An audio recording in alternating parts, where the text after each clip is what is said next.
against static and a silver ray. Eyes wide shut, remembering the pain. Footsteps echo in the floodlight nights. Ghosts in my blood, too tired to fight. And I wear my shag a second skin. Cracks in my soul, like a silences. No one saves you when you fall too slow. Glass skin, too fragile to show. You trace my name in the ash on the floor. Still I don't know who I'm aching for. Your hands were fire, but your heart was stone. Now every touch just cuts to the bone. And I wear my shag a second skin.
I don't have config, you know. I put my stuff manually. You think if I ask Art, he'll say the same nice story about you? Yellow blue tibia. Yalla blue tibia? Yalla blue tibia toja. This is the lobby. We're going to ESL Pro League 23 playoffs. Navi having just arrived, of course. And wow, we've got a whole arena kind of to ourselves at this point. So maybe we can catch up with someone, make them feel cool. Who do you want me to talk to? Say it in the chat right now. What's up, Makazi? How we doing, buddy? Good, bro. You? Oh, you know, just another media day. How's this setup working out for you? Is it coming together? Bad, bro, to be honest. Config not say something. Just something doesn't work. Yes, but it's fine. So get used to it. What's your process of elimination? Like when you find out, hey, something's off, how do you figure it out? I don't know. I will not fix it for sure. Like this. I give enemy chance. Okay. Yeah, you got to try to make it fair. You know, that's reasonable. Okay, so you guys were in a rush to get here, I'm understanding. How was that this morning? It was good. We woke up morning, we went for walk, we went for eat. We come here to finish media. We have preparation after. And what will you guys get into tonight? One more time? What will you get into tonight? What would I'm getting? Yeah, in tonight. Like, what will you do tonight? Preparation and sleep and be ready for tomorrow, yeah. Okay. So this isn't like the biggest arena you've ever played in, but it's still ESL Pro League. So how do you think this plans out, like for the season 23? I thought it's gonna be like more big arena somehow because I saw it in photos. But it's good. I like it. It's like better. It's intimate, you know. It's like everybody's close. Yes. It's the first time that I'm playing like this. So it's fine. It's got the Pro League charm to it. Isn't that right, Ima? Yeah, it's like bigger, smaller than Malta. A bit bigger, like a bit bigger than Malta. It is bigger and smaller than Malta at the same exact time. Nah, no, the studio was way smaller, right? I think it was way smaller in Malta. Yeah, this seems like it's got a lot more room. How you doing, Ima? How you holding up? From outside, it looks so big. Yeah. We came inside, it's like it's so small. I've been lied to. No, it's cool though. I mean, you had this cool online era. Everyone loves online Counter-Strike. Tell me a little bit about it. Yeah, it's lovely that I have no words about it. So, what would you say would be? Do you think that everybody was playing to their best ability online? Do you think it was hindering some teams? Do you think there were some poor performances, perhaps? You're speaking about everyone, not only our team, right? I think it depends from the player to the player. Like, for example, the guys that are playing like less LANs, probably they are more comfortable to play from home because they also like play some qualifiers, they can play some tournaments. For us, it's, at least for me, like it was comfortable because it is home, but it's uncomfortable officials. Yeah. Like it's different. Like I can play Prague from home, but it's so different from like to official, literally, because like I don't know, I cannot explain it. Are there any people that excel in the online portion of things? Are there any people that do better online than, say, LAN? I mean, I know there are a lot of new faces, a lot of new teams that come around, new players that aren't used to this environment. But are any of them that jump out to you right off the page that are better online than they are on LAN? I don't know. I didn't look like into some specific players, but for sure there are some players that play better online than LAN, and then vice versa, like the other way around. And yeah, like even though like I can give Longs as an example. He played way better online than online for some reason. But they play from bootcamp, I heard. Yeah. So yeah, it's like different. I don't know. It depends from person to person. I was basically just trying to get you to tell us who the onliners are in 2026. Any ideas? That's not a question for me. Maybe it's a question for this guy because he's playing a lot of faces and stuff like this. He can see more people playing online than me. He's got a big smile on his face when I ask it. So Makazi. No, I don't know any team that plays. Yeah, he's like. No, I swear, it's not any name on my head. None that jump out. Look. It's okay. It's like, oh, this guy, look how he's playing on faces. So he's definitely lying. No, I swear, I don't have any name on head. You know, I can't blame you because he's already said that, you know, he's kind of messed his own config up just to kind of give the other team a chance. Ima, do you think that strategy pays out? That he doesn't know how to set up at all? Bro, he literally said to admin that all I know is just how to press the button to start the PC. It's pretty solid. I mean, really, what else do you need to know, Makazi? Nothing, bro. Well, that's it. That's it. And that's me. I'm going to leave you guys alone for just a second. I thank you for your time. Thank you. Slow start to the year. but this is awesome. Playoffs now. So bringing in a new player, rough one in Krakow, top 4 at Cluj. Now you're here in the playoffs. So things in the right direction. Yeah, I think so. Yeah. Like brick by brick. Sorry. Yeah. What else you guys got going on? Was there a boot camp before this at all? Did you guys do any practicing back home? Anything along those lines? Back home, there's no practice, but like with individuals, like all players doing. So Yeah. and the online stage, I think we did practice like at that time. So yeah. Can you give me something? What do you like about Cobra Zero now that he's in the team? You got a new teammate. You got to learn a whole new person, make a whole new friend. What's he got going on? What do you like about Cobra? His laugh. Yeah. All right. Does he laugh a lot? Is he an easy laugh? Yeah, he is a laugh and he laughs a lot. Like, yeah, he just laughs a lot. All right, perfect. Well, I'm gonna try and get him to laugh. I'm gonna let you finish setting up. Okay. Cheers, Museum. Techno, can I chat with you really quick for a little bit before you get too deep into things? All right, talk to me about the just the start to the year. New player in the team. What's the environment been like in the team? The atmosphere is good. Everything going well for now. At the start, we had a rough one, and for us from the outside, when you lose Senzu, who is a star player, and bring in Cobra Zero, we're all thinking like, oh shit, this is going to be a little bit rough. But you guys just picked up right where you left off, and you feels like you've had no significant issues. Like you're still looking better now, improvements already. So, did you think it was going to be that easy to bring in a new player and get right back to where you left off? I think it's gonna be the same like it was. Yeah. And also Senzo gave the bold prediction for him, you know. Yeah. And yeah, I think it is. Cool. So everything's living up to it. You guys got Navi as your first game. You guys have played them plenty, beat them in your last outing. They beat you before that. What are you feeling right now? You feeling like you guys have the edge on Navi at the moment? Yeah, of course. We will try to win, and obviously I think it's gonna be the top match for us. Yeah. Cool. All right. I'll let you get back to it. Good luck this weekend. Cobra, I gotta come say hi. Hello. Hey, I'm Jason. I'm Moses. Nice to meet you. How is it in the team so far? What's the experience been like for you as the new player in the squad? Good. It's great. Yeah. Good. Amazing. Yeah. Yeah. You've been killing it right out of the gate. You've been competing with the best players, the best teams already. Did you think it was going to be this seamless, or did you think there was going to be a little bit more of a struggle? Almost.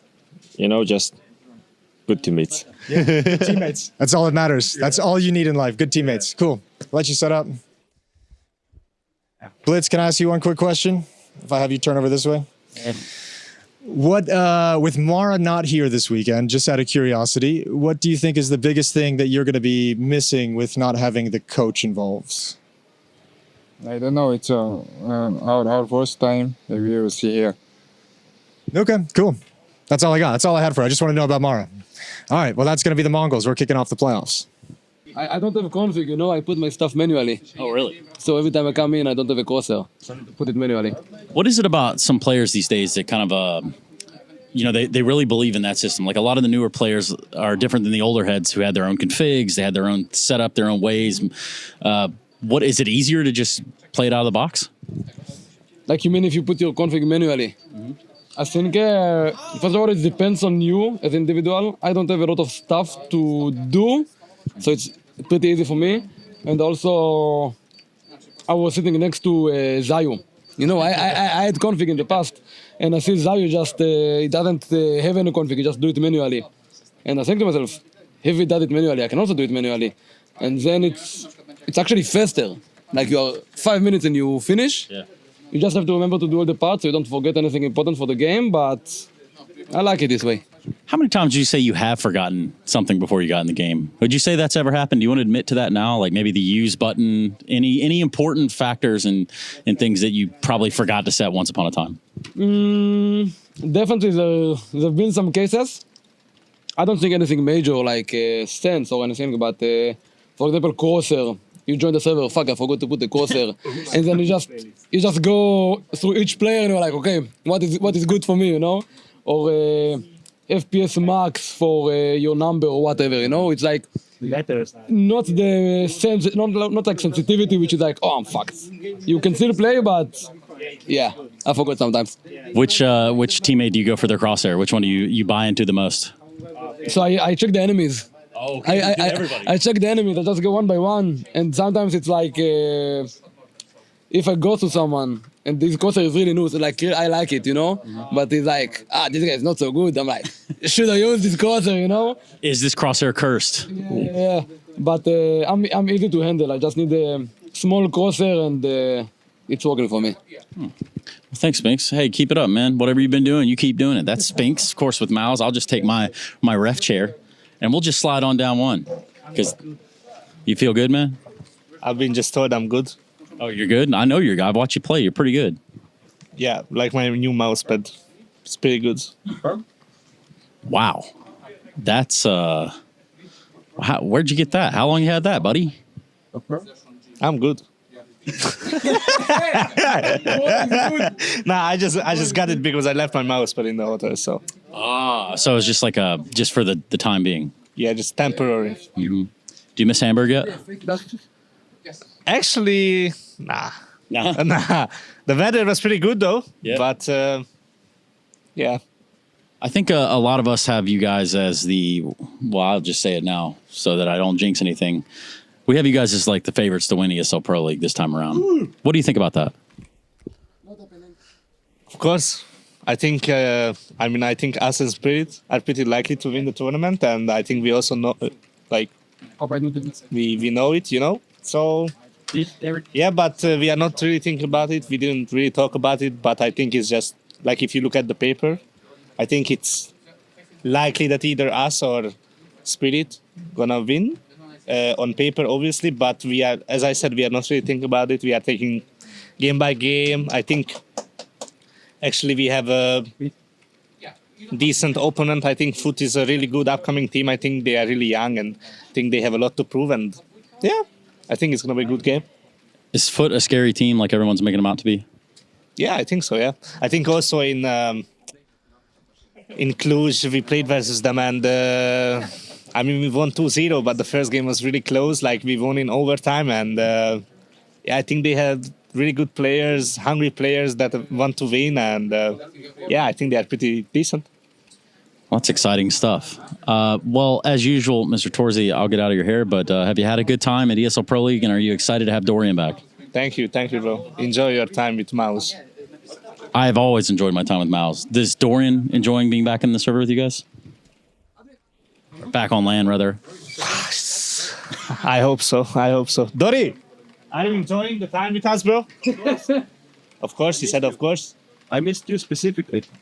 Fine, I'll get out of the chair. We'll come talk to you. I know you got stuff to say. Hey, Dorian. What's up, man? What's up, bro? What's going on? Where you been? At home.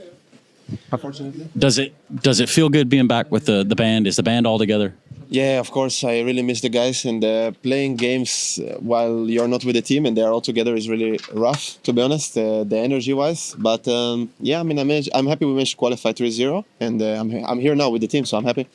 You guys still keep the same vibes? Because when I say same vibes, like when you're not at boot camp, for example, or when you're not at the facility, is everybody just joking around on TeamSpeak? Is it a normal day in the office? Yeah, it's always the same. Also in practice, we are always trying to make a good environment. Of course, it's not possible to do 100% of the time. It would be fake. But usually we have good vibes, I would say. Tell me about Foot real quick. Foot, exciting team. A lot of great individuals. I think they have a good system. They do lack some experience in terms of understanding the game on a level of anti-strat. And I think that's where we always are feeling comfortable against them. So yeah, looking forward to play against them as well. But it's LAN, it's on stage. Yeah, on stage, but as you can see, it will block the crowd basically every round. So I think it will feel a bit for them like a studio game, to be honest. Well, we'll find out. Thank you very much, Dorian. Thank you. Hello, this is Huxi from Astralis, and I'm here today to do the lobby. So let's see if we can find our first victim. Who should it be? Who should it be? Anyone? We go with Ryu. We go with Ryu. Okay, what is a good question for you? You qualified for your first arena game, but you did it through online. How does that feel? I'm scared to play on stage. What scares you about stage? People, man. I'm scared of them. But they are there to watch you, you know, they're fans of yours. There's nothing to be scared about. Even more scared, bro. They're fans, they expect something from me. But it feels good to be in the arena for the first time, right? Yeah, of course. It's nice going from online to arena. I don't vibe. I don't mind it. Okay, good. Do you have any expectations now we play against Spirit? It's been a tough matchup for us, I think, in the past, but some close games. How do you feel about that matchup? Yeah, I think we can win 5 rounds on their pick, and then if we take our pick, third map is 50-50. So, yeah, we'll see how it goes. Not bad, not bad. Good plan. Let's hear from the hometown, or not hometown, but at least home country hero. Hello. What's the expectations for the first game? Expectations? I mean, it's always tough for Spirit, but yeah, I don't know. Last time we played them, it was close on best 2, and Overpass should have been even closer, so we definitely have a good chance. Yeah, I mean, your direct opponent, I would say, is Shiro. Do you have any thoughts on him? I mean, he's low-key just baiting, so like, I'm not sure if he's the direct opponent. Like, probably I will have more duels versus like the guys taking space, like maybe Donk, like these guys. Yeah, I would think Shiro is more there to maybe punish you. Yeah, maybe. maybe. We've seen some double opening from Donk. What's your take on that? I mean, he can play everything. He's very good, but I've also seen some double upping from you, especially on Mirage. So, I mean, maybe you got him on that part. We've talked enough to this guy now. Okay, Yabi, why are you looking at me like that? Why? I'm just looking at you. So you recently started your gym journey. How's that going? It's going amazing. Can you elaborate? No. So, can you see any difference in the terms of like how much you can lift already after I think 2 months? Huge difference. And is it due to your hard work or the protein shakes? Both. Yeah. You're so good at this. Like, it's really good answers. It's not hard to find any questions for you at all. Are you going to shoot anyone with anything else than Deagle this event? No, because we have this guy in front of me and he's in fucking insane. Okay, Danish Dunk. How does it feel to be called that? Weird. There's a little difference, between me and him. So. Yeah, but you're the Danish version, so of course it's different. Budget, maybe. Budget Dunk? Can you say that? I don't know. It's kind of the same, no? As Danish Dunk. What do you think? What will it take for Budget Dunk to beat the real Dunk? Around 0-30 rating more. And so what is our win condition, since apparently they have the best player in the world, so... I mean, I think Dunk will have one good map. He'll do a 31 on us, but then we just win the other 2. That's the win con. That's fine with me. That was all from Astralis, and yeah, I hope that the rest of the teams will have just as hard of a time to do the lobby as we did. It's Team Spirit on the way to the playoffs. No stranger to the playoffs, are they? Tanir, what's good, man? How you doing, buddy? I'm good. How are you? I'm doing all right. I'm inside. It's kind of chilly outside. This is the place to be, here for playoffs. How does it feel? I feel good. So it's like a normal day in the office. Spirit, another heavy favorite to come in here and win the entirety of Pro League. Tell me what you're doing right now. I'm just waiting answer from admin. All good or not? And that's from your setup, right? Because you guys have to This is my setup. I'm just waiting answer my entity is working good or not. Huh. Maybe I use hacks. I don't know. Okay.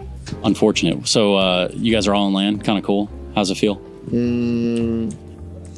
I feel good, and it looks very comfortable arena for first time for EPL. It's probably first time, yes, arena for EPL. It was a very long time ago. Long time ago, Tanir. I'm talking like 11 years ago. We came here for a qualifier. I didn't play more yet. Long time ago, though, you're right. Like, things have changed. The faces around here have changed. And what would you say your odds of Spirit winning the whole thing are? Sorry, can you repeat that? What are the odds of Spirit winning everything here? The whole tournament? I don't remember. What are the chances Spirit wins everything? Okay. For real, I don't like talking about chance. I wanna living life in during moment, you know. It's kind of bad luck. What do you think? Maybe yes. Yeah. Yeah, you don't want to jinx yourself, right? And that's totally understandable. But, you know, a lot of people at home are saying Spirit probably will win this whole thing. Spirit, Mouse, yada, yada, yada, right? Because it's like bookmakers set for us very big percentage of win at this event, and probably people also think like a bookmaker, you know. Yeah, man. So, you know, you've been on this team for a little while now. You've seen some of the changes within Spirit. Tell me, what's the vibe for you? Like, is it fun? Are you having a good time? About changes? About anything. I mean, you're in a professional team that is one of the best in the world. Are you having a good time? Yeah, and what do you want to know? If you're having fun. Oh, of course we have fun. Yeah. If you didn't enjoy this game, you can't play. Yeah. It's a very important point for professional player, because if you don't like this game, you don't enjoy, you can spend a lot of time in this game, you can improve yourself, and you can, I don't know. It's like life for real. It is. It really is. I mean, this is life for real. Tanir, last question I got for you is this.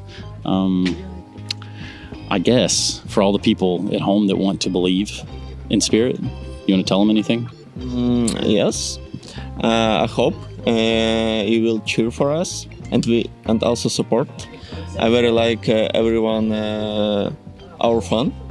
And I want to say thank you guys. See you in playoff. Nailed it, Tanir. Hey man, how you feeling? You good? Yes, I'm good. Yes. It's good to see you, man. It's good to see you. Anything you want to say? You remember Kogan and Yellow Blue Tibia? Yalla blue tibia toja. Right? You right? Yeah, so hold that. I'm going to come talk to Laux first, the most experienced member of the team. Hello. How we doing? Good. I'm good. You're excited to be back here at the Lands? I mean, yeah, for sure. Since I started playing with them, it's like my dream came back to reality. Like, this is my life, you know. I always wanted to play on the big stages. I wanted to grind for the big stages. So yeah, I'm extremely happy for this. We listened to an interview you gave, I believe it was at Krakow, Dinko and I, when we were casting one of your games, and we loved it because you were kind of like, you mentioned, you know, previously in your career you hadn't been on a team with like a leadership experience figure, so you're trying to be that guy now and trying to capitalize on this stuff and pass some lessons on that you learned. That's a really cool angle for you.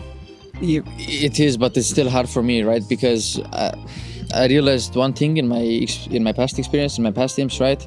Especially being this young, you really need to get to know the people before you actually talk to them about the stuff mentally wise, because some people might feel the pressure when you try to help them, right? Yeah.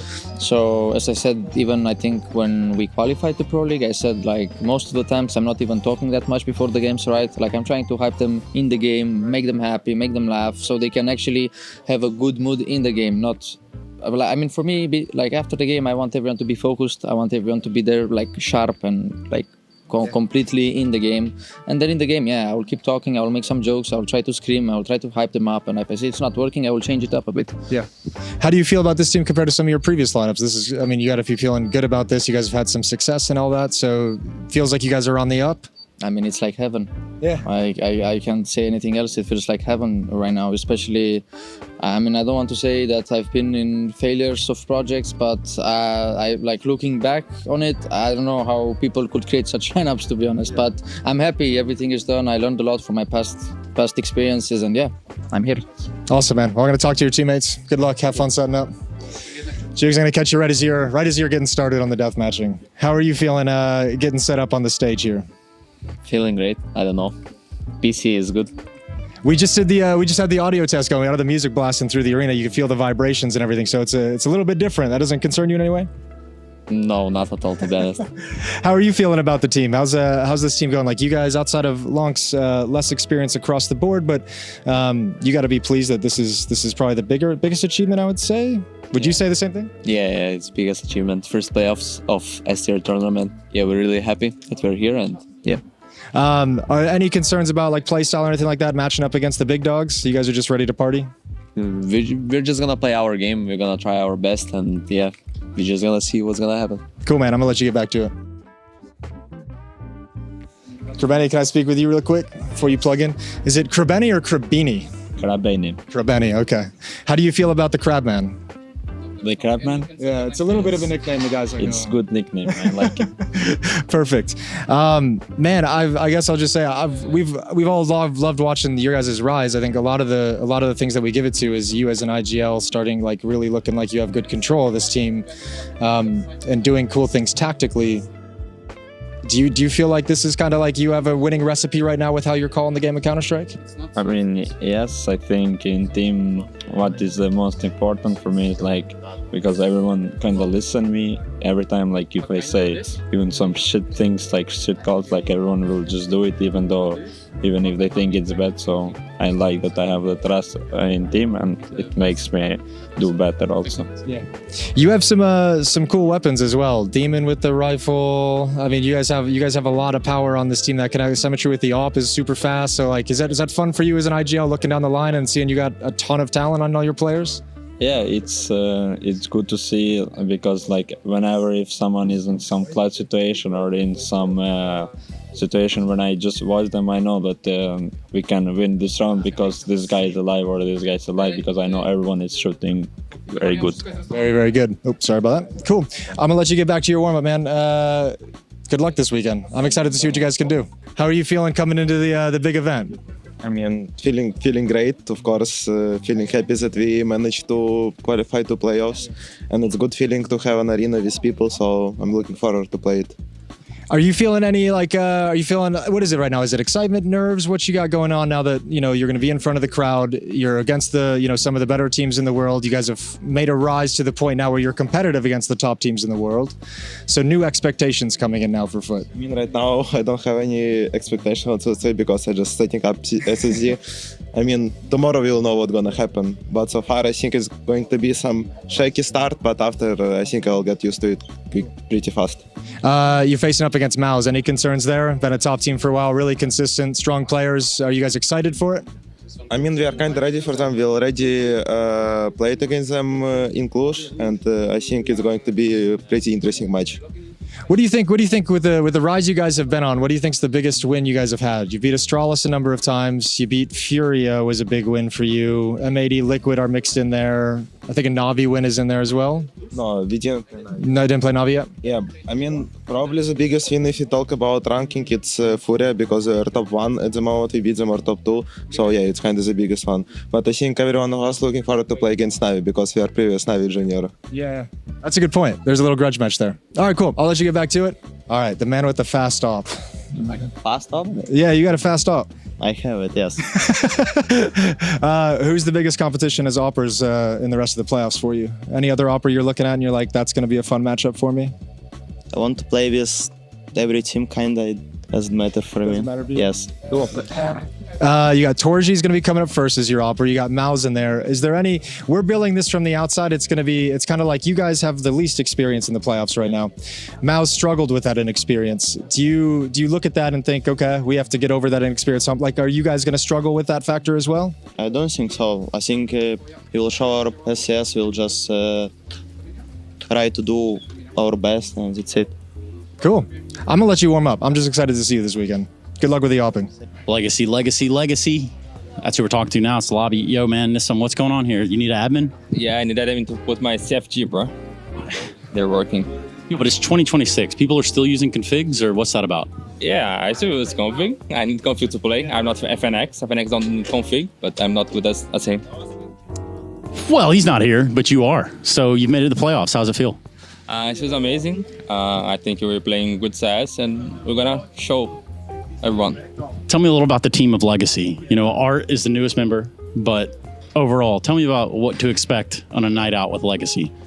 I don't know. I think when Art he come to the scene, he come with like a good, I think, of CS, and he shows us a good way to play CS. And I think we in a good way, we can win the tournament easy. The difference between playing online and here, what are your thoughts? I don't know. I don't think I feel the pressure. I don't think anyone on the team feel the pressure. I think we won CAC last year with the arena. I think we're good. Tell me about that online era just a little bit more, though. I mean, I say era because it was just an online season. Are there any people that are way better online versus on LAN? And you can say their names. We can just get it out there. Nah, I don't think so. I think because it's online, people play from their home with like different pings. So I think some people have insane peak, another with like very slow peak because of the pings. But I think it's fine. I don't find anyone too much difference. Because really, I was just trying to get you to tell me who the onliners are, right? Like everybody wants to know. I want to know. What about scrims? You guys played some scrims, obviously, or no? Yeah, scrims is hard. Everyone scrims is so hard. People are insane at the game, but like they're not here. Yeah, it's true. Well, I'll keep it going. I appreciate your time. Hi. Hi, indeed. You've said the magic word. You activated me. How's it going, man? Yeah, how good? How good? Yes. Are you getting set up? Are you finding everything you need to? Yes, I'm finding my way. Sorry about that. My guy No likes to problem, play musical no problem. chairs, so. Finding my way as always. That's it. Yeah, just putting configs and stuff. Yeah. So tell me about you guys come here off of an online sort of stretch. Does it feel good getting in here and getting in the trenches in the server? Yeah, it's much better. I mean, playing online is what everybody wants, you know. And being playoffs and having the opportunity to play here it's amazing. Look at that. It's even better, you know. Oh yeah, it'll be pretty filled out in here. This place loves Counter-Strike. Yes. You guys love Counter-Strike. When you thought about where you're sitting right now today, a year ago, did you expect this? I mean, every tournament we play, I expect to be in playoffs. Sometimes we have of course, some misunderstanding or something in the team, and then it kind of break down your expectations. But for me, just playing day by day, I'm happy to play Counter-Strike and to be here, and I just want to progress with the team, and whatever is coming is like a consequence for us. Yeah. It's not really a goal, you know. For a reaction, there's a reaction. Yes, makes sense. And for you guys, you got this guy sitting next to you. His name's Art, right? He's been playing Counter-Strike a long time, it would seem. I think he has only 16 maps with you guys. How's he fitting in? Does he fit in with you guys or not? You can tell me. He can't hear you. He's fitting good. Because before, I think when he started playing professional, I had like 12 or something. We played together for a long time. Yeah. And now, yeah.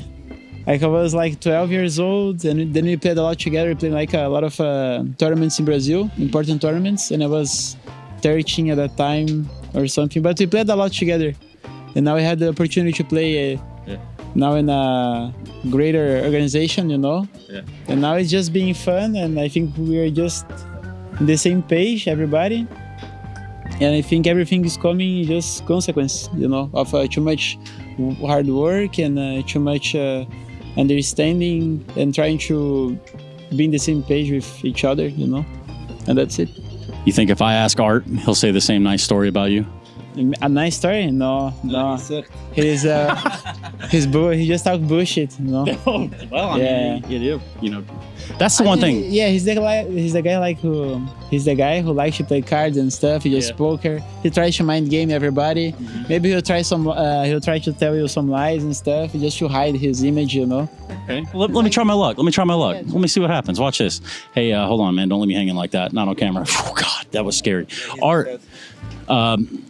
Look, man, he had a really nice story, but already I just want to know about some of the trickery that he's talking about. Let's talk about some of those deceptions and lies, and tell me about that. Everything he said was a lie. That's fine, mate. Sorry. No joke. Art, you got about 16 maps. Is that about right? 16 maps with this team? 3, I guess. Yeah, give or take. Yeah, give or take. Yo, so you come in here, you find yourself sitting in the middle. How big of a project was it right out of the gate? Like, how big of a task was it for you? It's still a task undergoing. It's still on the way because it's just like 1 month of that new team. It's a lot of things to be done still. But I think the progress was quite fast. That was surprised me.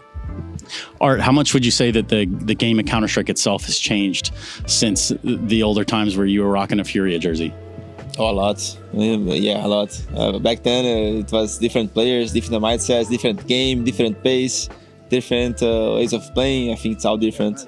I mean, your play style back then was, everybody loved it. Everybody loved it for a long time, and then people started to figure it out. What was it like to reinvent yourself?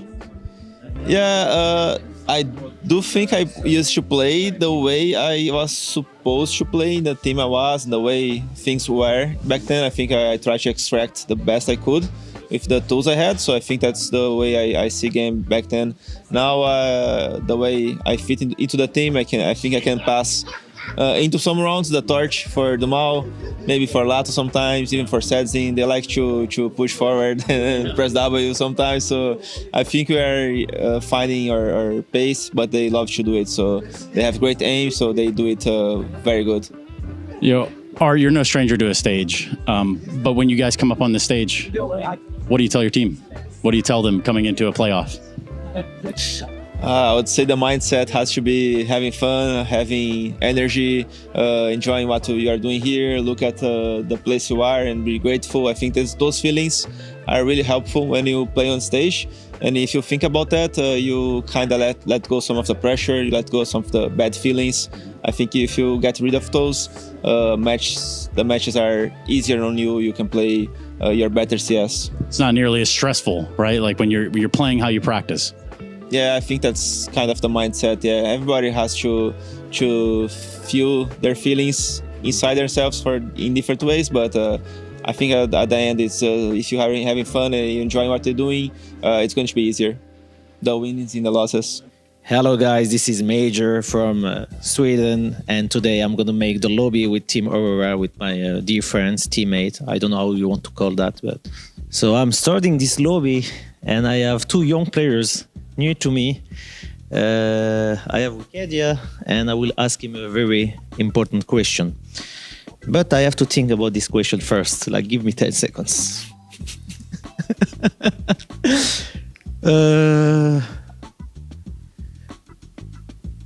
Do you like when it's cold or warm? The weather? I hate cold. I'm a warm guy. Warm guy. It's very good. And what do you think about the last update yesterday night? Let's talk about skins, because I know you like skins. So you know there is new gloves. Did you already see what glove that you want and you're gonna buy it? Actually, after update, I just see the gloves. I never go into CS. I just slept after, but there is some 1 or 2 gloves good. Maybe I will buy them. Yeah, guys, maybe if you can say the glove, the price will increase, and you have to buy very fast. I don't know the names. I don't know. Okay, so we're gonna go to my second question to Janel Soulfly. Let me think about my question again. We get unprepared for this interview, guys. Yeah, first time in Sweden. So let's ask for that. So this is the first time in Sweden for you. I already know that there is KFC here, so it's a good news for you, KFC, because Soulfly really like KFC. So what about Sweden and your first impression? Okay, in Turkey we have IKEA as well, and I really like to eat the Swedish meatballs. So I think I pronounce good. So I want to taste it in Sweden as well. So I didn't have that much time to travel around, but what I've seen is really good. Yeah, we just do SSD right now, right, guys? We go to the stage. What about the stage? What about your impression about stage? We're gonna lose the first match and go home again, or you think? Of course. What about you? No, this time we will be in one game and then after we go. We have Woxy coming right now. You can see. So I have to ask you a question, but I don't know yet the question. So okay. I have to figure out. Do you have a question for yourself, maybe? About what? I don't know. Find a question for yourself. Are we gonna go to semi-final or final? Okay. I asked them what about the stage, the environment? Did you like it? Did you enjoy? Because we did the SSD right now, like 10 minutes ago. It's small place, but I think it's great to play in front of some people. At least it gives you like a stage vibe. But overall, it's not going to be that much people, I think. But it's better than nothing, better than zero. I agree. So, guys, this was my teammates. It was Aurora. I hope you had some nice time with us. I'm also very excited to play in front of 20k people, big crowd. Like, it will be amazing, and hopefully we will not choke and we will go and win this tournament. Hopefully. Thank you, guys. See you soon.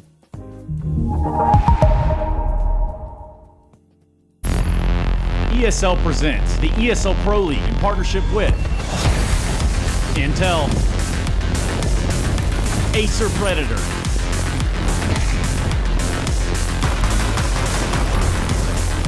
DHL, Zoe,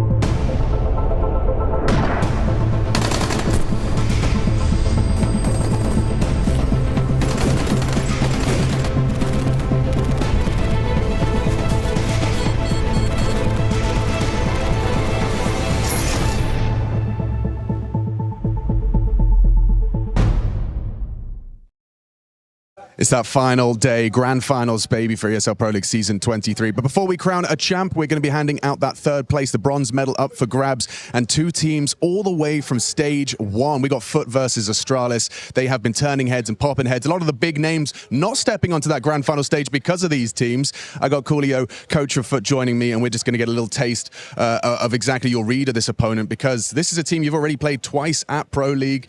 You've had some incredible games, probably my favorite and most entertaining team at ESL Pro League so far. So coming into the third match versus Astralis, what's your read on them as a team? Like, to be honest, it's a bit crazy to play 3 times in one event versus one team, but it's gonna be a good match for sure. I think they are kinda same compared to us. Like, they have the energy, they want to win, we want to win. Like, it's always like first time they won, then we won, and like last time they won. So maybe it's our time to take the revenge again. Yeah. I mean, I'm hoping to see another entertaining one. I mean, just reading out the list of teams you've beaten on this path already, you know, Maus, G2, even that Na'Vi game, incredibly close. There's got to be, you know, even though this is the third place decider, it's not the grand final you'd have hoping for. Is there still an air of like progress? Does it feel like this is a team that's just continuing to rise? It looks like that from the outside, but what about from the inside? For sure. Like, I think every event we played, we have much better results. Like in Krakow, we ended up, I don't know exactly, but after we won one more game, and right now we are in the playoff. Like, we will be top 4 for sure, maybe third. So it's really good. Like, every event we are doing something better. So we feel the progress for sure. And seeing your younger players, that clutch from Cemetery, we've seen Jugs as well, like, they're doing this on the stage now. Does that fill you with some pride, fill you with some confidence? I mean, you know, no stage nerves. We didn't see many signs of that from your boys. I think stage doesn't really matter for these young kids, to be honest. Like, I knew that if we're gonna play on the stage, we can do the same or even better, because I think the pressure was to make it to the stage. We really wanted to go for the stage in Cluj, and then we couldn't, and here finally we could make it. And I think, like, it's just a bonus for us to be here. We enjoy every time, like, when we can be the stage, so it's really good that we can come and play one more time.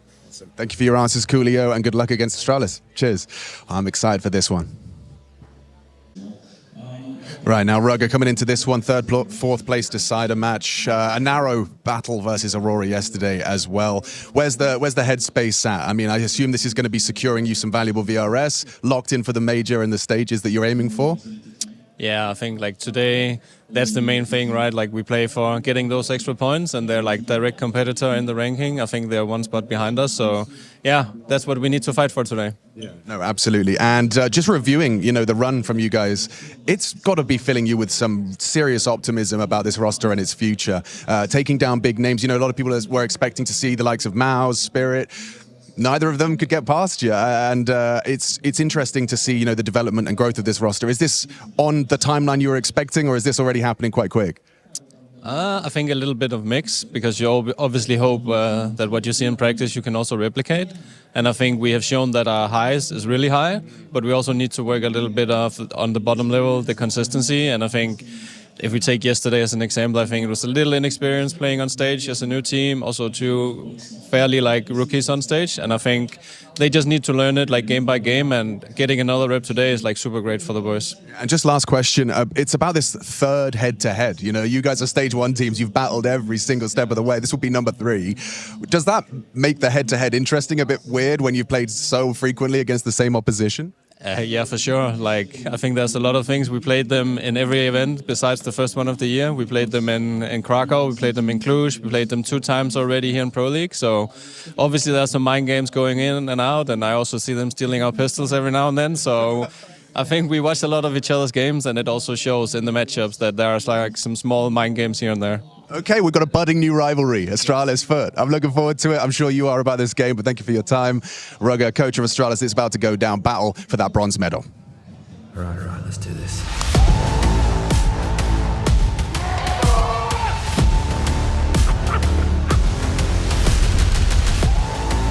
And that's what laser beam!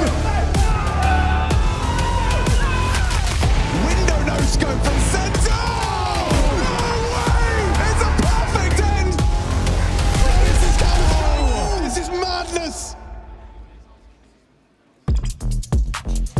A budding new rivalry, Astralis versus Foot for a third place decider. Oh, yes. I think this one's got the makings of a banger head-to-head.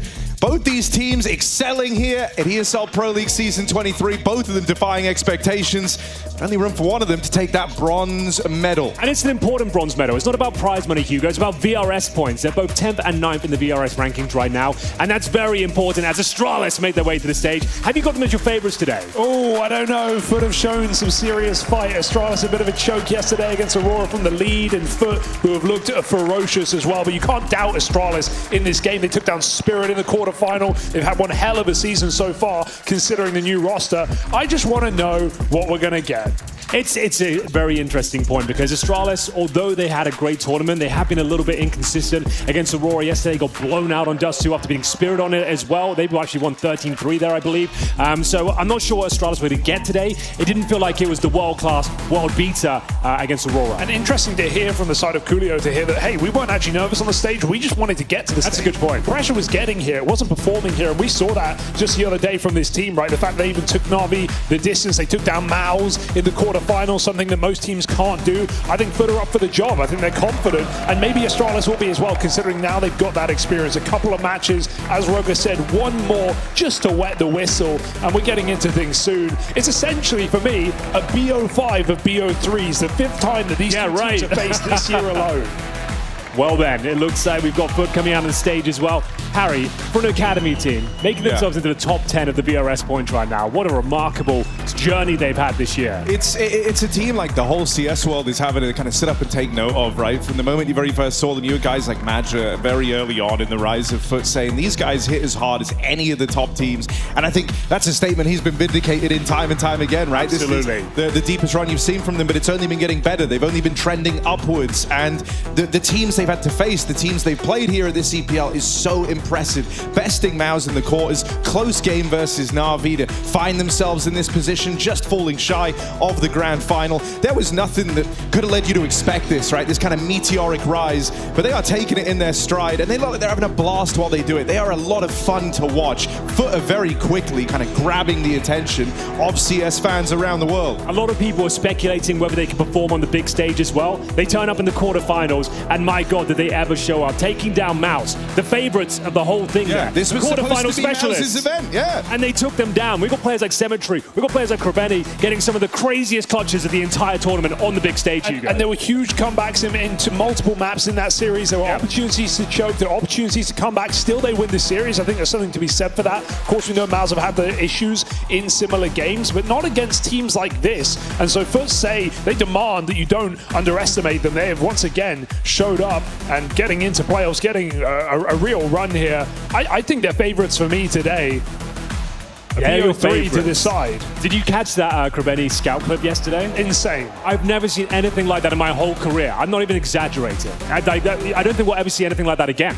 Like a full eco with 1 scout, Glocks and Kevlar, he gets 5 headshots. He was getting aim punched as well. I mean, how do you do it? I don't know, but there it is, the old classic. Dust 2. Oh, we got the Brawler's Paradise here. We got Dust 2 Ancient. Do we have Mirage to close things out? Oh, it's getting out from Astralis. They want to go get out of there. That's one of their safe finishes, though. Overpass is very strong for Astralis right now. We have seen Foot win a series of big games on that map as well, but I think Astralis have been making that a mainstay of their map pool coming into this year. To be fair, last time they played against Foot, they got 13-3, but as we've learned from this head-to-head, this back and forth, as mentioned by the coaches, 2 for Astralis, 2 for Foot. Safe to say anyone can win today. I love the pick of Dust 2 as well. As I said, Astralis can be very handy on it. We saw them take down Spirit on that very map, but against Aurora yesterday, losing 13-2, the whole team couldn't turn up, and it seems like that's a bit of a curse at Pro League. Remember a couple of seasons ago, it was Nuke they were really struggling with, a specialist map for them. It seems like they have one bogey pick that doesn't seem to work out for them each tournament. Can't happen today if they want to take that bronze medal. I think that's why the Spirit game stood out so much, you know, and sadly the Aurora one felt like a bit of a kind of regression to the mean for Astralis. You know, it was a fantastic sign, but not sustainable as we've seen. And so now this opening map of Dust 2, it does kind of throw a really horrible spanner in the works for Astralis. That they're hoping again for something like a Fuzi life game. That would certainly go a long way. He didn't turn up the same way yesterday. No, it took all the way till map 3, and then the sad part of it was when Fuzi started playing his best CS of the entire semi-final, the rest of the team went quiet, so it ultimately ended up falling on deaf ears. Well, here we go, a BO3 for 3rd place for VRS points. 2 teams neck and neck in the rankings with a lot to prove in this head-to-head. The 5th time we've seen it this year. We got a BO5 final coming up in a few hours, but let's wet the whistle with a BO3. Stockholm, are you with me this morning?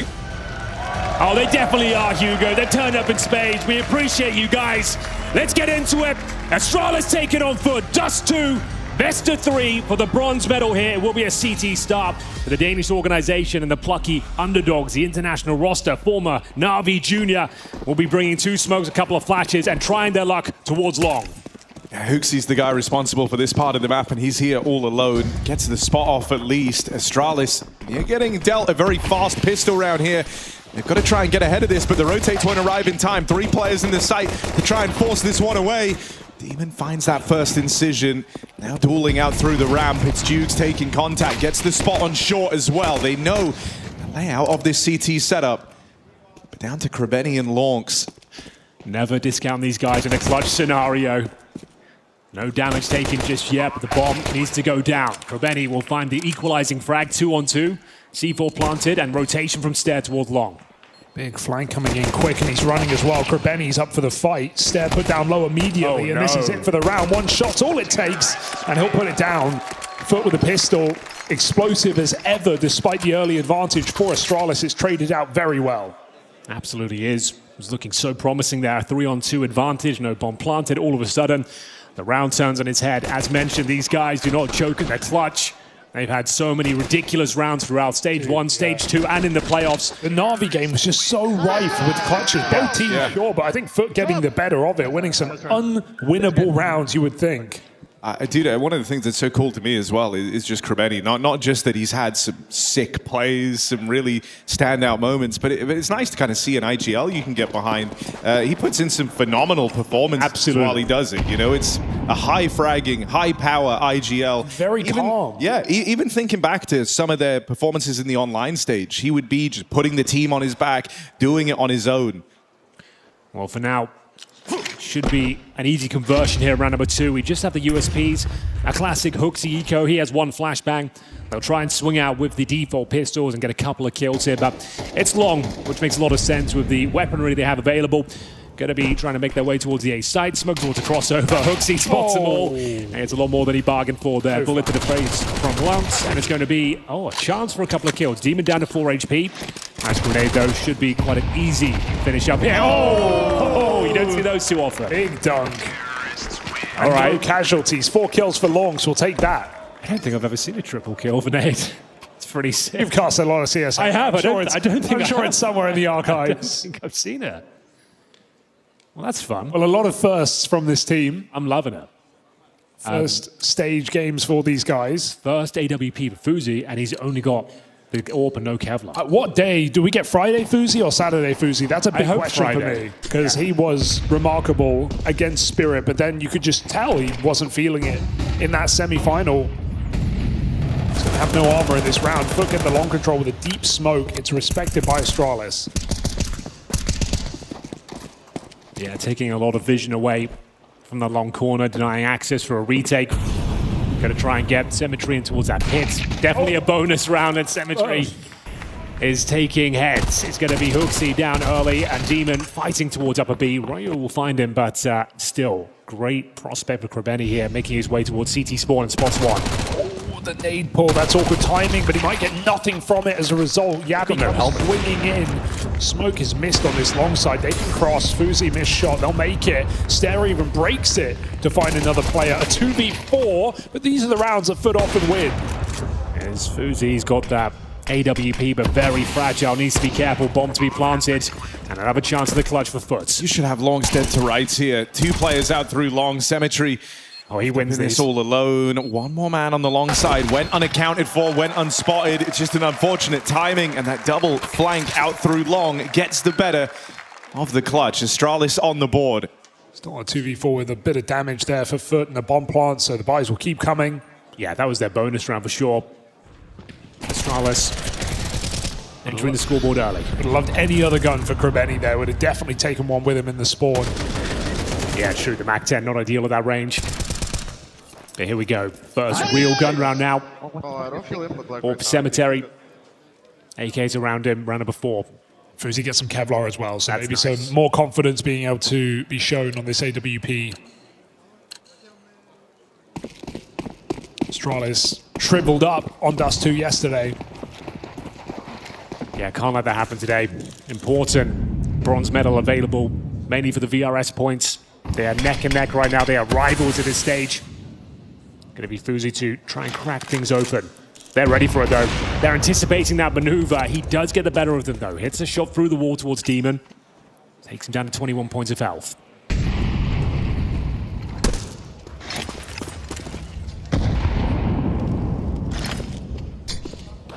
Going through the motions here, trying to battle for that short control. Decent utility from Astralis so far. It's Fuzi posted up with the AWP. Times it well, can't hit the shot.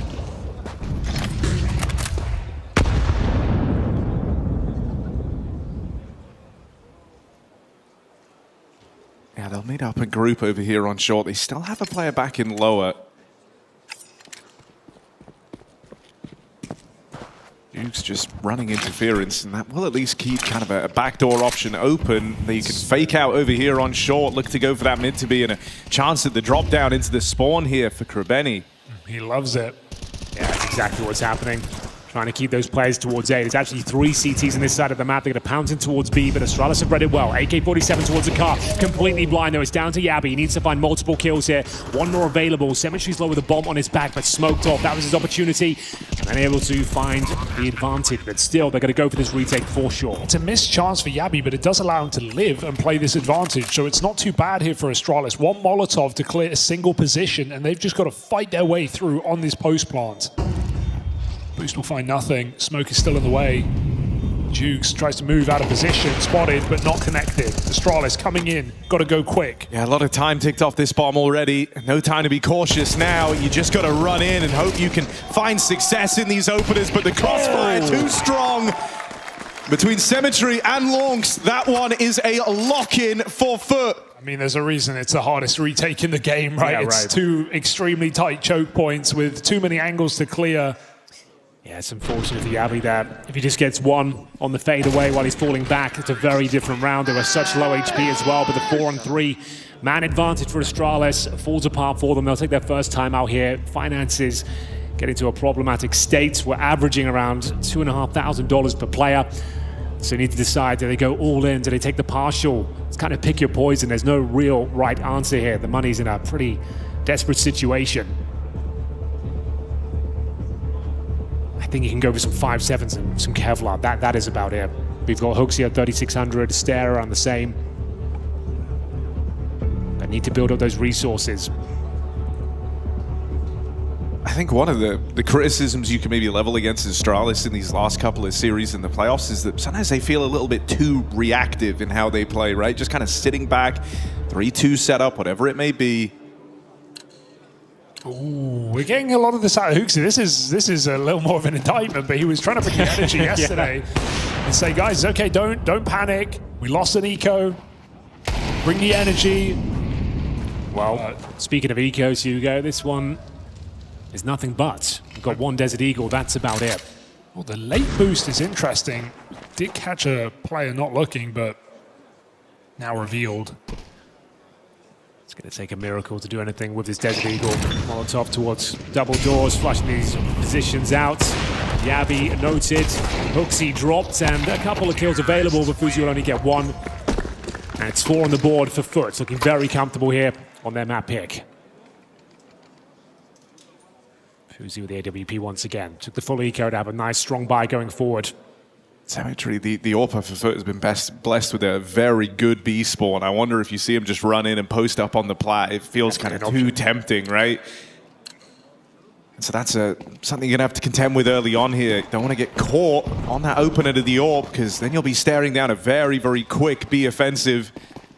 2 players in the site for Astralis, and actually Cemetery won't take the B pick. Instead, it's a boost down here in lower. I know Fuzi loves a short boost. I will note, though, he didn't do it once yesterday, right? Well, I mean, it was kind of Astralis who coined like that right-hand side boost, right? And largely started moving away from it whenever we've seen them on Dust 2. Yeah, I mean, at a certain point, there is a level of predictability. Maybe trying to avoid it against Aurora, they fell into more uncomfortable moves. And Rugger talked about how these teams know each other now. They're stealing each other's pistols. They definitely watched tape, plenty of, played enough maps. So there is a level of mind gamery. Slow and steady so far, but a B finish looking very likely. It's Ryu and Yabi to defend once again. Smoke down CT spawn, they're getting ready to pounce through the tunnels. Flash for window is nice. And it's a 3-2 setup once again. They're going to struggle to hold this one off. Same positioning as before. They got flashed towards that car position. There it is. Launch blind. Opener secured, able to make it a double, and that is the round over and done with. They're not getting a good read on the game at all. Well, that's, you know, we kind of saw this in the semi-final yesterday too, right? Where they would largely wait for the opponents to make the first move and then just try and react to it, taking gambles out of spawn.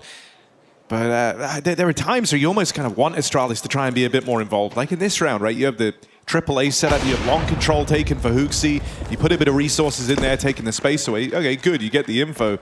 But then mid's open the entire time. Foot just go walking in. Gitsis, you personally, I want you to say everything you do for the rest of the game. Say everything you do. Where you look, where you flash, where you hold, everything, yeah? Say powerbox.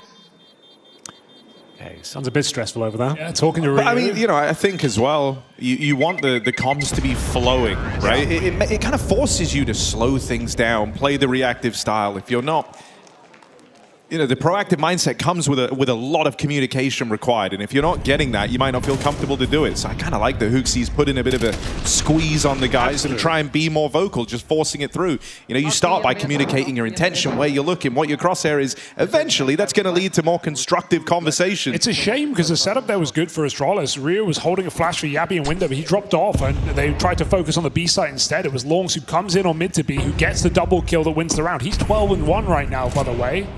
Here's that boost coming up. We've been waiting for it. Being a bit more proactive here. Trying to find an advantage. Shut down whatever they're up to. You can't just let them run their strap hook on the T side here and have full reign of the map. Here's the boost in response though, but he's on the other side, bear in mind. You should flash this, but that's perfect flash. And he's not on his teammate's head. They both ran away. He stays up top. Okay, that's rough. Perfect flashbang there. He's in a position to try and dodge that exact maneuver. We have got stair boosted in spawn though. Do they read us? I don't think so. He should be able to get a couple. There's one. Does he drop off? Maintains the boost for now, but Molotov's coming through. We'll have to dismount eventually. Run into the fight. There was nowhere to go.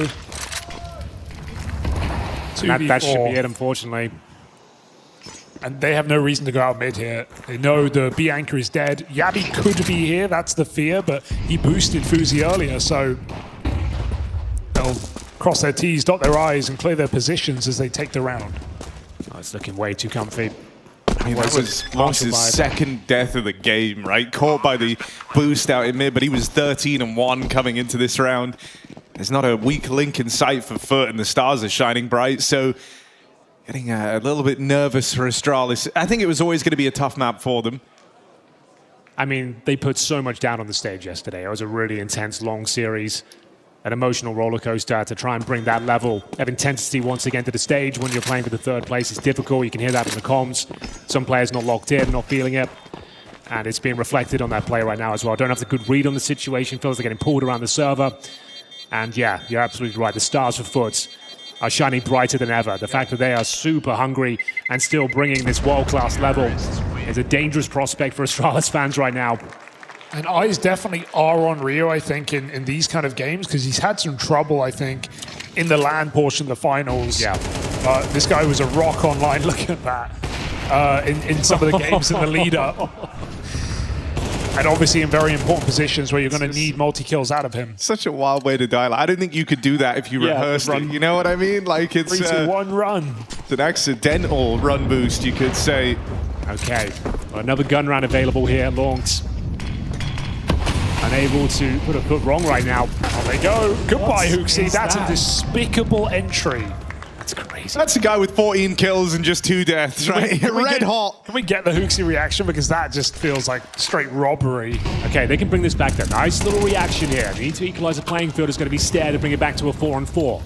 All the meanwhile, though, they are helping themselves towards a long area. That flashbang didn't seem super effective, but the follow-up spray certainly is. Yabi, double headshot, finds a 4-on-2 advantage here. Astralis desperately needed this round, and he might have done enough here, but it is going to be Symmetry and Krebeni thrust into a clutch right now, and we know they can win these 4-on-2s. This is what you need, right? Reactive CS, calling for things, offering things. Absolutely. Ryu sends Yabi out with a flashbang, the last flash Astralis have, and it gets him a double kill. So plenty of time. You can see what they're really going for here. Symmetry will try and show presence towards long A, hold them on this side of the map, or Krebeni hoping his teammate can get a couple of kills. He'll plant on B and then try and win a 1 versus 2. Difficult clear here with the orb. If he gets it, then suddenly we're cooking. But if he dies for nothing, shouldn't be more than a bomb plant. Fuzi on the cross, has this shot. Krebeni. Gonna go in now. Hope for the best. Got a plant, buddy. He's gonna have the room. But then a very tricky 1v4. Got a smoke to play with as well. I'm curious how much time he leaves before he puts that down. They don't know just yet. Could go for a kill. Element of surprise here. And there's just no one really in a position to do so. He's got 20 seconds. Does he get aggressive here, or is it just smoke and try and lock down a position? He's gathering info. You want to hold on to that smoke as long as you can. Yeah, delay it, right? He checked out mid, I think, for that exact reason. Just to give himself a bit of a picture as to how quickly they can get here. Now, what would be ideal for Krebeni is if he can thin the herd before they go for the retake. A kill could present itself back here in the tunnels, won't be able to get it, and that clutch brushed aside. Astralis all right, back on the board. It takes them a while. They're far more reactive in that round, setting each other up for the short take. It all goes a long way. It's a reassuring win here for Astralis, getting it done cleanly after Hooksy gets absolutely destroyed at long. Yeah, you felt that might have been the round, but we talked about reactive play, Stair stepping up there, and then of course Yabi, a beautiful double spray down towards long. Needed that. Raises morale, gets them back in the game before this one gets out of hand. CT side is still recoverable here with a few rounds of tail end. And I think it's one of the things as well about these third place deciders is like, it kind of gives you a chance to leave the event feeling like you went out on a bit of a high playing good CS. And yeah. I don't think you want to have the opposite happen, feel like you... 2 stage losses. Right, like, yeah, and just kind of petered out towards the end. And you know, I will say we've had some pretty horrific third place deciders over the last year or so, but I think what makes the difference here is we have 2 teams who have something to fight for, right? When you get the top 4 teams in the third place deciders, like a team that should be in the final that lost in the semi, and you see in a Mouse versus, you know, Falcons or whatever, it's not as inspiring. These teams don't have as much on the line, they don't have as much invested into this game, but both these squads, neck and neck, with a point to prove, having played at this event twice already, I think they both want this win. They both know it's going to make a difference coming into a major that would be the first time for 4 of the Foot players. Here we go. Fuzi's found an opener. He's already matched his orb kills from that game via Aurora. Okay, what a damning stat. Let's see if he can keep it going. Also just nice, like first real time you've tried to fight for this mid control. It's been something FUT have had for free really whenever they wanted it. They've been able to go into mid to Bs numerous times as a result. Even that round where Krebeni was able to sneak all the way out through mid, and if he didn't have a Mac 10 would have just been able to win the round on his own. So a nice change here for Astralis, and it's left foot on the back foot. 4v5. Mid pressure applied. HooXi with a bit of long aggression ends up playing right into their hands. They're always so ready for it. It is a hallmark move for HooXi. Every team seems to be prepared for this close position he likes to play. HooXi at car, a lot to do. Orb walks in, easy shot. He'll turn out this position. Yabi's also up on Cat holding his own. HooXi is flashed and burned. I think he flashed himself as well. Okay, round still alive though. 3-on-2. Not much utility remaining for Futsi. It's an HE grenade between the two of them. Plenty of skill and determination. There's the HE, actually lands perfectly on Yabi, takes him down to 26. 20 seconds remaining. Stare down towards elevator, and Yabi waiting for his moment to strike, but he might not have to. Nice coordination there, and now you can see Astralis coming to life. This is what we want to see. I don't think the money's broken just yet. There's one more strong buy for Futs, but they are closing the gap.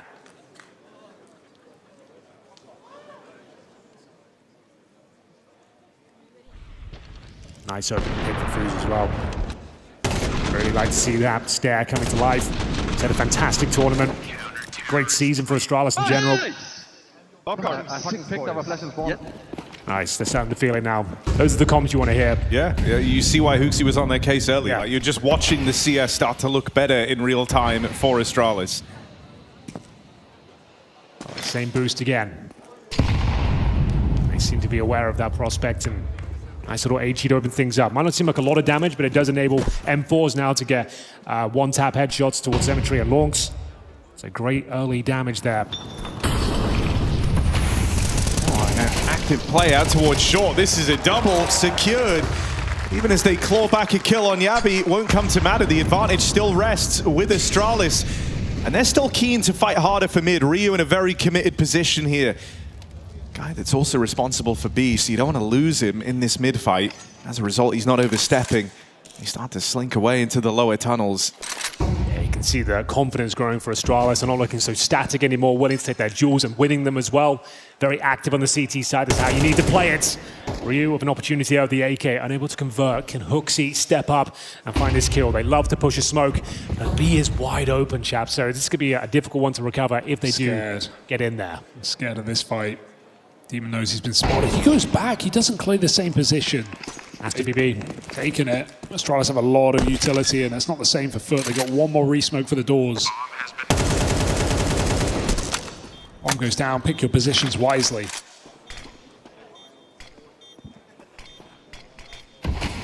Seeing these B retakes get away from Astralis. I'm scared. Me too, actually. Smoke in at the door, window the only open choke point, and the he missed it. Miss flash for Fuzi. Second one goes in, hits the mark, but Juice and Cemetery ready to tear this one away. And no purchase on these B retakes. Fuzi can't win it. Shut down for Foot. You may think that missed flash doesn't matter. It did. It absolutely did. They were going to go on the second flash. The first flash that hit Cemetery, full blinds him. He just takes a blind shot. He nails that opening kill. You need that opening kill if you're Astralis. If Fuzi connects that flash, and it's a very different round. It would have averted his gaze, and and it blinds your team. It discombobulates the comms. Just shoots on blind. Yeah, that would have been the first flash. That would have been him out of commission. Astralis flooding the window. Yeah, really good point. Oh dear, it's the finer details, the smallest margins, and a 2v4 one out in this post plant. Oh, they've absolutely fumbled it. Still enough money, but it's half. Could get out of hand if the last two rounds fall in favor of Foots. Just got to pick yourself up and move on. 5 players out towards long right now. In these sort of rounds, you're ideally parking up your OWP, resetting, going for the A split, meaning they can't control the A ramp. That's the dream scenario, but you have sacrificed map control. You need to be aware of these sort of plays from players like Yabi. Smoke down towards double doors. They need to be very aware that lower B could be under their control. At least kind of delays the impact that Yabi could hope to have. Oh, he's going to time this well, though. And you haven't really seen a lot of this type of aggression out of Astralis. Still, they keep eyes on it. Oh dear. Talk about getting this AWP posted, and you're seeing the benefit of it now, right? One of the reactions when you lose this long control is to go and fight for short. Well, Foot loved that. They had 4 players there ready to stop it. Ryu should be able to get jukes if he does investigate towards lower. How about if Ryu goes too far? Jukes is just pulled back behind the doors. You're not clearing that angle. That's a crazy hold. B cleared and they know it. Long player last alive. Symmetry walking up. Bomb running in. And Hooksy lost the hands of time here. 20 seconds, Foot are fine to get that bomb down.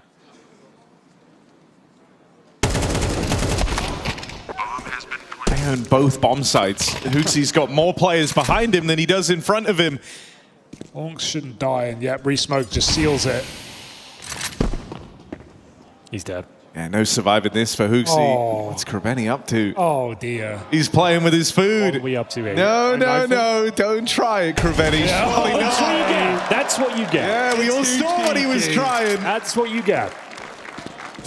Trying to show off. No one's impressed. It's too far, man. He's way too far. Like now you've given him an AK for the follow-up round, which could be very influential. Right. Close things out. Hooksy ace coming. Oh, that's a stinker. Now they go for the knives on the big stage, boys. Take it from me. I like it, man. I like that? Yeah. I think it's a bit... I'm pissed right now. It's silly, but when he started walking back to A, I think that you just take the shot. Just take the shot. What are you up to? Oh, I knifed Hooksy. Who cares? You actually might have thrown the next round now. You've given them an AK-47. Oh, actually, did he recover an AWP? No, I think he's dropped it. I don't know. I think he might have. Oh, let me check. I'm on the server right now. I kind of know these guys quite well. Let's have a look. Where would I don't see? I think he found the AWP. Where did he even get that? He went back to the A site. It must have been there. He was found Fuzi, so he's given them an AWP. Him going for that right kill was giving them an AWP for this final round. That is an absolute blunder, boys. That is a bit of a blunder. That's a certified blunder. Certified blunder. First of the series so far. Well, second. I think like a big part of the True. After that flashbang, okay, second blunder of the day. One each.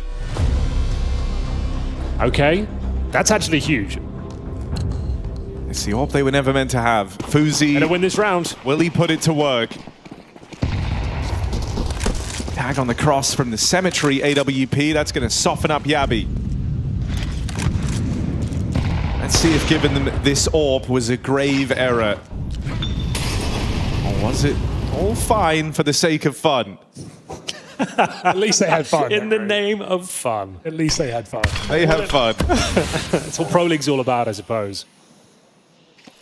Cemetery was lining up that AWP shot on the corner, but Smoke comes back down.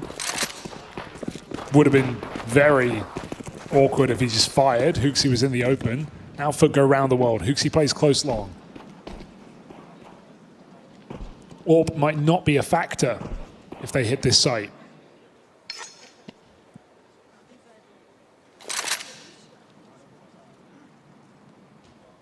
And only Ryu home.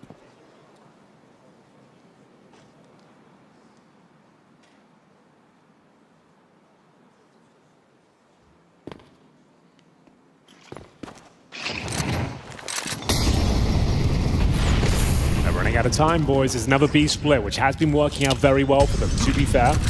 But will it be the AWP that comes back to bite them? Double volley flat. Big kill for Yabi. He's got to help his teammate, though. What teammate? Mid-lurk, Krabeni getting away, cutting down those players in rotation. All is forgiven. Looks to be a very, very safe scoreline here for Foot. Astralis just out of position, and before they can even think about beginning the retake, they've got to try and deal with Krabeni, but he's just making life hard for them. You know, not overextending on this lurk, but keeping a lot of pressure applied. Now a re-smoke down here in lower. There's no chance for Astralis here. This is 9 rounds, as good as done for Foot, off to a dominant start on Dust 2. What a way to get the ball rolling. Foot in full control.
What's up, Stockholm? Welcome back to Super Sunday here at ESL Pro League Season 23. The battle for bronze medal is well underway, and unfortunately for the Danes, they find themselves in the mud once again. 9-3 down on Dust 2. Game not necessarily done, but it's going to be an uphill battle from here on out. They need this pistol victory, Hugo. Yes, indeed, Henry. Dust 2 looks so good against Spirit. Up against Aurora, it was a different story. This repeated. Rush, boys. They've smoked doors early. We're going in. All right, this one's going to be guns blazing from the get-go. Jukes with the first. Has a teammate here to help him out. It's Krabeni, the Crabman on these dualies. Bit more support. Launch that through mid, and the B rush is shut down. Dude, this Longs guy is unbelievable, right? Like, we saw him for a while on Sprout on the same team as Stare back in the day. Yeah, right. But his just return to form at the highest level over these last few years has been something to marvel at. Joining up with a team that lost Makaze, a team that lost their best player, so you thought, and Longs has joined it and immediately taken the crown. They missed the double door smoke. Yeah, they did. Okay, well that's... If you don't know how to throw it, maybe don't do the B-run. Okay, would be my advice. Mr. Crazy Kill just then. Fuzi flick shot on the cross with the scout. Getting a taste of their own medicine. Scout ace. Well, get on it early. Release whatever frustrations we have here if we want to play a good game. I know it's frustrating, but it doesn't help that we get into our own heads now. I feel like I hear this every game from Astralis. To be fair, like, guys, can we stop the tilting? mental together. Guys, can we stop tilting? Oh, that's such a shame. The excitement of the B-rush completely thwarted by a missed smoke. Utility has been a little bit ropey for Astralis today. Fuzi's flash, good for it. Demon. Overwhelmed after one, does some damage. Symmetry's going to come in, but that's something to say. Come on, Fuzi, let's go. 2 kills to the good on this scout. Just had a taste of their own medicine. Well, let's see how many more Fuzi can find. Players cross into the site. There was another chance for Fuzi. Here we go. Falls to the Deeg of Ryu to pick it up. Lonks, top of the charts right now for Foot. Close by, ready to embark on this clutch. Fuzi takes him down. Woo. All right, that's better than winning the pistol, technically. Get that second round force buy under your belt. You've reset the CTs now. They only get $1,400 into the next round. But they are absolute animals in this force by Foot. They are dangerous. You know they're going to be bringing everything they can out. Opening couple of kills from Fuzi. Really nice work from him. And cancelling the bomb plan was the great call as well. Get that trade quickly. Don't risk anything. Holy shit, I got it. Nice. Okay, good vibes. I'm liking that. Okay, Deagles and a scalp for the Crabman. And he's hit the first shot. He even has a little jump there as well. Down he goes. No antics this round. Like that he tried. Double B push. They've seen the long control. They know what's going on. Stopping it is a whole different ordeal here for Foot. Pistols on everyone.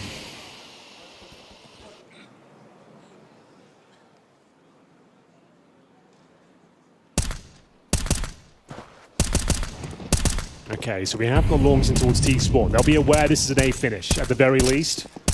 Doesn't help them out massively, but they have got a couple of flashes. Their Deagles, we know, can be deadly. Smoke and crossover, not denied by the block. Just going to crawl over. Nice and calmly here. No one taking any damage en route. It's looking very comfortable. You might even consider saving the Deagles here, considering they've got the bomb side, they've got the plan. You're not going to win this round. Just run it back in the next, right? Yeah. Chance to upset. Duke's going and grabbing that scout is nice for this reason. You could give it back to Krabeni. He could play that kind of glass cannon like a small orb. And so Astralis, they still have to be very dialed in, even in these type of rounds. Playing a container towards Long, don't allow them to remove anything, and if they do come looking, you stand to sweeten the deal. Interesting little boost out here. First time for everything, didn't quite work. Actually can't see anything there, let's drop off. Looking to contain, if anyone dares exit the long doors, you've got no real reason to. You know, all they've got is pistols, they're trying to take your weaponry away from you. Hooksy aware of that fact. And the long, arduous task here on Dust 2 begins. They are in the driving seat right now. They'll be up against more of the same, though. Desert Eagles and Kevlar. Jugs will pick up the scout as well for Krabeni. If you didn't catch it yesterday and you're not aware of what we're referencing, he had one of the craziest round I've ever commentated in terms of a scout round, an ace in the second, and blew everyone away. He's looking to replicate that sort of form It's always the in-game leaders that seem to favor the scouts. I mean, Zywoo didn't used to scout, he didn't used to like it, and so Apex would always be second round scout on this map. Exactly, yeah. Well, nade stack out towards Long. They didn't see Abby make it across, but they're still going to deal with him. This is a big problem for Astralis. Full down to the nades. It also makes it clear what the goal was in the round. Krabeni's scout can't live up to the hype. Mid gets away from them, but there is still a B player to worry about. And when you've seen a nade stack at Long, you saw a lot of players there and them scrambling rotates. Will Astralis be diligent in their clear at B? Are you expecting them to have pushed into the tunnels? Oh no, Hooks is going to clear this on his own. Careful. Oh, doesn't 5-7 around the corner. It's not a necessary fight. Demon going for a gun, it looks like. Maybe just a save here for Foots. Keep that armor, give it another go. I mean, yeah, that's absolutely fine, right? You save an M4 and an AK going forward, that's absolutely fine. If there's one more rifle, Jukes could get it, but might just choose to find Astralis saving. They should exit middle, that's where they came from. T-Spawn co-opted. In terms of loss bonus, to get 2,400 into the next round. Cemetery audio of Kevlar as well. If he survives, he can actually purchase the AWP for himself. If he survives, which he does not. So he can still buy, but it'd be glass cannon at this point. It's actually pretty significant. They all go down. They save nothing. I don't think that was worth it. They really had to hold on to those weapons. These were good fights, to be honest, for Foot, but yeah, Astralis just hit hard. So they don't get the sniper in this first and very important gun round. Tactical timeout for Foot. A second one so far, realizing this is going to be a challenging round for them. They have no kits, bare bones utility.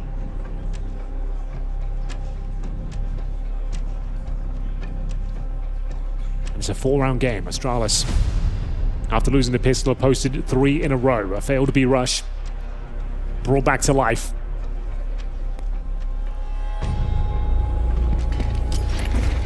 Nice. Coolio doing all the speaking in that timeout.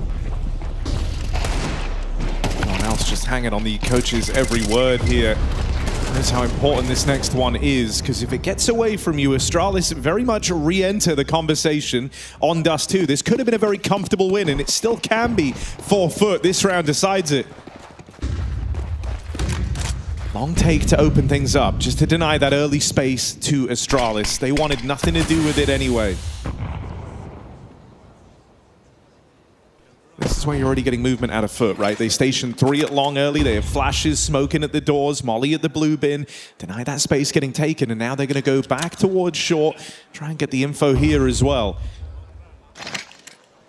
Playing for a lot of space at the start of this round. Oh, Foot. Awkward, but the flash is perfect, and Hooksy caught throwing nades. Fuzi's got to hit quick shots up close, and he does.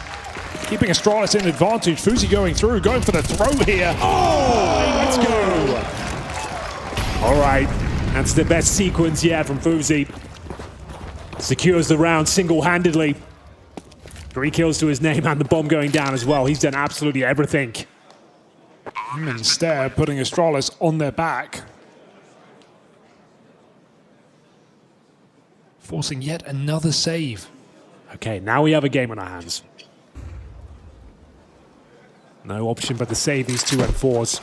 But the hunt is on. Ryu, I was about to say, you can find a couple of nice shots here. All will be forgiven for the slow performance so far. 5 and 12. And he shut down the economy. He gets the info at the very least. Launches in towards T-Spawn. What a shot that was. More taps required here. Takes a gush. Oh, get out. Oh! Okay, everyone's hitting hard right now. Just wants it. Everyone's getting warmed up. Fuzi is not biting. 22 and 8 on I mean, yeah, you've got to play for distance on Longspan. You've just got to keep away from him with the form he's showing. Maybe he is your best option. Left out of that round, the nice shots. Sure, they let him get out with an AK. Despicable. This was danger dodged. You had this beautiful sequence from Fuzi, who's showing across events now that he's not afraid to leave it to chances with the combat AWPing. And then just this series of one-taps to close out that round. Everyone's waking up now. Yeah, right. So, partial investment around the safe weapon. I mean, it's just Operation stay the hell away from Longs. 22 and 8. He's got an AK in this round, one of the 2 guns in it. So surely you don't look to end B. Talk about how familiar these teams are with each other, right? You're vulnerable to the kind of nameplate Counter-Strike as a result.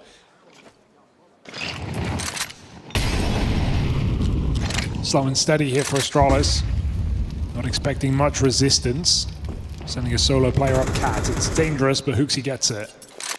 Look at the double goose. It's interesting, right? First guy goes out fighting, kind of gives the sign that you've dealt with the goose player. Okay. Bit of a bait and switch here for Foot. Waterfall smoke to be deployed. Looks like they might use them as well, but they would be going into the stack. Using the Ryu in tunnels, it gives you the option, right? Whether or not they're True. going to take it. Let's see if they put Hooksy in spawn. If he jumps down, it does look like that mid to B now. He's going to try and cut rotates. They're in spawn. They're ready for this Jukes. Here's the drop. He can shoot him in the back right now. Hooksy has to watch the smoke. That's his whole job. And he looks away. They're still going to front through the smoke. Missed chance for Fuzi. Remember 3 players who's on about B. to appear, and into longs they go, but no problem. As Stair finds a triple. All right. 4 in the round. That could have got out of hand. That could have got out of control, but Stair keeps things clean. All right, 2-round game now. That was the partial buy. Guns will come out once again. Round number 19. Only picking up 3 rounds in the first half. They've battled back after losing the pistol. Not going down without a fight, that's for sure. Fuzi getting stronger and stronger as the series continues. You felt like he had a chance there.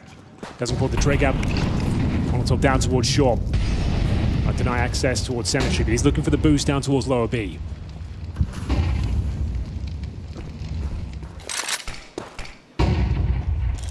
Yeah, won't get given it off at an angle to try and put your AWP into. Hooksy just goes and takes lower on his own. Looking for a late, long retake here on the T side.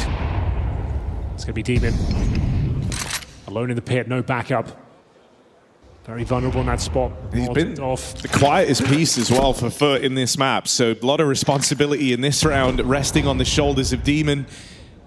Cemetery nearby might be able to offer flashes to try and help him out, and even throws his body on the line here out towards long, moving in to try and help out Demon on the long side. Demon don't need no help. Yeah, great backup as well. The flashbangs set him up nicely for a double kill. 5 on 3. Round still alive. Ryu needs a couple here. Hawks, though, waiting for his chance to strike, and he does deadly as Duke swings as well. That's the bomb loose in middle. 40 seconds and an impossibility for Hooksy. Spam through the door, puts Foot on 11. Finally getting back in the game on this T side. It was an absent half after winning the pistol. 5 straight rounds for Astralis broken. Final timeout here from Rugger. He knows this is do or die right now. They have enough resources to fully invest into this round, but if they lose it, not only is it map point, they'll be financially ruined. They won't have any loss bonus to speak of. $1,900 into the next round, so it's win this round or GG. Double AWP setup now for Foot as well. Long's 23 kills, providing that secondary sniper. Really nice hold on the CT side here, shutting them down. Clean sweep, denying the plants. And concessions here. I said Astralis had one more strong buy, but Hooksy, sacrificial as always. He'll go for Tech 9 only, making sure they have util. Nice little shot from Fuzi, gives them the advantage in round number 20. Oh, blessed with long spawns as well. They'll go and take this space early. Always feels a lot more comfortable. You do have those long spawns to try and get out and just muscle this space away right off the top. You saw the problems of going for it a little bit later in that previous round. This time they get Fuzi set up in the pit. And you've seen this one before, right? Have the AWP control these long angles, these long sight lines. Makes this A site feel very claustrophobic. Standard reaction is to go and take short control, and that's exactly what Foot have done.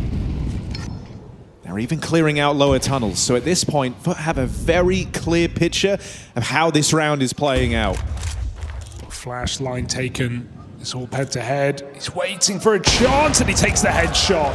Banger opener for Fuzi. Takes his time to guarantee the kill. He did that. Silent cross. Foot will find out the hard way. But Astralis are in the bomb site.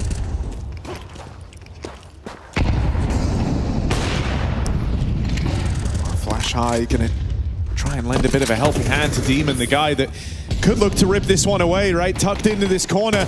It's an angle you got to have eyes on if you're Astralis, and he's fired off now. Caught out in the... Oh! Demon!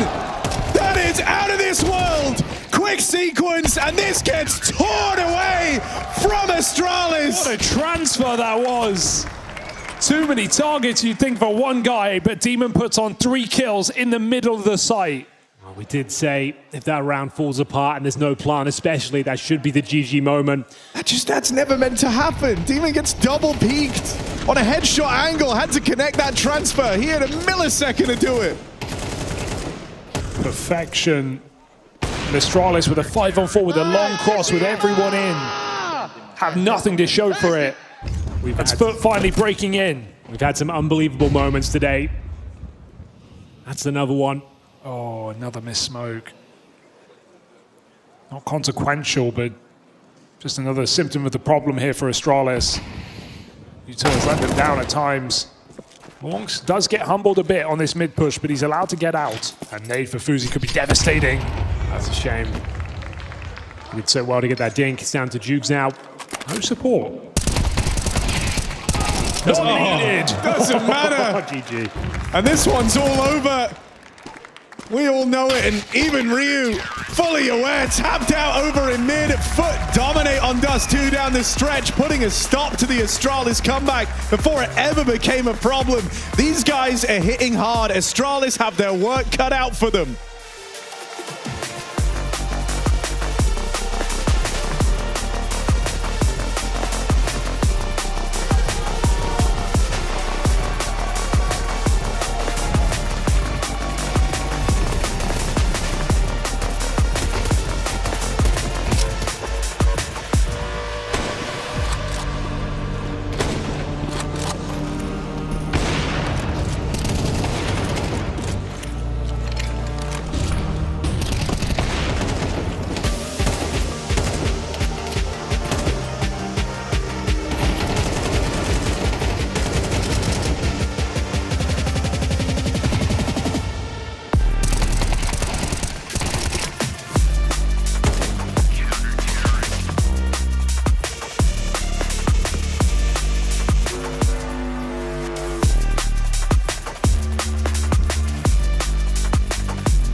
Back 10 only. Nice. I nade, Luma, I nade.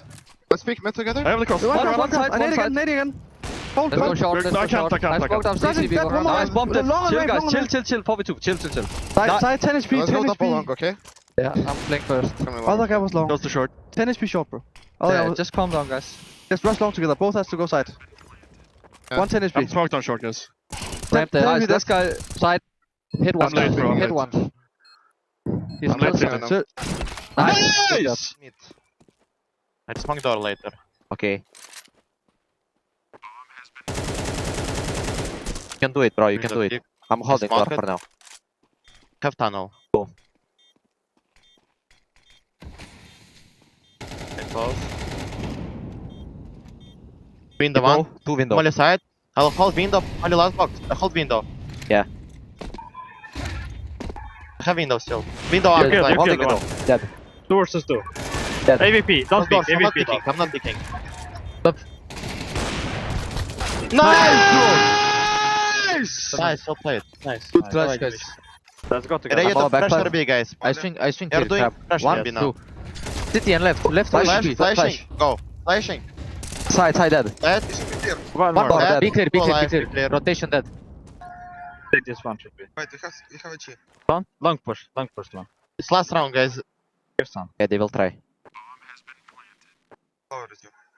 Crap is trickle. Half HP mid. I will hold it though. I smoke door just. Do it. Mid. City. He will go in dim, he thinks I'm low. Sound. Close door coming one. The window. Nice. Nice. Nice, guys. Sick guys, fucking nice, help, good job. guys. Good job. Flashing. Close, close, close. Close. Nice. Nice. I'm one Up HP. corner. I'm picking, guys. I'm Okay. rotating a lot. Yeah. One Nice. nice. Let's One more peek CT, one more CT. CT. I smoke CT. I smoke cross and Amante. Amante? I'm front of the body. I'm walking cross. Yeah. And I'll spray for your ramp, okay? Yeah, wait a bit. Ready? Ready? Side, Three, side, two, side, one. two. Think. 1 HP, 1 HP. Nice.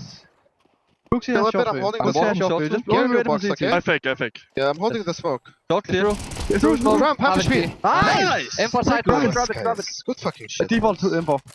Nice. Sick shot, bro. Oh, I got it. Holy shit, I got it.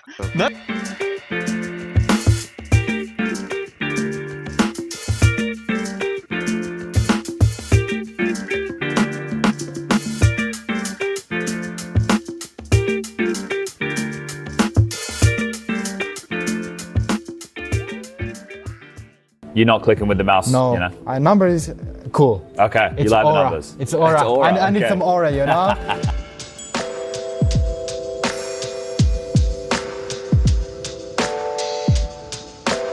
First and foremost, do you do any launch options? No. No launch options. No launch So we don't have to worry options. about that. That's easy. Nothing. All right, so you said you're playing stretch. What's the resolution we're rocking with? Oh, I play 960. Yep. Just 960, I play with it. Basically, all my career, I never changed resolution. I just started playing with it since 2018, 17, something like this. And yeah, I think everyone at that moment already played with it, so I just copied it from someone and always played with it. Lots of people using that. All right, do you play full screen windowed or full screen? I play full screen. Yeah. This is what I usually use. But yeah, full screen I use full screen window. Doesn't matter to me that much. Yeah. Do you change the brightness? 93. I think it's the default as well, but 93 I always keep it. Okay. It's same with every monitor. If I feel like the color is off or something, I change from the monitor. But okay. In game, I keep it always 93. What about the video settings? Anything different in here? Video settings, I think they are kind of basic, but I don't play with the low latency mode. I just put it disabled. FPS max, I put it 786. Okay. Also Why 786? Just a funny number. It's a funny number. Also, like I saw, like some player put it. Maybe I cannot remember who it was exactly, but I saw it maybe from like Yam Yang, something like some really not so popular player. But anyway, like I saw it from somebody, and then I was just why not? Then I go here. I put the 8x, so the highest. Shadow quality, of course, high. Blah blah blah. Then I put everything else is low. I love this stuff. I don't use it. I don't care so much. Ambient occlusion, I think it's also medium on default. I just leave it. I'm not sure what it does, to be honest, but just default, and all of these are also default. I don't change these two.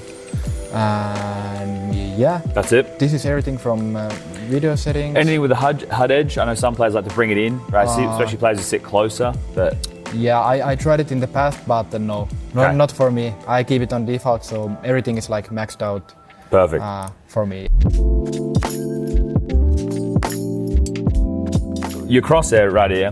This one is I call it the Nico crosshair. Okay. So it's just the size 1, thickness 1 and gap -4. Basically what almost everyone else is using. But for me with crosshair, I think I change like every day. Really? Just the color or the size, or what are we talking? Everything. I mean, I usually play with small crosshair, like not above the size of 2. Yeah. But thickness 0, thickness 1 sometimes. If I don't play with this, I play with size 2, gap -3 and thickness 0. This one is also like really common for me. Really nice. Okay, so those two, you go between something along those lines. They are like my go-to.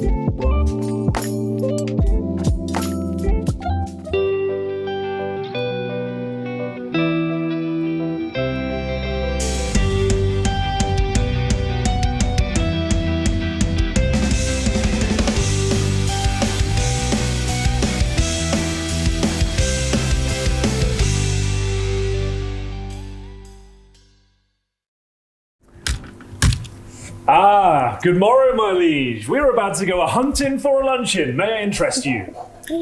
We are not about to do anything. Don't listen to him. I know the most authentic fish and chip calzone in town. You are going to love it. Well, I'd love to.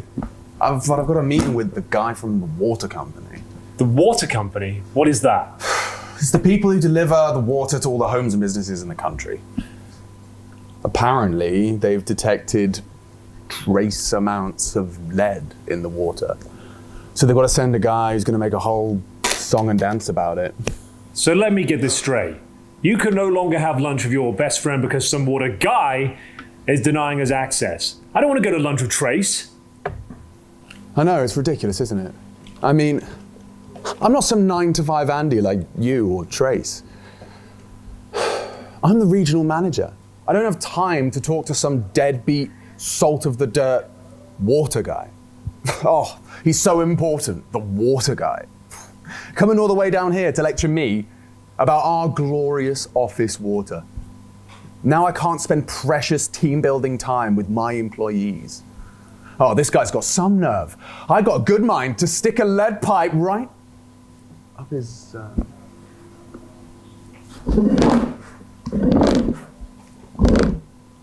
Hello there! I'm Alex. Sorry, one of my friends here was just telling us.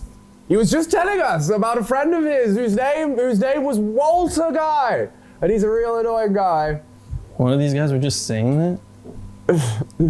Yes, I'm the manager of this here establishment. They weren't the ones just talking then?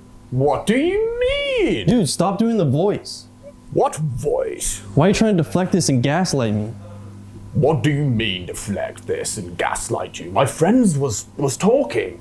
Can you just talk? No. This is my normal voice. Okay, I'm just gonna mark this problem as fixed and go. Oh, goodbye, water guy.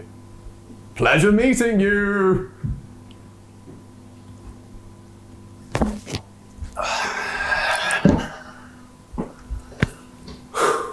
Wow. I know.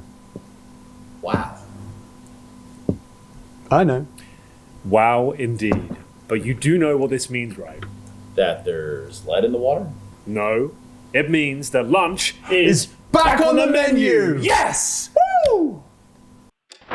Yes! Let's go, guys. Go.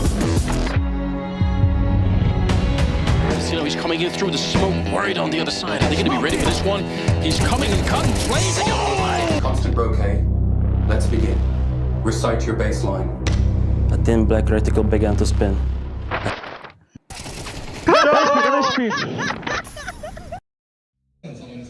All right, things are getting deadly serious, Hugo, but I'm not just talking about the finals coming up later today, this third, fourth place decider as well. I'm talking about Colex Fantasy. That's really what I care about. We're really, really close. Not just in the shot, I mean on the leaderboards. I'm at position 994. You're going down. Where are you at? 988, Harry. Dude, we less are than a point's 6 difference. apart. We're not even a point away from each other, Hugo. This couldn't be closer if we tried. How are you feeling about your points here? How are you feeling about your placing? Because 4 players eliminated for both of us. You're It's a down to 1v1. Woxic. It's a fantasy I'm down to 1v1. Mikaze. Navi have won this game before. How are you feeling about it, Harry? I don't care about that, bro. Oh. Navi ain't winning it this time, and that's what counts. I have faith in my boy, Woxic, man. He's got you right where he wants you. Have you seen Aurora this event? They're not choking anymore. They powered through that. Don't talk to me about the fact that this might happen in the final. It would be the perfect place for it. We're all thinking it. But Woxic, Wakadia, I don't have him on my team, but he won't let that happen. Neither will Woxic. It's nice. Everything's fine. It's nice that you talk about Wakadia because you're talking about that top player of Aurora. See, for me, I know I have the top player of Navi right now. Makazi's been in good form. Dude, Navi have a deeper map this. pool. It's a BO5 grand final. Navi have got the experience. Aurora may have unearthed themselves from stage choking, but to win a final, Harry, in front of a crowd, Bro, something we yet to see from this Makazi team. nearly lost to his old team. Okay, You know, but he man. didn't. Oh, but he didn't. nearly That's did. what matters. I ain't but he losing. nearly did. I ain't losing. I ain't today. scared of Makazi. All right. I ain't scared of you.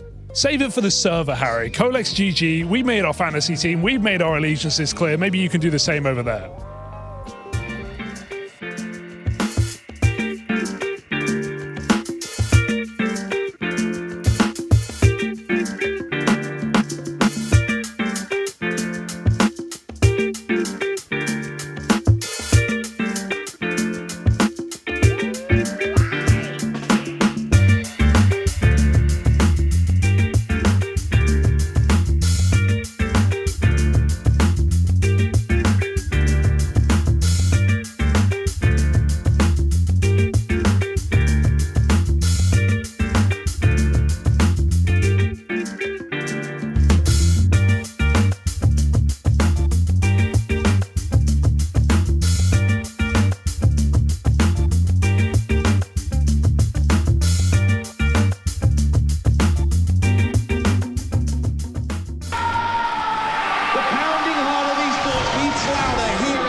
getting his shot.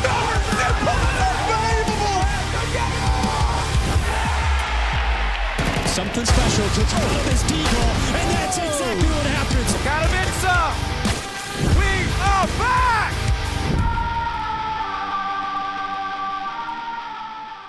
When I was 11, they said that I can be one of the best players in the world. I chose to go full CS, just the sacrifice that I wanted to make to become the best. I think grinding phase, it really helps you when it comes to keeping your energy up.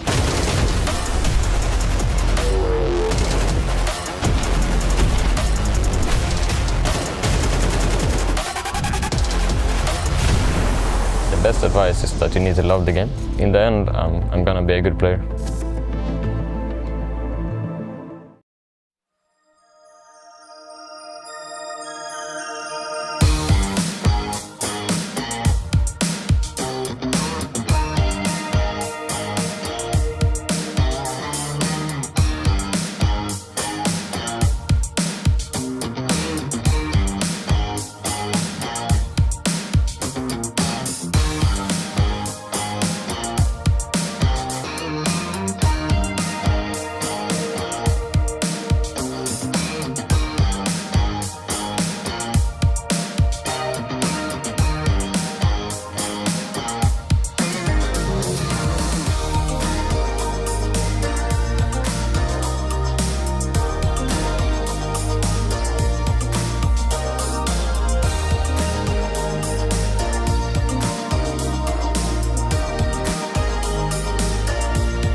A map in the pocket here for Foot as they take their pick of Dust2 in this best of 3 series. Some are calling it the best of 3 of the day, and that's just because we have a BO5 grand final up later. For now, Astralis trying to bounce back on their pick, looking for redemption. There was a slight redemption up there in Dust2. Henry 5 rounds straight on the T side. Absolutely. Too hot to handle after that first half. It was a slow start. 9-3 down, but they battled their way back admirably. That man in the screen right there, the hometown hero, he had some amazing moments. They might have lost the first map, but they're not dead in the water by any stretch of the imagination. They're a tenacious team, and they can certainly bounce back. This is the best looking Astralis we've seen in about 5 years, Harry. Yeah, without a doubt. I mean, dude, look, the thing is as well, you know, sure, you lose map 1, but I think that kind of tone that was getting set to open up, the comms being slow, no one willing to set each other up, you know, everything kind of off to a really ugly start. You largely shook that off, and I think that's so important because now you head into Ancient, knowing what your shortcomings were, knowing that you've overcome them, going to be able to give Foot, hopefully, more of a run for their money here on the Astralis map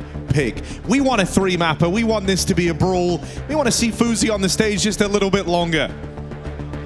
Well, it looks like we're good to go, Stockholm. Astralis, last chance saloon. Looking for that bronze medal. We're getting into Ancient. Can I get a hell yeah? Let's fucking go! Ooh, I like that. Ancient's going to be a brawl. It's going to be a bash. Astralis bring the pace straight out middle in this pistol. They're going through the red smoke. And Foot are not ready for this. The A site only has 1 player in it. You're going to try and plug this hole, but Cemetery smoked off. Oh dear. Looking now at Jukes, who has a mammoth task ahead of him. Can't shut down the red room. It's a good flash to get you through that choke point. Retake now very much on for the Foot squad. Launch arrives on these dual Berettas. First man in, but the first to fall is Demon. A convincing hold here out of Astralis. He might have to pop a fresh mag in that Glock, but he's got cover. Ready to keep fighting for this. Uppercut out of Astralis in this pistol round, and Jukes shut down. Ryu starts strong, and a ballsy call to open things up. Astralis get on the board early. Yeah, both teams have 4 players charging through a smoke in red. Works better for Astralis, getting them the position. And Ryu, who's had a quiet series so far, and a quiet yesterday, shows up with a big triple in the pistol. Going to be an important player to watch out for in the second half for Astralis, so nice to see him starting strong. Not out of the woods just yet, though. We know what FUT are capable of on these 4 spy rounds. Never discount them in these sort of scenarios. Heading towards B, we know Hooksy loves to target this bomb site relentlessly, time and time again, executing. See if this one lands in his favor. It looks like the perfect call, Hugo. Only 1 player here. Looks like the round might already be done. 4 mollies land in this site. I don't think there's anywhere to play left for FUT. They've got to give it up. Okay. Not exactly par for the course, but trade is swift and symmetry blocked. Nowhere to go here for FUT, but forward into this smoky site. Astralis block once more. With that, should be lock and key on this post plant.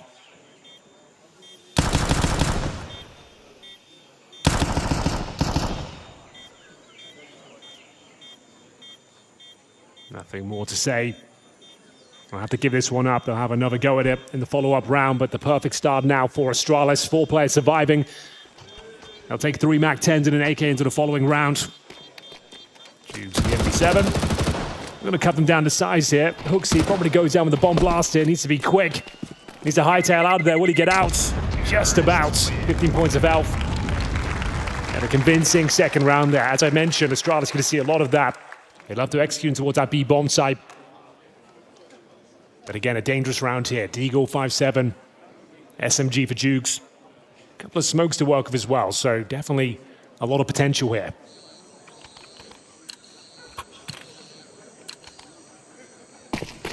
Round 3. Do we see more of the same? Looks to be more of a default situation here. Fuzi with the smoke down towards Donut. Smoke red as well. They're going to be battling towards middle.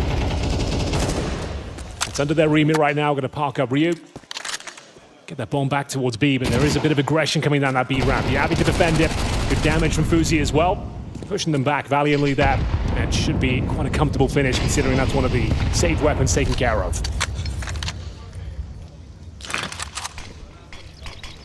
Some time getting bought, but no more util left here.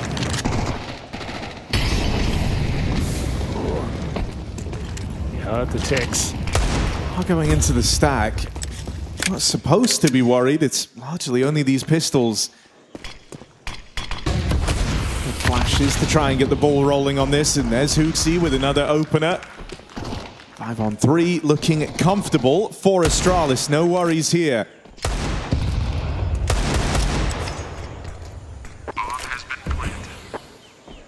Just saving Kevlar, really, more than anything. Already going to get found, but Astralis don't need this hunt that bad.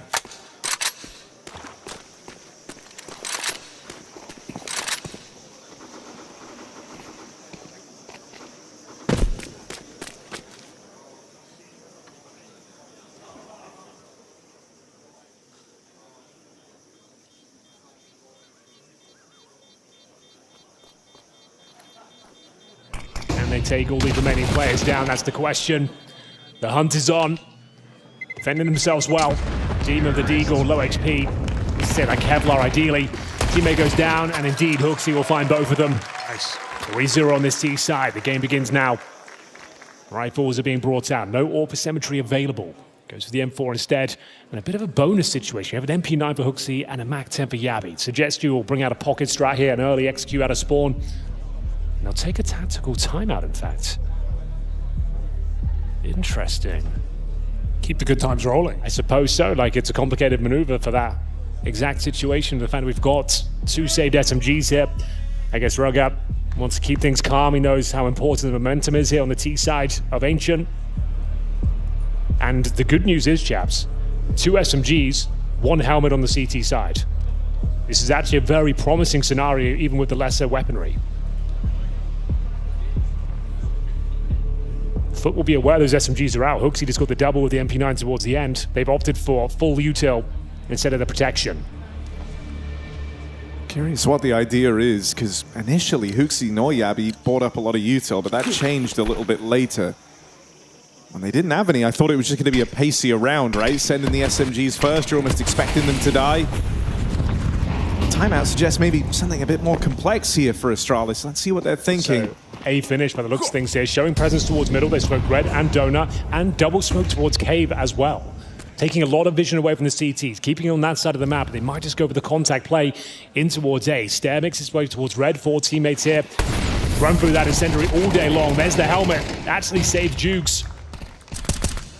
And now they're in towards that A side. Stair to cut off rotations. Can't hold on though. Really needed that kill, you feel. The molly might push a player forward here, so that smoke spam is a perfect call for Fuzi. Long's tucked in, and they deliver him another kill. Fuzi clutch. Is he up for it? 1v2. Oh, he's definitely up for it. He's got a bit of a gap, but if Krebeni realizes the map's gone quiet, he could go back to middle. Might be Demon to check it out from red instead. Fuzi, eyes on. The missed shot, headshot down low. The Demon doesn't need this fight. Krebeni is right behind. 2 bullets. Oh, Krebeni's got this dead to rights. And so there we go. Rifles come out for foot, and they put a stop to that fast A play out of Astralis. Very important opening round, considering Astralis took the timeout for that as well. It's their bonus. They've still got rebuys. A difficult position for Jukes, because as you said, run through that molly, the CT Incendiary doing absolutely nothing to stop that charge from Astralis. Jukes at least takes one with him. And once the bonus round, though, now you get to see the Fuzi AWP. Yeah, all things considered, it's actually a pretty decent round. Put 3 of them down. See whether they can make up. Yeah, good spam from Huxi. Considerable damage towards Demon, takes it down to 59. And a moment's respite. As I mentioned, they love hammering it home in this B-bomb side, time and time again. Stair over towards A main. A lot of lurk potential for him. Going to try and show something on that side of the map. It's a boost up. Fuzi looking for that opener. And they give it to him. That's an absolute freebie. I mean, he pre-aimed for the jump. He knew it was coming. That's what we talk about when we say the prep done on these teams and familiarity with their opponents after 5 BO3s just a couple months into the year.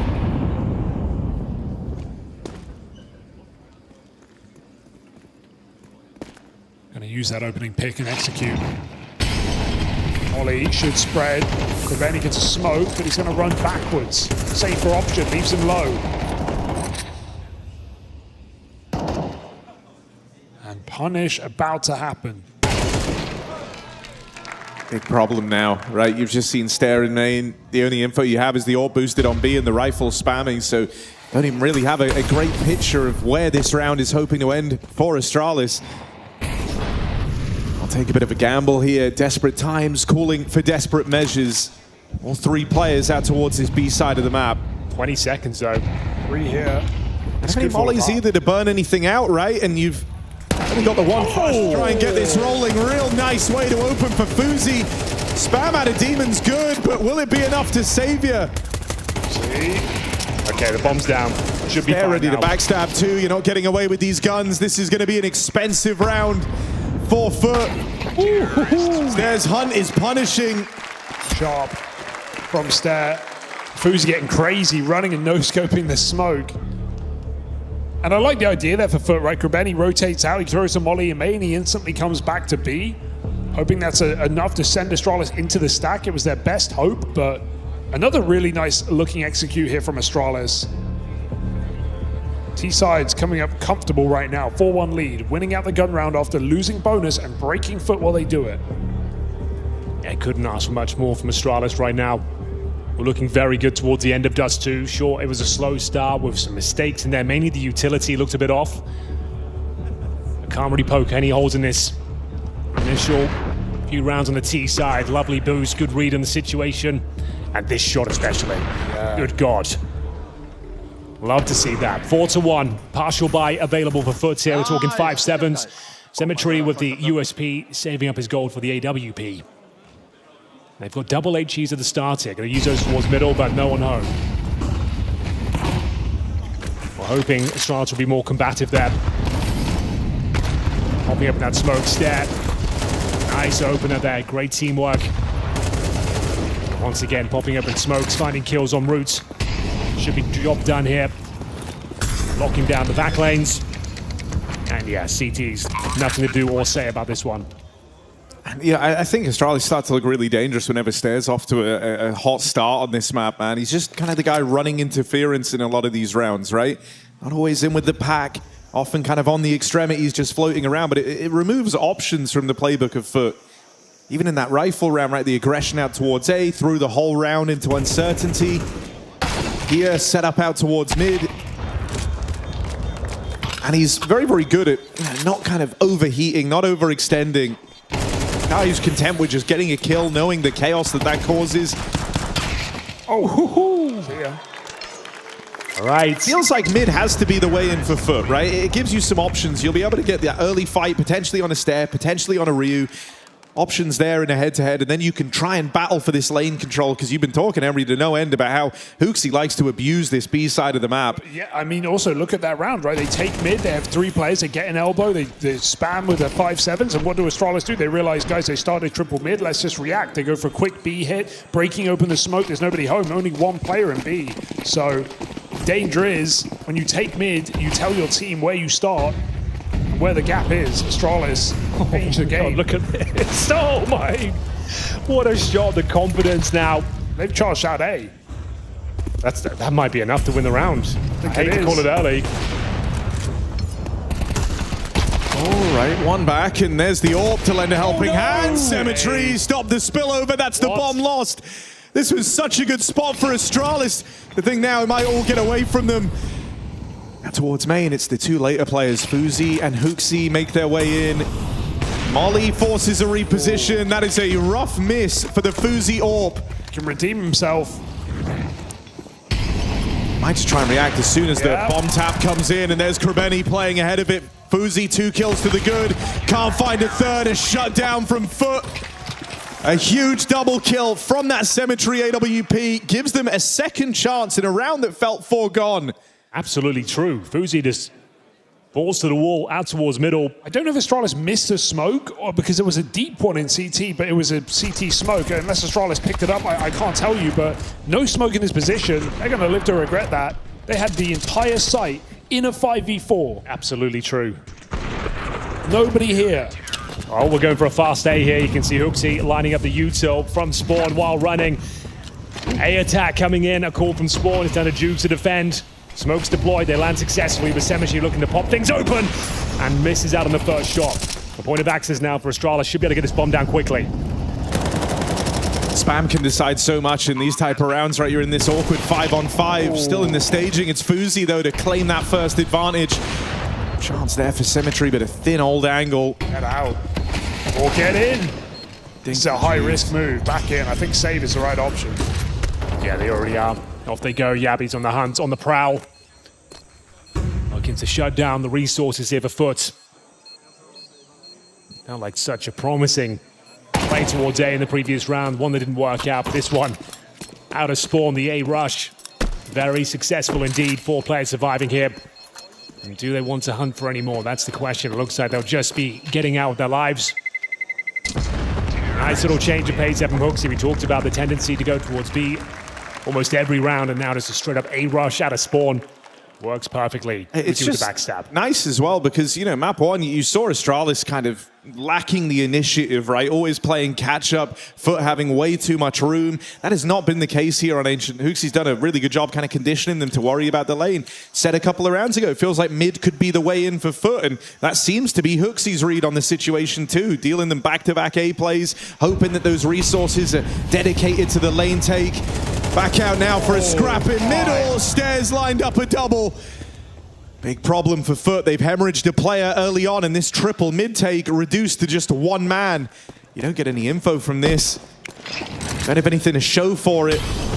How did Stare make that look so easy as well, right? 3 players in mid, the nades just obliterate them. Stare doesn't take a point of damage from those first 2. And while Demon trades, mid is now lost. Nobody has it. I was going to say BXQ could be likely, but I think the contact play is the perfect call here. Don't give anything away, but the problem is you are walking into 2. Symmetry, one of those 2 players, opens things up here. He's got backup from long as well, but he's going to be taken down. Demon is dropped in his Symmetry. He needs a couple of kills here. Not going to happen. Krebeni available, but Hooksy with the backstab shuts it down, keeps Astralis to their winning ways. 3 players survive, and we go 7-2 overall. I think the money shut down as well. This has to be partial buy. Things starting to get out of hand here for Foot. Deagles, 5-7s, maybe some Kevlar. Is there with a double kill.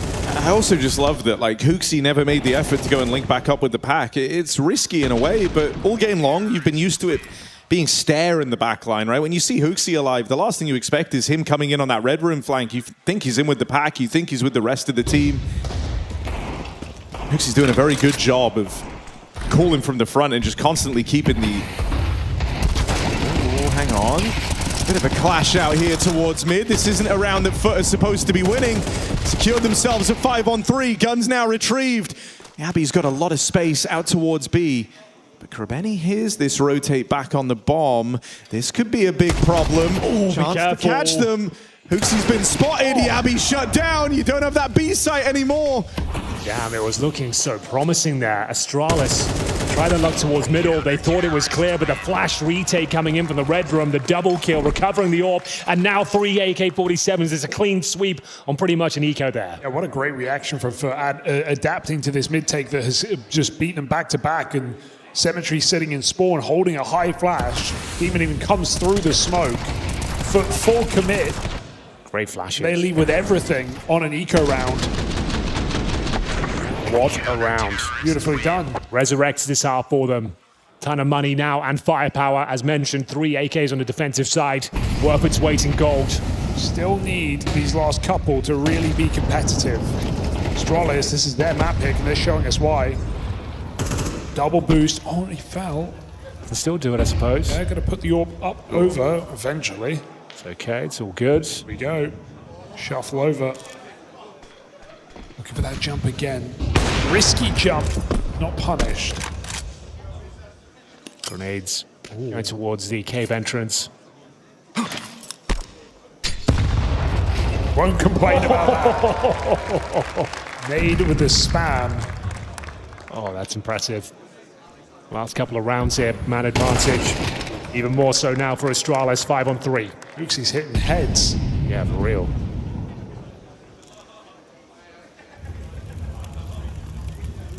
Feels like they're playing Spirit again. Hooksy just popping off. You can see them getting warmed up towards the end of Dust 2. A little bit slow, a little bit ropey in that first half, 9-3 down. A lot of mistakes, coordination, comms are off, but this is the Astralis we love. Getting stronger and stronger with this new roster. Uzi, you feel like it's inevitable. He's going to get one from the boost. There it is, finds Symmetry. Nothing to do here. Unless a triple kill from Demon was available, but unable to convert it. I mean, you don't want to save, but it's kind of wild that Juice is even hanging around here. Time. Throw a nade and walk away. Keep that AK for later. Got money. They've just got no rounds. And it's such a huge difference. Astralis here on Ancient compared to Dust 2, night and day. Can't stress just how important it felt like, you know, finding a bit of form, coming out of your shell somewhat on map 1. Feels like it's done them a world of good. Checking everything right now, clearing every corner. They know he can't be far away. After throwing that nade, they've got him boxed in one site. And a walking temple right now. Surprise, surprise. But not getting out of this one. 8 rounds to Astralis. Well, fortunately, after winning that eco, they don't have to take any concessions in the follow-up round. They'll have everything they need. Foot, that is. AWP is there as well, but yeah, very convincing once again. The grenade and follow-up spam, a thing of beauty from Yabby there. Great open up. Fuzi stayed loyal to the boost as well. Gets rewarded in the end. Because he can't believe it. Seal of approval. Yeah. Final round, boys. Let's see what they've got. Foot desperately need this one. Back to a mid-take, back to this brawl out in middle, and Foot take it convincingly. Their second timings are perfect. Oh, even the catch for Symmetry on that AWP. And a Fuzi 1v5 requested. He's letting us know. I can't go through this, so we're just going to have to wait a little bit longer. Okay.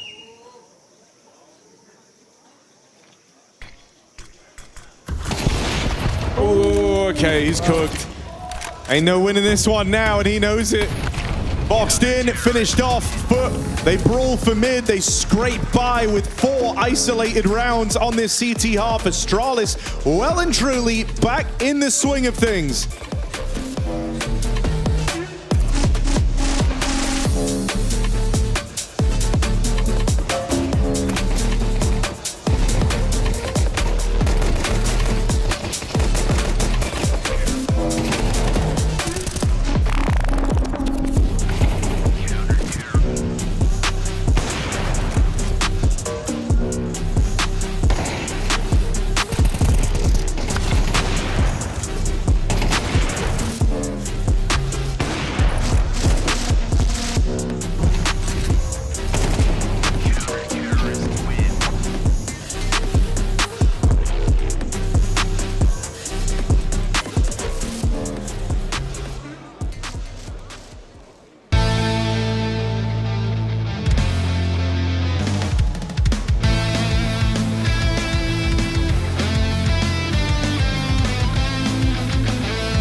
Welcome back to Super Sunday, live and direct from Stockholm, Sweden. We weren't sure what kind of Astralis we'd get today. They've been a little inconsistent in the playoffs. Dust 2, a slow uphill battle for them. There's signs of life towards the end of it. Move over to Ancient, the second map, their pick, and they're in the driving seat, and it's full speed ahead. They go up 8-4 after their T-side campaign, but they're not out of the woods yet, boys. We know Foot can hit incredibly hard, especially with the AK-47s in their hands. Pistol could prime a comeback here from Foot, so Astralis need to keep their pedal to the metal on this CT side. 4B stack, a strong start as Foot set up. Here we go. Opening kill through the smoke. Orm's fighting back. He was the hero of Dust 2, but he's taken down early, and this is very convincing. Looking comfortable now for Astralis. In comes that bullet storm of the dual Berettas, meant to just save the day. Jukes offering up some resistance, but very quickly might get left as the last man. Tricky 1v3 to navigate. You've got crossfires set up in the site, a man at long as well, ready just to swing on out and lend a helping hand. Duke's never given a fair fight. It's Astralis with the pistol. Fuzi is the MVP of Astralis today. He has won so many important rounds with double, triple kills in this entire match. Massive CT pistol here with Astralis starting 4B. They essentially won it off the cool, but tried to claw it back in a 2v4. Fuzi says no more. Never out of it though. Buds will be force buying in the second, even without a plant. Force buy is pretty desperate without a plant. Yeah, you don't win this one. I'm afraid, yeah, you might be out of time here on Ancient. So it's Tech 9s, helmets, basic util, and an A finish looking likely here. Graveni will hold towards the B ramp. They smoked off towards Cave. Juke today main. Hookseed is playing defensive counter-strike here towards that Cave position. Towards middle we go. Well, they've walked it. They could just cross. Smoke begins to fade and a player gets spotted. Gabby in a lot of trouble, but jumping Tech 9s do take him down. They get red control as well. Footer here, there, and everywhere, but Fuzi's taking space back. Okay. Looks like they're out of harm's way for now. That's forced by shut down. Nowhere to go. Double digits early. Demon just hoping to take a couple with him. There's one, can't find the second. And that's full eco coming up next with no bomb plant. 11-4, pretty much locked in. Remember, it's Overpass to close things out as well. Yeah. Very tactical map. Nice to see Astralis looking good after back-to-back dismal Dust 2s.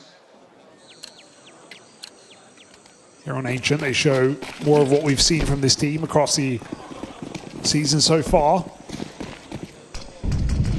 And Overpass definitely feels like a nice place to end it for this Danish squad.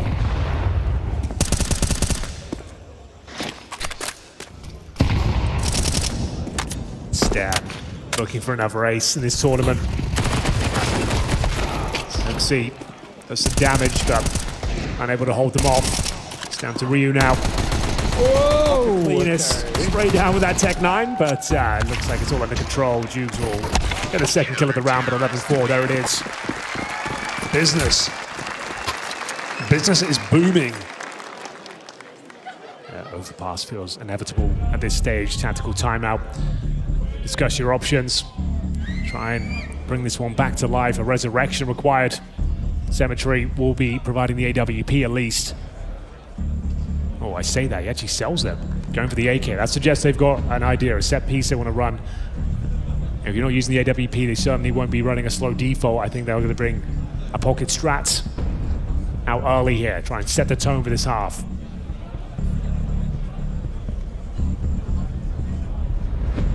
Coach Coolio been brought in, been with this squad for 3 years.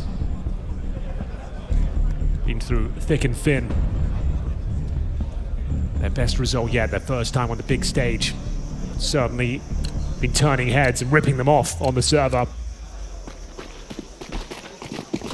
I like that a lot of his mantra with the guys has just been kind of, savor these moments, try and enjoy it, get a feel for enjoying playing on the stage. As far as he was concerned, he never had a doubt that they would crumble under the pressure. He felt like they were well equipped to do so. Wow. Are they ready for this? Double A main push. Lots of backs turned. Fuzi might just have a mowdown on his hands. Fires off straight away. That lets them know they weren't ready for Ryu. These two play it forward, play in tandem with Yabi crunching down upon mid. You could tell a rough hand to open this one up. Lonks down low, a man advantage for Astralis. And whatever the idea was for Foot, whatever they concluded at the end of that tack pause is out the window. The setup's really strong from Astralis as well. 2B still. Yabi playing for info towards middle and donut. Very assertive play from Astralis there. Knowing the tactical timeouts there as well, you know they're recalibrating. They're coming up with an idea. And if you can shut it down early, get stuck in, and especially find the man advantage, it's a very promising prospect as they get in a 3-on-1. Krabeni has done some unspeakable things at this tournament. Some of the best rounds we've ever seen, but this one looks out of his reach. 30 seconds, 3-on-1. Does have the bomb in his back. A plethora of utility, but he is locked in. Yabi should be taking him down here. Well, that's if he goes towards the cave, though, but he's actually making his way back. Shouldn't matter, though, even if you find this kill to Hooksy. Stairs position is unexpected. Benny isolates the site. The Stairs ready to swing, and Hooksy doesn't need help. Both players on default, ready to receive it to Team Ace here from Astralis. And map point, Overpass on decider for this best of 3 to put you on the podium. Yeah, that's unfortunate. As I mentioned, if you're taking that sort of time out, this sort of round, you know they're up to something. It won't be a traditional default. There were gaps across the map. Astralis identifier, 2-man A push. Shuts it down completely. This could be the final round of Ancient here. Astralis with a statement performance here. They are not rolling over in this third place decider. Galil, Mac 10, bare bones utility. It is the hardest round to pick up, number 13. We all know it. Can they keep it clean? Astralis would love to get out of here, right now, move it over to the tactical affair that is Overpass.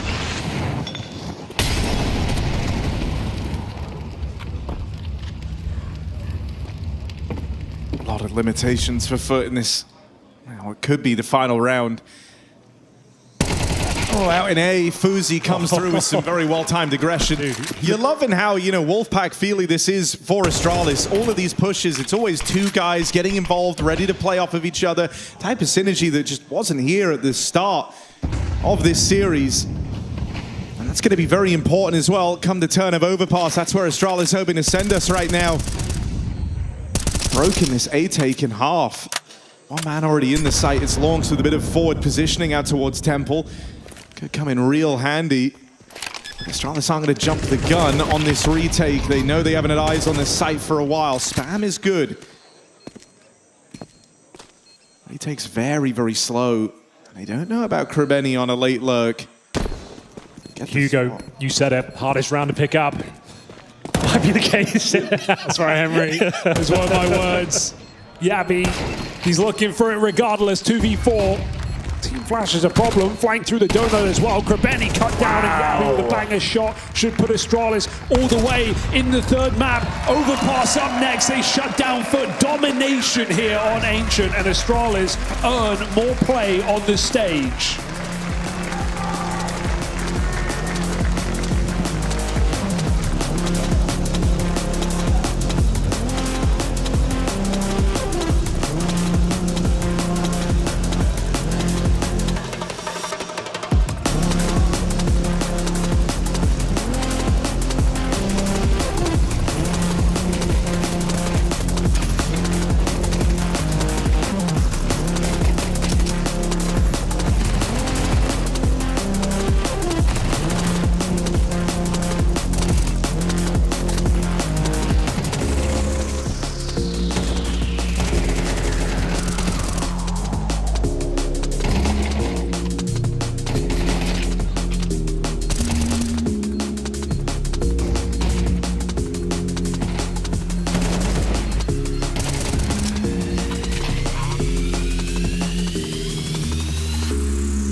Flash under heaven. Flashing.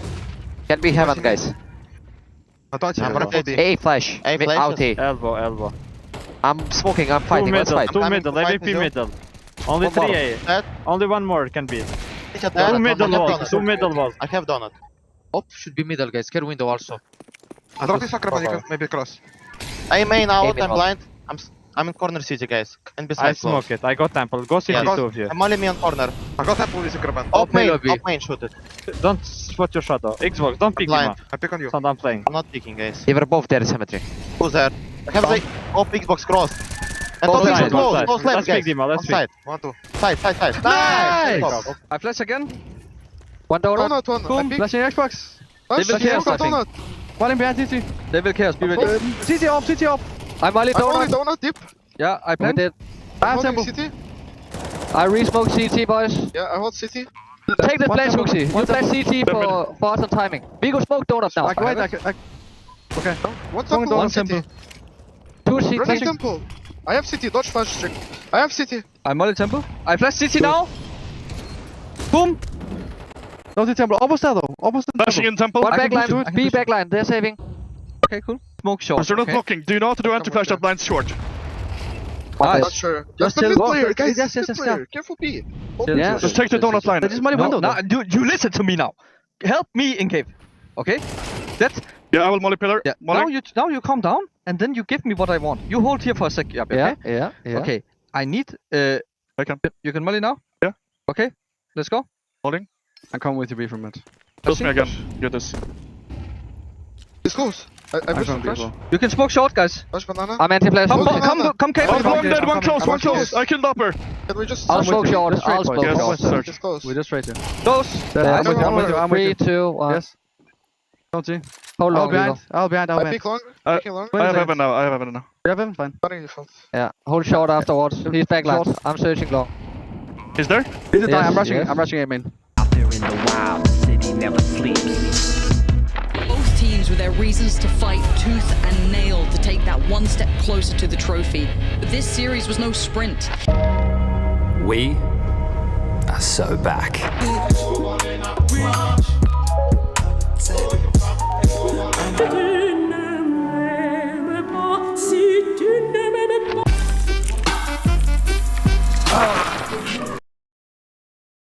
I've just been walking around the floor and we found some passionate fans and both Vitality fans, right? Cheering for Vitality today? Yeah, I think so, yeah. Yeah. What about you? Who are you cheering for? FaZe. Yeah, no, that makes sense. That makes perfect sense. Absolutely. But are you enjoying your time here? We've seen you on the cams having a great time. Yes, it's my first CS tournament. Yeah, I've been a fan of Astralis since 2016, since their start. And now that they have a Sweden on their team, they're perfect. And yeah, it's even better. And I feel like they haven't been this good in many years. So I'm very happy. And for you as well, how long have you been supporting Astralis? I mean... I think that's since COVID, pretty much. Yeah. Okay. And just since I came into CS, which was around COVID, actually. Yeah. How are you finding the atmosphere here in the Annex Arena? It's crazy. It's so nice, especially since they're playing still. Yeah, right. Like, with the Spirit game, I was thinking maybe it's going to be a short tournament, but they're still here. Yeah. That's great. And you're going to be sticking around for the final as well? Yeah, absolutely. I will be cheering for Navi just because Aurora kind of beat my favorite team. But Aurora was still great. It was a great match, and I'm just happy to be here. Yeah. I mean, I think we all are. Last question before we go in: who is going to be lifting the trophy today? Who do we think? I mean, we know who we think is going to win the trophy, but what about you? Navi. Is Navi? Okay, two Navi fans. Yeah. I wonder why. Thank you for your time. Let's enjoy the games. Yeah. And that's what happened.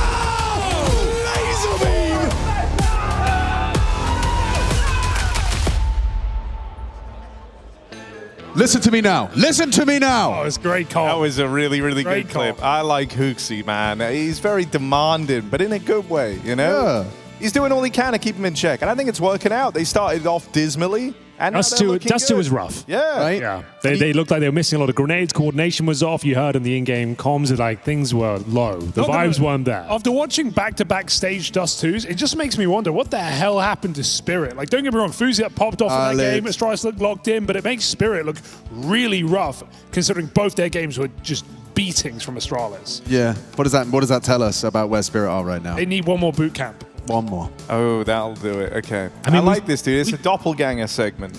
Yes. The Henrys, the Alexes. And we're the Men in Black today as well.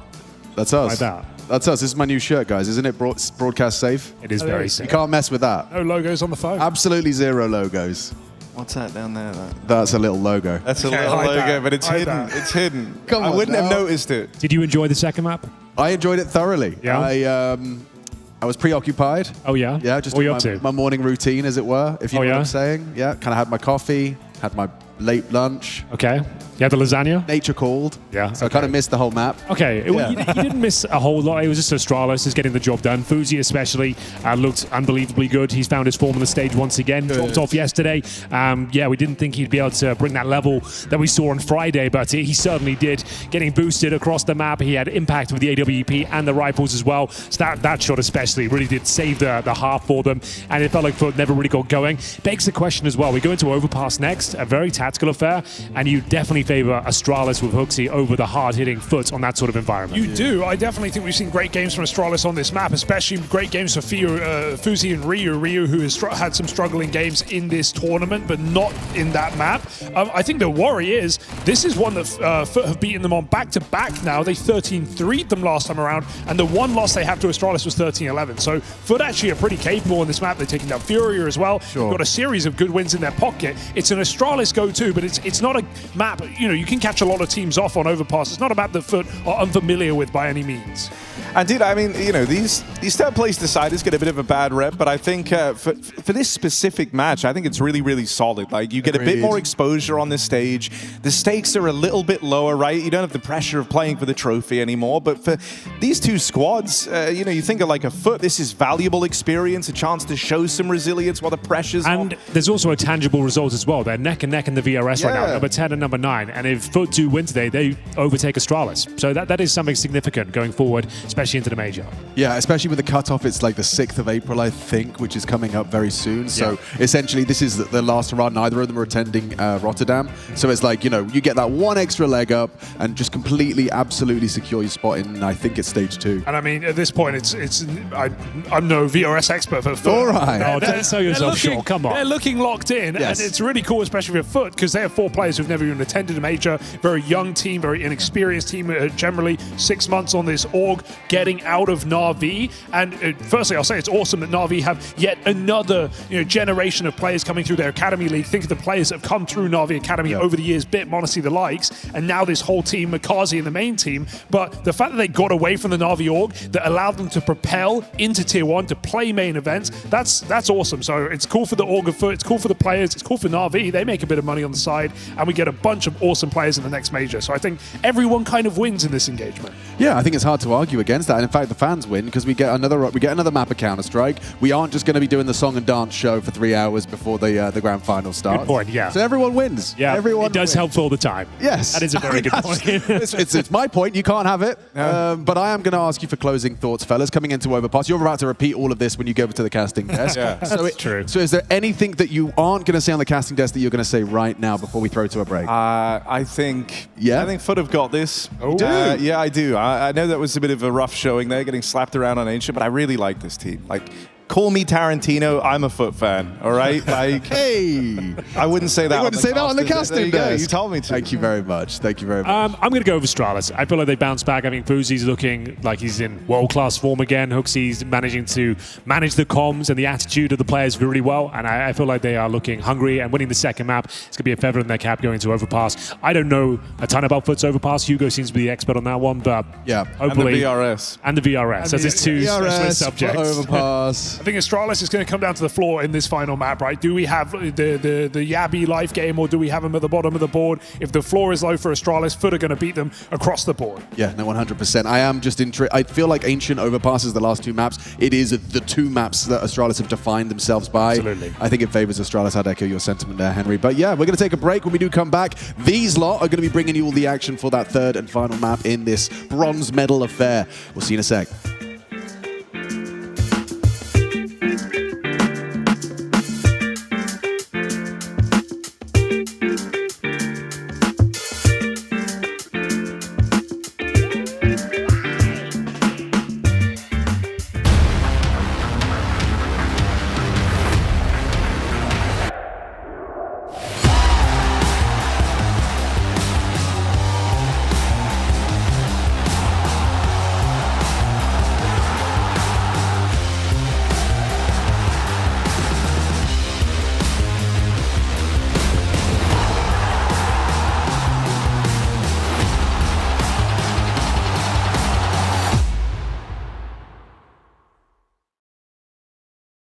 When I was 11, they said that I can be one of the best players in the world. I chose to go full CS, just the sacrifice that I wanted to make to become the best. The biggest reason that I grinded face it was because I wanted to beat on.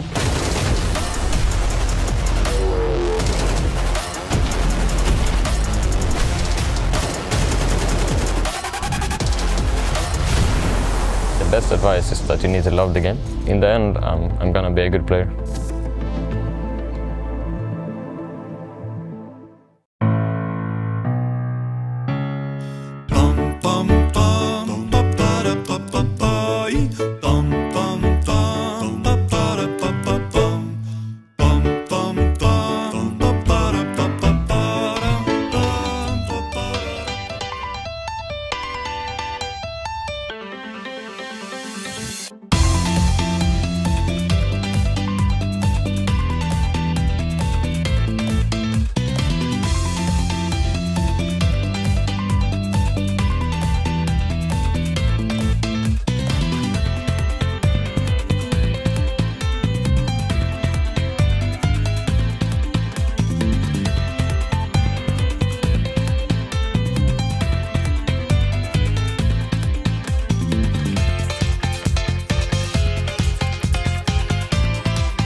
magical moment. And not every moment can be precious like this. So come on, here's something you don't want to miss.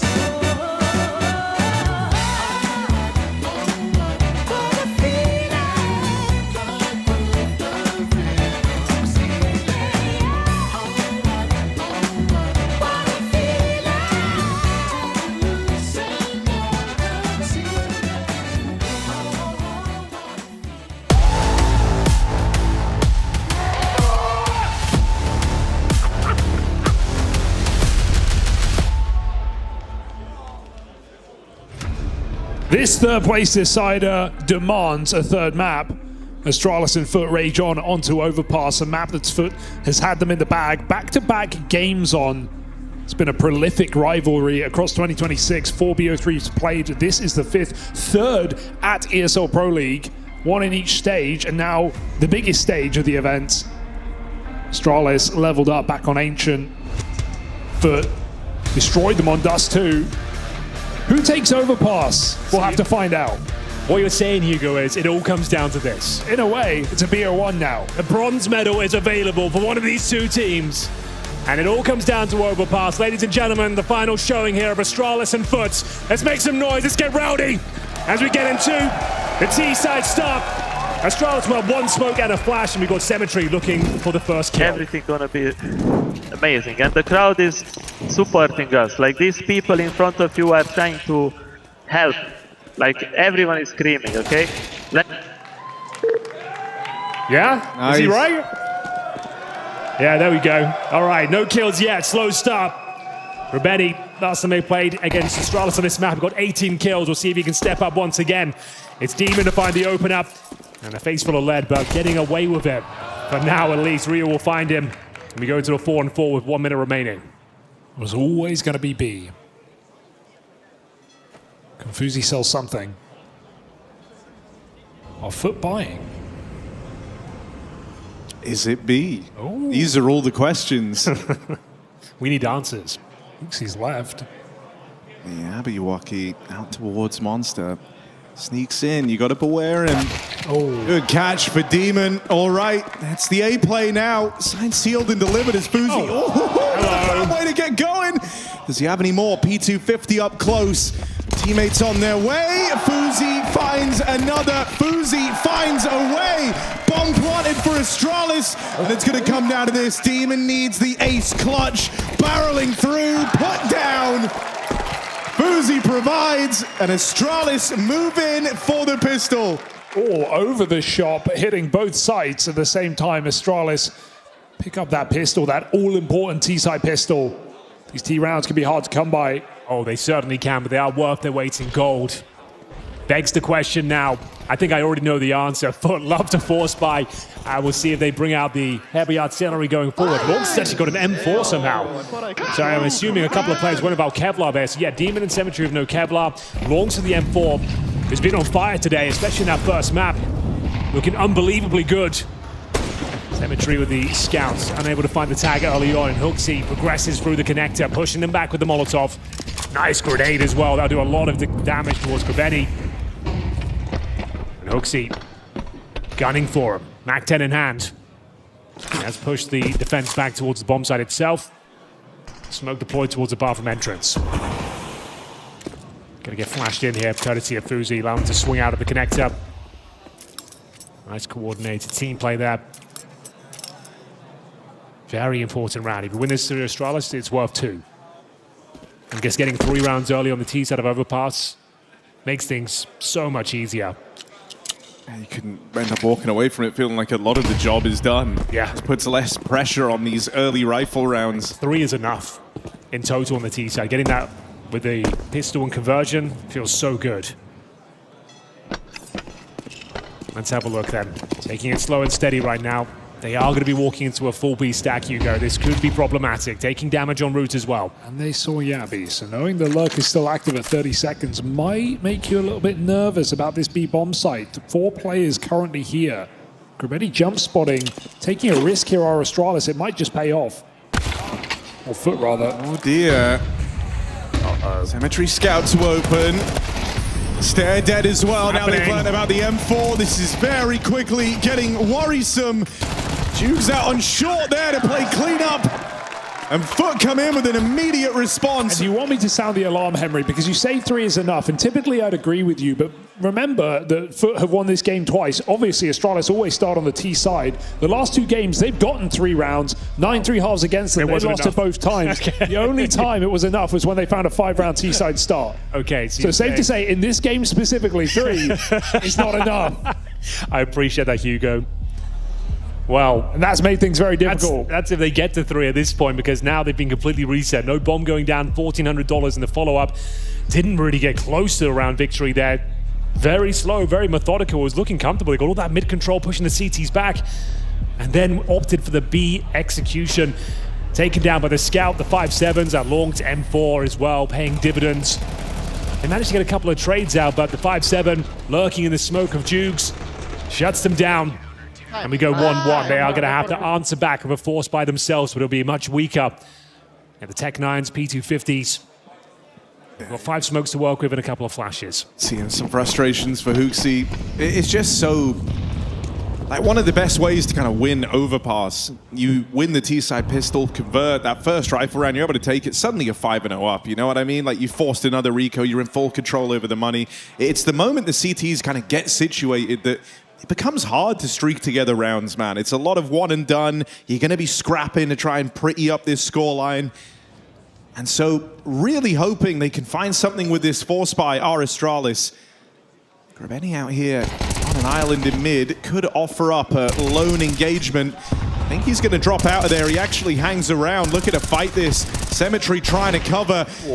Grabeni's Deagle hitting hard, and even though Fuzi's wrestled back a couple, it won't come to matter. A nice double from Fuzi. Him and Stare have been the standout players of this series. The only ones in the green for Astralis coming into map number 3. It's been Lonks and Jukes on the other side. You can see Hooksy talking a lot after that round, trying to keep the morale high. Knows his team can go quiet, losing some frustrating rounds here, but it has to be the full eco. Got to stay locked in, got to get the most out of it you can. Sure, you won't be winning this round, but if you can bleed out all that util, slow things down. Every dollar removed is a benefit going forward. That's exactly what they'll go for here. Just wait out the initial barrage of util. Take some time, have a sip of water perhaps. There it is, Hooksy. Get it down here. A moment's respite. Get everyone smiling again. Have some fun. That's what it's all about, really. It is a video game after all. Enjoy yourselves. This is why I think you should come into this for these type of rounds with just a couple of jokes prep, not us, like them. You know, Type 5. Yeah, Type 5 during the Glock Eco. Well, they're shooting around the teddy bears. That's quite fun. Oh, it's a lot of fun, in fact. Guys, what's the deal with the balloons? First kill comes in. Hooksy taken down. But as we said, just using this as a moment to recalibrate, prepare yourselves. You don't want to leave yourselves with like too little time. You do all need to die. Yeah. Not in an offensive way. Reality. Ryu and Yabi remain. Just a matter of time. Nothing really achieved, but we all knew that going into it. Time takes us all in the end. Astralis, no exception. Pistols gone, guns back. And Foot in control of this map so far.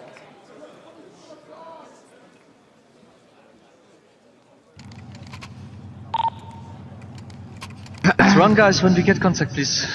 We're doing all the small things, we're hesitating, we're scared. It's bullshit. If I die from somewhere else, it doesn't matter, you just fucking run. Okay, alright. It's all a ruse, it's all bullshit. Nothing's real. You can see philosophers. Existential crisis. Let's see that it's quite a weak buy, all things considered, for Astralis. Clutching at straws here, number 5. Couple of Galils, contact play towards shore. Heard now, though, detected on the other side. 3 CTs here, and Yabi bravely makes his way through the flames. Can't find the opener, absolutely not. Lonks will take him. Looking for the double here as well. It's going to be Duke to beat it to the punch. Man advantage, but not for long. Back to a 3-on-3. And more bodies here still to break through, though, and a big double out of Krubeni leaves it just on Stair. One man snuck into the site. He's not ready for it, so blindsided. Foot peeling ahead in the early game.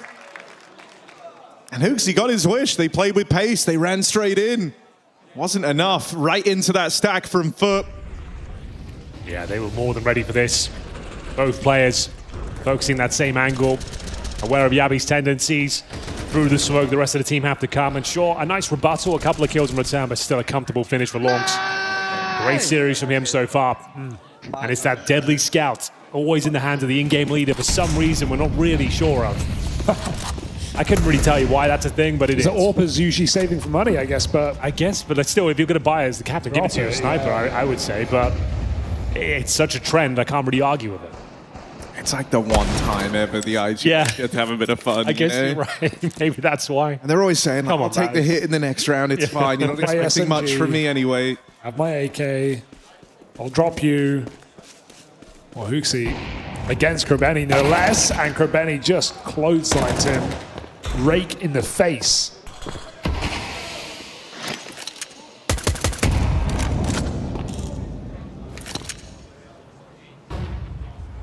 Going nowhere quick, Astralis. I'm a big fan of the Yabi Deagle. Unfortunately, it has been detected. It won't be doing anything this round, but just want to put it out on the record. Yeah, you want that to be known. I want people to know. Okay, later, I'll pull that back up. Maybe we'll see something, but Lonks is not letting them get out. Love that off angle for Zhugs. 5-1, this is beautiful. Yeah, it's a big problem for Astralis. You know, the wall is already up, essentially, and they've got a lot of money here on the CT side. It's the hardest thing to break through. You're worried that the Orb's always going to be making appearances here. That gives you a lot of staying power for Foot. You know, you're able to fall back into some pretty stacked setups as a result. You know, the B site gets that much stronger. You can play Symmetry alone with the AWP, just kind of playing for info over on the top side. It's a real powerful position. There's a number of problems to break through, and you've got to grind your way through this game now if you're Astralis. Lost out for your chance at streaks when you couldn't convert on the pistol. So this is going to be a real tit-for-tat type matchup. Aggression down towards the short side pans out for Foot. They're calling from the front. Playing like favorites, come through with an aggressive move, find the 5v4, and now they just ease back into their bomb sites. And it's Yabi going down as well, 0-7. Going to be in his own head here. Slow start, difficult game to recover. And it's going to have to be the B execute, I suppose. That's where we're heading. Get your smokes down heaven, Molotov the barrels. There's the smoke heaven. Flash over from Fuzi. Hope they can find the entries. He's there to clutch things up. Hold off rotations. Find the train. Here we go. No Molotov being deployed just yet for barrels. I'm sure it's coming in. There it is. Just a flash, in fact. Just overlooked. That's why you want to see that Molotov, but it doesn't seem to matter. Great entries there from Hooksy especially. Gives him a fighting chance here, but this clutch is certainly going to be attempted. Smoke in heaven's pretty rough. You're trying to lend some time to Krubeni. Okay, maybe he's not going any further. So I think that resmoke seals the deal on this one. Astralis come through, and Hooksy's hoping to lead by example here, right? Just charges in, might be a man down, plays with real confidence on the entry, gets past that barrels player and causes a whole heap of problems.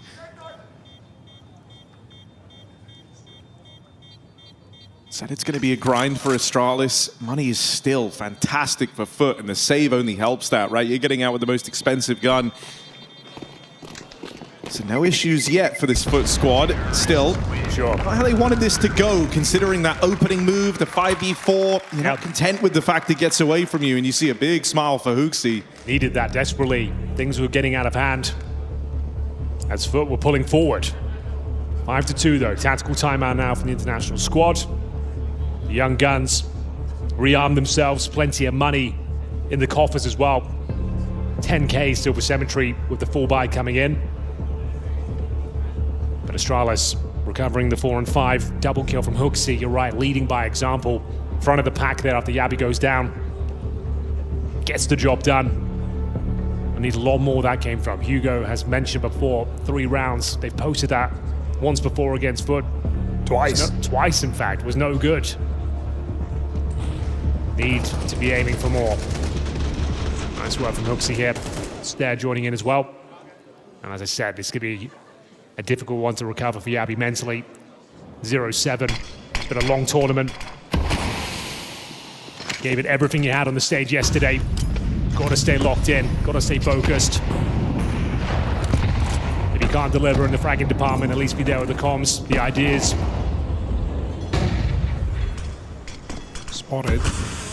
They're double set up. It's not easy for Yabi. He just keeps getting out aggression. You can see it on his face as well. He's like, can I catch a fucking break? It's also, you know, he's down 0-7. You know he's the guy roaming monster in these rounds. You know he's going to be that left there alone in a lot of these situations. And so it's like, don't ever let him get comfortable. You know, keep abusing him. The longer you can keep him in this position, the better.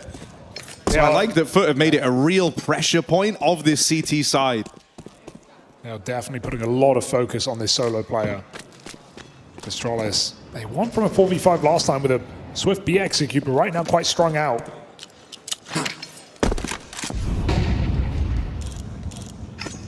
Need to make up their mind and might have to do it with no information. Spotting that jump spot. Managed to recover that 405 deficit before. Fuzi unable to equalize the playing field just yet. 40 seconds and we're pushing Monster. This is very active play. They're back at barrels. It's a good position to try and shut this down. They caught in the open. Ryu, two right there. Can't find him. Swing out from Hooksy. Happy with that. At least secures the trade. That's a lot of info too. That's bomb spotted outside of Monster with 20 seconds left. Oh, Astralis, are they really going to try this? Feigning a play up through the connector. No, they are committing to this. Bomb in tow, time low. One man in at the truck to try and make the difference.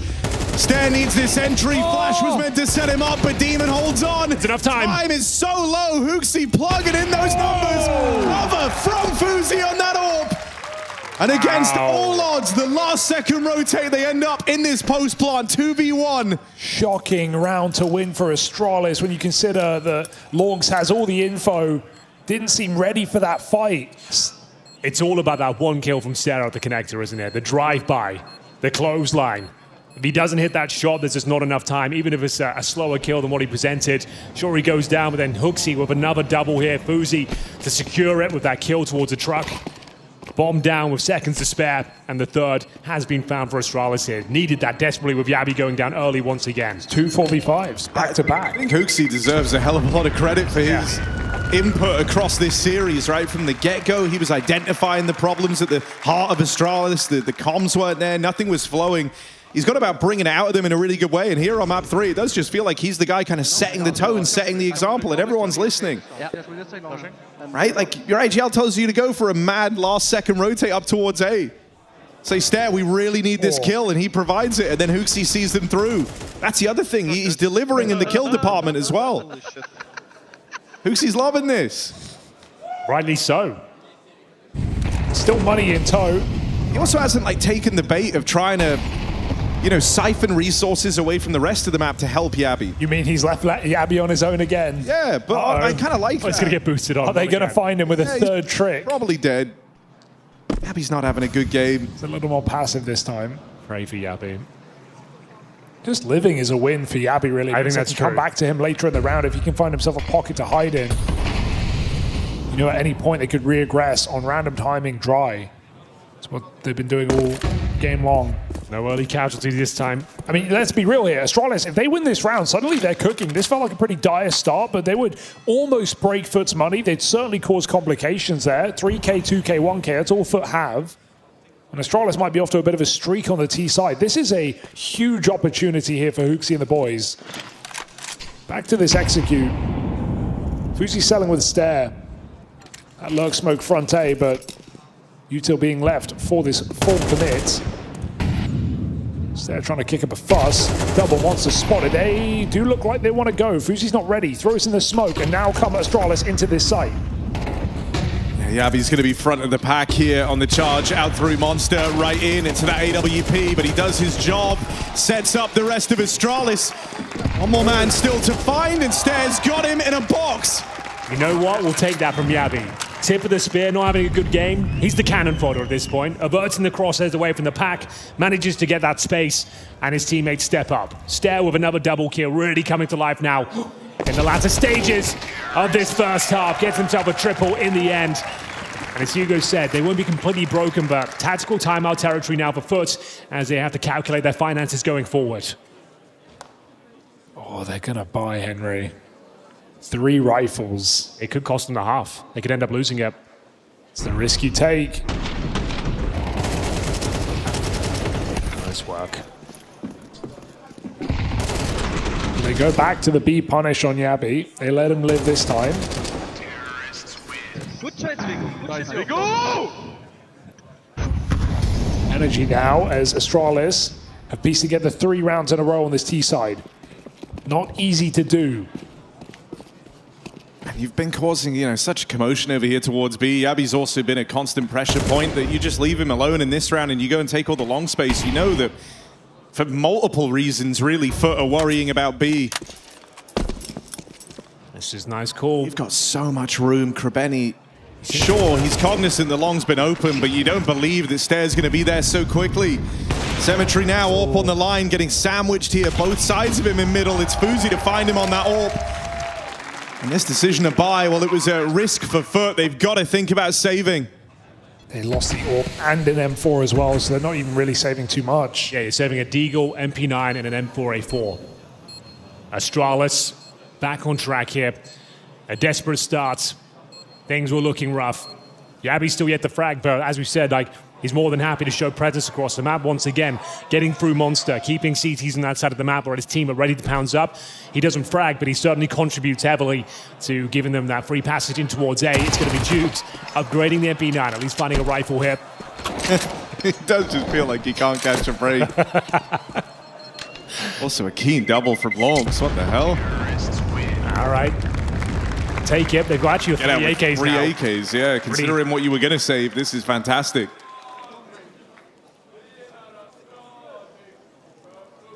It's looking promising now on the T side. They definitely are cooking. There's a tactical timeout. Stair with the talisman for them. Front of their pack. Managing to crack things open, especially those high impact kills that open up the bomb sites. So after saving 3 AKs, money's actually not a problem for Foot now. Won't have the AWP of Cemetery. 2 rounds to go. You need to be winning this half if you're on the CT side. 6-6 feels like a bit of a death sentence. These next 2 rounds need to land in their favor. Timeout coming to a close. Both teams well equipped. Almost wonder if this is the round where Yabi gets some support, right? They've kind of been using him like a bit of a trap in a way, right? Like you're so focused on this 0-10 guy, the fact that you've been nailing him every time you've gone for that fight, that it's given Hooksy a tremendous degree of freedom elsewhere on the map. If I'm Hooksy right now, I'm changing the pace up completely. I'm going for something faster. They've taken a timeout. You've got him on the ropes. You've got him uncomfortable. Don't let him get comfy on these slow defaults. Let's get fast. Is more support for Yabi down towards B. It's a Fuzi AWP trying to open things up. Ryu as well out towards the Monster side. Yabi looking to get on the board here. There it is! Finally! Yeah! That's Yabi, first kill, round 11. The crowd are loving it, and rightly so! Oh, strength to strength for Yabi, who don't love an underdog story, and he's teed them up for this round. It's only Longs left. 1v3, hidden in this smoke at the bridge. They know. Bam's connecting, Longs whittled down. No room for error and caught out in the open. Astralis in the lead. That was the biggest pop of the game for Yabi getting his first kill there. And Astralis, got to give credit here to recover from a 5-1 down on Overpass. They won pistol, they lost to the force buy. It was issue to issue with their B player on 0 kills, and they've recovered with B hit after B hit back into the game, now winning the half. Chance to sweeten the deal here. Huge impact from Yabi. I know what happens in front of him. Those are 2 massive kills there. You're fucking up there now. Yeah, exactly. He's up there now with the very best of them. Money tight once again for Foot. Looking for 7-5 on the T side. Would be a miraculous recovery. Krebeni's heard them though. Backstab is massive. Wow. This is 3 kills on a plate. Krebeni, backstab could do huge damage. Oh no! Uzi! That could have been the round right there. That would have been it over and done with. Bomb lost over on Long. Astralis still in with a chance. It's a 3-on-4. They might be on the back foot, but you've seen them here already. Abby's still alive, a chance to shine here on the board now. You know, he had his team hyping him up. He heard the crowd going wild with those kills. He knows who they're cheering for. I'm not even joking. I think he's going to do something cool here. Here we go. Luck is nice. Symmetry coming down with the AWP, and re-aggression at A should confirm what Foot suspect. This B site is the object of Astralis' desire. Let's see it, setting him up with a flashbang. Here we go. It's the shot out of the orb. Yabi caught looking the wrong way. Jukes will get past him. One man in the sight. That's Symmetry. AWP nails Ryu. And so it's only Stare. Had a great game, sure, but an awkward 1v4 in front of him. Spot on the barrels player, but he takes a lot of damage in that skirmish, and flashes here just to slow his roll. Foot move in, they've got everyone in the sight, and so they will level out on the half. Astralis do well, putting together a 5-round streak. It's full competitive here on map 3. Overpass hanging in the balance.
Ladies and gentlemen, it all comes down to this. The last half you'll see from Astralis and Foot. It's been a great series so far. These teams have delivered all series long. And I want you to join us. We're going to try and give you everything we've got. I want you to make some noise. I want to blow the roof off this joint as we get ready for Overpass. Let me hear you! Here we go, off to the races. Astralis pulling it back from a 5-1 deficit. Have put themselves in a pole position though. Ready to get that bronze medal. It's important for the VRS points. And we'll see whether they can win a pistol here and extend their lead on the CT side. Yabi, all eyes on him as he gets aggressive towards long. Yeah, even though they're able to make amends with that slow start, and we were all celebrating his first couple of kills of the game, Yabi, this is where you're hoping he can hit a little bit harder moving on to the CT side. It's a nice way for this pistol to open. Stair, who has been a front runner for Astralis throughout this entire series, opens things up with a 5v4. Yabi on this push, gets in behind enemy lines. Just opts to hang out here. Symmetry, no idea. He needs something. This would be the ultimate tilt. Uh-oh. Nothing from this position. Oh, that's tap. good. Yabi looking for more. There's another. He's down. He's back. Pistol is locked in.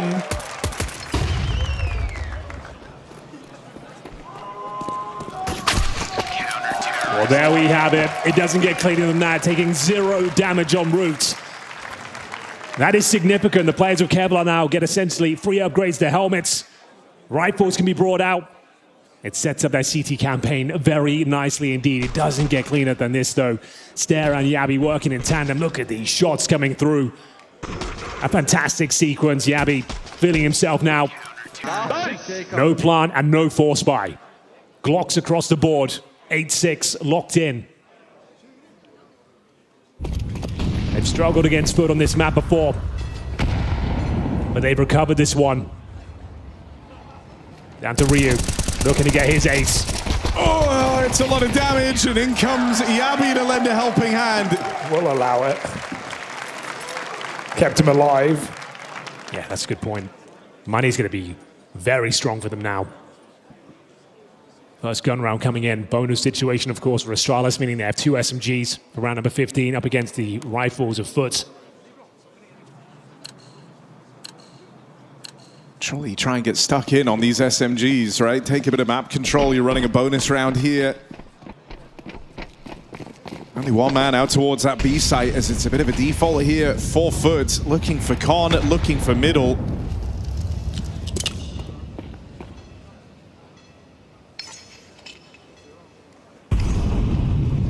Slow start into this first rifle round. Triple setup over here towards mid. Astralis actually looking to make it a bit of a brawl for this mid control. A lot of squads elect to just kind of give away this area of the map for free, but I think it's good to show the precedent. You want to fight for it early on.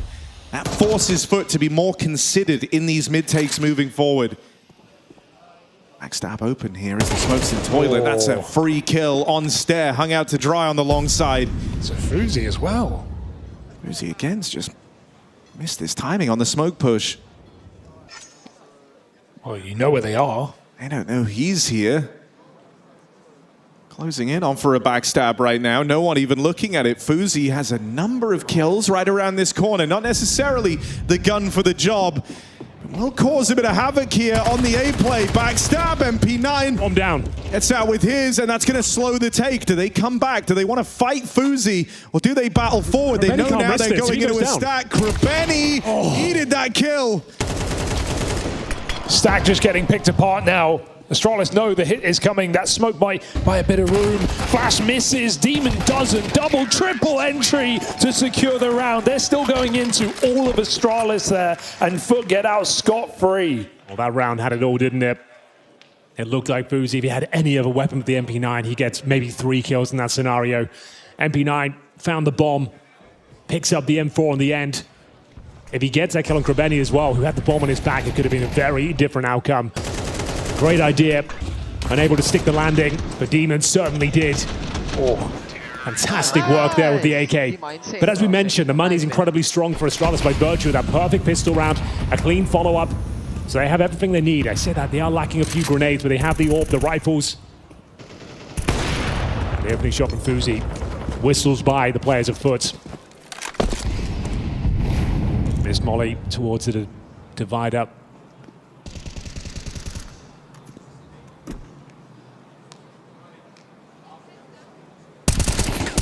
Stair hanging around on long. One man up close. He's going to dodge this flash, ready for the fight. He's got Fuzi here to back him up.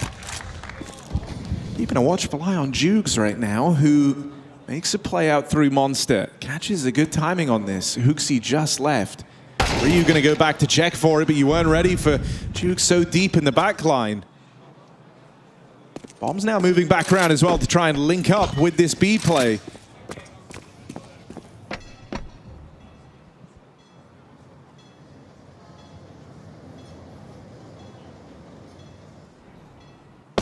Nuke coming down just in time. A lot of space taken by Jukes. 35 seconds, his teammates will join him through Monster. They've got the bomb with them. CT's looking to retake from short. It's down to Yabi here. Flashed off, followed. That means the bomb will go down, no problem. Can't swing into the flames. Flash to try and set up Yabi. It's all based around his contact, and he can't find a way in. Fuzi's already here, so feels like he may as well give it a look in. Connects on the spam. Okay. 2v2. No kit right now. You have an aid to break this open. Can Fuzi find anything else from short? The round lives and dies on this AWP. Nothing opened. Hooksy out through heaven, can't get it done. And as Fuzi makes a mad dash in, he's surely a dead man. Two players out of the pillar, ready to play off of each other. He'll get iced out. Tie game. But bringing the heat on the T side, and that's money broken for Astralis. The lead about to get taken. Yeah, that is really quite a problem for Astralis at this point now. They lose everything there. It was a desperate retake there. Might have been better off saving the AWP and the rifle. Had no kit there. And I think the con from Huzi, he got the dink. He was hoping that both players would be low, going with that USP. Unable to find them. And we're all tied up.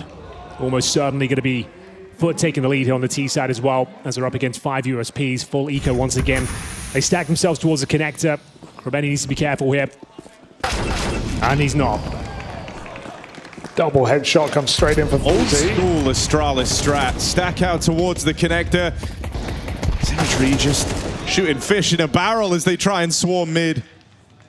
And so no worries. In spite of that clean opener from Fuzi, it's not a weird USP round.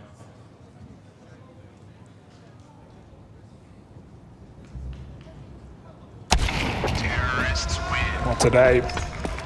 3 kills for Symmetry and Foot take the lead. How about here from Astralis? Because there's absolutely no denying it. The pressure's fallen to them. Things felt fine when they foregone that bonus round attempt, right? They still had cash moving forward, but they're in a very vulnerable position right now. This is late in the game. CT economy not built up. Things can very quickly start to spiral. This rifle round is of high importance.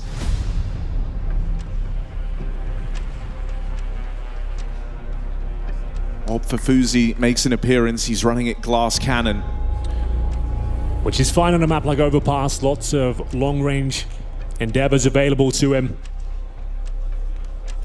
He's got a good spawn though. Looks like he's primed to try and take it. Find some action towards middle. See what he's got up his sleeve here. Off he goes. Setting up the smoke towards the T-steps. Molotov for the playground. But this one, Fuzi's just going to get left out of the action. All the Foot head down towards his B site. Yabi thrown onto the boost, gets his, a 1-for-1. Fast acceleration on the back of that contact. They try and go quickly into the B site. Util will slow them down. And now you've got a bit of time to think here. A 2-on-3 presented to Foot. And they don't follow through with the plan, which was this B hit. They're going to go elsewhere. Right into the Fuzi AWP on upper.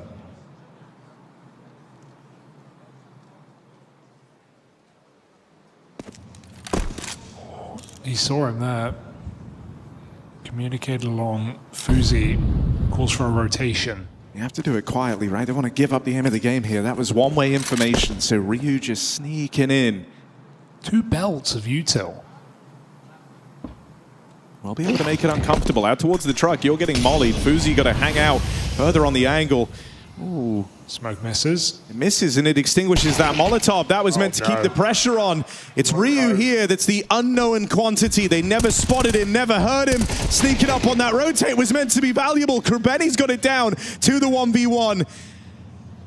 It's a clash of the captains here to decide who takes this so important round. Money on the edge for Astralis.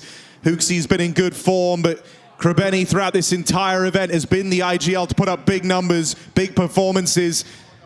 Hooksy doesn't move a muscle. Faith in the read. Krabeni shut down and a heart attack for Hooksy. A very important round secured by Astralis' captain. Thought he had the ready as knife out as he walks down the tunnels. A jump scare for both players. Knife out, trying to get that extra few % of movement speed. It comes back to haunt him. He had the AK out. He wins the round, hands down. Yeah, Hooksy wasn't even looking at him when he came around that corner. Unreal. Massive round there. As Harry said, Astralis needed that to keep their head above water. It's just enough. It's not breathing. His heart is racing there. I mean, that round meant everything. It's kept you in the game, and thanks to, you know, just a clash of minds. That's a proper leaders battle in that 1v1. Well, there we go. Money not broken for Foot just yet, though. Their money's absolutely fine. Important kill here, and Stair goes down early. Hit the MP9 in towards Connector.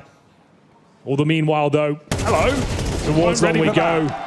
And that could be enough. The last 3 players are over towards B. They're helping says toward the A bomb side. Bomb pretty far away, to be fair. Very far. And a chance still. Demon dead out towards Connector. Right now, you're trying to find where's this bomb, because it still isn't planted. That's giving you suspicions. Ryu out on the long side. Symmetry is to make it across. If he dies with the bomb here, round is back on. Astralis still in with a chance. He nails it. Backstab for Yabi. He'll get his. Bomb still isn't safe to cross in yet. And as Yabi moves through, Hooksy shoots a teammate. It's all getting wild. No way. Yabi's going to be the hero. Needs the ace clutch. Symmetry shuts it down. Dink from your teammate. 2 locked in from a... Yeah, Hooksy knows. Gave up their positions. Discombobulated the squad. Still was a chance there. Yabi tried to isolate the fight against the AWP, knowing his HP was low. Couldn't hit the shot, though. Symmetry certainly could. Such a ballsy call after that, you know, deep breathe in a clutch. After that, you know, heart racer of silence. Krobeni just guns it up long and finds the entry into A site. Massive gap. A great call that really takes away any success Astralis were feeling off the back of winning that 1v1. Yeah. They have nothing to show for it. They have no money. The game lead is against them. They have to eco this position. So despite the clutch, you can't celebrate for a second. Foot. They both fire off as well. They both panic. Yep. Gives away 2 positions. So unfortunate. That's why you want CL show team equipment on sometimes. Unfortunately, it does cost them the round. That one mistake could go back to haunt them. I don't even know Yabi's there. They're not saying shit. Yeah. Nice. Yabi was in the perfect position. He was. Walked right in, cleared one out, was about to check bank. Such a shame. USPs now. 11 rounds. Written on the walls. Hooksy makes his way towards Connector. That stack once again in this position. They'll probably get 1 kill. And a transfer from Demon. It's Dusty all over again. Yabi, AK retrieved, trying to put it to work, but the nades decide it. You want to talk about a comeback of Yabi, right? Like, to a degree. 11 and 18. He was, what, 1 and 10? Yeah. Or 0 and 9? But, I mean, none of that is going to matter. None of that is a factor. If Foot win this follow-up gun round and break Astralis' money to find match point, 3rd place point, podium point. They could have justified some investment there, but they went for the full eco, meaning they actually have diffuse kits, all the util here, a full gun round. Everything they could possibly need. Sacrificing the helmets, but that's not a problem against the AKs. Extinguishing the smoke as Krobeni making his way quickly towards that party position. So much space taken early. It's really risky, but expectation that Astralis don't want to fight for the round in party. Use the clock to their advantage. AWP back in the bomb site. 3rd player coming up. Good flash. Sets up Stair with an entry. They're just going to go straight for it. You felt like your hands are tied now, right? You're already kind of committing to this B play now that you've lost Krobeni. Your best bet just to battle on forward. Full flashed on Ryu. Nothing for him to do. Yabi up close. Gets out with 1. Buying time for Hooksy to make his way on down. Keeps him in with a chance here. 3 versus 2. Ooh, could rush Tap this. on that bomb, trying to force a reaction, and they get given it. Demon providing the cover. Foot wrestling this one back, and with Fuzi dead, Foot now have 3 chances to walk this one home. Don't know about that for Hooksy, pushing back in the 3v2 advantage there for Astralis, but not only is it a fake, even if it wasn't a fake, there was cover there. Foot had player and monster to hold for the plant, and Hooksy forces the retake before it needs to go down. Astralis going to pay the price, all of their economy in the bin. That could be all she wrote for Astralis here. Desperate scenario now. We'll need a miracle to keep their head above water. 3 rounds in a row required. It all starts the most difficult one of them all. MP9s, a scout, and a 5-7. Massive grenade damage at the start. It could be a double kill for Jukes. He'll get 1, does damage to the second, but Yabi keeps him in the round. 4 and 4. Pushed it up and towards that connector. It's nice, but it's too late to do anything. Door comes off. Lawrence gets tagged by that scout. Still a chance here. Series point. Foot take this series. They overtake Astralis in the VRS rankings. Oh, a little sleepy from Lawrence. And a free kill for Stair, not even a point of damage dealt his way. Careful. It's invaluable here as it lets him hang around in the toilets, right? Doesn't have to back all the way up, can keep the pressure on. Stair making the MP9 look real good. How's he done that? He's not taking a single bullet, 2 kills. Second player, full health. Grubeni finds Yabi, you know that's not Stair. Will the same mistake be made? Don't get ahead of yourselves here. Far from come. Oh my! Still going. No way, he's got a 4th in the chamber. Stair saves Astralis. The least likely round of this game. Well, there it keeps is. Astralis in the match. That's going to get under your skin, right? You've got cash to go for a buy here, but it's going to be lacking. It's not pretty. Final timeout burned for Foot. You're buying and this? If they go for this investment, this is as good as it gets. Has Stair just saved the game for Astralis, because there's only going to be 3 AKs in this rifle round here for Foot. I don't know if you remember, we've seen Foot plenty of times have map point and struggle to close it out time and time again. We saw it against Mouse. They could have done it in the very last round. Yeah. They were up 12-7. Or was that 8 rounds in a row they lost? And then they got it done in round number 24, but they can't afford to let's go to overtime. They've had too many heartbreaking moments. Oh, missed Molotov as well. Allows Stair to swing around. But yeah, struggling to close out games is one of the flaws of Foot. They don't have many, but see if they can do it now. We're really starting to see Stair look like a star in this Astralis jersey, right? He's had the star positions for some time. There was a brief uptick, but now going international, showing up even better. Advantage Astralis in terms of firepower and resources. See whether it's going to be enough to take us to round number 24. If they win this, it pretty much guarantees overtime. You're up against the Pistols then. And what's the approach here? Slow and steady so far. Flashes over towards Long. Molotov deployed. They've got mid control. Such a young team, sure, one that's been on the rise, but lacking the experience. That last round is meant to be the one where you just feel like you've given up the game. Let's see if Foot can continue to shock and overcome expectations. Stair. Oh, he's in hot water here. Struggles to get out with his 1, but he's managed it. That's a gun to retrieve. Rifles to pick up. There's someone going to arm themselves here. Grubeni checking the flank. Juice is in Monster. That'll be later for Grubeni, but coming up is high risk. Yabi and Toilet's going to allow a triple B. Fuzi's rotating. There's a big gap on A, and they don't like it. Astralis making that rotation is a high-risk maneuver. It might be down again to this B hit. You flashed in, they dodge it. They turn from that flash. They've got the purchase on this B site now. Hooksy has some support from Fuzi up in heaven, but he's been overran. Looking at Fuzi, the hometown hero, and Yabi, the guy who's had to have a resurgence in this 3rd map. From 0-10 down, these are your hopefuls. These are the guys that have to hold on. If Astralis want the chance in overtime, no cover. Yabi's got his. Time running low, and time is the problem. It's done. You've got no way to flush him out. Yabi from 0 to hero.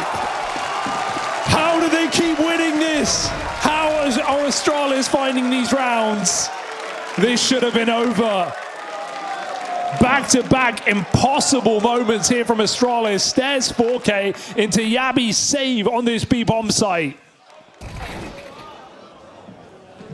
And Astralis go for one more. This should be the easiest of them all, breaking down the foot economy into just pistols at the dying stages of regulation. Let's fucking go! They have no money, no money. You hear how fired up they are. OT is right there for the taking. Only these pistols still to beat.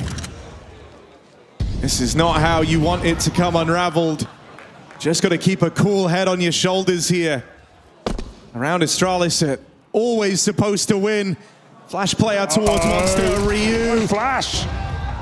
That's a big chunk of damage. Support in from Yabi. And again, it's him shutting them down, the master of Monster. Yabi, what a return to form. You never saw it coming, you never expected it. That's a firm high five from Hooksy. Yabi has earned it. This recovery, something to marvel at. 0-10, he's now 19-20. It is the most unbelievable return to form from Yabi. The highest impact possible in some of these late rounds. And Astralis survive into overtime in this third place decider. Nice! I told you so. It's gonna be overtime. Shut the fuck up, Custer. Let's fucking go now. Going out with a bang here are Astralis. Do or die now for Foot.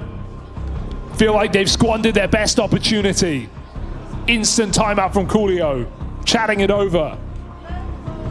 One of the big things that Foot have focused on is trying to enjoy the time on the stage. And you know, when you're the underdog, when you're firmly not supposed to do it, I think it's maybe easier to do that. This was a game that was well within your grasp. You had 3 opportunities to close it out and you couldn't do it. And just like we've seen Foot multiple times at match point, have struggled to finish the job. Sometimes it takes many, many rounds where you don't have that breathing room now.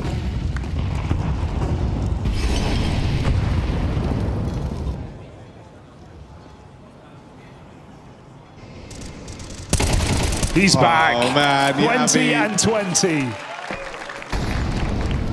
You don't see recoveries like this often.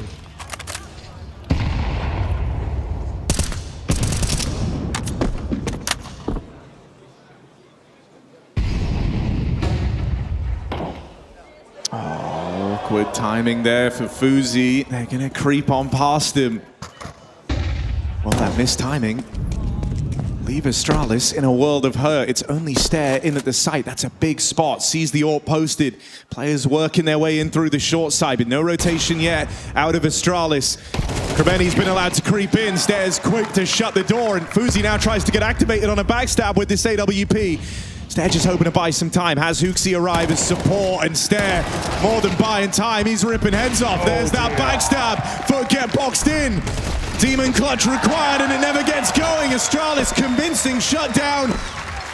And game is in their hands now. While we've had resurgences from Astralis, I feel like everyone has gone quiet for Foot, right? No one taking any kills back, any impact. No multi-kills. Demon's had a great game. But these last few, he's been as quiet as the rest of them. Symmetry giving them no opening kills here on this T side. To be fair, Astralis are making it hard. They're playing very passive to start these rounds, doing bomb site setups. Fuzi again in toilets, smoked off, takes his shot, and Krebeni down first. Astralis another step in the right direction.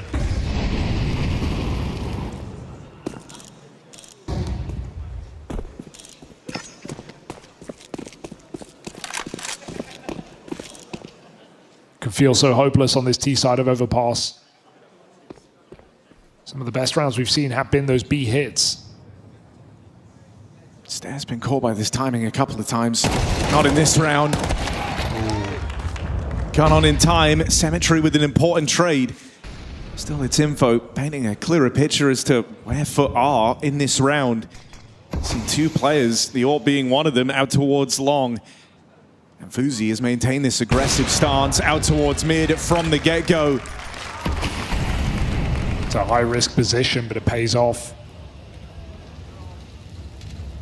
They walk through the smoke, risks taken right back for Foot, and timing. As he walks in, he catches Fuzi off guard. Bit of a tag from the AWP. Fuzi nades himself at the back of the site. Oh no, don't have that be the big undoing. Fuzi opts out. That's going to give over a bomb plant. They try and rush the plant and no cover. Symmetry peeled away, and so it's pace. That's the answer. Yabi with another multi-kill. 22-10 since his 0-10 start. I mean, the crowd here, we were ahead of the curve on that one, right? Cheering at his first 2 kills, but a damn near flawless game from him since that slow opening. Was it 0-10 or 0-11? I don't even know, but it was absolutely nowhere to be seen for Yabi. And they can just laugh off the mistakes at this point, right? Fuzi, his utility has been one of his weaker elements in this team, special in a round like that, but it doesn't even matter when Astralis just wrap it up and look for a flawless half. AWP would love an opening kill here. Symmetry has not been given that option. And again, they smoke him off. Fuzi won't commit to the fight. What an audacious position for an AWP. Fuzi, deep monster. They've been flashing this spot. Is he ready for some combat AWPing to close out their CT side? Whose Foot are coming in. It's where you can make the most flashy plays in situations like this. Gonna have his work cut out for him. Okay. Uzi nails one on the AWP. Gun on in time, ready for the spill out through short. More is required from Fuzi. Hawks is nowhere near them right now. They're not even looking at him. Stair moves in. Only one man in front of him down at this B site. Symmetry pumps the brakes, but Stair's got a gap over this smoke. Waiting for Longs to link on up with them, and Stair commits to the drop down. He is sure that this is the B play. Bomb spotted out towards Monster. Stair top in the charts in this third and final map has been a force to be reckoned with all throughout this tournament. Coming into his own with each passing game. What Stair got arrives now. Swings out. Oh! Stair makes that look all too easy. A flawless half out of Astralis. Foot had 3 opportunities to close, and they couldn't do it. Well, that pleasure now belongs to the Astralis squad. How many times have Foot done the hard part, only to fumble the end? A team on the rise. A team that shot far further than anyone could be ready for, and still might leave with a devastating feeling on this very stage.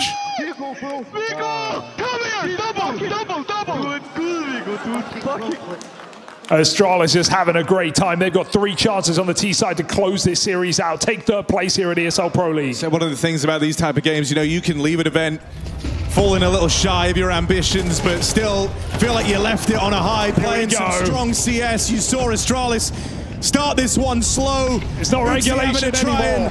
Help them out every step of the way, but here on map 3, they've locked in, they've dialed in, they're playing great Counter-Strike, and it's led to them overcoming Foot. 3 chances to close, and they might do it on the first try. 5-on-3. Full gamble from Foot. It's the only option left. Yabi's crossed. They don't even know. Look at the confidence of Yabi's just walkout beat in this final round. He's going to make it the final round. There's the shutdown. Astralis get it done. 3rd place secured, and a tremendous display of resilience.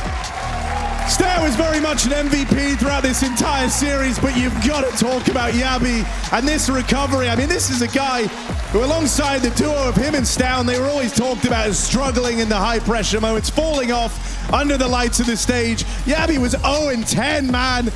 And he is the reason that this game goes to overtime, is the reason they end up in that position. What a recovery. Astralis, they can feel proud at this one. You heard the stress from Hooksy. You heard him having to try and hype up the gang, get them to want it. Well, boy, did they by the end. Yeah, they earned it as well. Excellent game from the boys of Astralis for Foot. It's another devastating loss here. A game they couldn't quite close. An SMG from Stair that kept Astralis in it, but a learning experience nonetheless for Foot. They impressed and surprised. They took down Mouse in the quarterfinal. They took Na'Vi to the limit. And they can take their heads held high at the end of this matchup, but Astralis take 3rd place today. Yeah, you know, I mean, Foot, they are a very exciting team. There's a reason they've caught our eye. You love the brand of CS that this squad's playing. You love the way they look. But yeah, here experience reigns supreme. And so now we get to hear from HooXi, a guy who had a stressful day, but it all ends in a victory. Let's hear from him down on the stage. Yeah, I'm joined by HooXi, and he's just said to me before we go in, he said he called it, said overtime was coming. It didn't look like it was a guarantee to throw out some of that game. What, replaying Overpass in your head, how was that? It was very stressful, first of all. I think also very frustrating at times. I think both the start of, actually both sides was super bad, but we had some mental resilience and we came back, and I'm just super proud of the boys. Stockholm, you enjoyed that one? Yeah, you put on a show, HooXi. About Yabi's turnaround as well. What a hero. Turning around, impact frags, pulls you into overtime. When he's down 0-10, you give him a little pep talk? I mean, he doesn't need a pep talk. He will just reset by himself, which is something that he developed since even I came here. So, yeah, a lot of credit to him, and obviously a lot of other individuals also stepping up with the clutch in the end from Stair, and just in general, yeah. Insane. Insane. And it must feel, you know, like a good kind of a chapter, the fact that there is a third place, there is going to be a medal around your neck. You've talked about wanting to have a team that you can build and develop, and it looks like you found it. Yeah, definitely. We've been working so hard. We haven't had an off day for 3 weeks now, and I think it's great. Like it's exactly what I want, and I think these stage games is super valuable for us as a team. We don't have much experience as a team on stage, so this kind of felt like a mini final, which is great for when we actually get into one. So yeah. Just super happy about the whole experience. And you talk about those 3 weeks, it's been grueling. What is next for you guys? You've got a couple more tournaments around the corner. Is it boot camp time? Is it break time? I think it's like a mini break with a few days off, and then we straight back to practice, and then I think Bucharest maybe.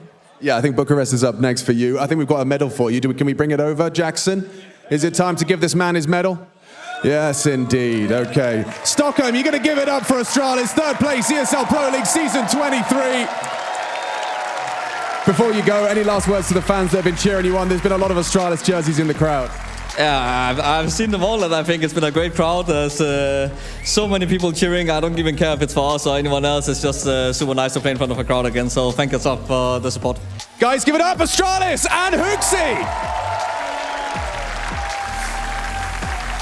Well, what a third place decided that was. I wasn't sure what to make of it coming into the day, but that series delivered on every facet of Counter-Strike you can imagine. It had the storylines, the romance of the Yabi comeback as well, and just a great display of skill and tactical prowess in CS. I don't even know who to celebrate more, Stair or Yabi, because even though Yabi recovered, I mean, that game was done, it felt like, when Foot had match point for the first time. It was SMGs for Astralis. Stair finds 4 kills in Divider, drags that game back. They don't drop around from that point. That is 6 straight rounds from Astralis from 12-9 down. Great resilience. Another Foot fumble. That one's just got to hurt. They can't close out these games. It's something that's going to develop with this squad, but they've been together a long time, and they always get to round number 12 and the wheels seem to fall off. It's something they need to find a remedy for going forward, but showing great tenacity here. I'm a huge fan of this new Astralis project, and I think they've got a load more fans in the crowd now and shown that they can be a likable and world-class team. I mean, for the first time in years, Astralis is likable, yes, because Fuzi bringing a lot of energy, Ryu cold and calm,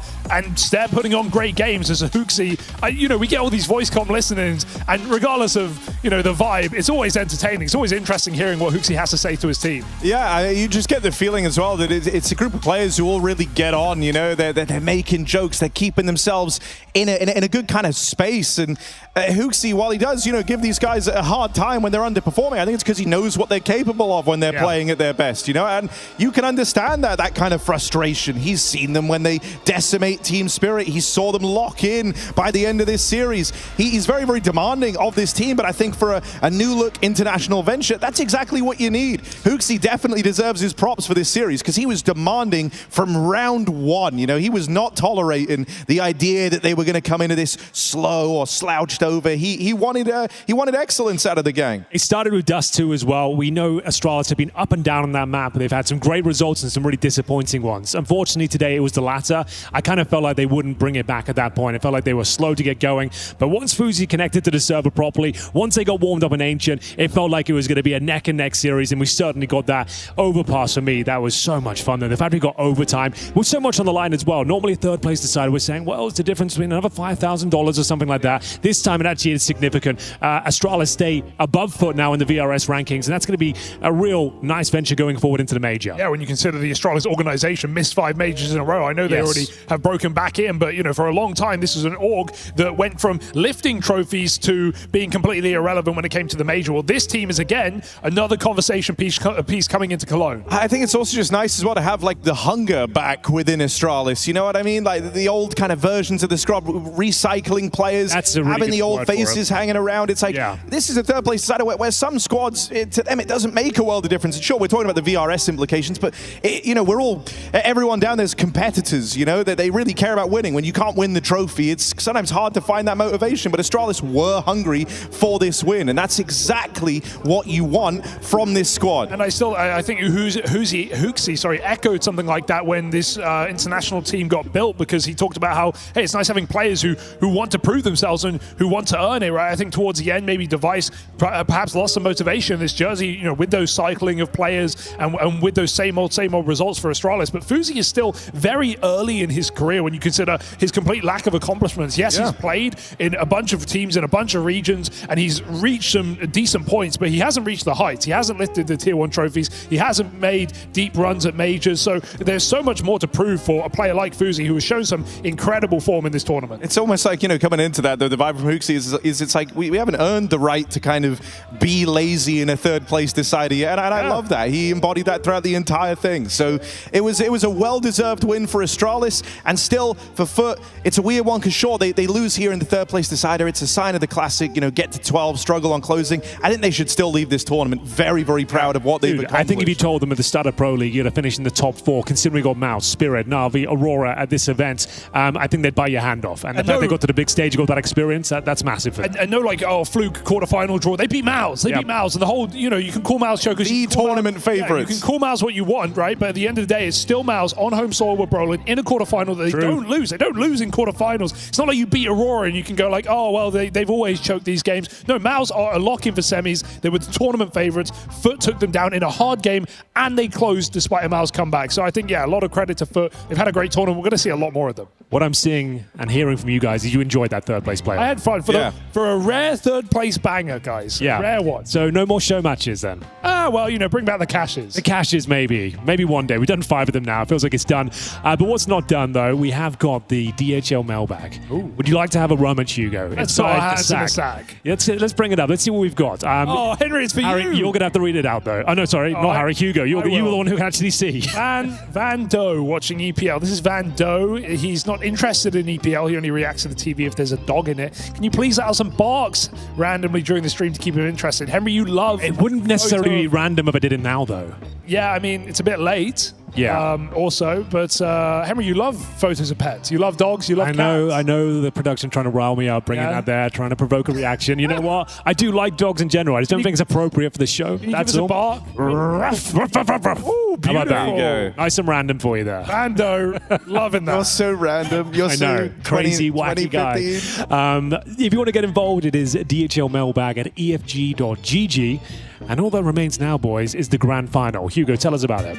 Yeah, it's Na'Vi, it's Aurora, it's a BO5, it's a rematch from Season 20 final as well at ESL Pro League, but with a new-looking Aurora. This isn't Eternal Fire, this is Soulfly on the stage looking to redeem himself from yesterday, and a Na'Vi who are here to lift the trophy. It's all coming up in just a bit.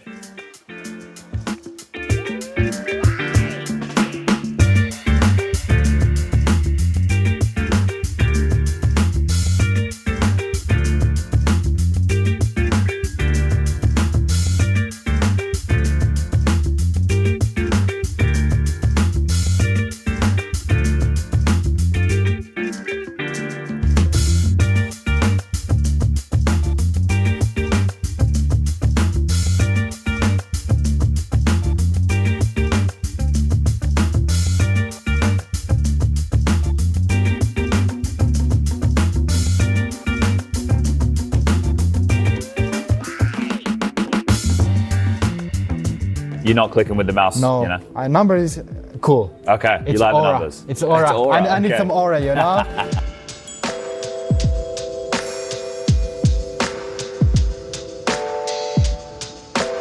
First and foremost, do you do any launch options? No. No launch options. No launch so we don't have to worry about that. That's easy. Nothing. All right, so you said you're playing stretch. What's the resolution we're rocking with? Oh, I play 960. Yep. Just 960, I play with it. Basically, all my career, I never changed resolution. I just started playing with it since 2018, 17, something like this. And yeah, I think everyone at that moment already played with it, so I just copied it from someone and always played with it. Lots of people using that. All right, do you play full screen windowed or full screen? I play full screen. Yeah. This is what I usually use. But yeah, full screen I use full screen window.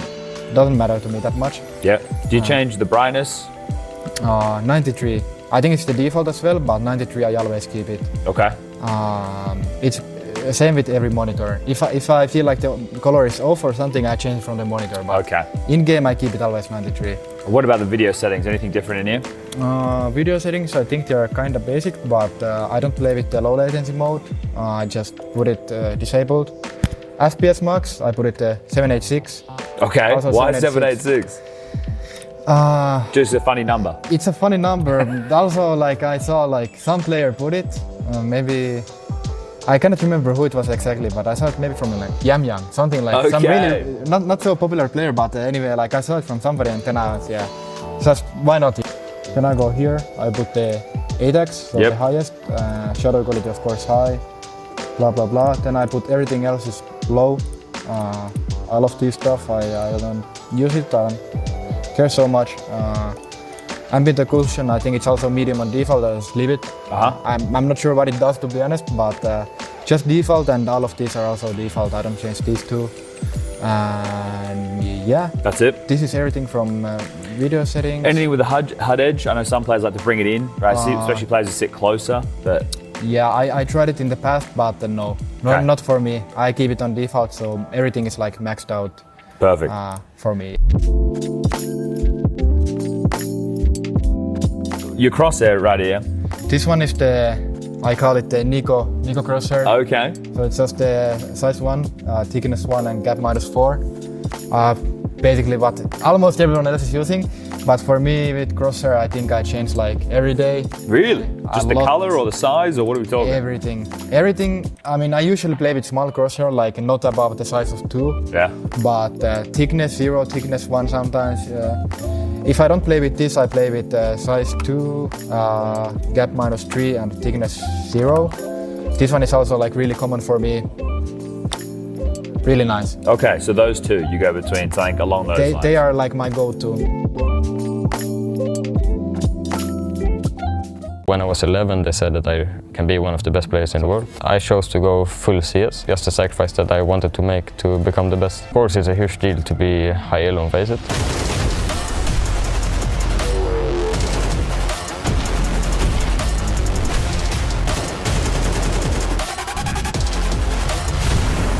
The best advice is that you need to love the game. In the end, I'm gonna be a good player.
ESL presents the ESL Pro League in partnership with Intel,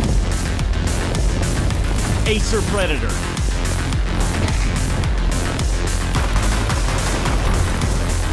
DHL, Zoe,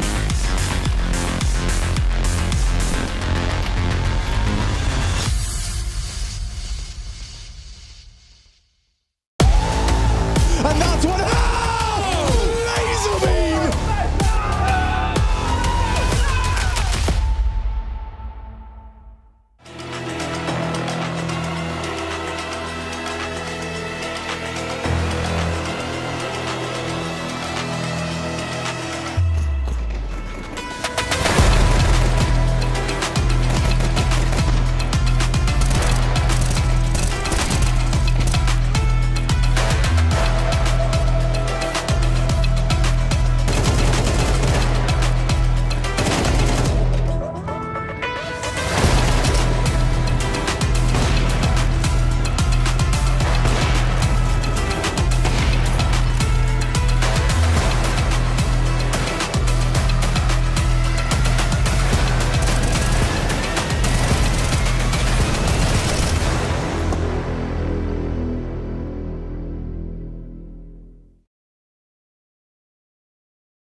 Got Aurora sitting up tight for a grand final right here, right now. Got Soulfly, and we're ready to jump into some of the action that's going on here. But just right out of the gate, Soulfly, 3 months in this team, you're in a best-of-5 grand final. How'd you get ready for today? I feel really ready because, 3 months ago, I wouldn't imagine myself here. But now I'm here, and I need to get used to this kind of BO5. And I feel insecure, and I feel really good right now. Yeah. What about yesterday? I know that yesterday, a totally different game, totally different set of dynamics in terms of what was required in the server. Let's talk a little bit about Inferno for you. You were playing Pit. Was it a little rough around the edges? Let's talk about that series. Yeah. Whatever I did, it didn't work at all, on CT side especially, because in the game, I'm trying to do some pre-setup without telling my mate. I know what he's gonna do, and I'm making my move as well, but it didn't work. It's fine, because in this stage or in my whole career it's gonna happen, so I need to get through it. And I also try to help with my teammate with my motivation and with my voice, I talk a lot, and I try to make so much plan for my teammates, and I kind of like a fish, I go first and then they trade me, which they did really good. But it didn't go into the scoreboard, when I die, when I go entry. But people will talk only my 2 kills or 3 kills, which is fine, as long as my teammates and my team fine for that. So it's okay. And again, you're not super used to this stage environment either, right? This is what, your 3rd time? Yeah, 3rd, I think, yeah. That alone is enough to put pressure on you. So let's talk about the game today. You have Navi in front of you. Who is the biggest threat in the server on Navi? There's no threat, first of all. And obviously I'm excited, but as you said, I need to get used to it. It's my 3rd stage, and yesterday was kind of I didn't make some good plans as well because of the pressure. I have to know how to deal with, but my mates helping me a lot with mentality side, with the game side. Like, if I cannot create any plan, they're helping me with it. So yeah, there is no threat, as I said. We're gonna play our game, and we will see who's gonna win. I'll let you get into the server. Anything you want to say? Aurora fans around the world watching on. Beyler bayanlar, İnşallah bugün kazanacağız. İntikamımızı alacağız. Onların intikamı benim de intikamım her zaman. Hepinizi çok seviyorum. Yensek de bizler için destekleriniz çok önemliydi. Teşekkür ederiz. Görüşmek üzere. Thank you so much. Yeah, thank you guys. That's Mr. Alexi B to you all at home. Mr. Alexi B, you got another grand final in front of you. It's a rematch, season 20, several seasons ago. Talk to me about stacking up in a server against Aurora. I think the community knows, everyone knows that we played against each other plenty of times now. It's always been close. I wouldn't say, even though we have a good record against them, the game matches have always been close, and even the EPL final we won against them, it was on narrow fashion. So we know what they're capable of. We know that they like to do heavy anti-strat. They're a team that hits you with a 5-man unit, and you just need to be ready for them. Let's bring it back a little bit to yesterday, to the Foot game. And I do mean the game against Foot, not just the Foot games that get played around here. 3 maps. Let's talk about Ancient. So I think it was our map, to be honest. I think that we did some crucial mistakes, losing against almost like a full Glock eco, and ended up throwing our CT side pretty horrendously. But I'm glad that we, even after that kind of game, we managed to claw our way back on Dust 2 and show that we were the better team. Yeah, because that slow start on Dust 2, it was rough at first, right? But then you guys rally back. So tell me a little bit about preparing today when you come to Aurora. What can you take from yesterday's games that you bring into today? Just think the overall hunger. Like, we are hungry. We understand that the elite teams kind of messed up, not making it to the grand final. We know they're hungry for a trophy as well. But, you know, we've been working so hard throughout the year and the end of last year that we really want to show up, and we want to play a great final against them and hopefully lift the trophy. Are we going to all 5, Alexi? I hope not. Maybe you're the only one. Thank you very much, Alexi B. Thank you so much. It is Sunday in Stockholm, which means one thing and one thing only. We get to crown a champion here at ESL Pro League Season 23. My name is Freya Spears, joined in what I feel like is a live episode of Talking Counter. We got Yanko, we got Sponge, we got Moses. Happy to have you back on, Freya. Thank you so much. Yeah. You're also going to be commentating today, so you're kind of doing it all. Yeah, I'm having a good time. I like to stay busy. I like to keep active. So he's got the button up on. Yeah, looking fancy. Dressed for the occasion. Exactly. Who won the battle early in the interviews? Freya, who are you giving it to? Alexi, Soulfly, Aurora, Na'Vi? I like Alexi's vibe. There was a couple of things in the Soulfly interview when he's saying, there's no threat on Na'Vi, but I did feel the pressure yesterday. It was an honest interview. Yeah, he's honest. Yeah, he Very was. honest. Right, and I like his addition to the team, right? And he's doing himself a service there. It's not all about the stats. If you're getting traded, if you're bringing the energy, we all know Xantares needs that energy, right, to keep him calm. So Soulfly helping out the way he could. And yesterday's games, they were very entertaining semi-finals. Also very entertaining third-place decider. Yes. I can't remember one. It's all about stakes, right? That's why these games can actually be exciting, is because today's game was 2 teams who are new, at least to this environment, and they needed the win for a lot of different reasons. So we actually got a decent third-place game for once. Do you know what happened in terms of the VRS after that? They were 9 and 10, so they would have They would have swapped, but they didn't. Leapfrogged. That didn't happen, right? No, because Astralis, I think, was just ahead of them. Just ahead of them. Yeah. Okay, cool. That makes sense. But good stage experience for Foot. They need more of it. Lead into the major. I think they should be a sure thing for a minimum stage 1. I'm pretty sure they will. Yeah, they both feel 100%. It's just, I think, pretty good position for stage 2 as well. And I think more than anything else, it's about having that extra stage game, like you talked about. Both teams will really be benefiting from that moving forward.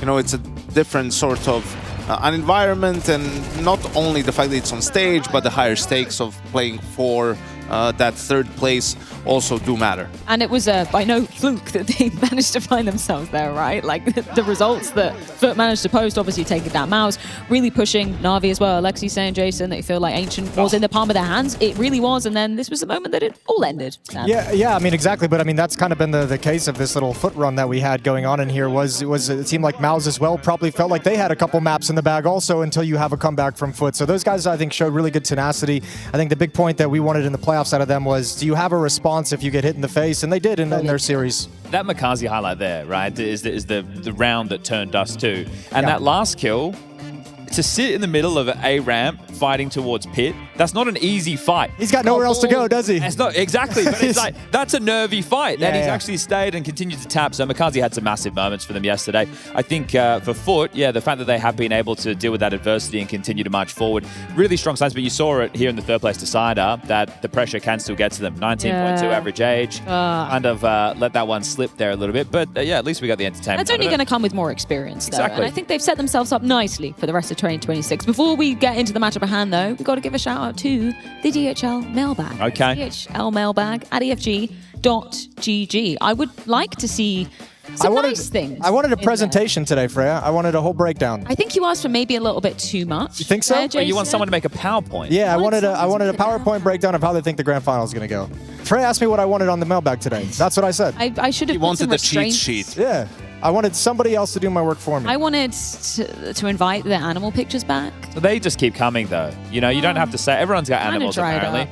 I'd love to see how and what you're watching ESL Pro League with. You know, perhaps it's kind of near dinner time. Maybe it's a Sunday. You can have a beverage or 3. What are you watching with? What are you drinking to? Jason's had a few already. I mean, it's 5 p.m., so you just know it, right?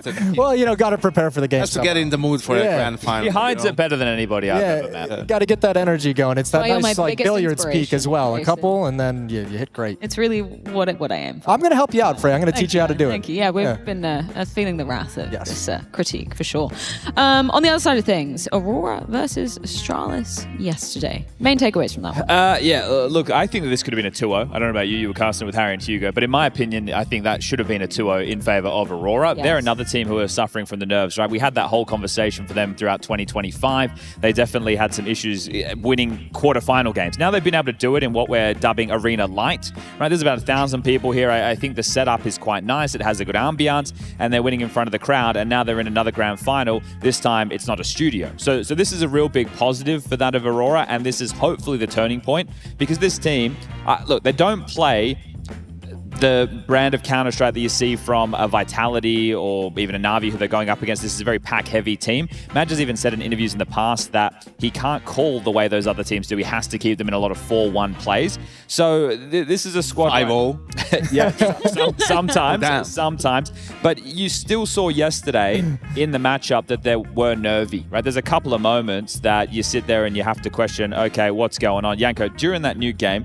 that one they lost where they left the bomb outside lobby and they had the heaven wrap and then they ended up losing this 3v5 situation. But there's another one that I actually wanted to get into. Let's do one it. that, I got up early, I was on the PC, I'm doing all the binds in the demo. This one is what I would say feels like an unforgivable round. You've done the hard work, score is 11-11, you just want a gun round, you force them onto eco. You see the buy for Astralis starting to take shape. They take a timeout for this. Now they just have some pistol upgrades, some armor, a couple smokes. Check this, a smoke dropped right there. That's important. Yabi's going to drop another smoke into the site. Hooksy's going to smoke off door, nade hut. They start strong outside with 3, they start top side with 2, and this is a good call from Aurora. Play lobby, wait for a push, don't do anything early, right? We know that they're on a lighter buy. Maybe there's a hero gun, we're not sure. Maybe a lobby crunch, who's going to know? Exactly. Yabi comes back, he grabs that smoke. Now this smoke is really important, and this is pressure, right? The whole point I point this out is Aurora, they've done the hard work, the pressure should be alleviated, but you're up against a partial buy. That smoke that was left, he picks up. Ignore the cursor, it's kind of annoying the way the demos work. Then he's going to get a nice little deagle kill over towards ramp. And at the same time, Madge is taking contact outside. So there's a few layers to this. Astralis started strong outside. They pivoted to strong top. Now Yabi's blocked ramp. Now he's just jiggling. Bang. There's that kill. They come out ramp. They clear it. They see it's not a stack. Now Madge at the same time outside is taking contact. He sees stare up heaven. And this is where the round falls apart, everybody. That's Zentara's going down in that Yabi kill we just saw. Madge just stays loitering yard. His teammates don't continue ramp, even though that was the call. And I guess the idea for the defense is try and funnel them into the upper bomb site. That's why you're blocking ramp. Watch this. They all come at Madge to deal with him outside. Right, so Stairs here. Fozy's about to run in through main, and 2 players come up secret. Madge notes the players coming up secret, the 2 players yard. It's a 3v5. They stream into top side. Yabi has slipped into A, denies the plant. Now it's a 2v5 situation. They're scrambling with no time on the clock, and this is a round. You did the hard work. You won the gun round. You forced them to a lighter buy, and you end up shitting the bed. Yeah, and I mean, I don't know. It's that. I think that's pressure too, is not clearing the back of the bomb site as well. There's not 30 seconds holding it. The time, and then because Major calls numbers outside, everyone's focused on preventing that attack from coming into play. Exactly, right? Because at that moment, Madge knows at least 3 players. He knew there was 1 credit, 1 main, and at least 1 secret. And that right there is a round that you can't lose. And if they win that, I think they win the series 2-0. But they still won. They could have also gone 1 hut, 2 door, and the hut player. Why didn't they continue ramp? After Yabi gets the kill, they cleared boost, they cleared close left, and they even had hell molly. Right, just go. You have util for under. Safer. I'm not sure, and I think you can see with the Aurora these rounds where it becomes more free-flowing, and then you can't have it all set up from the get-go is where they start struggling somewhat, right? Like to piece it all together, or maybe players aren't just taking enough initiative and everyone's waiting on Major to make the call, and he was the lone player outside trying to figure it out and all of that, but yeah, the Nuke wasn't really great, but on Dust 2 they great. bounced really well. And I- also in terms of the calling and the game plan, I think it was impeccable. I was going to say, you tweeted about it, and the manager even responded to you as well. And he was kind of saying, like, the tendencies of Astralis, like, we've known that they've been a little bit shaky in some of those moments as well. So good for him to take full advantage. He was happy to probably get a little bit of love on social media as well. Yeah. Yeah, it was nice of you. He's been playing really well. Yeah, he has been. I'm slowly but surely trying to help my friend Chad Sponge Burchill to get that talent of the year. I am going to be goading the Turkish community throughout the year and Take the then heat try off to of him. funnel all the votes towards him. How is your Turkish going? By the way, Chad, I know you've been Duolingo. Yeah, look, I don't want to break it out just yet. Yeah, that's fine. I will be waiting until the voting opens. Save it for the acceptance speech. That would really hit him hard. You want to try Xantares' name today, or Absolutely not. I do not in any way want to try that. You nailed it, I think, though.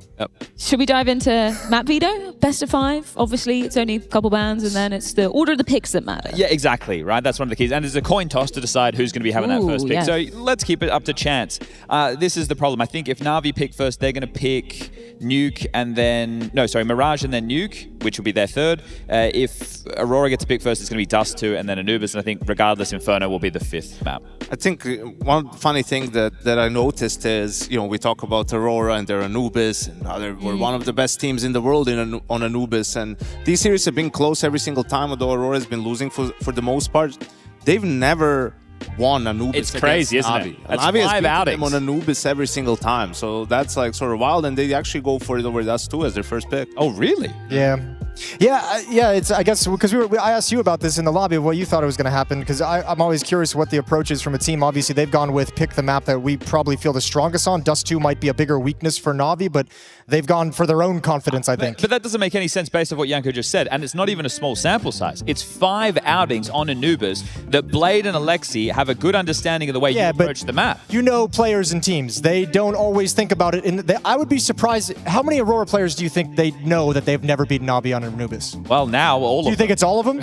If they're listening. I don't think it's all of them. Definitely not. Not even the ones that were on the team. Exactly. I don't think any of them realize that they've never beaten Na'Vi on it. So I think from their perspective, they're like, this is the map we feel most comfortable on. We're just going to take it. Also interesting to see them not switch it up, because this is the exact same map pool like the last time they played, and teams traded their map picks. So you're going back to it, even though it didn't work last time around. But yeah, we'll see. I feel like it just leans into what Soulfly was saying, though. Like, we're not seeing them as any particular threat. It's just all about ourselves. Like, surely if you feel the most comfortable on Anubis, even if the record, even if history doesn't show that, then you go with it. No? Well, you have to base decisions in history, right? That's the whole reason we have these head-to-heads. Constantly repeat itself, Chad. We're meant to learn things. You don't have to. No. But true, you don't have to. You could predict Spirit to lose to Astralis, and then look at Astralis on Dust 2 yesterday, Jason. That one was well informed. I don't know what you're talking Did you about. like my breakdown of that? Of Jason? No. No, that Astralis were just saving strats for when Dust 2 really matters. Yes, of course. Yeah. Such as yesterday in the semifinals. How did that work out? Someone like Spirit will fall into that trap. I'm just glad they had their hero game, their god game, right up. He could be so smug about this. Spirit are going to bounce back in Rotterdam in a couple of days' time. They're going to play good Counter-Strike. They're not going to lose Dust 2. Of course they will. They play great. Liquid in their opening game. Yeah, who are losing to OG. Well, that's all right. JL we don't need standing to go into in. that. JL standing And in. he was their best player, Yeah, which is okay. kind of sad. Shout out to JL. He's not doing a great time standing in these days. No, not at all, really. They just said he was their best player.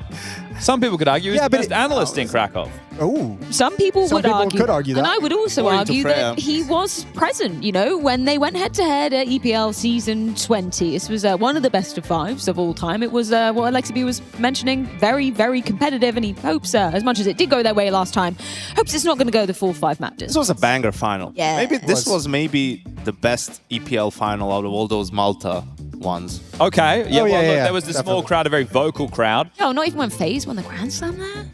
Yeah, go.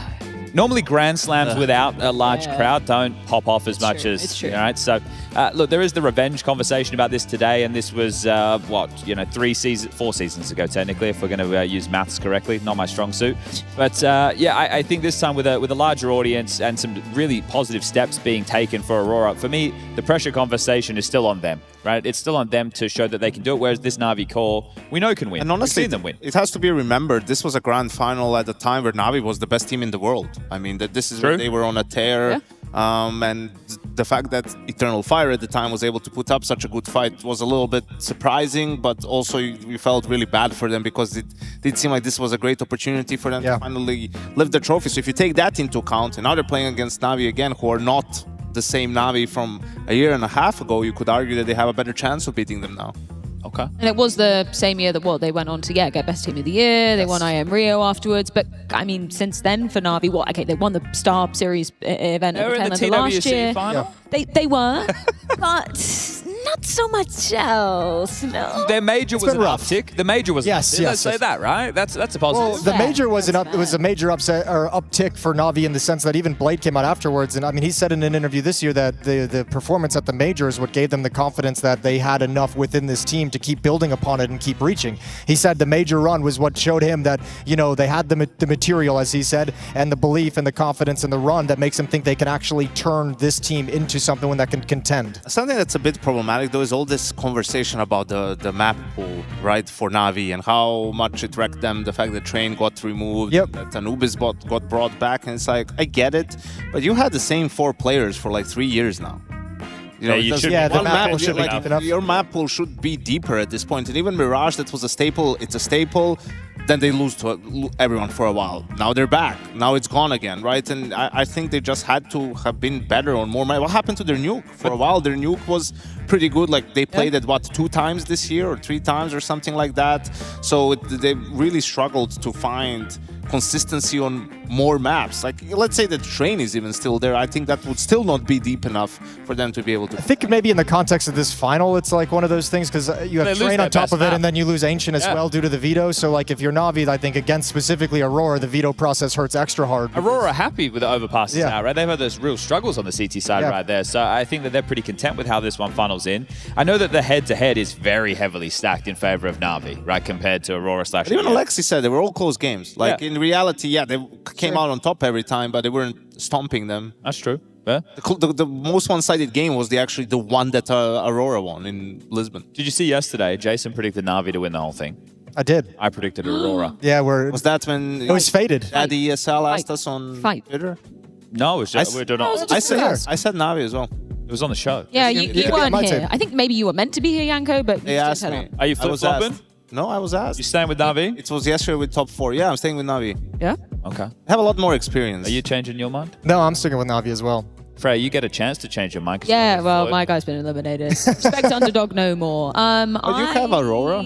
Yeah. That's like, okay, you're really pushing for that. No, deadass, he actually believed it. I still believe it. Yeah. I even laid him up by picking Foot and leaving Aurora's only option. You were like, well, I was going to do that anyway. And then you're going to be on Jason's ass because he said like that Astralis is going to beat Spirit. This is equally crazy. Wait, you just how's it feel, Chad? You just said all the games were close. Yeah, they were, but this is a grand final, man. It's Aurora. Are you crazy? Akazi is the best player on the server. They have to turn the corner at some point, and I'm hoping. They don't have to. I'm hoping. You know that meme of a guy just digging, and then he turns around before he strikes gold? Sometimes it's not gold on the other side, Chad. You as a plumber should know this. I thought of this event. We were going to be. Sometimes it's just a pile of steam and shit. And I thought we were going to be in the purgatory, right? Of Maus coming in, being in the grand final, maybe even winning. And we would have had to keep that story about that boring team alive forever. But now, this is the nail in the Maus coffin. If they don't change roster now, we're not talking about them anymore. They joined big. We just pretend they're not there, yeah. They joined the big conversation. Oh my God. You've sold me. Navi's gonna. How did he sell you? He just came at me. Yeah, I kind of respect that actually. Yeah, just being combative. Just a pure aggression. I never even got my chance. Jason. I didn't get my every chance. time, by the way. I had things loaded up. I was ready to party, Chad. You know why Navi are going to win? Because as you said, Mkaze, best rated player so far. Sure. And after that round on Dust 2, bro, he can do anything. This is a great round. First of all, a mid to A, never see it. That jumping AK, insane. And then it's the last kill for me. Like the jumping one's the craziest, but it's this one. Okay, he knows he's towards long. He's in the middle of the ram, and just the confidence just to continue to tap. It's always fun to watch aggressive riflers play. He ego mogged. Yeah. That last one. Is that what the kids say these days? Yeah, or right there, the foot with Jester maxing. I'm not sure. Hello, fellow teenagers. Yeah. But look, because he's a lot of fun to watch, and I think one of the cool things is he doesn't overstep the mark, right? He's happy to play in the confines of Blade's system, but knows when he needs to make the moves. And when things are going well, it emboldens Imma to be aggressive as well. So it's nice, you know, he doesn't have to be the solo man getting up to it. Imma will join him in some of that. But yeah, before this round, I thought Foot will win in the series. This is the round that changed the map. Yeah, it felt like it. From here, there was nothing after this. That was a complete just gut wrencher. It's also Benny scout ace. Yeah, it even outlasted that. But I mean, also, like, how would you feel if like a former teammate just strolls in and just aces you in a critical round like that too? Like that's gonna knock you off center for sure. Especially that last kill. Yeah. Like you have the advantage there playing from pit, and he still wrecks you. It's insane. Ime, shout out Ime, second highest rated player. There's an interesting thing with Imma. His aim is not very impressive. Sure. But he's very good positionally. That's really good because, good for him, because aim is the most overrated thing when it comes to Tier 1 Counter-Strike and Tier 1 players. Yep. You know, so you're much better off having not the best aim, but really good game sense, really good positioning than the other way around. I mean, just look at Jacob. Why can't you have both? And I mean, the flowers... You can, but there's, you know, that's when you're a phenom. You're a virtuoso. That's when you're Nico. Yeah, Donk, but he got Giga Chad. He got chatted. He got chatted. Okay. Yeah, fair enough. I was going to say, yeah. Well, look, Donk will be back. I don't believe he'll have another bad performance. No, I can't imagine he would too. I'm not going to predict it anytime soon either. Xantares. Stay away from it. Where's Xantares at? Has he hit the mark? Xantares, in my opinion, and I have to be careful because I want those votes. You just say no. The sentiment in the community, like some people. Yeah, the sentiment in the community of Xantares is in these higher pressure games, he doesn't live up to the namesake. Is that your opinion though, Chad? No, it's not. Well, it is a sentiment in the community. There's some people in the community who say that he's a soft-legged shrimp.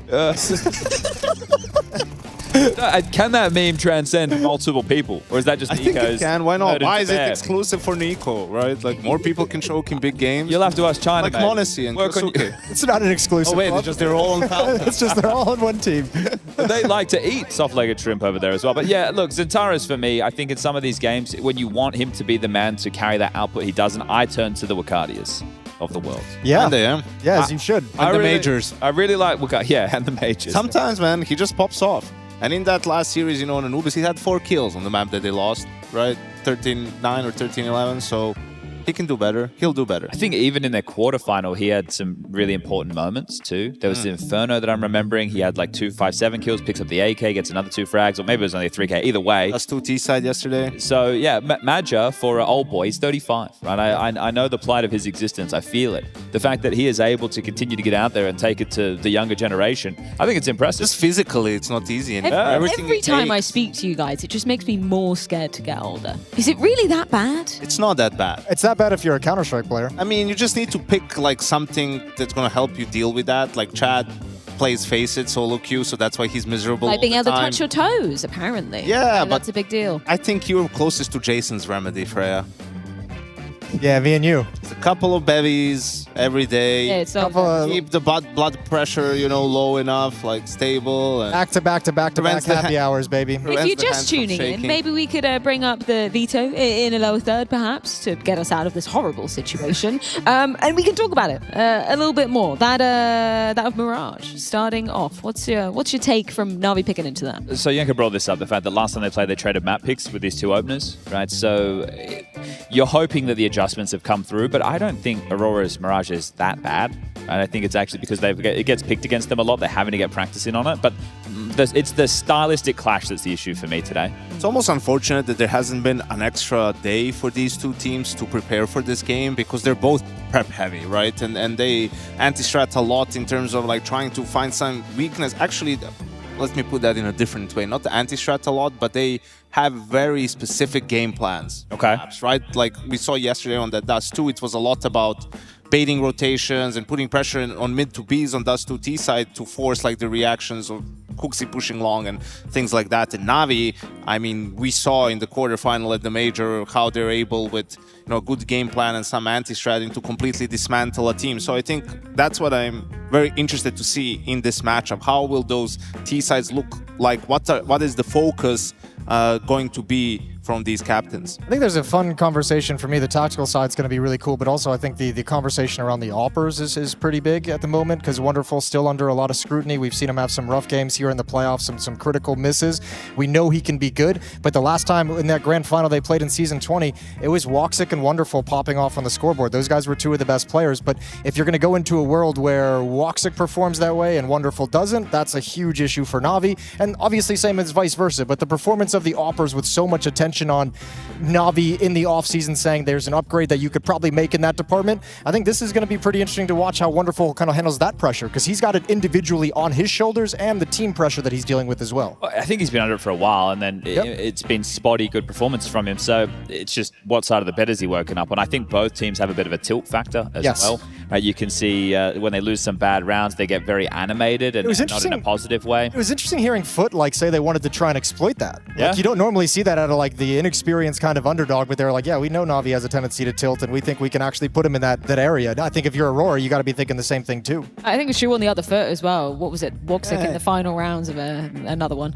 Unintentional, of course. The Nuke loss yesterday, right? Like Woxic was molding off. And then you go into Dust 2 and it's like completely quelled. At least that can happen, right? At least you're not tilting off the face of the earth. Yeah, absolutely. Well, we were talking about it a little bit yesterday. On some level, Aurora almost needs it. You know, they need to mess up, right? What are they, like the Sith? They need to be a little bit angry to get better? Like they need to mess up, like they need to be berated somewhat, you know, in between maps, and then they're like sort of change it up and why not just win? I don't know. Some people just like being, I don't know. Okay. I'm not going to go there. No, go down that road. Let's continue with that thought. I think I'm good. I feel like when I'm watching it seems like so much of the emotion is there to channel towards Xantares to get him to keep it together. Right? Like, I see Wakadia, when anything good happens, turning to Xantares and trying to G him up, which is a little bit of a problem. I'm dubbing him the Turkish Elige. Sure. Okay. Yeah. Elige. No, I know you broke Alex's brain with that yesterday. This is where you're also just like, if you're on the series, like, God, please let me be the one who gets one digged. Just not him. Just I can handle it. I can deal with it. This guy's not looking at my pages right here. What do you have over there? They'll expose that I haven't written a lot with the notes. He's got tic-tac-toe. It's been a long time since he's been an analyst. He has to take notes. There's notes. Also, by growing older, you know, memories and what it used to be. So I don't need can't keep it in here anymore. This guy's had laser surgery. But I did right here, contain the tilt. Just taking shots over here about my eyesight. Yeah, everyone has a weak spot to the strong spot. Like, you wish you had Jason's liver, is all I'm saying. Do you want us to bring you those beers every 3 rounds during the cast? You know, like that scene from The Wolf from Wall Street? People think that's There's a lot of scenes in that movie. Yeah, go on. Which one are you going to compare to me? And then every 15 minutes, bring us a new one. I thought you meant the one where he's crawling to the car. Yeah. So even though you're going with an RV, do you think it's going to be a full 5 mapper? Are you seeing that on the cards, or do you think Na'Vi have it under control to get this done cleanly? I didn't come in today thinking we were going to see all 5 maps, but obviously it's going to like that. I think that first map is going to tell a lot. The first map is going to tell a lot about how the teams are playing, but I have Na'Vi taking this in 4. I'm going to give Anubis over. I know they haven't won it yet, but I think I'm going to give it to them. That one's based off vibe, Chad. We'll put that one in the list. That one's based completely off feeling. I think with the way last time I talked to Major during the group stage, we asked him about like Anubis coming back into the pool, and he was saying like we love it. We want to play it. Lit up. Yeah, what was frustrating, he said, is like no one's playing it right now. Not a lot of teams are picking it, so they don't really get a chance to actually play it. It's like turned into a veto for a lot of teams since it was brought out of the pool. So I think coming into this, those guys have got to be saying, you know, this is the map that we're just going to win on. Gentlemen, it is time. Grand finals of ESL Pro League Season 23. Na'Vi versus Aurora. Let's welcome them on stage. All right, let's do this.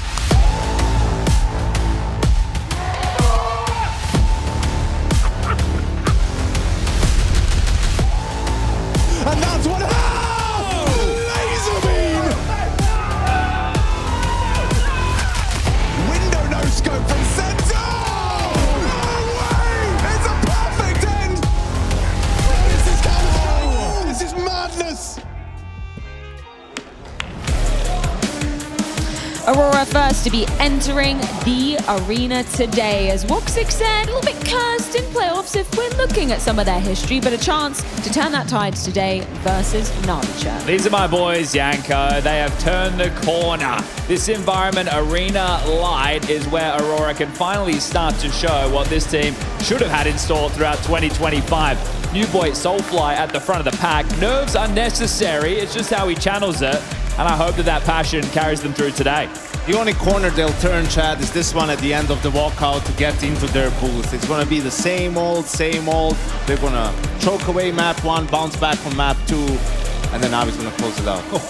Speaking of which, Na'Vi ready to also be gracing the stage in Stockholm for yet another day. Now, the silverware for them, it's been a while since they've had a true Tier 1 trophy in their grasp. And Janko, you're also favoring them today. Yes, I am, because we did talk about a Team of the Year in 2024, just the wealth of experience being and competing at this stage of the tournament. As Lexi B put it out, like, some of these other teams messed up and now the trophy's theirs for the taking. I got the comfort in the head-to-head today. Not a problem going up against Madja and his boys, but we know how close these matches have been. I think the win is going to mean an awful lot more for Aurora's campaign, but Na'Vi, let's see if they got what it takes to take this one the distance. If we get another 5 mapper between the two of them.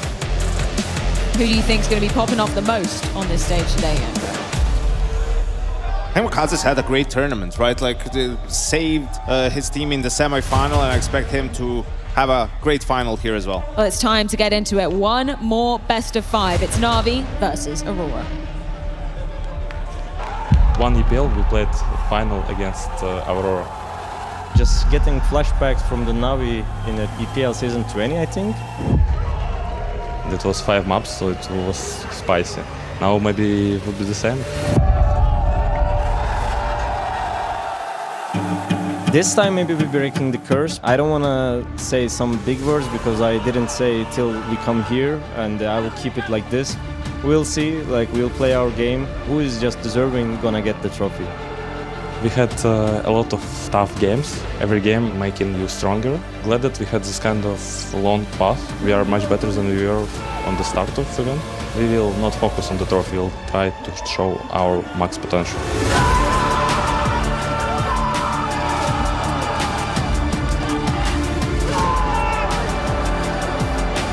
Down in the just shredded. Perfect flash. Perfect.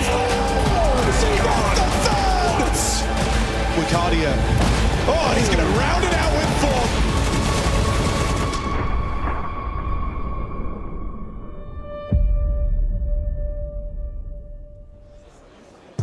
Hello, Stockholm. We have one more game for you. It's been fantastic all weekend long, but we've got a best of 5 that promises to be a banger. A rematch from Season 20's final. We have got ourselves Aurora versus Na'Vi, and we're hoping, Jason, this goes to all 5 maps again. Yeah, just like that previous grand final would be absolutely excellent. I mean, to both of these teams making it to the grand final, both of them seeing the opportunity laid out in front of them. They knew without some of the top teams, without Vitality, without Falcons coming to the event, that this would be a possibility. They could make a deep run to the playoffs. But then when you watch Spirit get eliminated, Mouse get eliminated in the quarterfinals, you're like, holy shit, red carpet's laid open. And now it falls on these two teams who we didn't expect to see in the grand final. One of them is going to steal this trophy away. One of them is going to lift their first trophy in quite some time. And yeah, well, you guys were split on the desk in terms of your predictions of which way you think this one's going to go. You've had a pretty flawless run so far, Jason. Chat going with Aurora to win this one.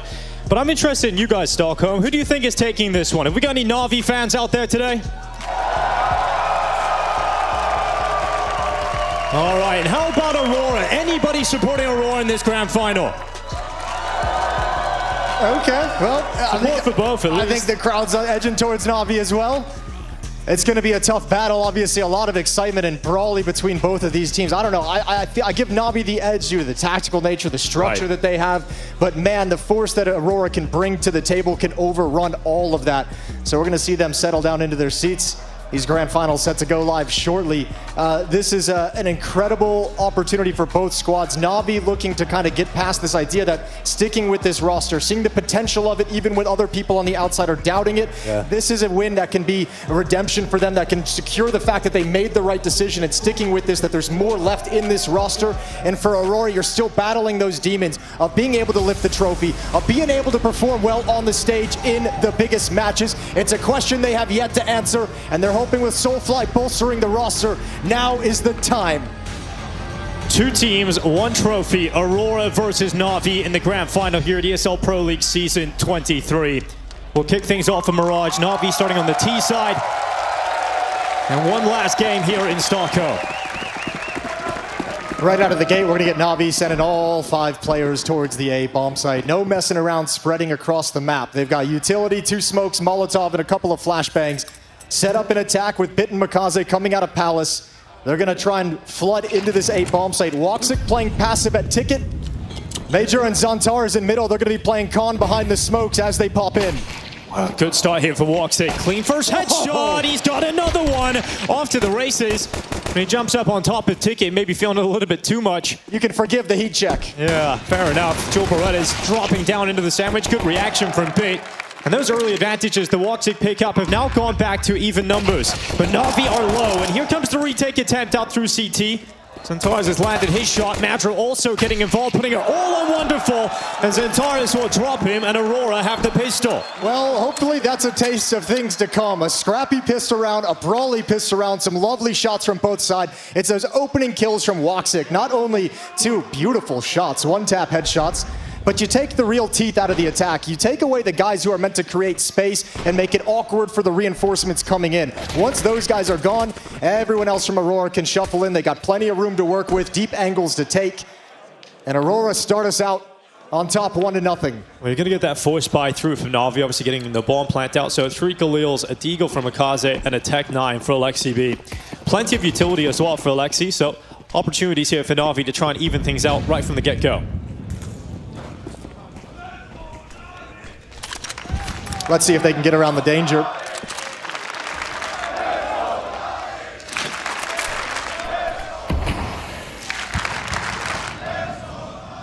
Ema's going to be coming up through the underpass to help clear middle in tandem with Alexi B and Wonderful. Makaze joined at his shoulder. Zantar is the closest point of danger. You know that's going to be a real threat throughout this entire map. Zantar is inside of connector. Just backed away as that smoke fades. Na'Vi move 2 players into Khan. Flash for Alexi B. Not going to be used just yet. I don't think they want to make their move yet. I don't think they want to be like the hardcore aggressor just yet in the round. Still trying to feel things out. Remember, they have a lot of deficiencies in terms of weaponry, in terms of utility, so they want to have a good idea of what they're facing. Makaze boosted up to jump into the window late. They still got to handle this defense, and there's a great trade. A bit also finding success out of Palace, as he so often does. Makaze, though, down as Zantares, a threat that is not neutralized. In fact, he will take 2 kills and really take everything out of this round for Na'Vi. So a bomb plant coming in for Wonderful. He sustained heavy damage, though. 20 HP for this clutch. Going to be very tough for Wonderful to get even close to winning this one. 2 players doubled up inside of jungle, and Woxic will take him down on the MP7. So 2 rounds in a row here for Aurora. A bomb plant picked up here for Na'Vi, but it doesn't really change anything. Great composure for Zantares as well, playing in that little corner cubby and jungle. I mean, he knows the pressure's coming up Khan. He knows they're going to scale on him, but keeping his eyes peeled over towards the window for the follow-up peek before addressing the other situation. And a pretty clean round after a buy from Na'Vi. 3 players survive. Aurora get a build-up money. And Na'Vi, even with the plant, going to have to settle back on pistols still. Yeah, good to see Zantares early on in such an important position on the CT side, getting a good start, 4-0. We know he's a player that really loves to play with momentum and can get in his own head a little bit. You know, we've seen that happen, can disappear, and I just don't think Aurora can win a best of 5 without a big performance from Zantares today. Yeah, that's we touched on it a little bit. We have a little tech issue that we're going to get resolved before we get back into the action, so give us a few minutes. And yeah, with Zantares, you know, I came into it, I think it was yesterday, and in the quarterfinals, it was almost like some of those matches, you almost feel like there's a world where you can get by without Zantares, but you're right. Now that you're in the grand final, now that your opponent is Na'Vi, you have to have your star player. You have to have him step up. Now, the lovely thing for Aurora is throughout these playoffs, you've had a great performance out of Orcadia, who's continuing things, but Major as well is the surprise factor. 5th highest rated player in the playoffs so far, which is a crazy thing to say. So you're getting a boost in that performance, which is helping alleviate maybe some of the things you're missing from other players. Yeah, definitely an overperformance from Major coming into this, but fantastic to see.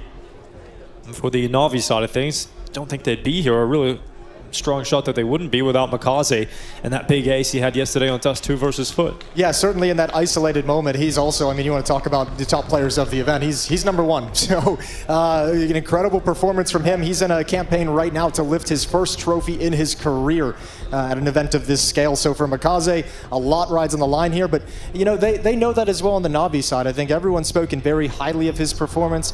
Alexi had great words to say out of him, and he even kind of mentioned, you know, Makaze is critical to how we perform. He plays really important roles. He does a lot of things. He's a playmaker for the squad. And when he's not performing well, Alexi can feel it. It's a point of danger for them when Makaze's not delivering on the kills and the impact. So he's very, very quickly risen up within this Na'Vi roster to be a critical piece to their success. Yeah, well, the tech team just working on Makaze right now. Looks like everything will be good to go soon enough. The Ineos going back in. Last chat going forward. And we're going to go check in with Ankara over in Turkey. We'll take a look at the watch party. We've got 4 Aurora going on over there. A lot of people that's filling out the arena watching over there. That's a great place to be. Yeah, awesome to happen. We were seeing this kind of scatter in throughout last year where they were playing really well and making some playoffs. So cool to see it still going on. Obviously, tons of very loyal, very passionate fans out there. So everyone making sure they get to watch Aurora fight for this trophy at ESL Pro League. I'm sure they're hoping that an event might come to Turkey at some point. Certainly looking like the crowd would be a fun one. But let's get into it then. Tech issue resolved. Money not in a great spot for Na'Vi, just to remind you, not a lot to get going here. You've got Deagles coming out for a bit and Wonderful alongside him up. But in all likelihood, a 3-0 lead here for Aurora. Yeah, let's see what kind of discipline they're going to rock with in this round. Knowing they're going up against a pistol buy, knowing it's going to be an eco. Now obviously looking to preserve some weapons. So how far back do they play? How many players do they end up losing here? Sitting very far back on the map. Woxic has his AWP. That's the number 4 man playing in window. So in a round where you know there's not going to be an op and likely not going to be a scout on the other side, happy to take the angle and keep information in the middle of the map.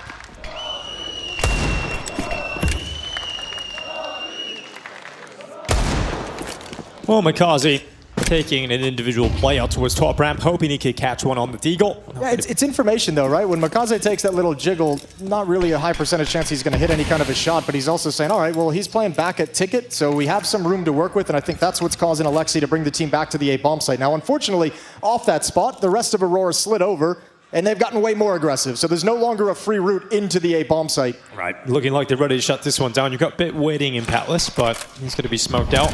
Actually, it hit him on the foot there as well, so they know about that. Oh, Woxic, though, getting absolutely deleted by the Deagle, and all of a sudden, Na'Vi erupt into the A bomb site. You did not see those shots coming, and now panic for Aurora. Somehow Na'Vi have got the bomb down, and they've got the AWP into Wonderful's hands. All right, Wonderful, what can you do with it? You have to feel like if you recover this AWP, this is your round to win for Na'Vi. Wakati has found another, just 2 players left to hold off this retake. Yeah, well, there's been a lot of criticism about Wonderful and maybe going missing in big moments, but this is a huge round picked up off his back. 3 kills for Wonderful, started with the Deagle, and Madger trying to pull this back for Aurora. Wonderful will back away. Madger chasing down Bit. He will get that frag, but it's the time that is the issue. Does have a kit. And Wonderful's got the Deagle. Low HP in front of him. A wonderful round for Na'Vi, and their first is on the board. Yeah, look at the smile break out on his face. That's going to make you feel really good. Settle down a ton of the nerves and the pressure you feel in the early going. What an incredible round. The opening shot from Wonderful just destroys Woxic. I mean, yesterday he had his head in his hands, right? There was a couple of moments where he looked like he was going to cost Na'Vi in crucial moments of the game, but coming into the final, that's the kind of round you pick up early on. It'd be great to see some confidence from Wonderful in this grand final. Look what it's done to the money, and he gets aggressive again.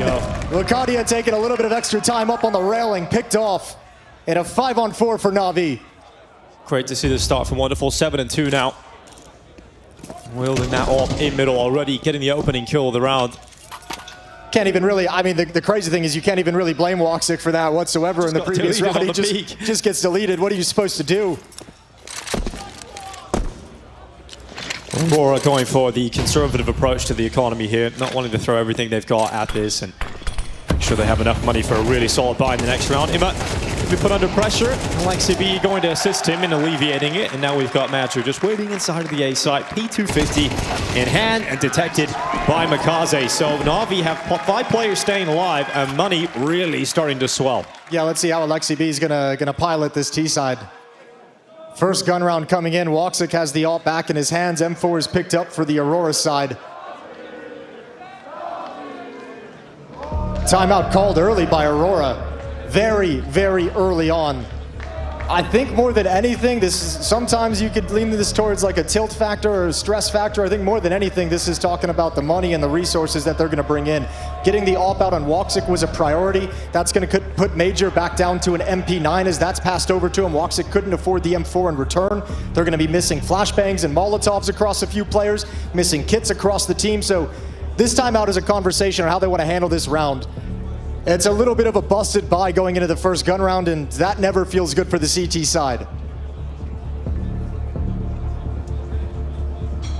Early pressure applied by Na'Vi in the third round victory with the Deagles. Alexi and Blade gonna look to build up some momentum off the back of it. When you've got some weaknesses like this in the CT side, are you kind of forced to play something a little different than standard? Yeah, oh yeah, I mean, depending on your positioning with the MP9, where you're going to play with that, how long you have to hold on to smokes, you have to be willing to call a bluff and be willing to fight a little bit more on contact. Changes all the timings that you work with. Well, Manager trying to get some early information from that jump spot. It's a couple of bullets whizzing past him, but retreats to play from the car. Yeah, keep an eye on the HUD, on the smoke that Major's holding on to. Is how long does he keep that? Does he just replenish it immediately? I'll find out right about now. Yep, he will just continuously block the apartments. For Na'Vi, though, no one in the apartments. They're going to be going back for another A finish.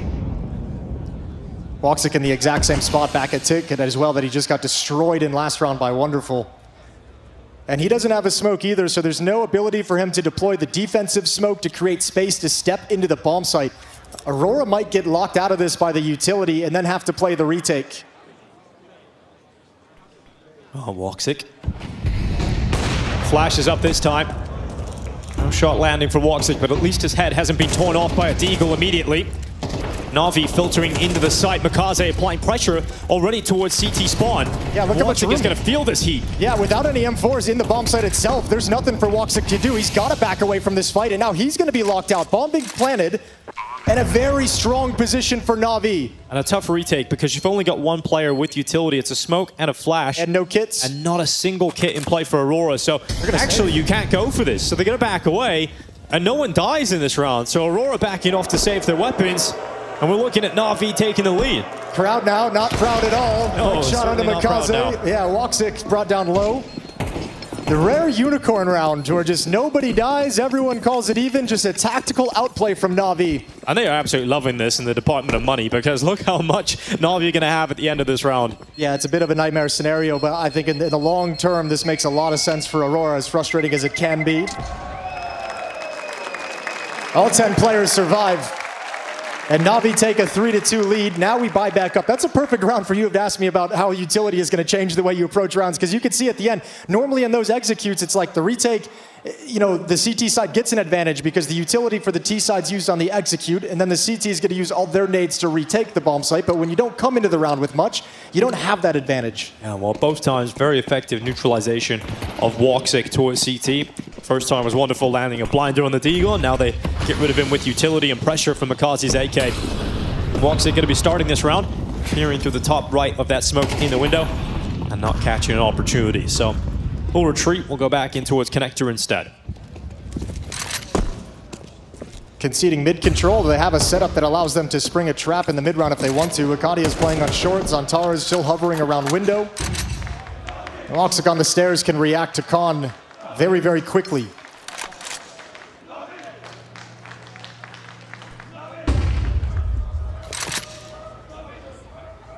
Wonderful with the AWP, going to provide some cover as Na'Vi start to slide out. Alexi sees absolutely nothing.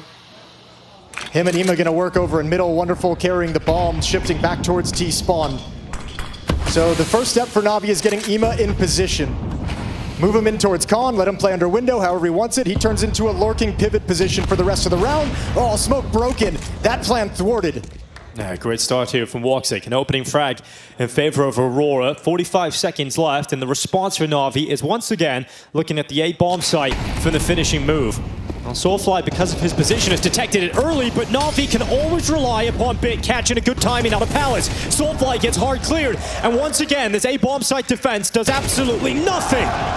It's over.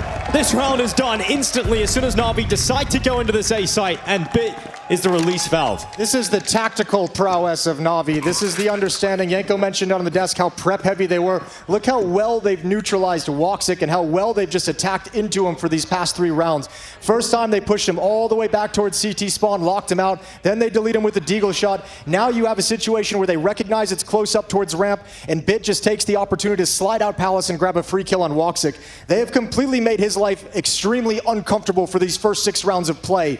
And with Alpers, that can sometimes bury you for the rest of the half. It's just not if you always have the next move available. You know, if they get blocked at ramp, if the pressure's there, they have the release valve of Bit through Palace, and you very rarely see Bit make a mistake from that spot. Just years of playing it, finding a level of comfort there, delivering consistent output for Na'Vi.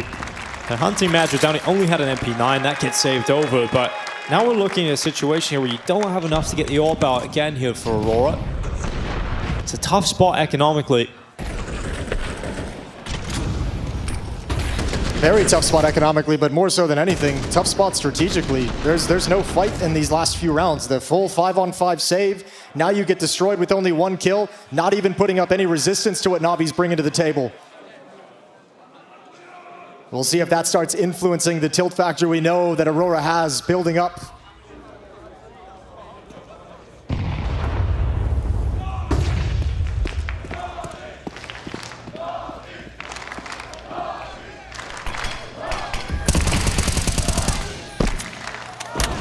A little bit of spam into the smoke, but once again, complete mid control for Na'Vi and haven't really had to work too hard for it. There's not the weaponry and the resources to fight back with only MP9s. Yeah, just an MP9 holding this entire B bomb site. Really hoping it's going to be an A play, because Na'Vi have been going there time and time again, so you can understand why Aurora would commit as many resources as possible to this A site, but it almost feels like they want to break through this, like break the smoke and go. Yeah, they do. And here's the smoke, see what's on the other side. Madra has no help. There's no one nearby, so once Na'Vi decide to get out of the apartments, Wakati is now racing over, but he's going to die from short. So that's the B bomb site. Wakati is coming in for a last-ditch effort here for Aurora, and he better pull off something special. Spotted and pressure put on, and Wonderful clears him out. So you can't really do anything anymore, and Imma's inside the middle, ready to try and cut off rotations. At least a good clearance here for Soulfly, and 8K for Zantares, and that is always scary when it falls in his hands. Look at the flank, look at the flank. Woxic's coming as well. Good kill from Makaze, now aware of the possibility. Yeah, he's looking for all these fights. Makaze, he's checking everything, but Woxic did just move in. Detected now, but Makaze is low and finished off, so it's all on Bit. He stepped up in the last round, coming out of Palace, and now a clutch required. This could be a great opportunity for Aurora. There's the first kill. Moving in, Bit's got it! No problem! Bit just holds on and makes that clutch look easy. Stepping up into an unfamiliar spot, not even turning from the flashbang, knowing it's going past him, ice cold in the clutch. Would have been a lovely round for Aurora to steal away, to give themselves something to be happy about. It was coming into place, but Bit is just too strong, too experienced, and you can't get past him here. Now a 3-round lead for Na'Vi, but guns come back out for Aurora. Woxic's found very little success with the AWP, just parked at the A bomb site. Does he want to change anything up? Good movement from Wakati, getting out into that boosted position. At short, he can see over the top mid smoke and taking Wonderful out. So opening frag here for Aurora, and untraded. Wakati may take a lot of damage, but still he stands on 16 HP. Tara's mollied out of position, but moves out of the danger zone, and Woxic taking Bit out of Palace. So a really good start to this round 8 for Aurora. Yeah, Bit trying to take some initiative and spring a play away from the action. Hope that once again Woxic would be caught sleeping, but not this time. Makaze coming out, a lot of players to deal with, never expected on top of balcony, and now it's Ima's turn. Ima getting caught and looking very good now for Aurora. Not a single player going down in this round. And Lexi B going to try and inflict as much damage as he can. Shouldn't have too many opportunities. Aurora should be able to play this one pretty smart. Only Wakati is low. He doesn't need to get involved in anything. I mean, you can see Bit trying to make his way out of Palace again, right? But for that to work quite often, it does require them to kind of forget about him just a little bit. I think Bit is very much present in the minds of Aurora right now. He comes out of Palace, saves him earlier. Now he's just clutched up a 1v2. Look, with the experience he's got within this team and the relationship he's got with the players, been here for a long time, been working with Blade for a long time, he's going to have a lot of freedom to sense those moments when he wants to try and make a play. This one goes against him. but that's going to stay up. That's going to be consistent throughout this half. 20 seconds left in the round as Alexi just trying to keep this AWP alive for his team moving forward to pass it over to Wonderful. Got to feel good for Woxic finally being able to hold on to that A site. Yeah, I mean, great round. 2 good kills. Senses the lurk coming up Khan as well. It's a second player he took down. He's still dancing. Yeah, still a little bit of movement in that one.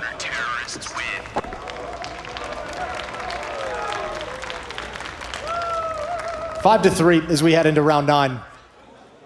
And Aurora, that's got to be a round that they feel good about, that sparks them moving forward. So much conversation we hear from them is about that kind of attitude, is about how they handle that pressure. Something that Soulfly's been pretty honest about in his, 1 or 2 month tenure within this team. Comms sometimes get a little bit hectic. Sometimes people get frustrated. We're going straight into an A hit. Straight into a direct hit at this A bomb site. No lurkers whatsoever. Well, they've been showing a lot of mid-control, so want to change the timing, change the pace, change the look. Here they come. Mikaze out first, but cut down by Soulfly. Imma responds. They find Wakadia, who was trying to be a threat inside of the palace smoke, but he's out of there. And so Aurora have lost this A site instantly again, and it must be a 3v4 retake if they want to win this round. And Ima's going to control CT spawn. Oh, good my god! Okay, Xantares. Bit and Alexi B knocked over, but Xantares hangs around a little bit too long. So Imma takes his head off, and Wonderful staying composed. Okay!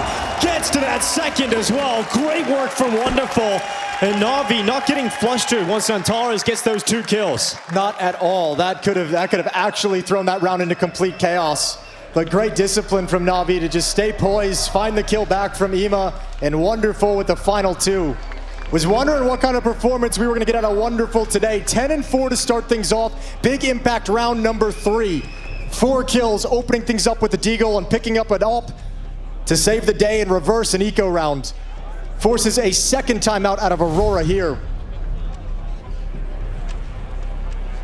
As once again, they have to talk things over, sent back in a round like that. Plenty of money from the previous clean win, but they're going to be out of cash after this investment. They're looking to recover this half, 3-6. They can still tie things up, but a loss here might just make this firmly and dominantly in the control of Na'Vi. Nice, Igor, bro. Come on. Thank you, guys.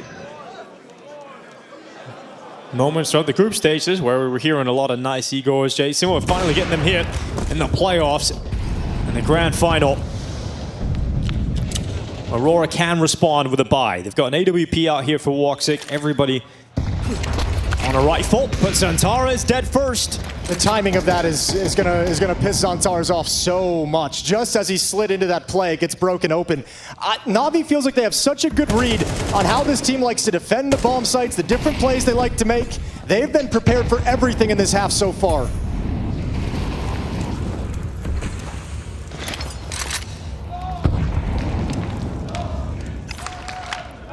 The B bomb site looks a little scary right now for the defense of Aurora. You've just got Woxic there. Everything looks scary for Aurora right now. You've lost a player. Soulfly's been brought down to 18 HP. He's calmed that, so you know he's weak.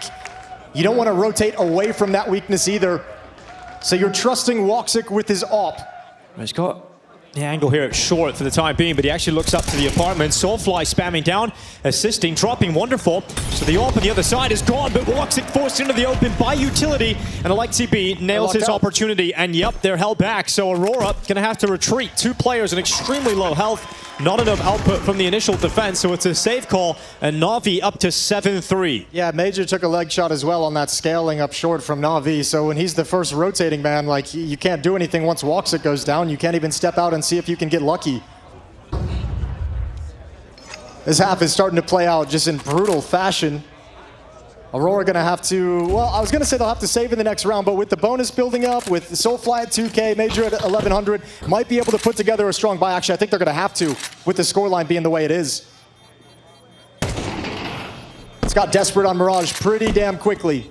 Yeah, well, Na'Vi not throwing everything at the hunt has really helped Aurora out here. Being able to save 3 rifles gives them a decent buy going into the next round here. 2 rounds left of this half. Can Aurora somehow salvage 5?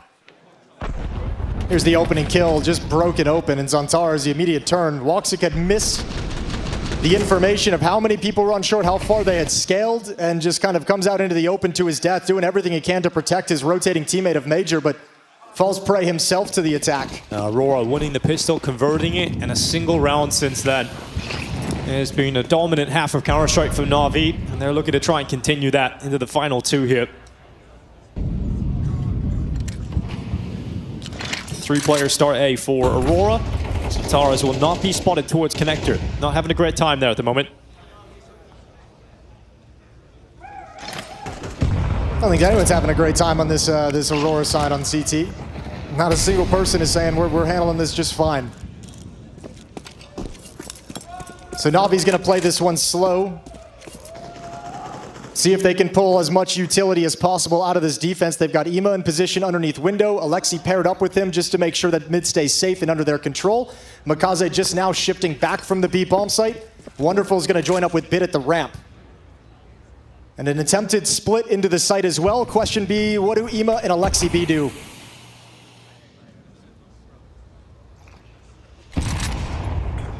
You can layer this if you're Na'Vi. Ema can come up con. Alexi can remain the lurk over towards short. Oh, nearly catching Alexi on that smoke break. Antares has been spammed down. He's low HP. Woxic dead again before the attack begins. Kaze coming out of the smoke. He actually got a kill on Antares. Soulflight, he's going to respond at least with one, but Bit gets that kill right back again, and we're now at the 25-second mark in the round. Na'Vi have the bomb now moving into the A site. And it does not look like we're going to have Wakadi and Madra really getting into a position to challenge for this, so it's going to be an 8th round for Navi's T side. You know, Na'Vi busted this A bomb site so hard, so early, that they've just been able to say, whenever we want a round, we can go back to A. And Woxic has never been able to get comfortable within the flow. Soulfly, with his inexperience, hasn't been able to get anything done. Navi's attacking this bomb site in just a ruthless fashion. And in so many different ways, right? So you can never really predict what's coming at you. This is a round where they have 3 players committed into the bomb site as well for Aurora, and they still concede the site.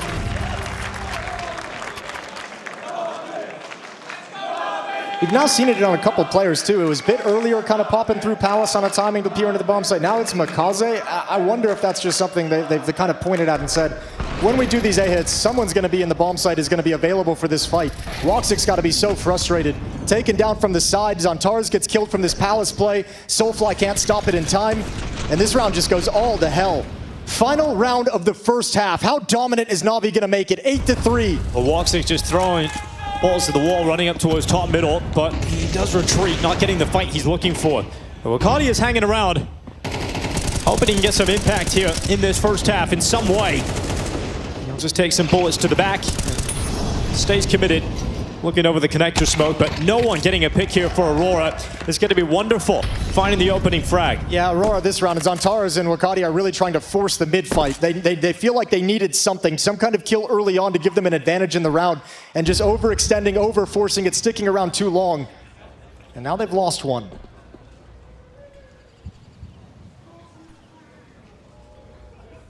Woxic reacts fast enough. Bit is going to fall. Under a minute on the clock, Ema getting caught back, turned. And all of a sudden, this round has turned in favor of Aurora. Makaze, this play's being read. Madra spotted him. Makaze goes down. And so Na'Vi fall to just Wonderful and Alexi B in pursuit of a 9th round on this T side.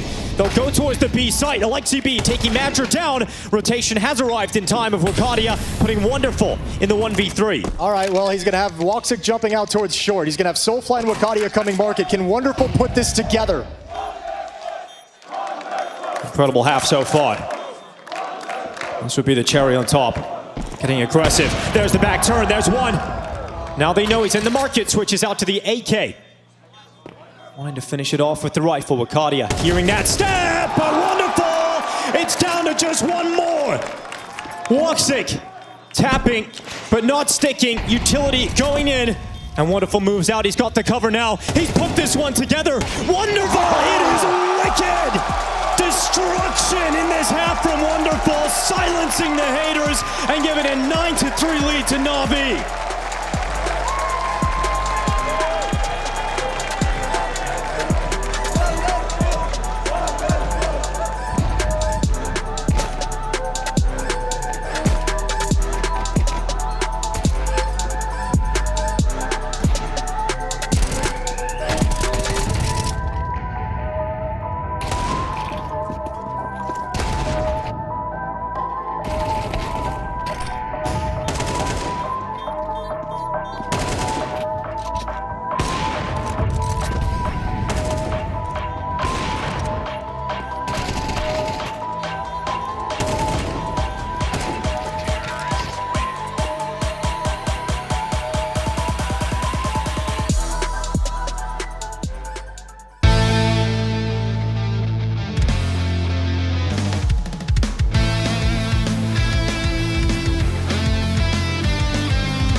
It's been 518 days since Navi's last trophy lift. Here in these playoffs on the campaign, to shorten that down to 0, they want to win this one, and they've got themselves in a good position on this first map. 9-3 up in dominant fashion, sparked by Wonderful right out of the gates. 14-5 as we switch sides. Wonderful is leading Navi to a map 1 victory. Absolutely, and a player that has garnered quite a bit of criticism. It's got to feel good to be sitting at 14-5. Played during halftime saying every round we play is very important now, just don't give them the pistol round and we're close. Easier said than done though. Overpass has come out in force bit and Wonderful having a go with him. So it'll be a little bit of an extended pistol round, so this aggression is going to be interesting. Might decide a lot if they're able to pick off Soulfly, or if in return Soulfly picks them off. Doesn't seem like they want to move too far, but at the moment it's going to end at the A bomb site. Players positioned in Palace outside the ramp to look for pushes. You have Orcadia and Major coming in with the bomb through mid, but that's dangerous. Ooh, Wonderful. They've both been spotted. Now he's got a tuck in the corner, but he does have Mikaze coming over, and he's a pretty good bodyguard. He's ready to brawl, ready to fight for you, but not getting any of those kills going his way. Now Woxic looking to reply. Wonderful is brought down. Bit's Berettas ring out in the kill feed, but Wakadia makes sure Aurora stay ahead. Now Bit is still under a lot of pressure, and he would be pushed from Palace, somehow handling that. No way, gets away with another one. And thankfully for Aurora, Woxic does pick up that kill. Okay, Alexi can be aggressive here. He's got a 1v1 while the bomb is being planted. Might have missed that window. Now Woxic can peek off contact. Let's see what Alexi can do. Takes a backtrack towards jungle. He's got smoke, he's got a flash. No kid on his back. It's going to be very tough to force them out here. Woxic can just hide. Wakadia staying deep into a CT. Alexi B knows what he's up against, but he can't get the headshots just yet. He will be dropped here by Woxic.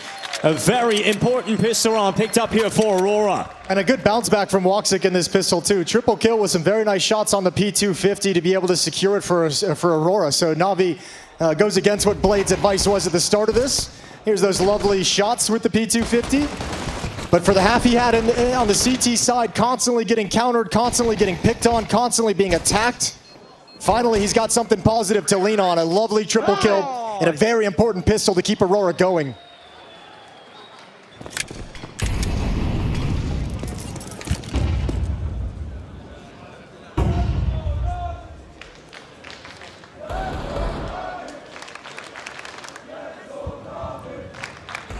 Well, they're going to be set up perfectly for this. They want to be aggressive. They want to disjoint this attack. This is where Aurora wants to play. All the attacking utility thrown out, but so is the defensive utility to disjoint this attack. Be playing close up. Well, let's see if that helps him out. Again, another one from Wonderful's Deagle, but this time Soulfly jumping in behind with the MAC-10, and the rest of the kills come in for the Turkish team. So they take it over the site. A 5th round collected here for Aurora. That's both pistol rounds converted now as well for Aurora. Yeah, nice, clean, and simple from Aurora. 4 players surviving so far. Bomb being planted. Nothing really Alexi's going to be able to do. So they'll get up to 5, and now just within 4 rounds of Navi moving forward. Just a nice, easy set piece towards the A bomb site, and that might be something we see a decent amount of. We had the conversation on the couch. We've known it for a while, talking to Aurora. Major just kind of said, we can't play the same spread out kind of tactical, defaulty style that all the other teams do. I don't feel like I have the players to do that, to be able to take the initiative and read the game and make the appropriate decisions. So Aurora going to be a little bit more grouped up, it's going to feel, than Navi, now that we've switched sides. Yeah, we heard Alexi B's interview as well, saying that they know what they're up against in that department. They know they're going to come at them with all 5 players, hitting you hard. The issue is, that sounds simple, but the thing is, Aurora hit really hard. Yeah, exactly. It's a big group of players that all shoot really, really well. We'll see how Navi handles it when the guns come out. So round 15 should be an easier one for Aurora to handle. Not a whole lot of investment. Blade still hasn't called a timeout. He's been able to use the 2 Aurora timeouts in the first half, so he's kind of chill. Actually, they might have called 1, but just chilling for the most part. Yeah, you can understand why, because 4 out of the 5 rounds that Aurora have won have come from the first 2 rounds of each half. So for Navi, it has been dominant. I'm sure he'll give it at least 1 gun round here in the second half before we see that come through. For Aurora, a chance here to build some money up on the T side. Got a MAC-10 out for Soulfly. This is the round they lost in the first half, thanks to a wonderful Deagle opening up on Woxic. So Aurora can't let the same happen again here. Good nade on the Bit.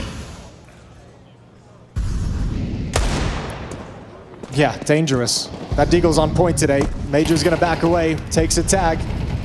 Pistols are still dangerous. Alexi still has the armor from the previous round as well. One cheeky kill and this could change everything in the round.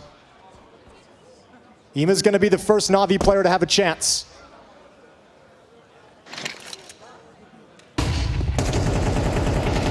There's the peek out from Ima. Okay, finishing them off. Okay, that's a scary lineup. Both players are very low.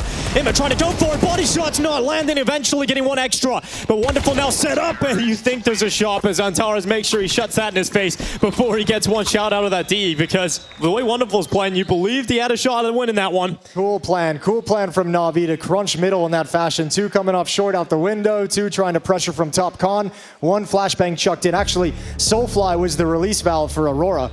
Coming in from Palace, able to harass them from behind, force Ima into that play. Might have just saved the round. This is the first timeout out of the Na'Vi side of things on the CT side.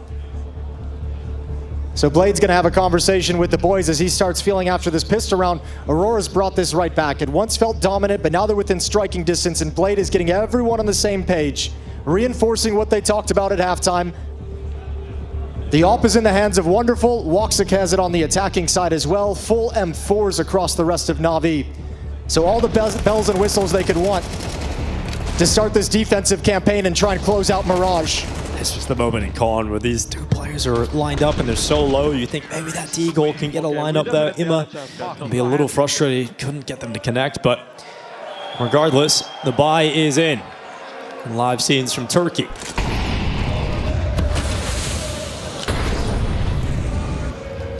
We've got Woxic waiting for aggression. Aggression has arrived, but not able to connect onto B. Bit would have spotted that though and would have called it out. Deeper flashbang, Bit's not going to activate with it, but they maybe want Woxic to think they're clearing very, very deep on the ramp. Soulfly patiently waiting up in Palace. A lot of conversation on his addition to the team and Joda's exit. The conversation has been about Joda wanting a little bit more responsibility. Soulfly, for his part, said the things they want me to do is exactly what I want to do. Smoke breaking. Ima's got the frag. Antares getting run down, actually. A lot of pressure on him, and Alexi B eventually getting that trade back.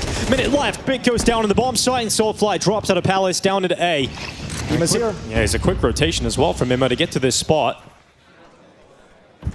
He's the player with high HP. There's the swing. Ima down. Wonderful, going to get pushed here by Soulfly. Aurora looking like they've done enough here, but Alexi B still trying to fight on. He needs a multi-kill there to really feel like there's a great shot at this for Wonderful, but he's just taken so much damage in the earlier stages of this round. Yeah, he's not going for this. He just wants to see if someone's going to do something silly, like push him in jungle. He can grab a kill, turn it into one-on-one. Then maybe it'd be an interesting prospect, but gonna back off. Aurora break through in the very first gun round, so this continues a streak of 4 to start the second half. Finally a streak, finally a stretch of rounds that Aurora could look at and be happy about, be proud about. Starting to gain a lot of control in this game. They're going to have an economic advantage on the T side as well. And Na'Vi scrambling to get the defense started.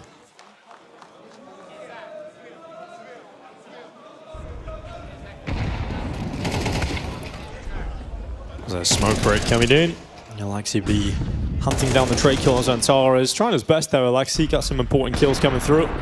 It's a shame that Ima's swing is all to get Wonderful to be able to kind of swing with him and trade off at least 1 kill, and it's a shame Wonderful didn't feel like he could get the angle in time to actually pick off the planter, delay that, give Alexi more time to play. So it was a nice attempt, a nice idea. Didn't quite hit the mark. But now Aurora's just 2 rounds back. And Na'Vi playing with MP9s on 3 players, a 5-7 for Bit. Great opportunity to shrink this gap to just 1 round for Aurora. Alexi B freed up and playing aggressive through the apartments. He's got a bit of space, but Magic going to make sure he falls back. He's forced away by those bullets from the AK. Yeah, no new information gathered. Alexi would have known there's going to be someone watching for pushes like that, so it's just confirming what he probably assumed was happening on the map. This round is all about Wonderful and how much production he can get out of the AWP. Can he position himself in the correct place? And he has for the moment. It's aggressive from Wonderful, though. A very advanced position for the AWP. Not a lot of falling back opportunity. Going aggressive, trying to get this pick. He will. He's got the information on the second player, but that's an AWP. And so when you peek into that, Woxic's ready for it. Yeah, I don't know what he thought was going to happen with that one. Woxic's not missing that shot. Now we've got to rely upon Imma. And his MP9's done well, dropping down under the wood, he's got distraction, and so Makazi comes in, and these MP9s delivering a vicious round here for Na'Vi. Woxic backs away, bomb on his back, 30 seconds on the clock. Exactly like it was drawn up. They spring at the perfect moment when Aurora's just caught in that choke point with nowhere to go. MP9s chew him up. 1v2. 20 seconds to do it as well here for Woxic, trying to fake that he's left the side, but no one's moved. They haven't bought this at all. In fact, they've now hidden. So this round becomes so difficult for Woxic. Stepping out into the open, needs a quick kill, back turned, and 2 MP9s ready to fight him. A round for Na'Vi that takes the pressure off. And then the question becomes, how deflating is that to the Aurora side? They just had that stretch of 4 rounds, and it ends in disaster and catastrophe against a low buy from the Na'Vi side. So if you're in the Aurora camp, there's frustration right now. There's a little bit of anger that it has turned out this way. They weren't able to convert around and close the gap even further. In fact, things swing entirely. There's that positional strength that Yanko was talking about with him, you know, staying up in pals, but the quick reposition, getting out for a second kill. Fantastic output from Imma. Aurora looking to keep things simple. Going in towards the A site. No mid presence whatsoever. In fact, there's going to be contact out of the ramp. Ready to fight with no nades in the bomb site. Creeping out. Finally detected now. They realize what's up, but can they deal with it? Soulfly the threat. Imma dead. And Bit is taking damage as well, so not feeling confident to stand up and take Jules over the top of Ticket, but now he eventually goes for it. Makaze also finding success, and the smoke is just bad. There's just a gap there for Makaze, and at least for Kadia in a 1v3, Na'Vi have ripped them apart, and they stop this comeback. It is 11-7, Na'Vi in control again. Man, if that gap in the smoke isn't there, they have a great chance to win that round. I mean, Wonderful's able to pick one off through that gap, and then we saw Makaze playing from stairs, just obliterating people, and everyone from Aurora stepping into the angle without realizing they're going to be perfectly visible around the edge of the smoke. Everyone had faith that it landed. That's a small detail that has incredible ramifications that might take away the ability for Aurora to fight for this map. Money is gone. Yeah, they're going to be able to get Tech 9s out here if they go for the buy, and I can tell you who they are. They're going for the purchase here, Aurora. Pulling out Mac 10s, Tech 9s.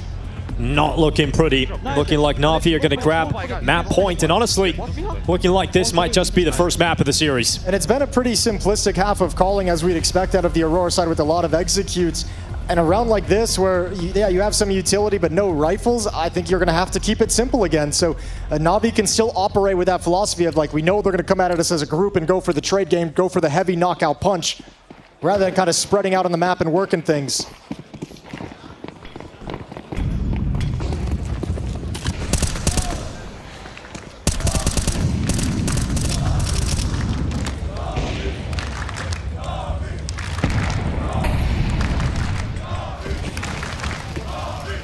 Aurora sending 3 players into the underpass. Grenade might just land right on top of them. Gonna be Imma smacking open that window smoke and not spotting the heads, but Makaze certainly in a position to do so. So opening kill falls in favor of Na'Vi. Now Imma coming back to connector, but there's a threat on the other side of it. And as Antares is Tech 9 that enters the kill feed, but this is just not going for Aurora. Takes a few extra bullets that bit, but he gets the kill regardless, and Na'Vi up to map point on Mirage. Yeah, even with the benefit of an opening kill, there's not enough to follow it up to make that round dangerous whatsoever. Nice and easy for Na'Vi. A very similar buy, a very similar round going to come out from Aurora here in the final one. Round 20. And Na'Vi on the verge of taking the first map. 1 Galil this time on Woxic. He's got 16 kills. Other than that, 2 Mac 10s, a Tech 9, and a Deagle. So Aurora fighting with barely anything at all to stay alive here on Mirage.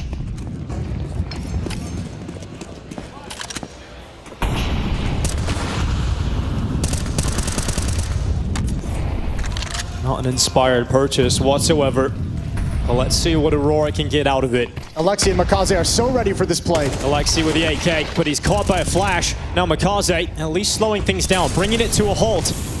Makaze's under a lot of pressure, but he doesn't care. He gets 2 kills. The Deagle trying to finish him off, and Wakadia will do so. But way too much to ask of Wakadia here.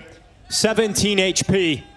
To kick off this grand final, it will be a 13-7 dominant map victory from Na'Vi on their map selection. Up next is Anubis. We call it the home ground of Aurora, but Na'Vi have never lost to them on it. That's coming up next.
Wonderful in form and Na'Vi on top. Despite Aurora winning and converting both of the pistols, Na'Vi still come back swinging to close this one out 13-7. Might not sound like the most competitive scoreline, Janko, but this was actually a very entertaining first map, right? A lot of clutches coming down, some interesting buys coming out of Na'Vi, which we'll get into, and a great start for them in this best of five. A lot of action, and I think this is... Mirage has been somewhat of a coin flip for Na'Vi lately. Like, they can be really, really good on it, or things can somehow fall apart. They've been struggling to find consistency on the map, but this is how it looks like when they're having a good day, right? Like, they were just in so much control in that first half, even on the T side, right? Even in rounds where they would have a disadvantage, just the control that they would get and the space that they would get was enough for them to find ways to close out rounds. We've already started differently than the last head-to-head, though, right? You go back to Cluj, that was the trading of the picks. Na'Vi started off strong, their map choice, making it look simple when it shouldn't have been, right? You pointed out the fact that Aurora win both pistols.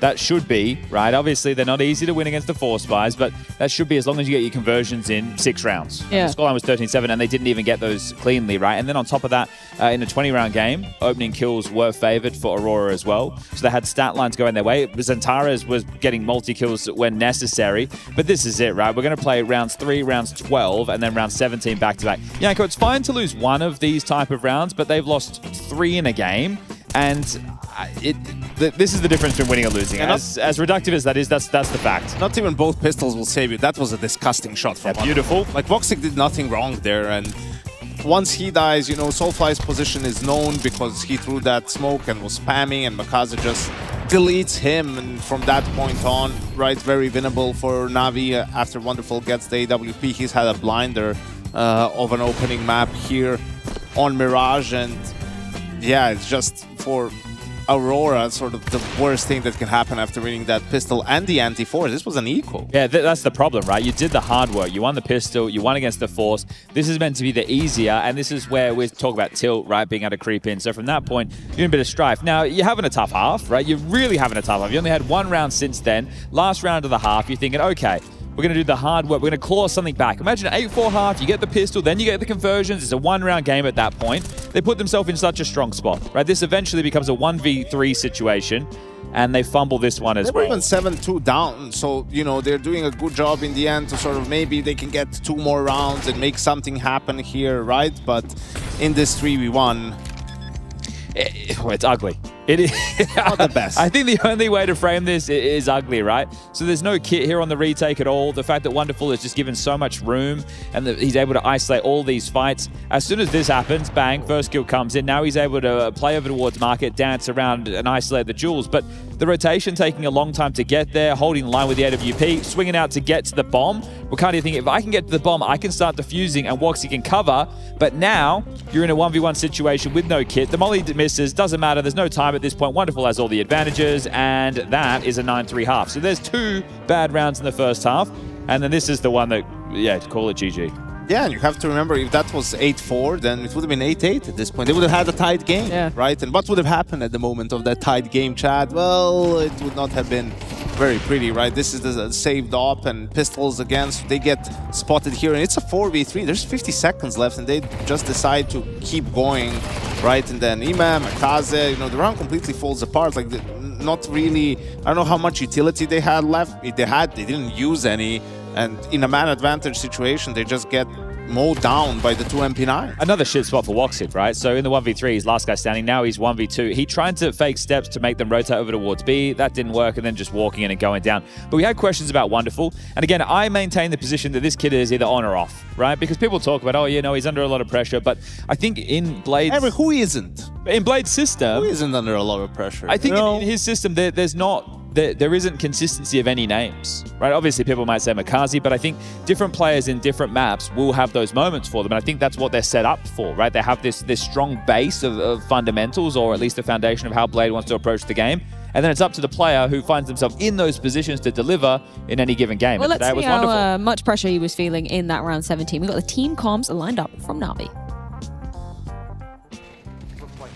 One more. He was dropping duty. Palace. Upper. Let's. Two ramp. One moving. 2 going out. Tetris. And 1 apps. Palace. 2 ramp. 2 ramp. Me, I'll wait down. Let's pick. I will flash Tetris. Flashing. He's inside ramp. I'm 28 Down. female. Behind back. Upstairs. Wait, no. Can be Maybe on, can be fake, on. maybe fake, maybe fake. Yeah, maybe flex it. Maybe let's peek together, sure. Okay, I'm picking now. Don't see him. Don't see him. I'm checking. Don't see him. Don't check. Maybe he was holding you. Yeah, He was I not didn't holding, see. I didn't careful see. B. I'm checking one more Can you time. run? He's Can you coming. run? Coming. Okay, I'm I'm default. under. I'm under. Yes, yes, You yes. can pick on me. He'll be full up on. Bro, I'm holding like close here under We'll back. pick together now, I think. He will be on Ready? open. 3, 2. He's saying.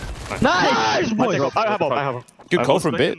Yeah. Yeah, good call Yeah, but from you can Bit also- there. You can also see how easy it was for them in that, even though they were 3v4, and I get it, right? They killed the A anchor and they killed the Opper, so you're thinking, all right, shouldn't be anyone else nearby, but you're going up against the Hapa. There's a chance that they can gamble it. Soulfly, unfortunately, he needs to be maybe a bit more patient. He's the only guy from App, so he needs to make sure he gets the trade if someone is playing close, be in a position to help his teammates. He dies first, and then they're just stuck in the crossfire. Kind of like the Nuke one that we broke down, right? Where things just can go wrong very quickly for Aurora. So that rearing its head early is a big problem. I gave you the script, Chad, right? Aurora's going to choke map 1. It's just that the scoreline wasn't really close, but they did choke on map 1. Now they're going to come back with a vengeance on their own map pick.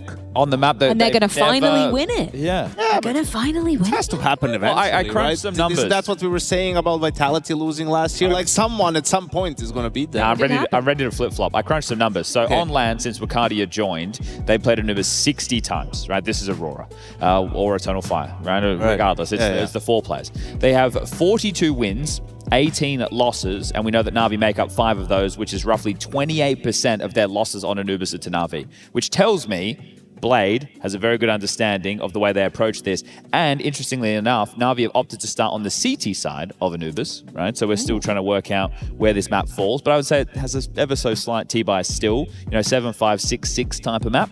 To play devil's advocate slightly to that, I'm just looking at the history of those Anubises. There's only been one, which was in 2025. Obviously, map will changes, yada, yada, yada. But do you not think this could be a new version of Aurora? They played just a couple of weeks ago, and they lost 13-9. Yeah, but Major had 4 kills. Like he's gonna. Oh, he had a bad map just here as well. Yeah, like he's gonna. Pop off. No, I mean, I don't know. I think for Aurora, obviously, you could see with a lot of these rounds, there's a couple of 5v4s in there. There's rounds where they have an advantage in weapon. Obviously, the 3v1 against Wonderful. Like that has nothing to do with the maps. They're just fundamentals haven't been there. It's probably nerves of map 1. They're probably too short. I told you, Fred. They just need it. They need to be bad for a little bit, right? With map 1, so they get it out of their system, right? Okay, can we play now? Yes, great. Okay, we're going on to our map pick, and now they're going to tighten up. They're going to clean those mistakes up, right? They're going to bounce back. I'm flip-flopping. told me. It's over in 3. Wait, what? Flip-flopped. It's over. It's over. Pack Are it you up. sure? Yeah, pack it up. All right. Well, Thanks for coming, guys. I guess Chad's spoken. Hope you had a good weekend. Break time. See you, everyone.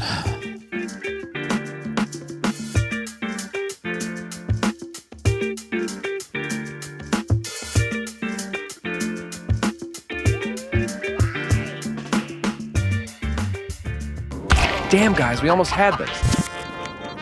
Thank God that's over. Bored of endless matchmaking? Take your first steps towards EPL, experiencing real strategies against teams of your skill. Learn more at fce.gg/EPL. When I was 11, they said that I can be one of the best players in the world. I chose to go full CS, just a sacrifice that I wanted to make to become the best. You don't need to play Faceit, but you should.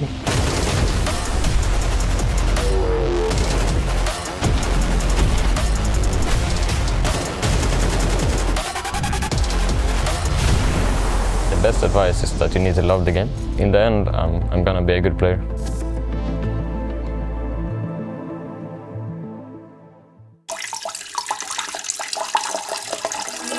Yep, that's me. You're probably wondering how I ended up in this situation. Out there in the wild, the city never sleeps. Gentlemen, excited for the show? Don't shit yourself. This isn't the quarterfinals. They'll pull through. All right, boys, buckle up. Our objective? To yoink Blade's scrapbook. The crown jewel of strategic documents. But where Blade goes, his scrapbook goes with him. To make matters worse, his hotel room is a fortress. Equipped with generational security. This woman was suspicious. Her hotel mirror was a two-way mirror and someone was watching her. The final catch. At night, his room goes into full lockdown. That leaves us one window. Blade's midday nap. Navi's performance coach has been bragging on socials about the team's sleep quality, and by the looks of it, Blade's out cold for a solid 15-minute window. Okay, so the plan is break into this room while he's inside. Sasha, please. Sick plan. Don't worry. Whilst Blade has Gen Z security, we have Gen Z stars. Look at me, Blade. I'm the captain now. I'm at the top, it's lonely still. Not all flex, but broski roll. It's like I went on a hike, cause true, I'm king of the hill. Put down the weapon. You're not here to kill the guy. Sorry, boss. Oh, and don't forget the dupe. Good luck, boys. Sasha, please. Please don't come back. Please don't come back.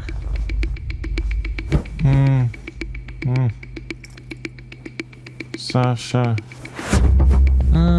Boys, low quality sleep. Aboard.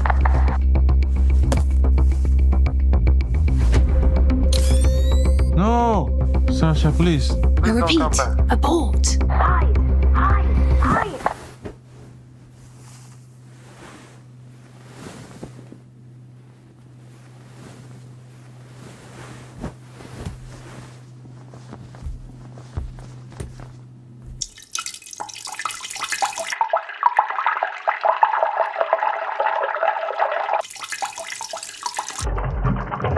You're not here to kill the guy.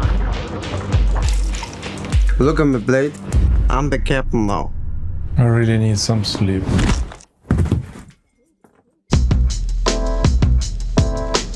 Out there in the wild, the city never sleeps. Boss, we got it. Hell yeah.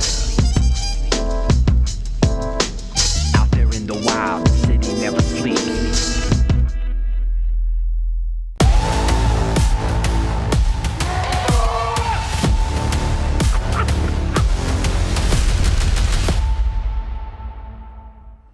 Oh, Blade Strapbook, certainly a talking point coming into the second map of this series, highlighting there on the desk how this is a map that Blade seems to have figured out the Aurora system on. Aurora can't get past Na'Vi, despite finding success on it almost every other time. Tell you what, that Blade Strapbook did work on Mirage, so there's no reason to think that's going to change coming into this. You could just tell right out of the gate, it's felt like they had a read on every way that Aurora liked to play that A bomb site. And obviously coming into Aurora, going to be very, very familiar with how they play it here. And Aurora's trying to do what they haven't done yet, which is finally, well, this map has always been their home map, always been something that has lended itself and helped them be one of the strongest teams we have in Counter-Strike, unable to overcome Na'Vi on this map in particular. It's a weird trend considering all the success and how important it's been to them in the past, and today is another chance for them to turn their fortunes on it. Well, now they rely upon Anubis to get back into this series after losing Mirage in devastating fashion. Those rounds that they lost obviously being highlighted, the fact that you've lost too many rounds of pistols. You know, you win both pistols, you convert both pistols, and it's not enough for you to even break double figures on the map. Yeah, it's I mean, they highlight on the desk too, like just the heartbreaking rounds, and we all know that there is that level of frustration to this Aurora team that can overcome how well they can play, and every time you lose one of those, that little like stress meter builds up a little bit further, and if it hits that breaking point, everything collapses. So that's going to be something that Aurora is going to try and put behind them very, very quickly, very early on here on Anubis. Well, it's time for the second map. Stockholm, you still with us? All right, let's get into Anubis. Aurora have to begin the comeback into the series right now. Otherwise, they're going to be down 2 maps and have to reverse sweep this best of 5. Very tough Counter-Strike ahead here for the Turkish team. They're going to be starting on the T side. Yeah, Major said out of the semifinals as well. I feel like revenge from the last time in ESL Pro League when we lost to them in the finals. That was season 20. Revenge, it's at hand. It's in front of him if he can take it, but they must win Anubis. Woxic is going to be checking. He's the only player on this side of the map just looking for information, looking for a push. As Na'Vi stand patiently waiting. Ima He's at the hole, and we've got Woxic going for the peek. He's going to get the information that Makaze is pushed up into water. Makaze will retreat, anticipating a heavy attack, I'm sure, at some point, as Aurora getting ready for the B execution. Yeah, they're expecting something in mid with Alexi holding onto a pop flash to chuck over when the noise cues come in, but I think what's going to end up happening, Ema Bit could probably have to drop out the hole and join up with Makaze to fight from Khan. Wonderful is going to get the brunt of this attack. All right, let's see if he can start the second map strong as well. He was incredible on Mirage. Jewel Beretta's at the ready, and the first kill is in. Couldn't quite get the second. He had a lot of time to get that second frag as well. So important that the trade did come in from Makaze. A bomb is planted. Missed shots from Makaze. Imagine with a follow-up here for Aurora. He takes a lot of damage, so is Antares, but the headshot still raining in. Alexi B, a 1v2. It doesn't look like Aurora going to let this pistol round go. All he can do is be aggressive. He has no kit. He has to come find at least one kill. Spots the legs running away. No information on the second player.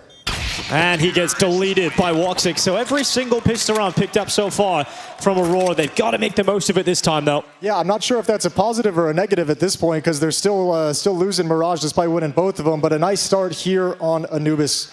T-side getting off the right way. Wonderful, limited to only the one single kill after his hot map. Zantares is the star of the pistol round. Great recovery as Makaze comes through. Beautiful shot onto Bit and puts Alexi in an impossible scenario. Nice! Second round coming in. Na'Vi going to invest. Wonderful, keeping some extra cash in the bank for an AWP. He's got a Deagle, 3 Deagles in the mix, an MP9 and a 5.7 for the CT side. And even with the benefit of the pistol round win, you can bet that Aurora is thinking about that loss to the MP9s on Mirage, and that's running through their brains. Don't lose this one. Don't drop this one to the low buy. Makaze burning all the sound cues you need. You're going to send bullets towards him, but not many of them connecting. Santara's making his way through mid. Pushing up to the double doors. Smoke out camera, so a bit held behind the smoke cover. Yeah, 4-man lean towards the B bomb site. Wonderful's just going to shuffle away now. Little piece of aggression through the smoke at A main. There's the pop flash and there's the spot.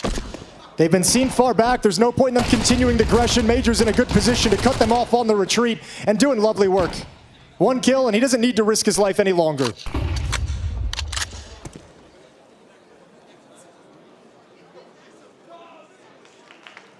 And the camera to go, 30 seconds in the round. Can Bit do something with this deagle? Yes, he can.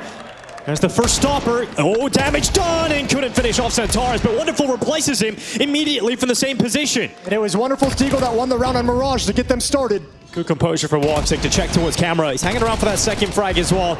The Major comes in, so Wonderful's Deagle still fragging, but still a tough round ahead of him. Backs off into storage, and Major hunts him down, so gets that kill on the Mac-10 and makes sure this round doesn't go against him. Yeah, triple kill from Major, one of the highest rated players at the event. Had a very quiet map one in these grand finals, but a good one here to make sure that Aurora never get into any danger of losing that second round. So it should just be pistols moving forward into this for Na'Vi, and Aurora's going to be able to kind of farm things up. 2 Mac-10s in play.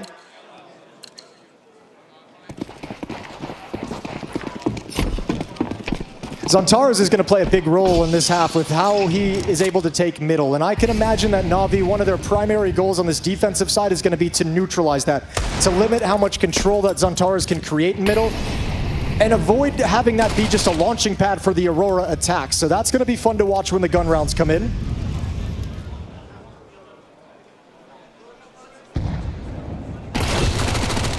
Arcadia taking out Makaze and then backing away. So it will be a 3-0 lead coming in here for Aurora. And when we talk about Aurora, the fact that on the CT side, it seems like they just lock off middle from all teams that attempt to get it, Jason. Yeah, they kind of, you know, in the older when they're Eternal Fire, there's a lot of like playing containment in middle. They just kind of mastered the act of defending mid from deep in the A bomb site, which also keeps the A bomb site strength. And that'll be things we get into when we switch sides. Proficient on both sides of the map. They just got to show us here in these grand finals. Round 4 coming in. Wonderful's going to have the op. Still have the 2 Mac-10s on the Aurora side of things, so look for something fast-paced. Look for Major and Soulfly to be a little bit crazy and aggressive to help create some space and break into a site. First look at the real defense here for Na'Vi. Going to smoke out the bottom of T-Stairs and dive down and take water away. So with the Rugs Molly combined, they've got full water control. And if Aurora want that, they have to fight pretty hard to get it again. It's a lot of information very early on, but the information they've gathered can obviously change. Aurora is playing very passive on the map, so they still have all the options in the world to go retake that ground. Yeah, it's not like Aurora immediately showing that they want to go for a full execution at the B-bomb site right from the get-go. You see that defense of Na'Vi shifting again. So you'll see the rotation coming in particular from Wonderful's AWP. He'll go back to the A site. Bit was about to be activated into middle, but he actually got caught by the flash. Zantara is set up this time by his teammates' flashbang. He goes forward, he takes down Bit, and spamming down for the second. So Zantara's with some heavy impact to kick off the round. Yeah, and that's a bad sign for Na'Vi. They dedicated 2 players to defend against just that. They wanted to get the edge on Zantara's early. Due to Zantara's, what they did to Woxic back on Mirage, which was just knock him out of his game in the first 4 rounds, obviously not the case. Doesn't bode well, and now Alexi, he's got to give up ground at this bomb site. Same with Makaze as the hit comes in. He gets 1 kill back here, Alexi B, but he has taken a lot of damage. It's slowed down Aurora because Zantares is in the A site, so he's got the information. No one's here, so they're trying to get that bomb back to safety, and Madra in a position where he can cut off those quick rotations. Yeah, but you're going to lose the timing, you're going to lose the rotation, you're not going to be there at a moment to stop any of this. So now I think Wonderful and Alexi have to ask themselves the question, how close do you even want to get? Do you really want to go for it? That answer is always going to come up no in this scenario. So it's Aurora now that forced the save from Na'Vi in a 3-on-2. I mean, Zantara has been able to get 2 kills in the middle, a 6-2 start here on the T side. Like you said, so many resources committed to try and deal with the threat of Zantara's, and he still comes out on top. Yeah, because you're trying to send... Op could go down here, and Wonderful holds on. You're trying to send the message that Zantara's isn't going to be able to have success there. That like this part of the map, this part of your strategy, we're constantly going to be trying to harass it. I don't think Na'Vi's going to go away from it just because they lost there, but you'd want to set that tone very early on. Instead, it's Zantara's who gets the double in return.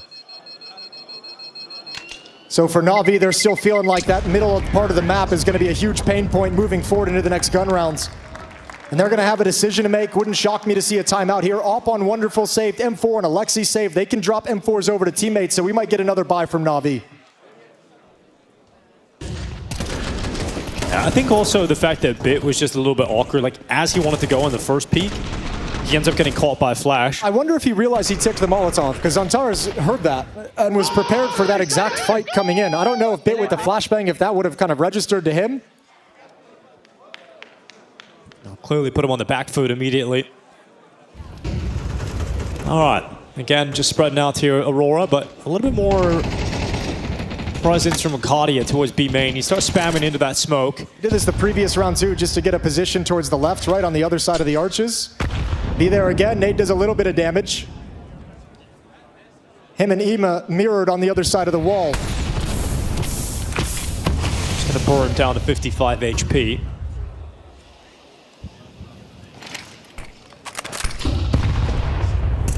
Break open that smoke, Makaze. Oh my god, he just gets jumping headshot. No way. Okay, Arcadia getting away with that one. Jumping up on the spot. That's the kind of game we're going to get right now. Look at Major. Huge play. If he steps through, he's got a freebie. Oh, second is right there, but couldn't grab Alexi. Needs another one, and that's exactly what Alexi has got. But as he's getting those kills, the rest of his teammates are going down elsewhere.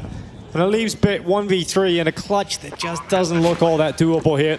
Just the 1 kill from Major, but boy, does it crack open the defense. Everything from there is them just barely trying to hang on. The flood of Aurora members streaming in.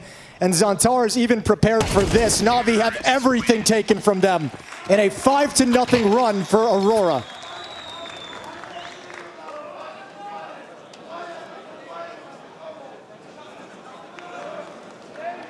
It's exactly the start you needed after getting destroyed on Mirage, coming out onto your map pick, onto Anubis, the map you rely upon so often, to get out with a 5-0 lead. Again, putting Na'Vi in a spot where they don't have enough money for a full buy here. Could very easily be a 6-0 start for Aurora. And you start to forget about those frustrations from that first map. Yeah, look at the smiles. Everyone's feeling good right now. Everything Major's calling is working. This is a map they feel extremely comfortable on. And now going to pressure towards A main. 2 players here, Ema and Bit, but they've got the world against them. Ema pushing up. It's about Bit's first contact. Then Immo was meant to be the second attack coming out on the peak, but he ends up getting dropped by Woxic, and then they can actually cancel and fall back here. 2-for-1 trade. Setup still works. Alexi, he's gained a bunch of space. This is unreal. Yeah, look at the position of Alexi so quickly into the round. It does leave a highway of an opportunity available to Aurora. If they end up just walking canals into Con. Unfortunately for Na'Vi, that looks like exactly what Aurora are about to do. Yeah, that's why, because it's quiet at the A bomb site. Wonderful's over there. You're going to see Makaze and Bit start moving as well, but they're not going to beat this shift. Aurora have this round so secured. They're going to be so shocked, I think, when they come in and they're like, actually, nobody's home. We get a free plant. Hell, why is no one here on the B bomb site? Well, they'll use all the utility just to confirm it. They'll clear the bomb site, realize the platform is empty. Now, you have to take this opportunity if you're Aurora to say, we know they're coming for this retake. It's a 4-on-3, and they're going to be buying in the next round regardless of what happens. So these weapons don't mean a lot to them. They got to be prepared. Yeah, Zantar, as you can see, ready to fight, ready to biff. You'll get the engagements coming his way. Alexi B squeezing another one out. There's an AK on the ground. Still staying in on this one. Couldn't get Soulfly off the platform, though. And so with that, Alexi not going to be able to do anything to change the outcome of the round, but 3 kills and an AK-47 looking to be saved here by Alexi B. And it will be that 6-0 start from Aurora. Yeah, this surely has to be timeout territory for Na'Vi. I wonder if Blade's just going to let him try and play through it, or if he's got any ideas to give him. Tough round, but I mean, they've had 6 of those, and Na'Vi's losing all across the map. They're losing middle, they're losing A main, they're getting overrun at the B bomb site as well. This defense hasn't been able to provide resistance, and that sound is the CT timeout coming from Blade and Na'Vi. As they talk things over, because their initial plan has not yielded any success or any results to speak of. That idea of putting some pressure on Zantaras in mid didn't work. And now you're just getting played and toyed with across the whole map.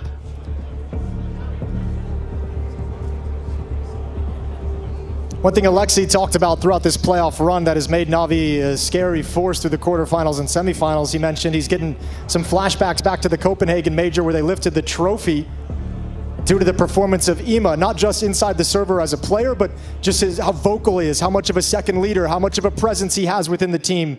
So you imagine at the moment, any time out like this at a 0-6 mark is going to be a coach telling everyone to start chipping in a little bit more, everyone communicating with a little bit more energy, everyone being a little bit more proactive. Quick tech issue there. The thumbs up comes in from Alexi B, and we're good to go again. Just out of that timeout. Blade wanting to get the CT side going now. We've got the wonderful AWP coming out. A saved AK is always good to have here on the CT side, so Alexi B will wield that. But I mean, we're sitting here looking at Immo with 0 kills, Makaze on 0. That can't stay like that forever. So we're going to see some resistance mounted for Na'Vi. It's just a question of, is it now? Yeah, when and will it be in time? Well, wonderful, it's going for that opening pick.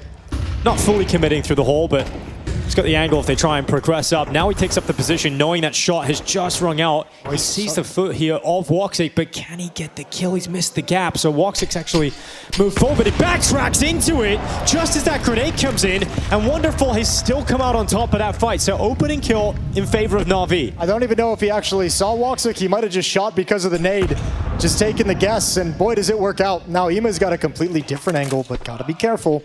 Mid controlled by Na'Vi. All picked up by Wakadia. He's going to have a go with it. First significant obstacle Aurora's had to overcome. A 4 versus 5 round for the majority of round 17. And still haven't budged since Woxic got killed. No, boosting Zantaras. Oh, it's going to be tough to come away with that. He actually got a shot off at least. Quick reactions from Zantaras, but not enough, unfortunately, to get that trade kill in for Aurora. So a very tough round now, a 3v5. Yeah, I think Major's going to have to be the instigator. I think he's feeling like he's going to be the one that's going to have to go and lead this charge into the B bomb site. There's a smoke out. Need these kills very clean if you want a chance at winning the round. Well, that was the first fight against Alexi. A lot of damage done to Alexi, but he really needed the kill. And now as they slowly drift into the B bomb site, they're just being picked apart by Na'Vi. Wakadia has had enough of the sniper, goes to the AK, but now all of his teammates are gone, and so Wakadia steps out into the open to die at the hands of Makaze, who goes from 0 to 3 frags in 1 round. Yeah, you said it was only going to be a matter of time. Makaze delivers in fantastic fashion from up on the platform. Triple kill and a tough hit to contain. Aurora take their first timeout pretty much immediately. They've got plenty of money. No issues in that department for here for Aurora. Plenty of money and things are going well, so I don't think it's going to change anything. Maybe wanting to ice out Na'Vi a little bit, maybe a conversation about what they want to do next. Certainly the goal is going to be preventing Na'Vi from going on any kind of a streak that lets the CT side get comfortable, build up any money, let them feel a little bit the safety net of the money behind them. Aurora's going to want to put a stop to this before it truly begins. And then the question becomes, what's the call? This round a little bit slower, wanting to control middle, wanting to get involved towards window and E-box, but those grouped up hits of getting control of Khan and being able to attack into the B bomb site, of being able to pressure it from main as well, those have been very effective. Baby, let's go! Makaze trying to make that the moment that this turns around for Na'Vi. Yeah, finally off the Kusek, straight into their first round win. And again, pressure Ima dropping down into the water, getting his feet wet as he gets aggressive, running right towards Antares. So one of the danger men out of the way for Aurora as soon as the round begins. Yeah, flashbang chucked out by Wonderful from deep in mid as well. Completely blinds Antares. He heard the footsteps, was ready for the fight, but back-to-back rounds, Navi's found a way to get an opening kill.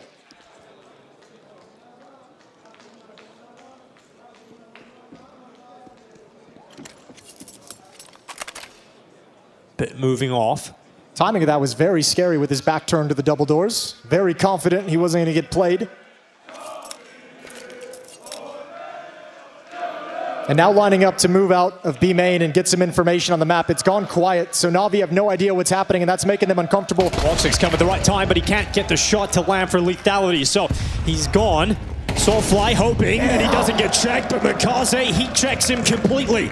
It'll be Soulfly going into the ground, and Makaze, ooh, nearly getting caught with nade in hand, but will end up just backing away, keeping his life and maintaining this 5v2. Yeah, I think that's maybe Alexi behind him holding him back, saying, you don't actually have to go for this. I'm here with utility. I can drop the smoke. We control the bomb. No reason to press the issue for a fight. God, he has turned. Look at this out. Heaven getting caught at a good timing there for Bit. And a crushing round lost there for Aurora. It's going to be Na'Vi keeping 5 players up, and that money is starting to swell now on the CT side. Yeah, well, these last 2 rounds is Na'Vi making the initial moves, right? Na'Vi making the plays, kind of playing the CT side a little bit more offensively and pushing forward to find the opening pick with the AWP a previous round. Now Ima again activating in canals.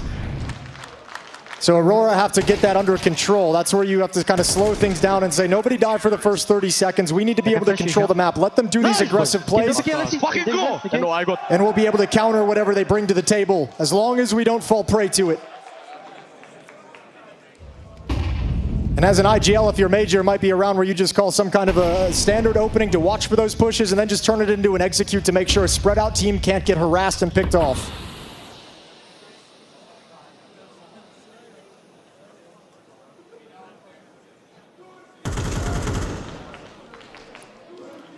Walksig's got the angle of mid.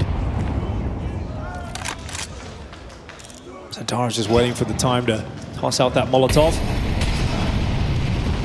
See the complete blanketed flames around that corner, allowing Centaurus to feel comfortable. He doesn't need to check that angle. He can just get up close to the mid doors. Now we've got Makaze reacting to losing mid control by trying to play a little bit more aggressively into the B main doors. Yeah, this is an idea they've had the past couple rounds. We saw it a few before as well. Obviously an idea, it feels like it was called out during the timeout that Blade wanted to see a little bit more of it so they could have information on the map. Here's the peak, here's the kill. You got Spots info too. 2 more and the bomb. Yeah, but in the meantime, Zantares did actually pick up that kill on Imo, so this round is a real threat. And you need Wonderful and Alexi B to be able to deliver, and Wonderful getting into the flames, but not getting his kill. And so it's Alexi B getting hard cleared by Major, knowing there was no threat elsewhere.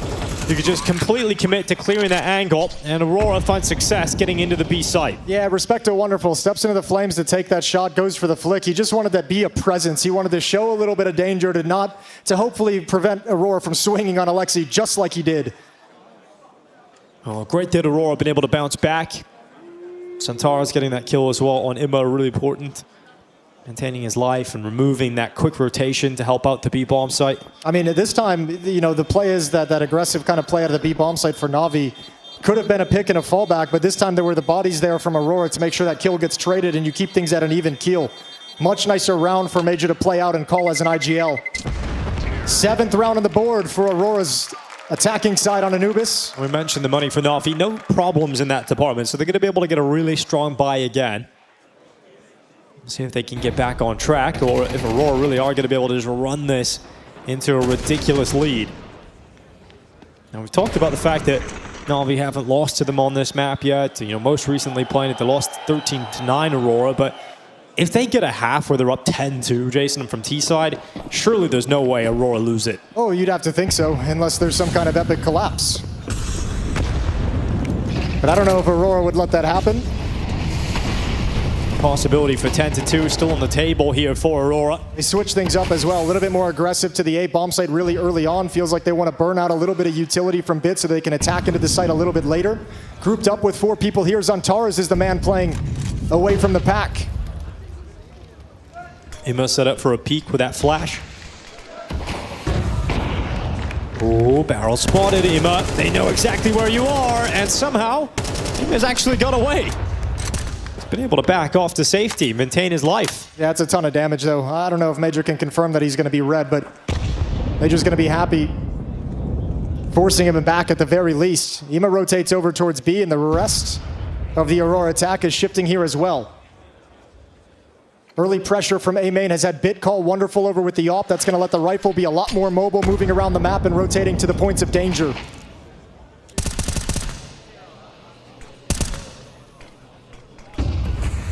Well, getting ready to go into this B bomb site for the finish here, Aurora. Makaze dropping back, getting into a better spot here on the platform. He's doubled up with Ima. Ima's the low HP player, but Makaze is the one standing and fighting. Now Molotov is going to burn Ima out of position, so he's no longer a threat, but Makaze certainly will be. More damage on the smoke spam. And the bomb is planted, advantage falls away for Na'Vi, and it's a 3v3 retake. No utility, no nades, no smoke to block the choke point whatsoever. Going to be very difficult. 2 kits in play for the CT side, and Na'Vi's coming for the retake. And the lack of utility is a massive problem here for Na'Vi, but that headshot steps them in the right direction. Why? Low HP on the 2 remaining Aurora players. Magic waiting in B main. You would love a smoke here if you're Na'Vi. You would love a smoke, but they don't have it, and so Magic can just peek out, get the kill. The follow-up peek in from Mercadia up against Bit, and Mercadia's got it done. 8 rounds for Aurora, and they are building the energy. Walks a roaring there on the stage. Yeah, he's loving it. And now you're getting finally, while we didn't get it on Mirage, the Aurora players stepping up and showing you why they've been so strong throughout these playoffs. Lovely triple kill from Mercadia. Been a force for this squad since he joined the team, and he's continuing it here. Clears out Makaze, who had been such a nuisance. This peak from Woxic I thought might have kind of sold the round a little bit, taking the advantage away from Aurora, but still able to hang on over in main. And a lovely clutch. I mean, you highlighted the fact that going into that retake, it was going to be really tough with no nades for Na'Vi, and that's exactly what we got to see. You know, if you have a flash, if you have a smoke, anything to make that a little bit easier, I think Na'Vi win that retake. Just the fact that Madge was able to peek out, immediately take the bomb planter away, diffusal away, and leave himself in a strong position. It's really looking good now for Aurora. Played very emphatic during that timeout, and you can understand why. Obviously, this half isn't going anywhere where they were hoping it would, what they planned for, what they were thinking stepping into this. Aurora's map pick has been very one-sided to the Turkish side. There's the last chance to make something of this half for Na'Vi. 2 rounds up for grabs. If they fail to get any of them, it's hard to see a world in which Aurora don't win this map.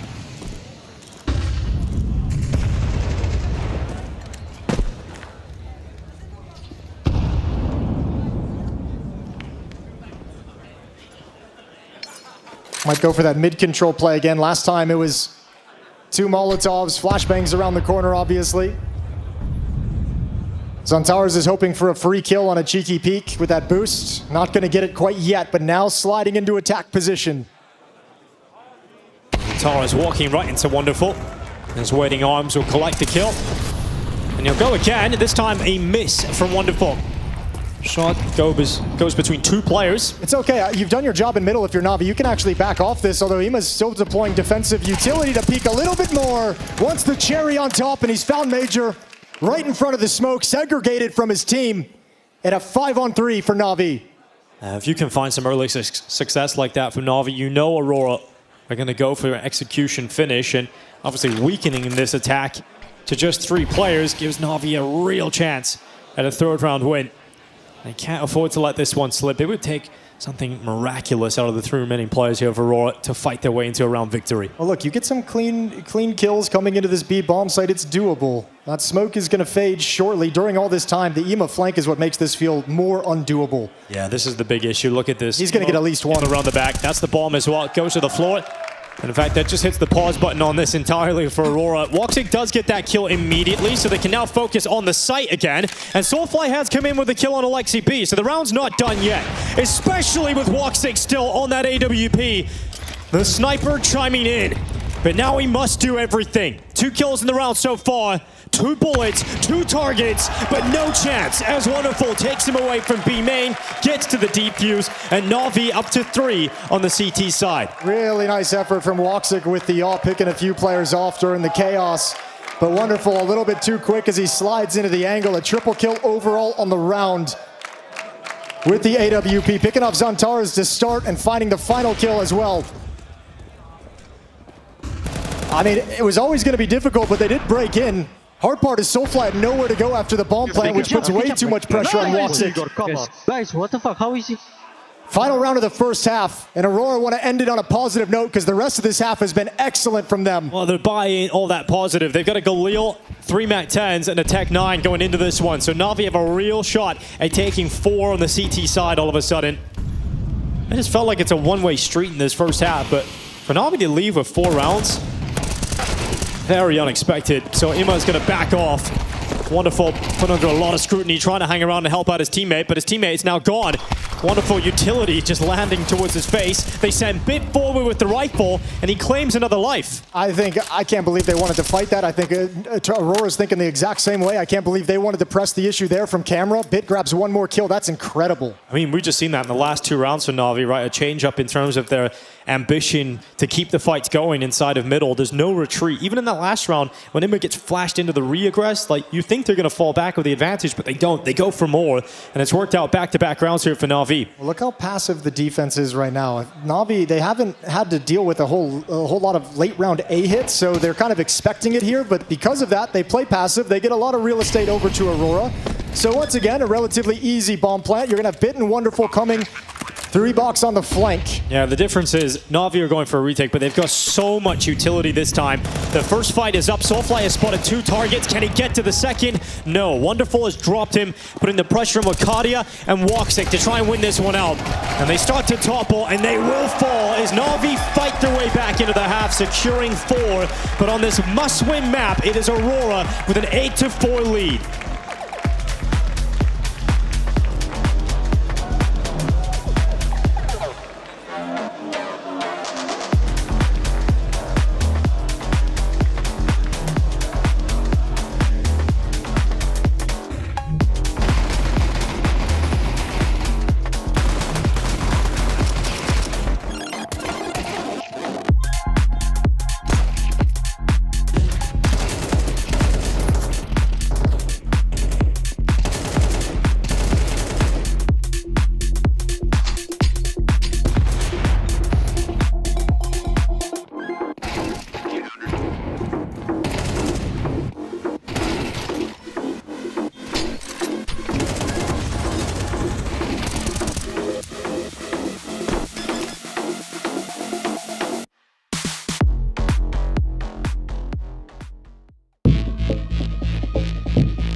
Aurora's never beaten Na'Vi on this map, on Anubis, no matter how good it's been for them in the past. Now might be the best chance they have to do it, to get over the hump. 8-4 lead as we switch sides. Aurora's going to be playing on the defense. It's going to be up to Alexi, Blade, and Na'Vi's attack to overcome this, to bring it back and take a strong lead if they want into the third map. But Aurora's looking good. Yeah, giving them all something to cheer about over in Turkey and Ankara. Well, we get into this second half, ready to get underway. Defense now for Aurora. And let's see if they can stop what Na'Vi are going to throw at them. You do not want to go 0-2 down immediately in the BO5 Grand Final. I'm curious what the reaction is going to be from Major when he gets this spot on mid, right? He's going to find this and back away, but what does the rest of Aurora do? The A players are standing their ground. Nobody's budged whatsoever, really focused on A main, but this is always going to be a split towards the B bomb site, away from the stack. Major under pressure, now swapping around. Zantar is going to be playing inside the site, but smoked off. Jobaretta's ready to go, not the long-range fight he was hoping for, so Mikaze slipping into the net, but look at Wonderful right behind them. Match are going to fall, and so the defense has toppled just in an instant, but they're racing back. Not even letting this bomb go down before the fights begin, and Mikaze, alongside Alexi and Wonderful, have taken 3 kills for Na'Vi and put Zantares in a 1v4. So finally, Na'Vi getting a pistol win in this series. During the group stage, we had a little chat with the Na'Vi guys because one of the tactics they had called was Mortal Kombat, and we asked him about it. He said it's not really a strategy, it's kind of a philosophy. Feels like that's a Mortal Kombat round. Everyone in Na'Vi ready to fight. The retake coming in from Aurora, they know their only chance is to start getting in and chipping away at the player count before the bomb gets planted, but everyone from Na'Vi springs into action, fighting together, winning the pistol. 5-8. Yeah, no resistance coming their way, apart from a P250, so we'll see what Wakati can get done with that, but 8-6, incredibly likely. And to be honest, when you're looking at that first half, it felt like there was a real possibility for Aurora to take 10 rounds in the first half of play. So good work from Na'Vi, just about scraping by, getting the 4th round out of there. This is, I mean, it's a very recoverable scenario for Na'Vi. T-side of Anubis lends it, I mean, obviously we know the old map used to be a little bit more T-sided. It's kind of stayed that way, a little bit skewed more even. But we know the T-side can put work in because you can put the defense in some awkward situations. Good first kill from the USPs. Alexi, you get out of the way. Yeah, a lot of team damage coming in, but we're all good. Yeah, everything's fine. Well, Alexi just hanging around. The Mac 10 is going to get another kill. Soulfly not long for the world, and he will be taken down by Wonderful. So we get into the first round here for Aurora. They're not going to have enough money to pull out full buys, so we're actually going to see them go for the MP9s. Now, they could have got all rifles, but they've decided they want to get the AWP out, they want all the utility, and they've gone for a purchase that involves MP9s, and they're AWP saving and picking up a 5.7. Yeah, what we have affectionately called at the start of CS2, the Brazilian buy, as Fury was kind of the first ones to break it out and show us what the strength of it is. But yeah, you can be dangerous in this round. You've got enough utility to stall them out, funnel them where you want. The MP9s can just wreck people. And then you got enough money for the AWP going into the next round.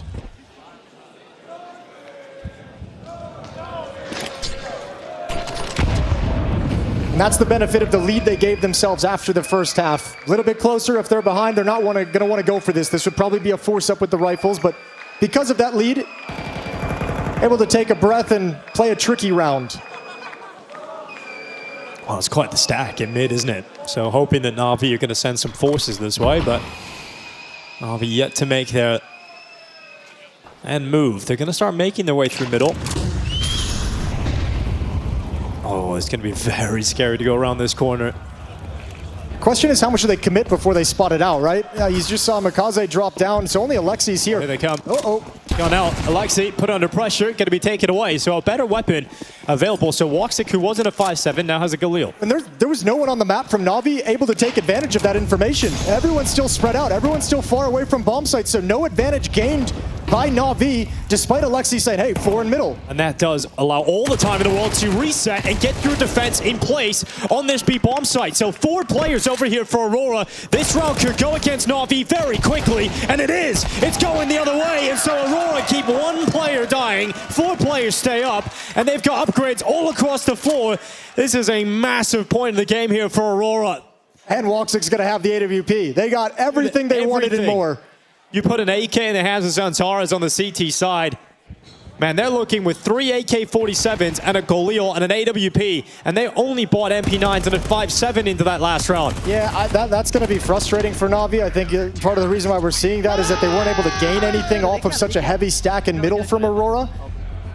That's the conversation. I don't think anyone necessarily did anything wrong, just the timing of it. Everyone was spread out and in different positions, not able to kind of work an idea up on the fly. Well, I think you can see the strength of that kind of decision to go for MP9s and a 5.7. You can be very deadly in rounds like that. Especially when you are able to recover the rifle, like immediately recovering the rifle of Alexi, and then having all that time to rearrange your defenses and have players on that B-bomb site as Na'Vi go for their final attack. Well, that was the short-term benefit. Now the long-term benefit comes into play. Round 16 about to kick off. 3 AK-47s, an AWP in the hands of the Aurora defense. On the Na'Vi side of things, a couple players relegated back to Tech 9s just so they can get utility. That'll be Alexi and Ima. And Na'Vi just used their last timeout as well. Bit was not happy, or rather Blade was not happy with that whatsoever. But taking his AK over towards A main. It's going to be blocked out for now. Can't imagine he was too happy having to burn 2 timeouts on the CT side as well. Generally something teams want to avoid. Yep. So they're on their own from now on, unless Aurora decide to go for a timeout.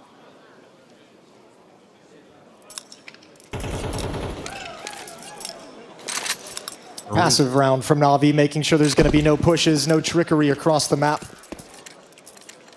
And not deterred by the stack in middle of the previous round. Looks like that's where Alexi wants to make his opening move in round 16. Very passive on defense is Antares, just spotting in towards middle, towards camera.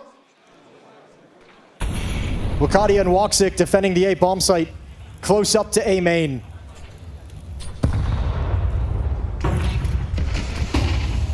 It's a 1-3-1, so Na'Vi have presence everywhere. After this mid play, they can choose to go where they want. They're going to commit. Racing in. It's Makaze's AK-47 getting closer to the scope. Okay, Woxic wrecked. And Makaze now sending bullets through the smoke. So Wakadia about to be blasted. There's 2 players coming in from both sides, but he's handled this very well as Antares has arrived just in time. But Wonderful still fighting on for Na'Vi and a 3v3, but the limiting factor is the time. 20 seconds, Makaze saving the life of his teammate Wonderful. They've got the escape route as well. Ima's over in middle. It's clear they're going to stick around and fight a little bit more. Time, yeah, they have to stay to the site with just 10 seconds on the clock. So putting that bomb down in the middle of the site. And Match are going to be held back by utility. It's a real tough clutch ahead of him. This is a massive point for Na'Vi. The fact that they were thrust down to 3 rifles and 2 pistols, and they've come out on top of this. You should get out. It's time to leave now. Nobody's giving you the fight. Double swing, good kill. Does that bring you back for more? Yeah, it is. For now, I realize he's not getting that follow-up peek. And they'll go to the back of the site. Wonderful's got enough health to sink that, and then Match, what? Oh my God, he was damn close to that. He went back in for a last-ditch effort, and so close to taking down the low HP of Wonderful. Ran out of bullets just as he got the recoil under control. So close. That was wild. A valiant effort from Major. A very, very good attempt. That shot was incredible towards heaven, but oh, dude, so close. Yeah, you could bet Zantares would have liked to have seen that clutch out of his leader. 9-7, Na'Vi have closed the gap yet again. A huge call out of the timeout to win a round, but now we've got aggression from Aurora. They want to push up, caught in canals, double fight, double swing on the Na'Vi side as well. We go 1 for 1 and call a stalemate.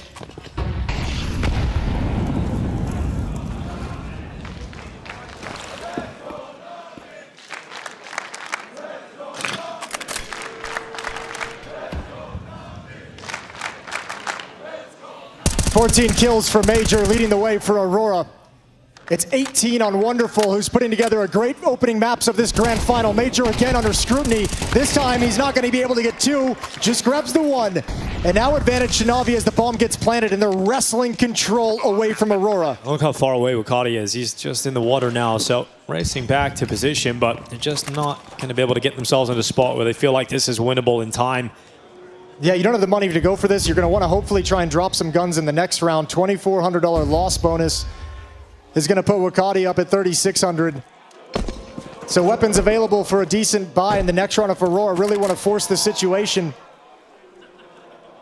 But on the CT side, they are under that tough spot of, you know, the money, the economy down the stretch is going to be a huge win condition. So the choices they make now can reverberate as this game comes to a close, this map comes to a close. Can be some real significant issues later if they misplay it.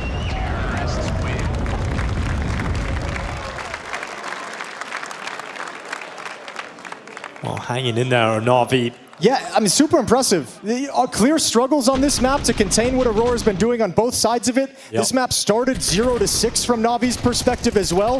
The fact that they're still bouncing back and they're still on the verge of tying this up at 9, it's incredible work out of Na'Vi. Especially because you have that MP9 purchase that goes so decisively in the way of Aurora, and you think, okay, that might just be the one that breaks Na'Vi here, but they actually bounce back with 3 rifles and 2 Tech 9s themselves, and they're making the most of the situation. And now Na'Vi favored to tie this game up 9 apiece. And we got a bit moving into position at A main. No, but I like that he's taken this so quickly and made sure they know he's taken it as well. The insta-smoke is going to be a lot of pressure. The utility and presence behind it is going to make these defenders a little bit nervous, so they're going to play the smoke fade. And when this fade comes, they'll realize nobody's home, but is there time left in the round for them to react and rotate to the other side of the map?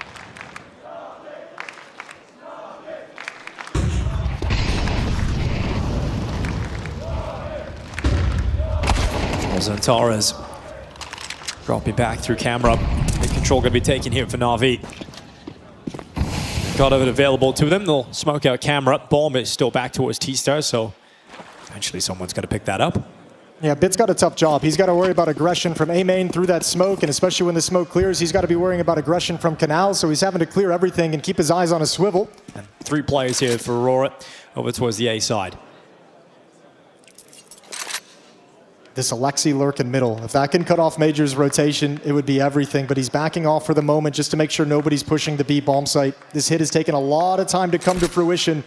A 4th player close up as well. You've got the players in the right spot, but is it going to be enough? 25 seconds. Alexi B has taken that kill on Matcher, and all the rest of the frags falling in favor here of Na'Vi until Woxic and Wakadia putting up some defense. 15 seconds left. Alexi B is at camera. Wonderful. Just picked up the bomb and it's gone. And the time, that's the limiting factor here. Alexi B has to run down Wakadia, who's just staying alive, not giving him the fight. Alexi B going to be so frustrated as Wakadia plays this one to perfection and gets the headshot at the end. A 4K from Wakadia, and he keeps Aurora going. Man, I cannot believe Na'Vi wasn't a little bit more coordinated than that. I mean, Alexi's ready at camera to kind of peek out and secure that position, but Wonderful still looking in that direction as he comes in. Maybe a little bit of miscommunication. Maybe didn't realize that smoke had a bigger gap in it. This round is traded very well by Na'Vi. Yeah, and you can see Blade so frustrated. You can hardly look over at the screens right now. That is a heartbreaking round to lose for Na'Vi because it's put them down to weaker weapons. They've got no timeouts left. Yeah, that was the one. You can see it. It's mounting now. You can tell the team isn't playing nearly as well as he would like. It's not super clean.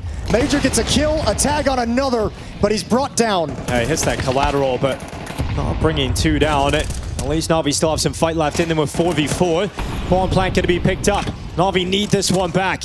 Feels like if they lose this, that's going to be the map.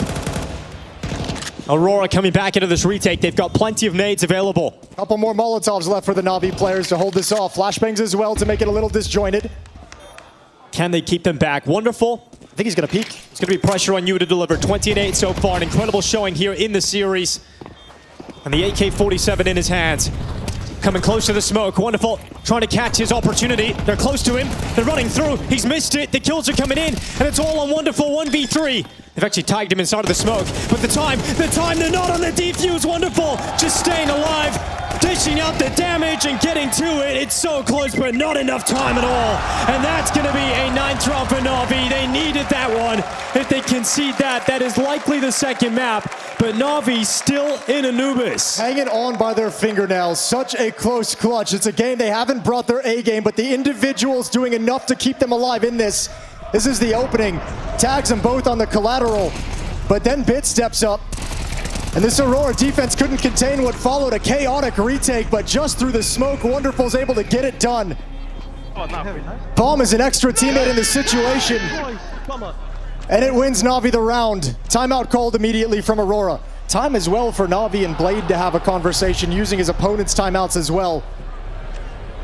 But for this CT side, these grindy rounds, this back and forth, Such an emotional roller coaster for Aurora. And it's taking the money away is the real issue for Aurora. If they want to invest here, it's a big risk. I think they have to drop down to just like save, maybe a half buy, a small buy. Only 2 rounds of a losing bonus built up. There have been so many rounds where you think that's the light at the end of the tunnel. They finally reached it, but for Na'Vi, somehow, some way, it doesn't matter what they've got, they're always finding a way to keep competitive here. And now they've got Aurora on the ropes. Well, Alexi warned us all. He said these games are always close. These series against Aurora are always close. And saying that from a position of someone who's dominated the series.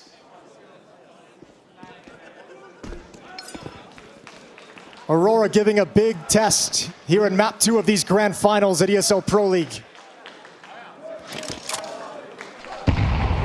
And we talk about Aurora being so good on this map, but having never beat Na'Vi.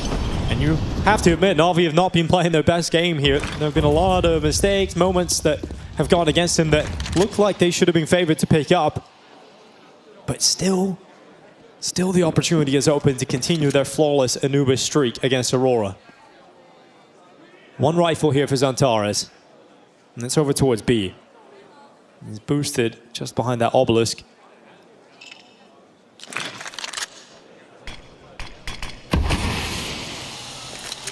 There was 1 series victory against Na'Vi for Aurora, or I should say the core of Aurora, back when they were Eternal Fire as well. 1 series victory in 3 years. A head-to-head that Na'Vi are going to love. At least historically, and so far today. And the stack is here on the B side. The bomb going to be going towards A, and they've taken down the only player that was anywhere near them, so Wakadia no longer a threat. Aurora going to be racing back, but the bomb has now arrived here for Na'Vi, and Ima in a position to shut them down with a Galil, and he'll have no issue in taking down the weaker opponents. That was Antares with an M4, and no shot at doing anything. He is going to go and save that rifle. And we have got a tied game again here in Stockholm, 10-10. Na'Vi with a real fight. I think considering how important the economy is, this is an interesting scenario. Not a lot of money for Na'Vi, so hunting is a little bit of a risk, but I think there's a lot of value that they feel in taking this M4 away from Xantares. Not super aggressive on it, not running around the map crazy, but Wonderful's starting to get close. Alexi's going to be paired up with him. Makaze is going to come in through the B bomb site, but I think they're happy now to just say he's got it, he can save it. They're going to take the win they have, which is a 10th round. A 10-10 scoreline. We're all tied up. I mean, I want to bring it back to what Sponge was saying on the desk just before this map started about Wonderful, who obviously had a fantastic first map. But he was saying, you know, this guy is usually, he's on or off. You know, there's no real in between. And right now, he's definitely on in this grand final. You know, great first map on Mirage. 21-9 at the moment here on Anubis. Obviously, Na'Vi looks so much better when their AWPer is having impact. And he's doing it on every weapon, really. So, great to see Wonderful having a great grand final. Yeah, delivering very, very well. Love to have that. Bit, Makaze, and Wonderful gonna make their move very quick on the opening play, quick under window, and they're gonna go for the boost pretty much immediately. Makaze wants that fight, and he's got the win. That's a great maneuver, that. And obviously taking down Xantares, a massive kill to pick up this early in the round. Xantares was even cognizant of the fight as well. He was prepared for it, looking for the exact angle. And if you're a player like Xantares, you want to have impact in the most important rounds, and you have to sit back there and watch your teammates move on without you. Woxic has just traded positions with Alexi B. Yeah, but if he makes a move and goes for a kill out window, he's going to die. The reaction from Alexi is going to be easy. However, Wonderful coming up late. He's the one who might get caught next. Woxic should have a free kill, but Alexi's going to have one in return. Oh, maybe back up. Oh, he gets nothing. Woxic gets nothing at all. Oh, he is going to be so frustrated about that one. I wonder if just Alexi showing up on his screen at the last second just screw off his fight. Distracted him, yeah. Pulled his crosshair into a weird spot, but Soulfly, he's taking at least one kill back here, but Alexi B is going to catch him. Soulfly walks right into him. That's the B bomb site. That is the round. Major was watching for that and just turned his back to shift over to A at the perfect moment. A gift passed over to Na'Vi. It's going to give an advantage in this map. Na'Vi looking like they've found the way right at the end here. They've had to do this with no timeouts left. Digging deep, finding resolve. I know this comeback has been building, but it still felt like Aurora was in control and doing okay and in the driver's seat to win this map up until maybe last round. It just switched. Alexi's hit a really nice rhythm of calling. And Na'Vi delivering now. This is 3 in a row, 5 of the last 6.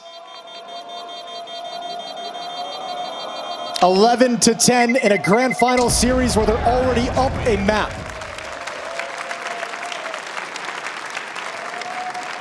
And look at the money, man, here for Aurora. It's not pretty. It's not the worst, but certainly not going to have absolutely everything you could possibly want in a round like this. You're going to have to go to an MP9 for Soulflight. 2 kits in play. Yeah, a little bit disgusted with how that turned out. Actually, they've managed to figure out they can get the rifles out and a decent amount of utility. So all 5 players going to be on an M4. Well, now they just got to put a stop to it. Bit of an aggressive stance from Major. Spotted one. Little bit of damage on Mikaze, but Bit, oh, he's got some prey in sight, and Bit doesn't give up that angle. Good win, even while blinded. Yeah, Wakadia trying to get involved in that fight. Soulflight sticking in it. Wonderful's taken. That actually could compound the issue. That fight might sell the fact that, I mean, they don't realize Major's here, and Soulfly being that presence, they get lured right into him. Good trade, and even better as Soulfly peeks out again. Yeah, on his toes, ready to jump out and get the advantage once again here for Aurora. Minute 10 left. Alexi beating him up. Trying to piece this one together. Soulfly peeking out for information. And they're ready for that A main push coming in. Woxic now going for it, but losing his life. But Soulfly, hell of a round posted by him here. That's going to be a 3K out from Connector. Saving Woxic as well. Yeah. High game, 11-11. And now Na'Vi are the ones who are feeling the pressure in terms of the money being on the last line. Really impactful round from Soulfly, newest addition to this roster, taking the place of Joda. They've all spoken very highly of him in terms of his intelligence, his skills, and how he's been picking things up as they've gone along. They really like what he's brought to the table and the comfort he's showing within the roster. Remember, no timeouts for Na'Vi. They would have, I'm sure, loved one going into a round like this. Most important round of the map. Money on the line for both teams. 11-11, the fight for map point. Everyone has got the weapon they would like. The AWP is present on both the T and CT side. Luxie's called a lot of these rounds opening up, taking control of middle. Harassing towards camera, smoking it off, challenging Temple. Him, Wonderful, and Mikaze grouped up again while Bit and Ima take control of the extremities. And Na'Vi start to make their move across the bridge. A minute and 10 seconds on the clock. Well, get around that first corner. No one here. No threat from Aurora. So mid-control available for Na'Vi. Woxic is holding the cross. He's got the scope up on the angle. Yeah, but remember, throughout this half, like, there's been fighting out of camera from Aurora. Zantares has been there a couple times jiggling, so the fact that there's no presence in middle whatsoever from Temple, and there's no smoke up, there's no peek, anything from camera, I think that's an easy sign for Na'Vi to read and say, okay, the Opper's at the A bomb site. That deep angle is going to be very valuable. A little bit of a fake thrown by Ima towards the B bomb site, double smoke. Oh, great and flash. Here's the push. Yeah, Woxic blinded, but he gets back to the position in time. Wakadia stepping up. Aurora in pursuit of map point here on Anubis. Antares has come around the back, but he's just been spotted. Trying to get rid of him, but he's got another kill. And Woxic delivering everything you need from your AWPer. Wonderful! No way! There's absolutely no way he can do this again. Surely not. On for the ace as well. Needs all 5 kills. Up to the AK, and he will be dropped by Major. So it's Aurora going to map point first. A valiant attempt again from Wonderful. But this time, it will be no clutch. Those are still valuable kills and a valuable bomb plant. Bomb plant to give money over to Na'Vi, who are going to be fighting with fumes in this final round of the map of regulation. For the Aurora side of things, does a dent to the economy. They got money to replenish. Could have been very valuable, but almost pieces this together. Lovely shot with the AWP, and he just continues having a phenomenal game. Stopped by Major in the clutch. One single chance. With how well Aurora has played in this map, they've only got one opportunity to prevent overtime and take us onto a third map. And look at the opportunity. You've got an AK for Bit, a Galil for Wonderful, Mac 10s and Alexi B and Mikaze, and a single Tech 9 for Ima. No better chance. And it is the only one for Aurora in regulation. Steps heard. Wakadia knows that Bit is up in the rugs. Ooh, awkward fight, but gets away with his life. I don't know how much we saw that kind of aggression from Aurora in this half so much, but Wakadia now testing it at a critical round. A little bit of damage, a little bit of information, but doesn't give them any idea of what's coming next. Once again, this mid-focus from Na'Vi and Alexi. And you're coming as Antares. And Woxic. And Woxic's up. A strong combo to try and close out this map for Aurora.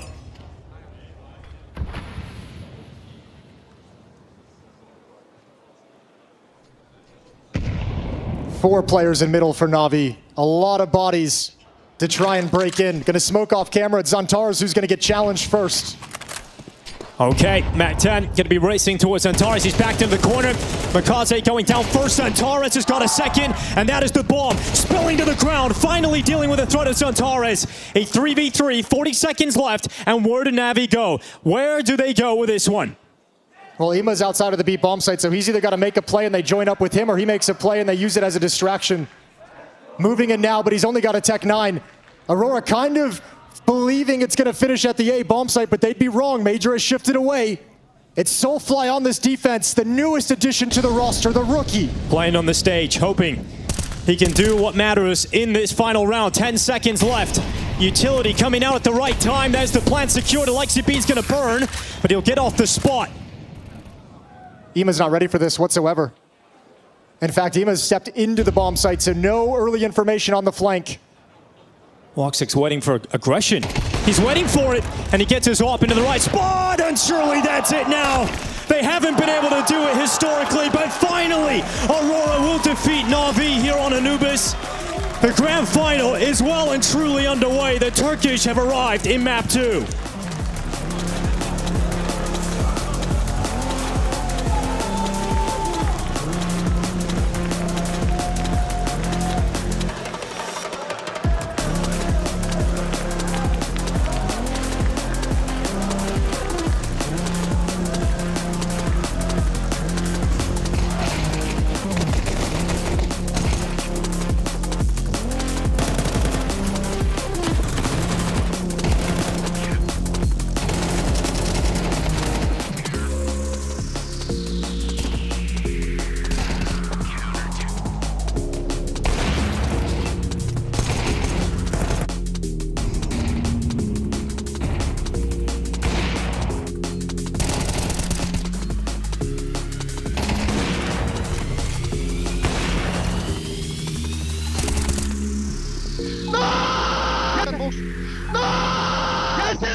I'm checking. That's a B. Guys, I'm coming to B to check it.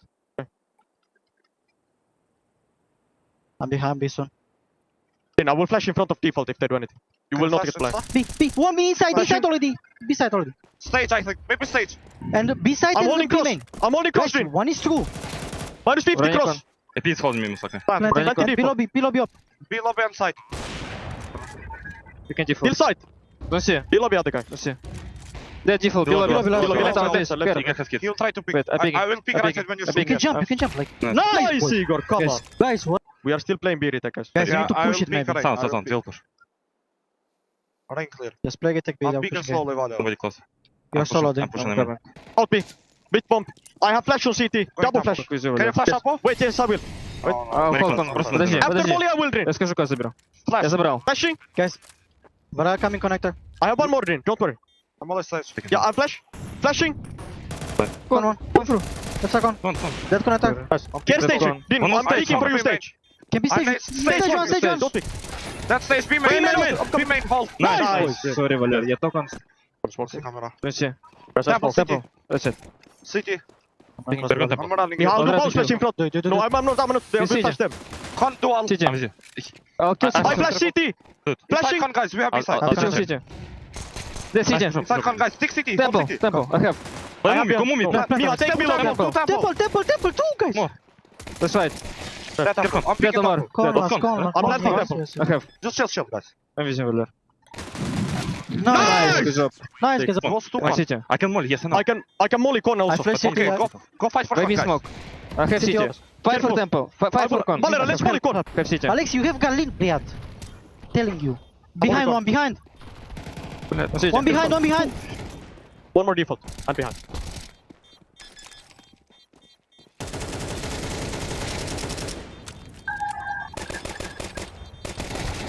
Не успел. Красава, нахуй. Nice. Boys, come on. Пожалуйста.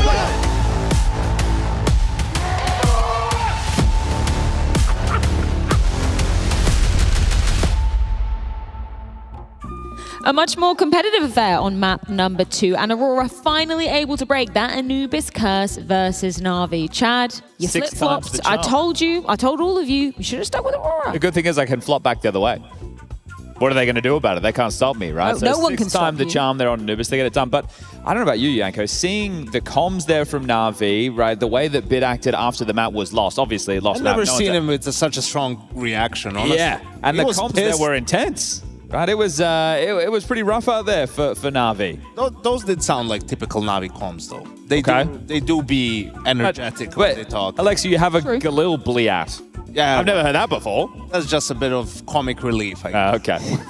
Well, didn't end up working, sadly, for Na'Vi. Yeah. Should we tackle this in a bit of a different way, gentlemen? If you'd like. I've pitted you both versus the world over the last couple of days, so I reckon I won. I don't think history would say that. This time, we thought you could team up together for Yanko and Chad versus the world. The whole entire world versus the two biggest brains. Just like another episode of Talking Counter. Yeah, Jason, aka the world. Yeah, we're up against it, but I think we're ready for the task. I'm going to do a little compilation of one of my other favorite EPL games, which was Were You Paying Attention? So this is questions just about that map of Anubis that we saw. And if you're ready, we can get started. There's no buzzer. You can just chime on in. Okay, but you're ready. Together we We're answer. playing together because you Together we really are do strong. need all the help you can get. I'm ready. For them. Okay, we'll start off nice and easy. What side did Na'Vi choose to start on this map? CT side. Okay. Yeah. CT side. That is indeed correct. Who was the first to hit double-digit kills? Wonderful. It's incorrect, which All right, does indeed mean it passes down to the world, That'll happen. which Trace has standing by. Yes, it is us, known as the World. World, can I hear you make a little bit of noise for just a second? Thank you. I just wanted to make sure you were also there. Do you want the question again, or do you want to give the answer? I want the question again. Freya, hit it. Who was the first to hit double-digit kills? Santares. It was indeed Xantares. Man, come on down, man. Get you something. Yeah, get you something. Take it away, Freya. Good stuff. Oh yeah, your points get reset, by the way. So I don't understand this World's mechanic. 1 Just keep million. playing, Chad. What Winner takes all. mascot does Ime have on his desk? There's a nice little mascot. What is it? Is it a platypus? I don't know. It's a plushie. Yeah, but it's orange. Oh, I need to say what it is. Is it Yeah, say his name. It's Pikachu. Oh wait, no, it's not Pikachu. Is it Psyduck? Is it the Digimon? Is that your final answer? I think it's I believe you on this. You're the dweeb. I think it's Psyduck. You are correct. It is indeed Psyduck. Very cute little knitted plushie as well. In which round did Na'Vi get their first round win on the board? Round 7. 6. Yeah. 7. Round 7. Good one, yes. Round 7 it was indeed. What did Alexi say to Makaze after Na'Vi got their first round win and Makaze got his first kills? What did he say? You're finally on the board, Drin. Shachiri. Yeah. It's incorrect, which means it does indeed pass down to the crowd once more. Trace, who have you got? Now, my competitors obviously have to compete over all these prizes here. Do you guys want the question again, or are you ready for the answer? Yeah, the question again. Question again, Freya, please. The question How old are you? was, what did Alexi say to Makaze after Na'Vi got their first round win and Makaze got his first kills? I hope you're allowed to say this. Oh my god. Trace. Fucking back, baby. Damn straight. Give them a prize, man. Get in there, get you a prize. That's absolutely correct. Oh dear. Well, the world win. Question number, I don't even know. Who was the hero of round 10? The hero of round 10? Who was the hero of round 10? Round 10, Yanko. Round 10, Chad. That's the all-important Oh, hold up. So wait, no, okay, so wait. It was... So they were winning, then the other team was winning. So Navi won the round, so it can only be one guy, right? Wonderful. Wait. He was the only guy doing anything. I'm giving you a lot of time here. It was their CT side, Time round is 10. ticking down, They and got 4 rounds. time Yeah. is... Wonderful. It's incorrect.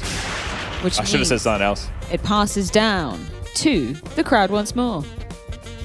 Do you want the question again, pal? Question. Yeah, do it, Frey. You know what to do. Who was the hero of round 10? 3K is from Makazi. It's incorrect. Love the confidence, though. What was the score at half time? Nice try, man. 8-4.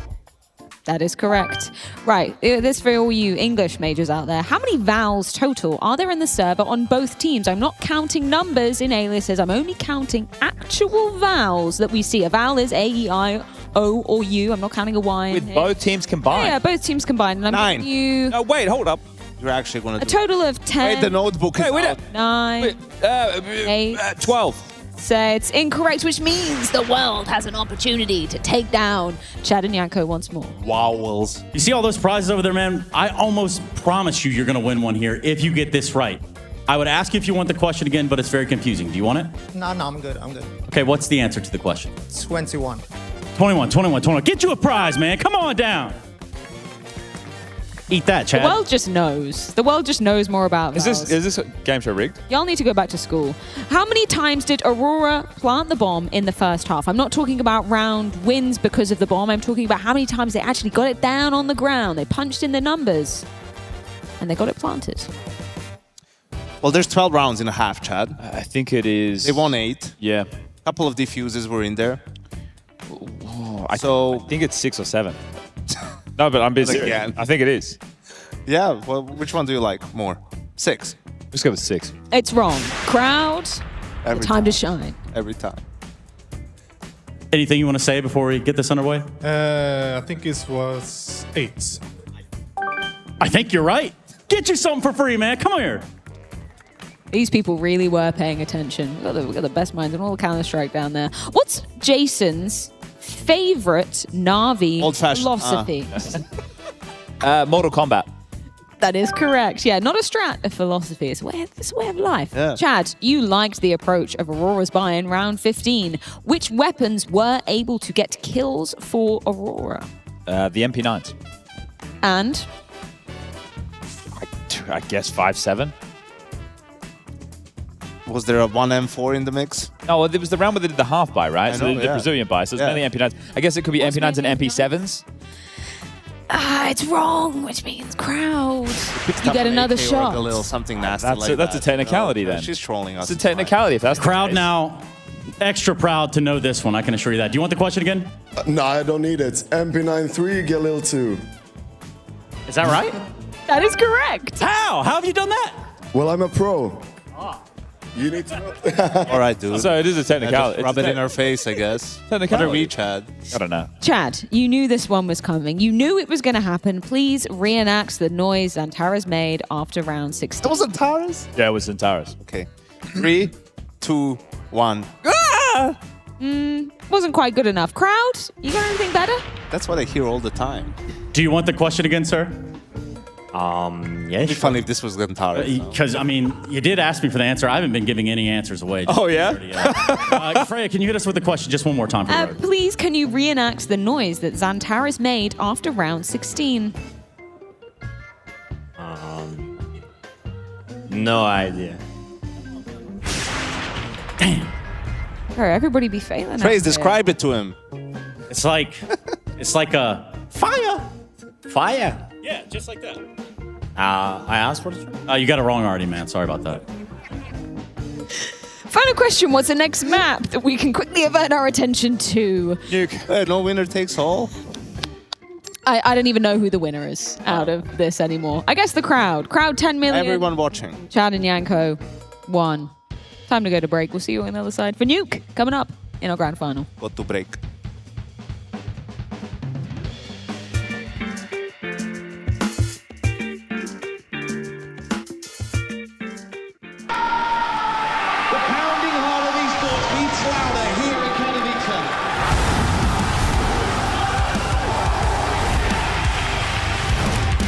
double peek. He's getting his shot. Unbelievable!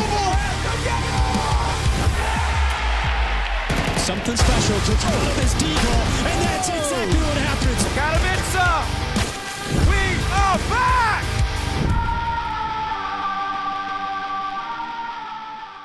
When I was 11, they said that I can be one of the best players in the world. I chose to go full CS, just the sacrifice that I wanted to make to become the best. I think grinding phase, it really helps you when it comes to keeping your energy up.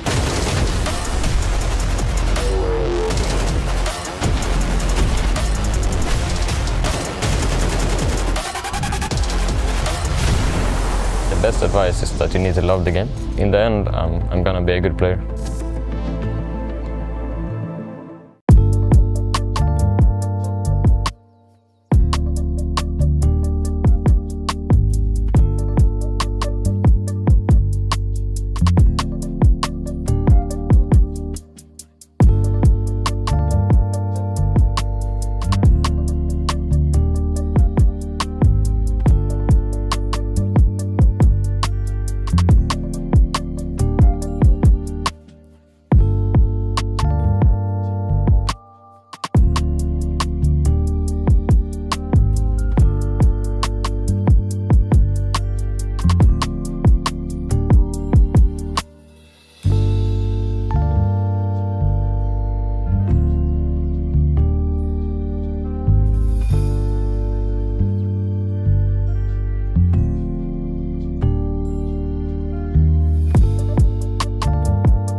Welcome back to ESL Pro League Season 23. With Aurora winning Anubis, we are guaranteed at least 4 maps, but now we go to Nuke as map 3 in this best of 5. Hard to call how this one's going to go because historically, there's been a pretty back and forth affair on Nuke between these two cores. Yeah, 2026 and 2025, they've kind of split it. Navi's won one, Aurora has won one as well. So the grand finals feel like it truly begins here as Aurora is able to tie up the series. And on Nuke, we're going to see who can take the advantage into the final couple maps of these grand finals. And Aurora's got to be feeling really good the way they outlasted that comeback, overcame the obstacles. Navi gave it a real good run at the end of Anubis. But finally, Aurora breaking free of that curse of never being able to beat them on the map. It's got to give them some energy here for Nuke. Yeah, it didn't feel like Na'Vi were playing necessarily a great game there on Anubis, but they were finding responses, ways to stay in it, and just at the end, Aurora finally doing enough to get it over the line. It speaks to such a good tactical edge that Na'Vi have in this matchup, is you can bring it back even when the team's not playing perfectly, even when everyone's not firing on all cylinders and the comms aren't as smooth. Na'Vi's still finding ways to make the game interesting. Good efforts from individuals. Another great map out of Wonderful in a losing effort. He's having a spectacular grand finals. We'll see if that continues on Nuke, because as we begin this third map, it's going to be Na'Vi starting on the T side. Aurora starting on the defense on Nuke, the easier side of things to get it going. And Alexi very early on is going to have to call them to break down this defense and scrape together rounds. Pistol rounds have eluded them, 3 in the favor of Aurora, 1 in the favor of Na'Vi. We kick off map 3. It's going to be Na'Vi on the T side. Got some utility to play with going into this pistol round, and looking like it's going to be a quick hit towards the upper site. Put the smokes in place on that main drop. And the players on the A site ready to deal with them. Xantaras and Arcadia have got the dual Berettas ready to go. Now straight onto the fight. Soulfly taking one out from Rafters. And all the kills come in here for Aurora, putting a stop to this Na'Vi pistol immediately. Yeah, what a difficult defense to break into. Look how fast 4 players arrive at the upper bomb site for Aurora. One up in the rafters, one on HUD, one on the ground, one behind vents. So hard to break through if you're Na'Vi, and they get shut down. Yeah, gotta feel good there for Woxic. A 3K to kick off the pistol. Great shooting from him. And the T-side pistol is such a luxury on this map. If you're able to win it and convert the second, it gives you so much freedom, takes so much pressure away from having to win this on the gun rounds when things get more difficult when the CT side has Molotovs and smokes. Well, not only do they not win the pistol round, but they also don't get close to a bomb plant, so you're not going to get that strong second round force buy. So Aurora are going to get off to the start that they want. The 2-0 lead should be no problem here for them. Yeah, they know the circumstances as well. You can see by looking at the loadout, 4 MP9s across the board for this CT side. The only rifle, the only M4 in the hands of Xantaras outside to use the distance to good effect.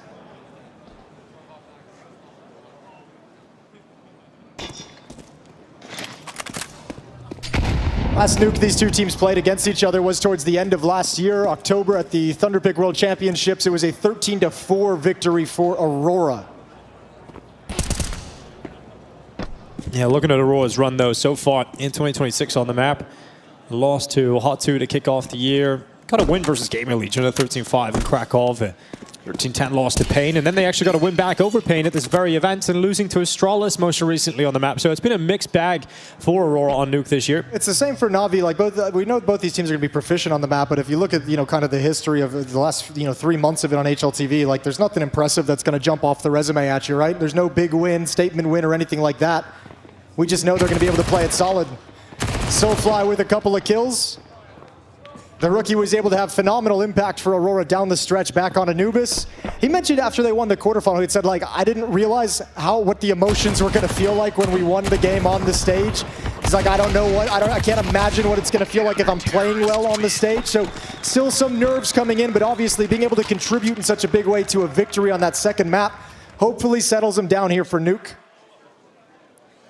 And now we get into the first buy round. So AWP is going to come out nice and early here for Woxic. Na'Vi can't afford one, so they're going to be all on the AK-47s instead.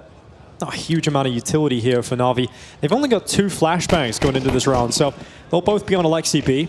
I have to imagine coming into this map, the conversation of Na'Vi with Blade in between had to have been all about communication and focus. I think a couple times on Anubis, you could see the players slipping a little bit. Comms not there, players not working together in every situation where they could have.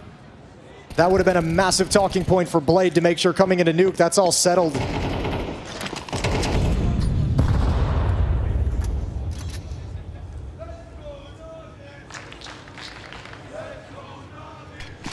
Very slow round for Na'Vi's first gun. Running out of utility as well. There's the smoke walls outside, and they need to do something while these are up, because that's a lot of resources being put to use. Smoke flash flash is all Na'Vi has remaining for the minute left in this third round. Good kill from Bit. That opens things up. In fact, they're just going to drop off of that. And Aurora haven't rotated anybody in a strong position yet to deal with this threat. And Makaze actually catching Madger as he pushes through the lobby. So it is only Wakadia down here with an MP9. Yeah, it's going to be a save as well. If Zantares and Woxa get anywhere close to this bomb site, they're doing something wrong. Wakadia is the only one who should be in a position that anything is risked, and even he should start thinking about maybe finding an exit kill at the end of the day. And Navi have broken through a great opening kill here from Bit. Didn't even really break through, just kind of walked through, didn't they? Yeah, that's right. Yeah. Well, finally getting the first round on the board here on Nuke. As soon as the guns have come out, and all 5 players staying alive as well.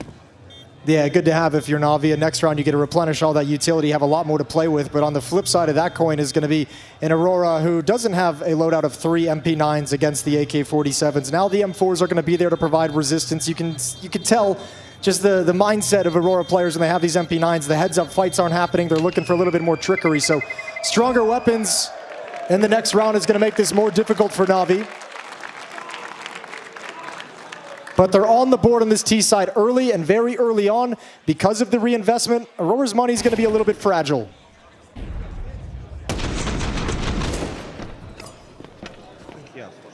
Nice, boys. Come on. Nice, boys. Fuck it. Sounded very calm and collected on the Navi side in the early going, just 3 rounds of play. The intensity not yet picking up. Well, we got Woxic picking up the pace and going aggressively with AWP. Looking for this kill as he is in a pretty good spot in the ramp room. Actually, Soulfly setting himself up. He actually threw the utility in and knew that Bit had turned and gets that kill. And Soulfly actually bailing out of this one. Both players get around the corner with no trade from Navi. Yeah, really well done from Woxic and Soulfly. That's well executed. Stepping forward, finding the kill, and then being able to back off and survive. Woxic even having to hustle to do it. Now with the man advantage, you get a boost up, and you can kind of forget ramp room exists if your name isn't Soulfly. Let him handle the business up on top of the boxes.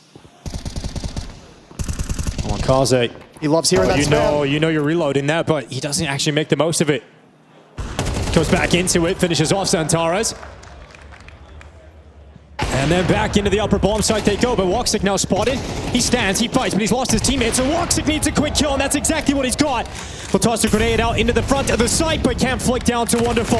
Makati, a quick opportunity in behind, but Makaze's turn to pick that kill up, and then ready for the fight at heaven. So Makaze coming in with a 3K and putting Navi up to a tied scoreline. Yeah, Makaze just a brawler in that round. He was never going to let Zantares get away, just slipping in and out of the smoke, perfectly played, confusing where his next position was going to be, and then he's the guy stepping in towards Mini to help clear out the upper bomb site. Woxic does his absolute best to control and bring that situation back towards Aurora's favor. It's just way too much to ask in this scenario. So we're tied up at 2, and now money issues sprout up for Aurora. Scout in the hands of Woxic, Famas on Wakati, MP9 on Zantares, pistols otherwise.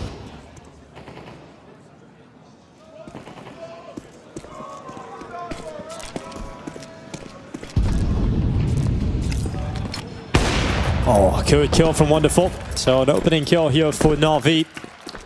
And you can settle into the round now very comfortably if you're Na'Vi, knowing you've got that opening kill.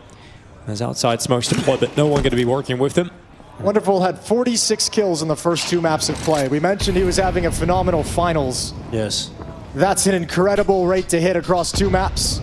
And I mean, we'll see if it continues. Sometimes the op on T side Nuke can get a little bit, can lose itself a bit. It's hard to find the same level of impact, but a nice opening pick here. Yeah, best of 5 long old game, especially when we're going to be going to 4 maps at least.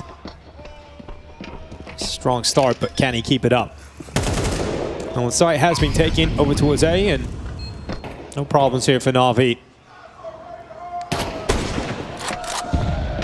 Scout can't collect a shot, but it's keeping attention in this direction. There's a little bit of a flank coming in from Wakadia, wrapping around lobby, now up on T roof. That's found by Bit. So danger averted, and Navi's not going to lose anything here. They take a lead 3-2 early on. You say, you don't win the pistol on the T side of Nuke, you're going to have to do it on the gun rounds, and so far Na'Vi doing exactly that. Well, and now the question becomes, because you've limited their money, you reset it back down to 0, right? So Aurora have to work and kind of build that money back up to a point where they can afford the op on Woxic. We saw what kind of an impact that could have in the previous round on that upper bomb site, especially the way Woxic was playing, had a good Anubis. But if you keep that op out of his hands a few more rounds, it's such a luxury if you're Na'Vi. You don't want to play this T side with the op out on the field. Round 6, the next gun round, full buy for both teams. Missing kits on the CT side. Utility is there. Rifles are there.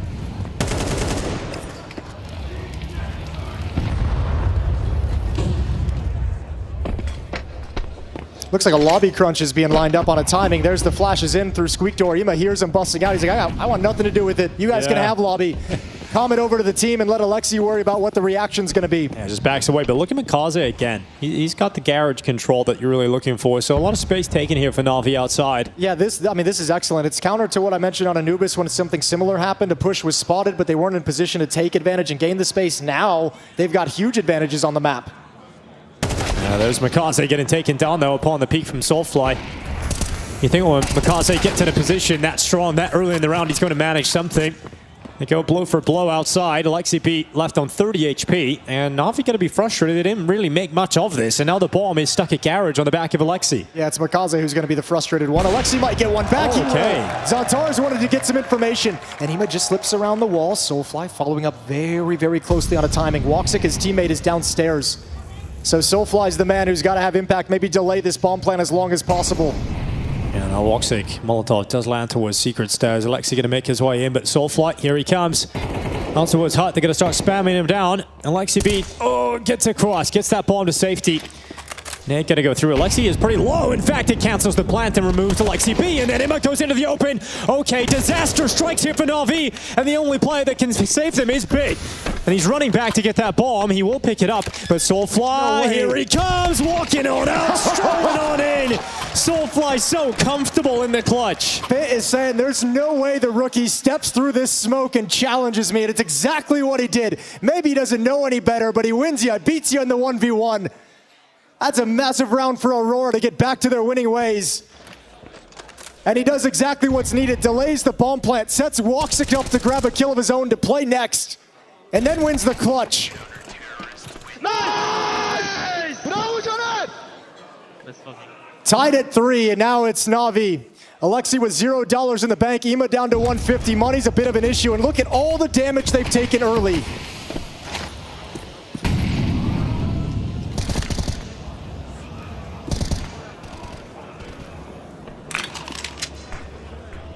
So much damage. This early in the round is going to be devastating for Na'Vi. Yeah, they're just softened up so much. So many just like free kills. Straight bullet can handle Makaze, and he's been the one who's kind of your aggressor, your initiator. I mean, at least there isn't a whole lot of nades left for Aurora, so you're not going to take the brunt of the damage from those towards the end of the round at least, but certainly going to be happy with how things have started. The important thing to note is we can see the HP. That's all unconfirmed damage on the side of Aurora, so they don't realize that players are softened up. Good first kill from Ima, and disappears back into the smoke. Yeah, takes some damage himself, but at least getting that kill back. Under a minute on the clock. Na'Vi going to start going towards ramp room, but look at this setup. You've got 2 players waiting in here for Aurora. You're never getting through this setup at all. They're going to push into you. On the setup might come to you. So let's see if Na'Vi can handle this. Walking on in. It's going to be Woxic taking that first life. And now they know they're pushing into them. So Soulfly just stands. He fights and can't get more than one, but Woxic's on the cleanup. And that's the job done. Woxic with a triple. Excellent start. And look at him, just fired up, trying to get the energy going here for Aurora. Yeah, really putting some emphasis on it, it looks like, of maintaining that energy and making sure on the wins we're celebrating every single thing we get to keep the mood within the team, the atmosphere in a positive state. There's the opening kill, but even if this setup just stood pat and used the crossfire with the HP available to Na'Vi, they were never breaking through this. Too easy to clean too many players up. Great round from Aurora. And they get a benefit of a weaker buy out of Na'Vi. 2 AK-47s. Try and do a little bit of economic damage, strip away at the money, building up. Oh, there's a good start. That's exactly what you need in a round like this. You get clean entry and drop down into the B bomb site. Now, Na'Vi won a round like this earlier with a clean entry down to B, but the rotations come quickly, and Zantaris has made nothing happen from it. Yeah, the fact that those 2 players have gone down without any kind of kill coming for Aurora is a disaster. What a shot from Bit. Yeah, they're so ready for every fight. That's a real missed opportunity there for Aurora. You've let Na'Vi come into this round with a couple of AKs, walk into the ramp room, take that opening kill, drop down. Zantaris taking the risk, going for the fight, losing it without a kill of his own. And this was a real opportunity to build something beautiful here for Aurora, but now the money pressure begins again. Yeah, and just, I mean, Na'Vi bouncing between, like, kind of like taking these slower paced rounds and then scaling really quickly when they get certain things. Every time they've taken ramp room and gotten that kill, they've pressed the issue down to the lower bomb site. They're not kind of like hanging out and waiting and seeing if there's going to be a reaction. It's, oh, we got the kill, let's go. And Na'Vi are already in a situation on this T side where you're now at 4 rounds. couple more sprinkled in and you're laughing. You're having a great time. Yeah, you're very pleased with this half thus far if you're on the Na'Vi side of things. If you flip that and look at it from the Aurora perspective, players, the eyes will start to gaze up towards the scoreboard and be like, shit, they're at 4 already. Yep. And you don't really have much to combat that. And again, like one of the benefits I touched on earlier is with these kind of back and forth nature and winning a round like that, you're preventing Aurora from building money that can be an op for Woxic. You're keeping him off the AWP as long as possible, letting your offense cook and build up into this game without having to worry about a sniper who can shut down parts of the map and just be a nuisance everywhere you go. And he's having a good start to this map as well. He's 10-4 at the moment, so yeah, limiting the opportunities. He gets the primary choice of weapon in his hands. It's fantastic for Na'Vi. Actually, a little bit of a choice out of Major to drop down to the MP9. He's got 1,200 in the bank. He could have gone for a stronger weapon, but once, obviously, I think to keep some cash there, to get the op out as soon as possible, to stop having a Woxic playing on a rifle. He wants that weapon on the board in play for Aurora. If you're on the Na'Vi side of the thing this time out, you got to know if you're Blade and Alexi reading the situation that the money for Aurora is going to be in a tenuous position, so a victory here can put them in an awkward place. A big swing round in round 9. Who's going to have the stranglehold on this map going into the final stretch? It's an upper bust. Oh, it's real quick as well. Oh, they missed the jump over the top, but it's actually worked out very well for Matchu. He's got away with a kill that he didn't expect, and Morcadia with 2 of his own. How is this round gone so comfortably in the way of Aurora? You missed the one opportunity you had on the player jumping off of the hood. If he was able to take him out of the sky, this is completely different. But the kills go the way of Aurora on the opening, and the change of pace falls flat. Oh, you're really kicking yourself if you're Na'Vi when a round goes like that. Wonderful going to do as much damage as he can here. Damage still matters. Not going to get much of it though. All right, you made a lot of money there. You got MP9s getting the majority of the kills. And both teams missing out on their chances where it's like, okay, you've now put your opponent at the reset point. You put them on the ropes, and you just haven't been able to knock them out yet.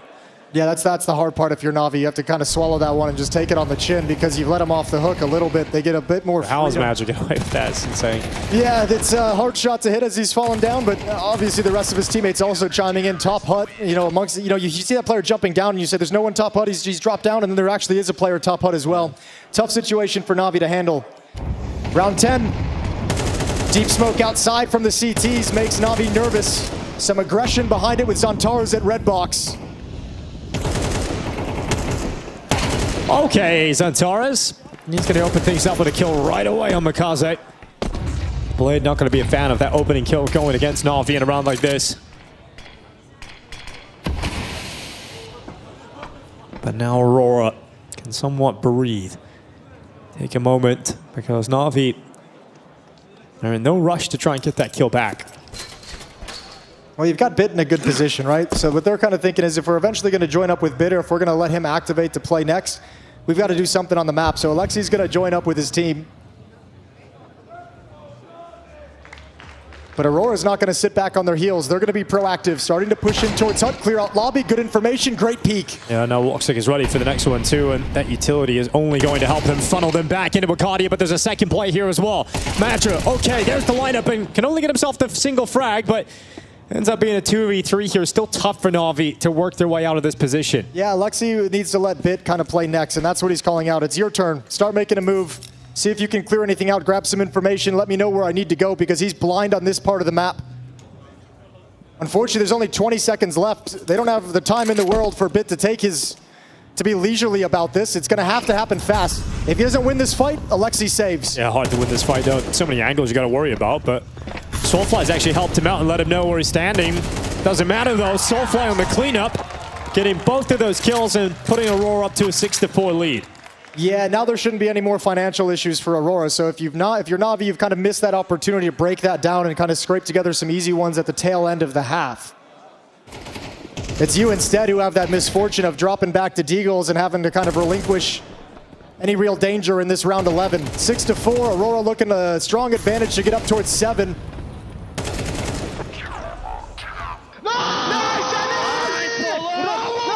Yeah, celebrating every round victory in this tense grand final.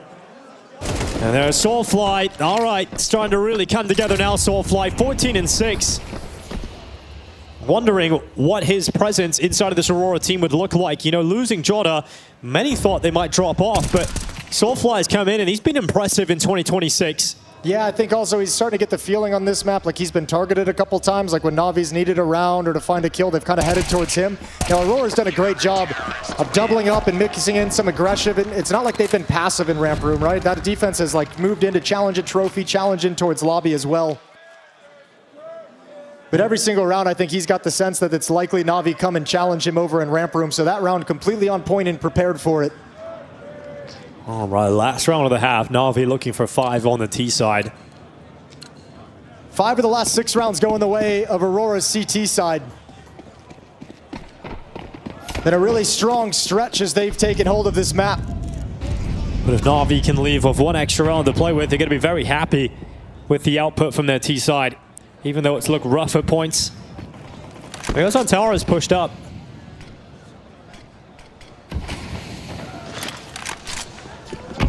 It's a little less deadly when they're not occupied by Garage, so they're actually crossing over towards red, and Zantara is just getting the single frag, so a bit to drop it. At least that trade. Oh my god! Okay, the Hunter's out and their heads are found. There's still 2 more players outside. This is a lot of resources for Aurora. This is a lot of bodies being dedicated to control outside, and a Bit actually it's all 3. Yeah, Bit actually just stepped outside of the smokes and he steps into the open. Woxic ready to drop him. This last round of the half is going to be hard fought. All right, everyone wait. Wonderful's got to play. He's got control of ramp room. They're going to follow up in that direction.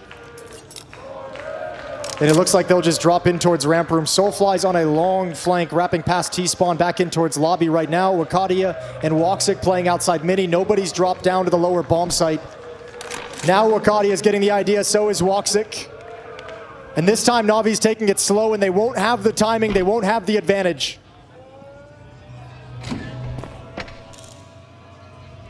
Woxic's shadow, he knows Wonderful's about to step out there, but it's about Soulfly around the back. Wonderful considers it just in time.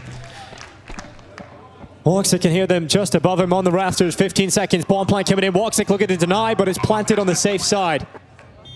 So a retake it is. Navi with a real chance for 5 rounds on the T side of Nuke. Woxic gets so close they don't consider, confirms the kill. Ima tries to react, can't do it. And so it's all Wonderful. A great headshot. But can he clutch up? He's on low HP.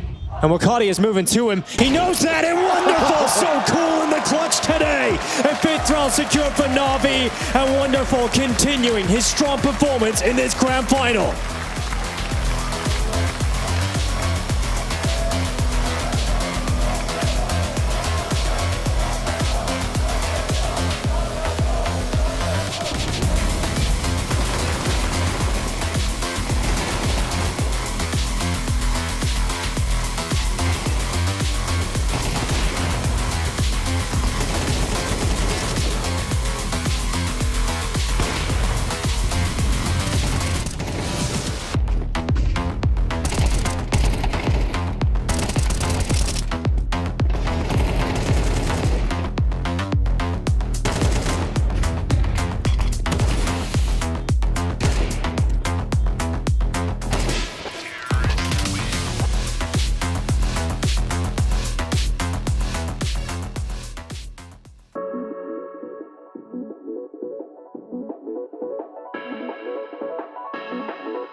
Aurora's defense really clamping down in that first half after a quick streak from Na'Vi to open things up, but now we switch sides. It's going to be Na'Vi's defense. They scraped together enough rounds. They're within striking distance, 7-5 lead for the Turkish side, and this is all about who takes the series advantage into Dust 2, our fourth map. We're guaranteed to see it, but which team is going to have a chance to lift the trophy off the back of it? Yeah, you know, you're not seeing Zantaras really have a great map here. 2 and 5 coming into this, but it's Woxic and Soulfly who are picking it up. You got 14 kills on both of those players, and you're seeing Soulfly, yeah, you're right. The first couple of rounds in that half, we seen Na'Vi really target the ramp room, and he started to deliver and make sure that that was no longer a weakness. Felt that way, but I like the idea from Aurora to really kind of give him some help early on. A lot of pushes. Woxic was there paired up with him, doing some things to make his life easier, his job easier on the map.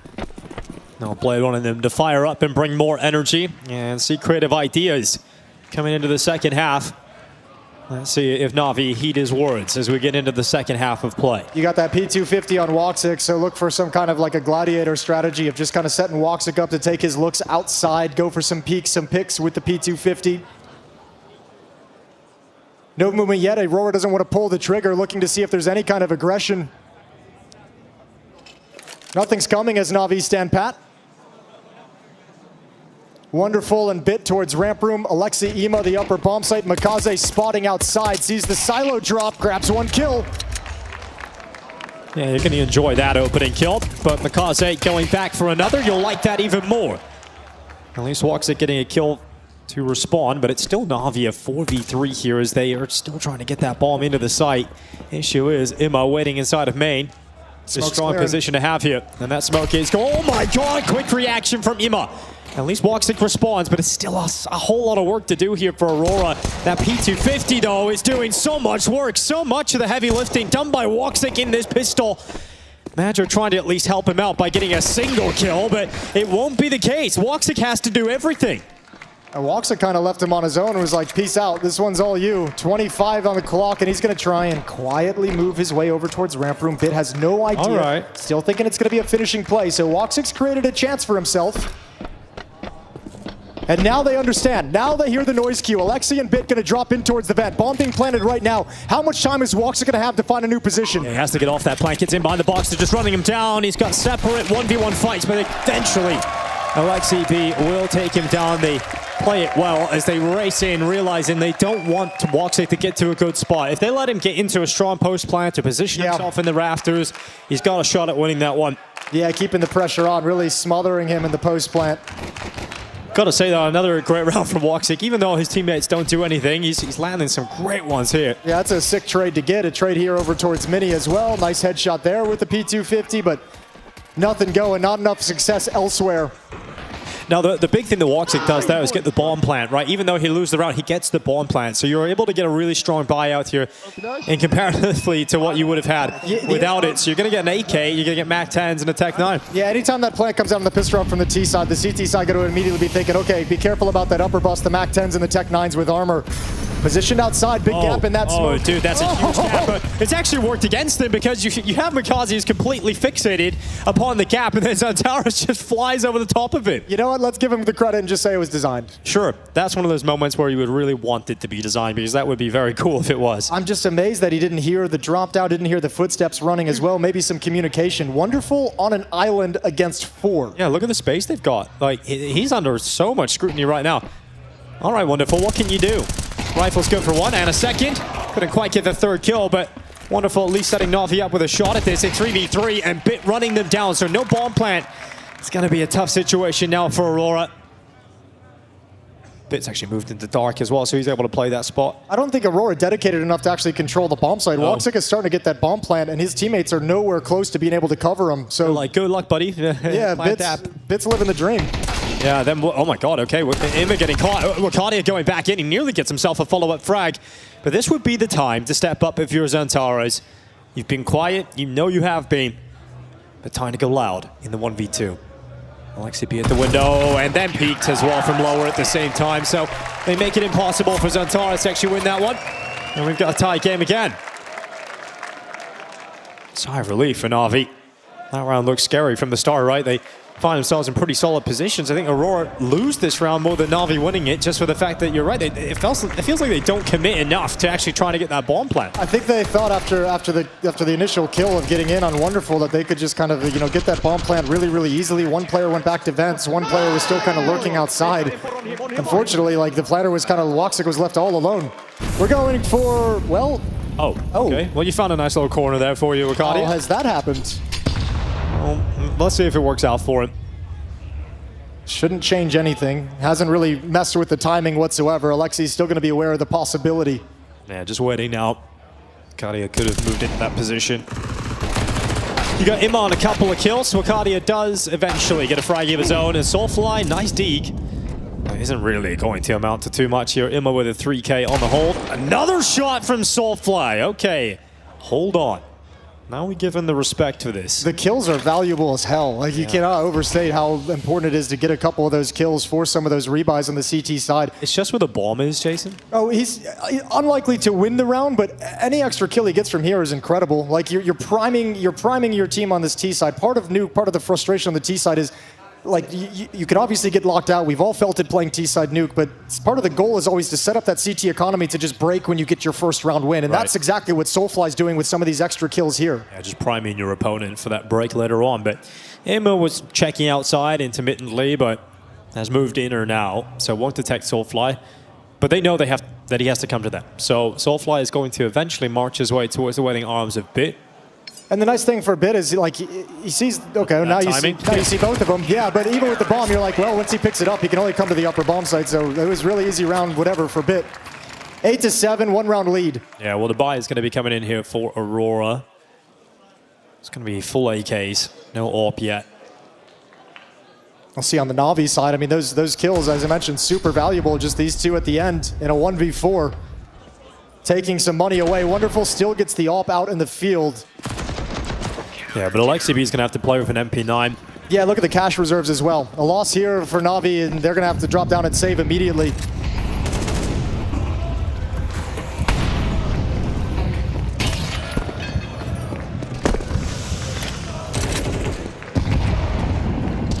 Well, outside smokes deployed for Aurora. No one actually going to be committing with them just yet. Bit's going to confirm that, or no longer. That Molotov is going to hold him back. They might actually hold him down long enough for Aurora to start setting up for the inner hit, but they've actually lost a member outside, so Madger's dead. Aurora going to be going into the ramp room. No one here. Yeah, Wonderful's going to keep an eye on it as he shifts back, but not going to go too deep to check anything. Just wants to have an angle if anyone swings on it. Oh, he is going to go a little bit too deep, but it's an opportunity. He just can't take it. Yeah, but he's got information at the very least. And they control outside and secret, so they can drop down vents and have the quick rotation. Imma and Bit are going to be the first players here. Molotov going to keep them locked out for the moment.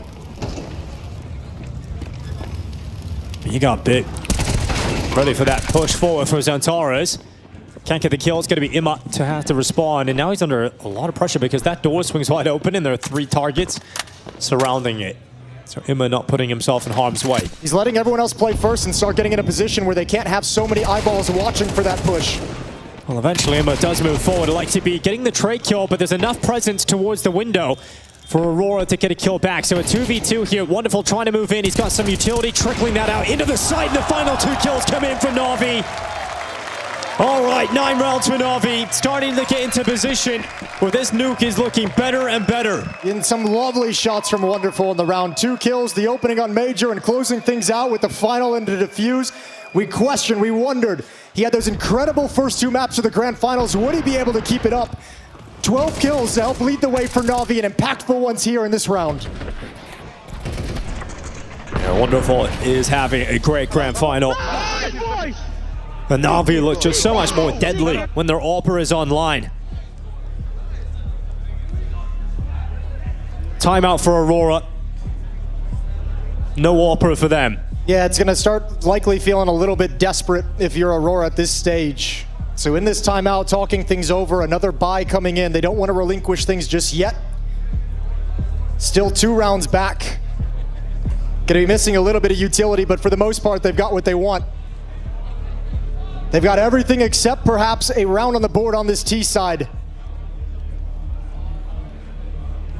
And now that Wonderful's AWP is on the board and heating up and picking you off across the map, it's only going to get more difficult. So Major's job of calling this team into some round wins is getting more and more difficult as time goes on.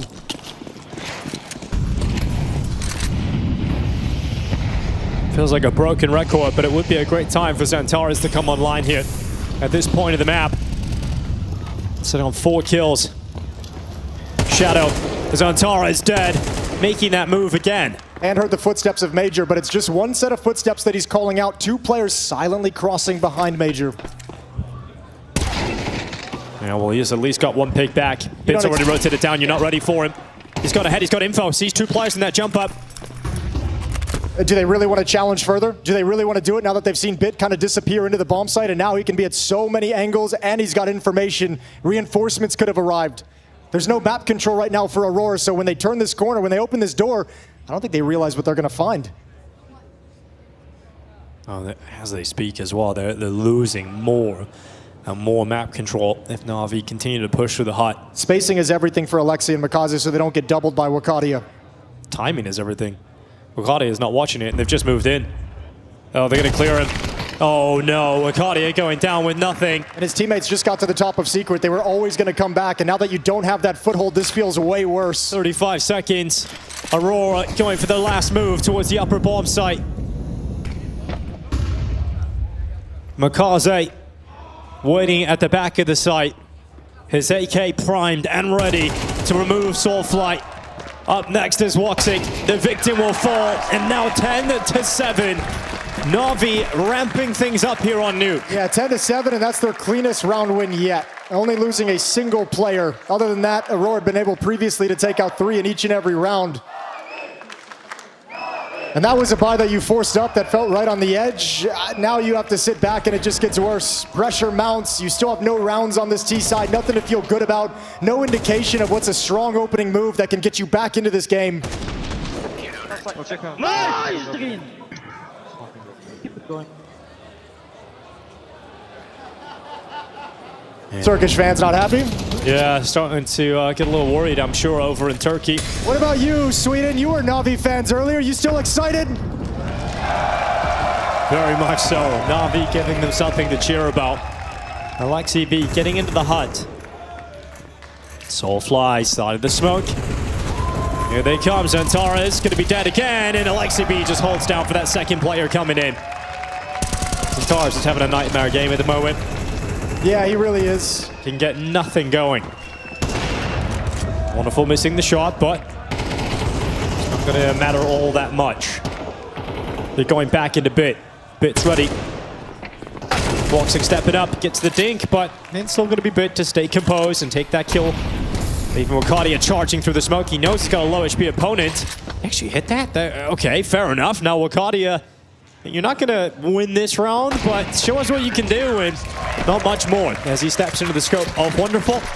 It's the last chance here for Aurora on Nuke. Yeah, I mean, last chance is the best way to put it, because right now it's up to Major, it's up to the individuals on the Aurora side. They've got to do something that changes this game, that changes the nature of this, because Navi's having no issue with what they're bringing to the table. So you need some kind of tactic that's just going to be emphatically just very, very strong, like go to your go-to whenever you need a round, or you need someone to step up in an individual effort, a Woxic, a Xantares, a Wakadia. Hey, man, Woxic's been doing a good job with that. I feel like he just needs someone else alongside him, and the 2 usual players in that department are Wakadia and Xantares, both of them having quiet games. At this event, it's Wakadia and Major, so let's add Major into the mix. It doesn't matter which one it is. One of them needs to give you something, a triple kill, a clutch, something that gets the team fired up. We saw it in the first half, how much of an emphasis it was early on Woxic being loud, being excited, passing that energy across the team. It's gone flat because they've got nothing to be excited about.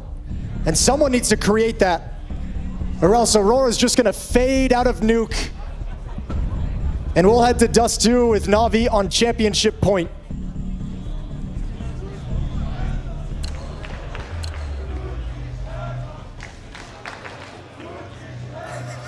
Not a bad chant. That's not a bad chant. That's pretty good. More Na'Vi trying to put Aurora on that flight. Wonderful. Launching out towards the silo.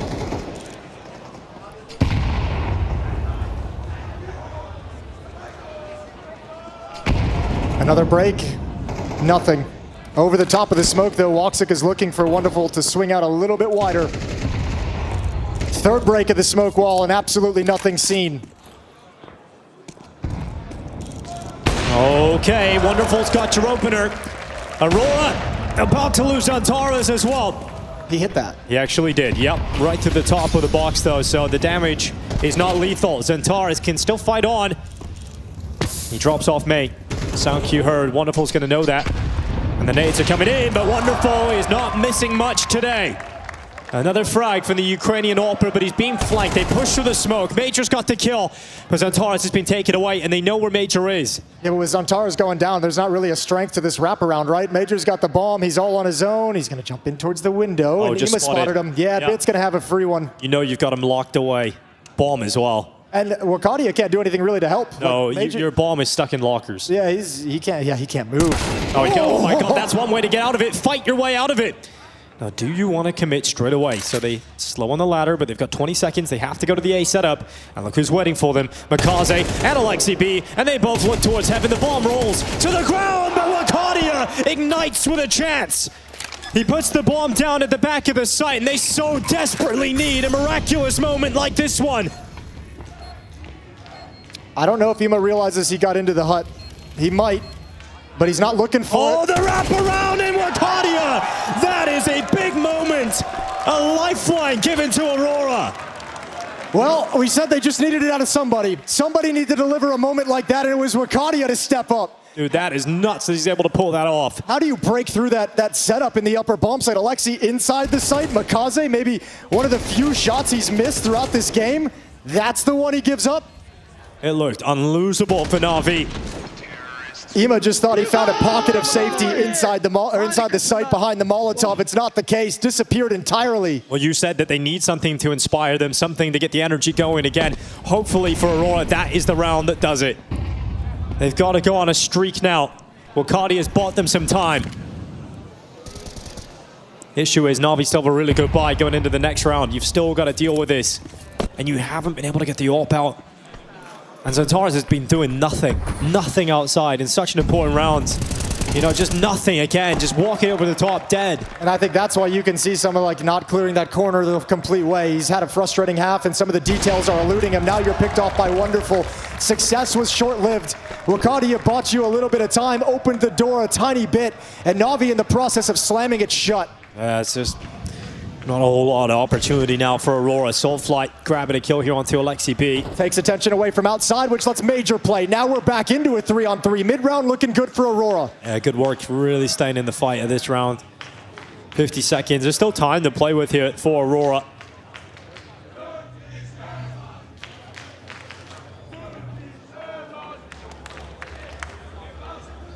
Well, bit in the sight. 30 seconds.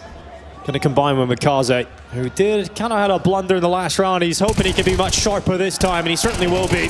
Bit going into the cleanup, and Na'Vi up to map point. That's more like it from Makaze.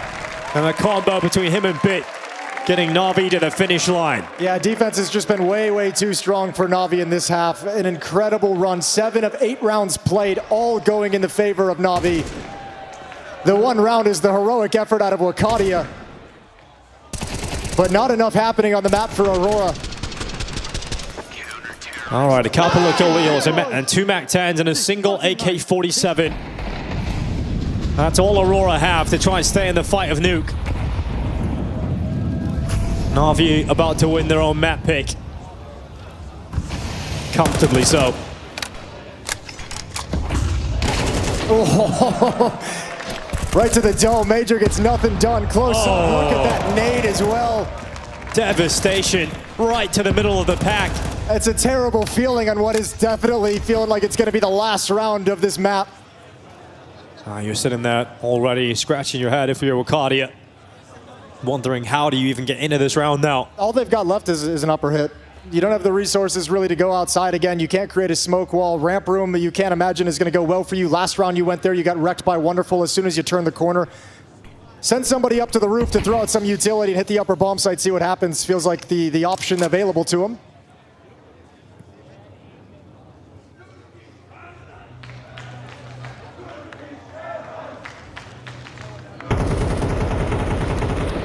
All 4 players from Aurora just sitting and waiting in the lobby.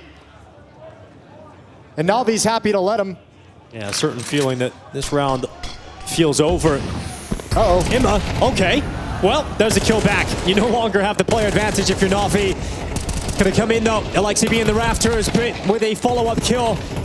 Aurora with some fight left in them with Cardia with a triple kill.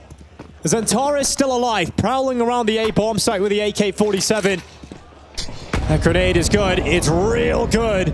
I don't know how, but Aurora found themselves in a 2v2 with a bomb down, but Wonderful's come through with it. And Wakadia again. He bought them some time earlier. He's got to keep them on the map again. Both players low. Moving towards him, Wonderful going for the clear, and he's got it! Na'Vi 1 map win away from securing the title at ESL Pro League Season 23.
Let's go! Nice! Let's go! Nice!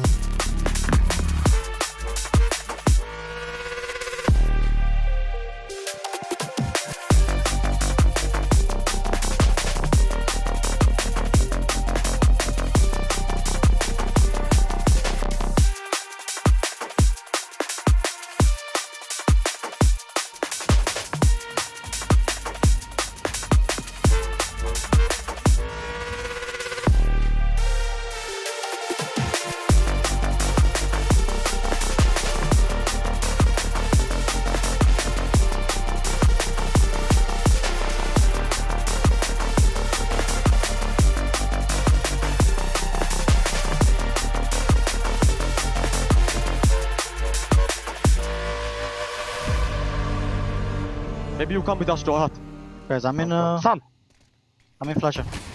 Oh god. But very smoke. One heaven. I'm Solidor, guys. I'm visitor. One heaven, I'm flasher. I'll take Garage. Big fade and you check hunter. Try to... That Garage. Upside. Guys, go out door fast. You should go out. Wall. Kill. Wall, default. Make clear. Default. Deflect top. Wall is really. I'm molly. He's something. Hold rotation. Get. I'm only heaven. I haven't. Main. Main. What's the... Nice! Fucking nice! Let's go! But I'm behind that. Single one. You need to play for long. I blank for long, yes. Calling single. Calling single. I have long. You have single, right? Yes. Miha, I'm holding double with you. No, nobody watching. I left. Yes, hold double. Hold double. I left single for a second. Nobody watching single, please. Just in. Into control. I will jiggle single soon. I will check it. I have. It's on side already. I'm picking. Two out. Bomb for one. Nice! Sorry guys, down ramp guys. They're out, down. I'll close the door. It's open. How many? I can aim if you want. Planting B. They have long. I'm coming, man. Oh, Come on. I'll go back. More. Come on. For sure, more guys. I'm Single Go Yeah, left. I think I'm coming to you, Miha. two, at least. Wait, you two. I'm cross arrow, guys. Yes. I will upon my Wait, I have flash. Cross arrow. Yeah, flash, boss. Wait, I will flash bounce. But you need to pick before flashing. Low, full blind. Quick one toxic. Nice. One more One lap. lap. I close doors. Out. Maybe dark. Aqua. Shot. We don't see Maybe it. dark. Shot. Be dark, other guy. I think. I smoke, wait. I smoke Be one. dark, really. Take Dark. that. Nice, boys! Sticky. Window no scope from Senzo! It's a perfect end! What is this counter? This is madness!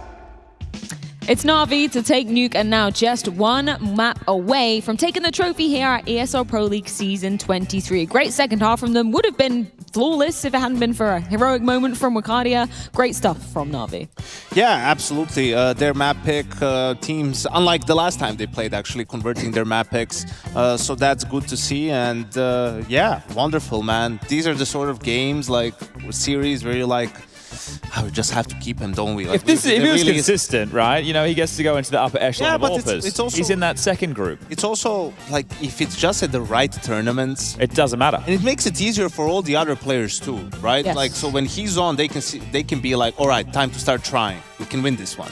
And then when they see that, they wait until Wonderful's playing well to start trying. Yeah, because you can tell. And then when he's struggling, you're like, all right, just one of those tournaments. We're gonna lose. No point in trying. You know, like back it up, boys. We'll do the minimum, right? You know, like when you are on a project. I can see why you've never been a mental coach in your time, Yako. Not yet, anyway. Maybe he's onto something. Any coaching really hasn't won that. he's banging on about something, conserving the energy into the right times. And they're doing that right now in the final, right? They're playing some good Counter-Strike. They could have had it 3-0. I'm obviously joking, but it is when he plays well, it's like I'm sure it instills some confidence and belief in the rest of the team, right? Because, I mean, not only is he the he's been doing so much work on the rifle in terms of clutches and everything, and it sort of elevates the whole team, really, because Makaze has been super consistent for them, and for the rest of the guys, it's like every now and then someone flashes, right? Yesterday on Mirage, we had Ima with an incredible game. Bit can have really strong maps every now and again, but, you know, wonderful this whole or at least the playoffs, like he's been super dominant. Were you looking at my homework a minute ago? I was trying to see, but it's ineligible. How's his handwriting? The first thing says extended break. Yes, that's correct. So he needs a reminder for that. So it's important to tell everybody in the audience right now, it's a very good time to get some food, go to the bathroom, get another beer. People at home as well, because it's an extended break, because it's a best of 5. Players got to eat. Right, between maps 3 and 4, they get a little bit more time to rest, fuel up, and get ready to lock in to continue the series. So like when we have, you know, the games on a stage, you get 55 minutes to an hour between end of one series and the next. You get a bit of time, right? You want to let them set up. You want to make sure they're giving their best. The next I wrote was mid-series check-in. You guys like numbers? All right. Yes, we're 4-2 in terms of pistols in favor of Aurora. Aurora have won 30 opening duels. Na'Vi have won 34. Oh, okay. Yeah, so Na'Vi had that. Na'Vi in the clutch department, they are out on top. Right, it's not even close, right? I think Wonderful's clutches have been some of the most impactful and some of the flashiest that we've had, and definitely making a bigger dent. Wakadia is there. Okay, cool. They get their first T-side round, but it's their only T-side round. So what does it really count for? It was a nice highlight moment, but that will be all it is. Yeah. I think when you go back earlier into the piece, right, you get the pistol round win for Na'Vi, making it their second of the series so far. The 4-spy comes in, and I think they're actually handling it pretty well, right? Zentaras, Na'Vi throw a molly, it puts a hole in the smoke wall, Zentaras comes over the top, kills that player towards main, they get the opening kill.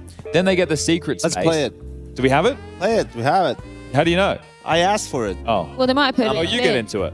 What? 14. It'd be 14. 14. Yeah. Would it be 14? Yeah. Is that how maths works? Don't worry about it, Chad. Like, I do this for a living. Well, this is the wonderful situation, right? The fact I think he's only going to get 1 in this position. You'll see it in a moment. There's the incendiary I was talking about. This is all the context that you were talking about, right? Zentaras kill. Gets the M4. What also happens? Vikadia, he gets down, man. This is where you said it's over. It should be over. How did you lose this round?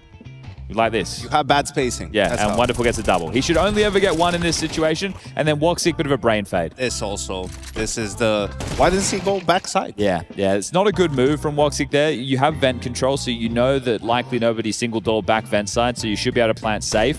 And especially with Zentaras off in no man's land, that pressure really getting to the old boy, not having a great showing here on Nuke whatsoever. It's half playing for the round win, the long con, right? And also preventing them to... And also there's not much he can do from his position to help them to go down B. Like, he made the jump for Mini, he has the gun. Like, what is he supposed to do? He can't run main into vents. He can't... So he has to lurk in that situation. He is trying to just find some impact on it. Honestly, in that round, his team let him down.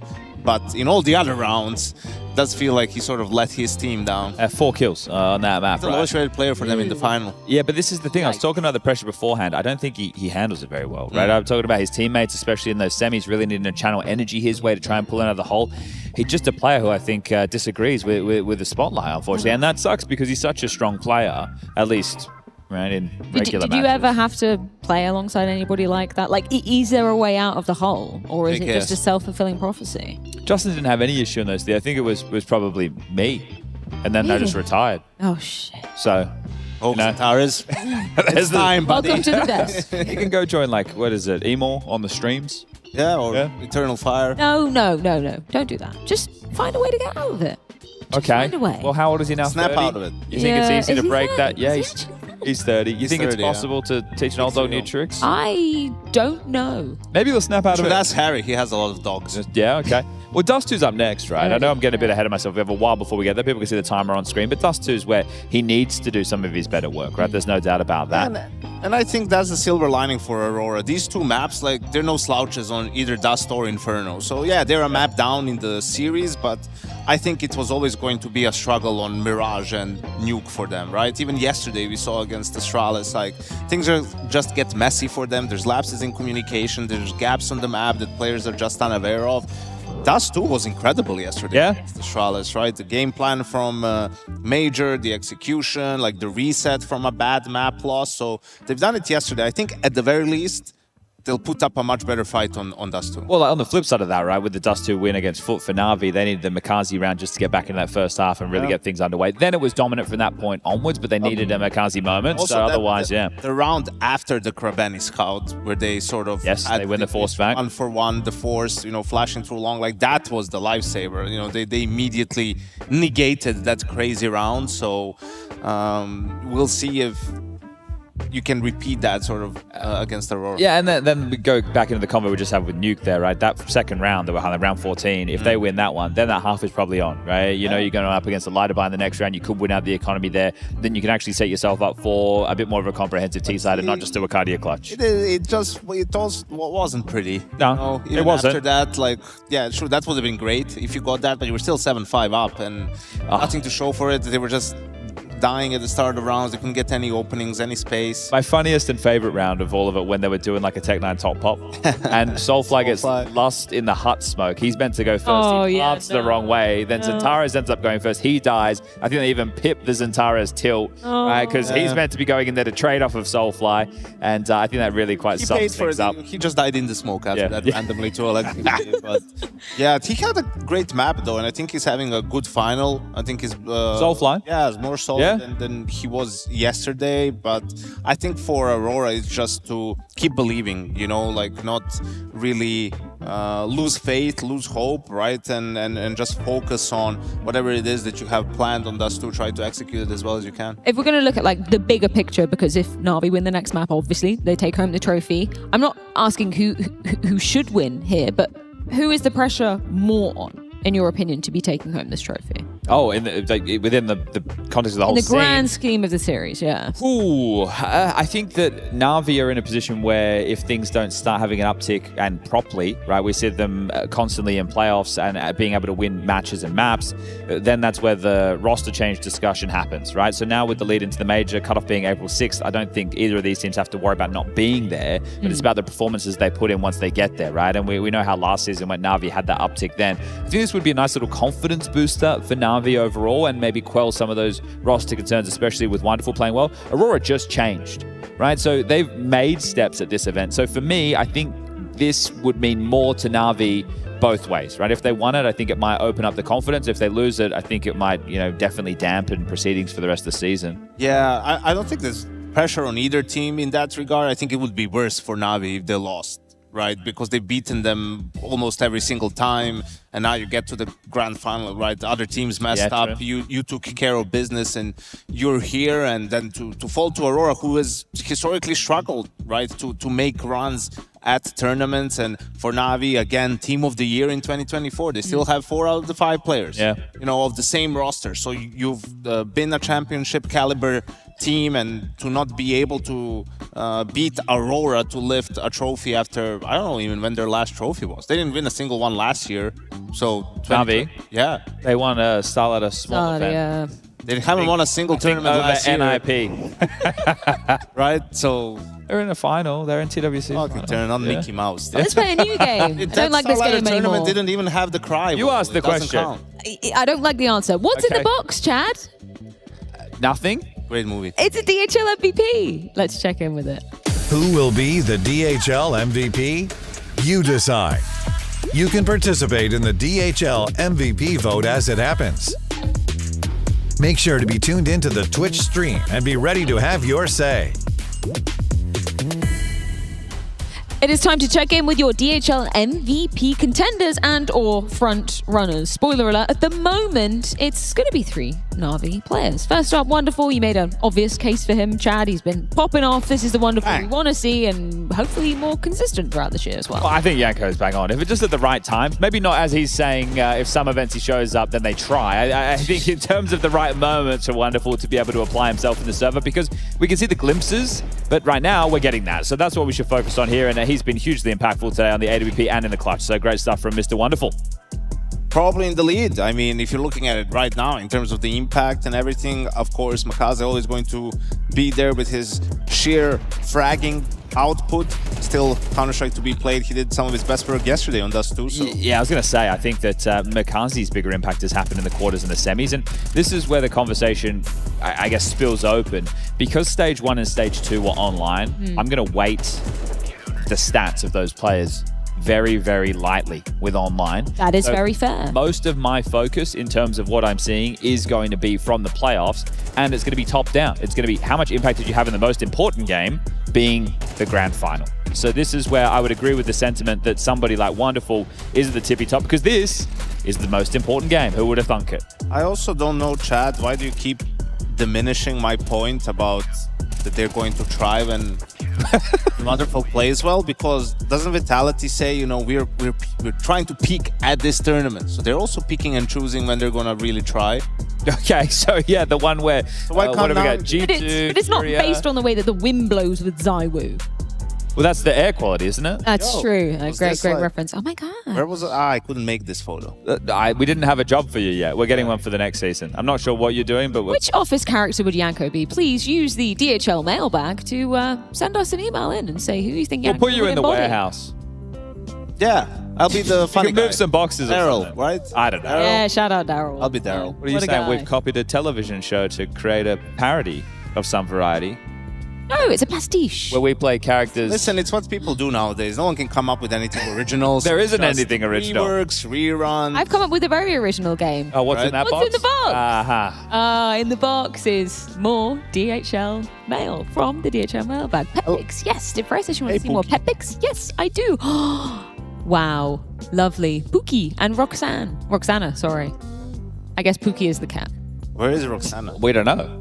That's look, but we can see Both that they are are very watching the adorable. stream because of the lower third there at the bottom. Wow. That's how say we no can more. confirm it, right? Say no more. That's it.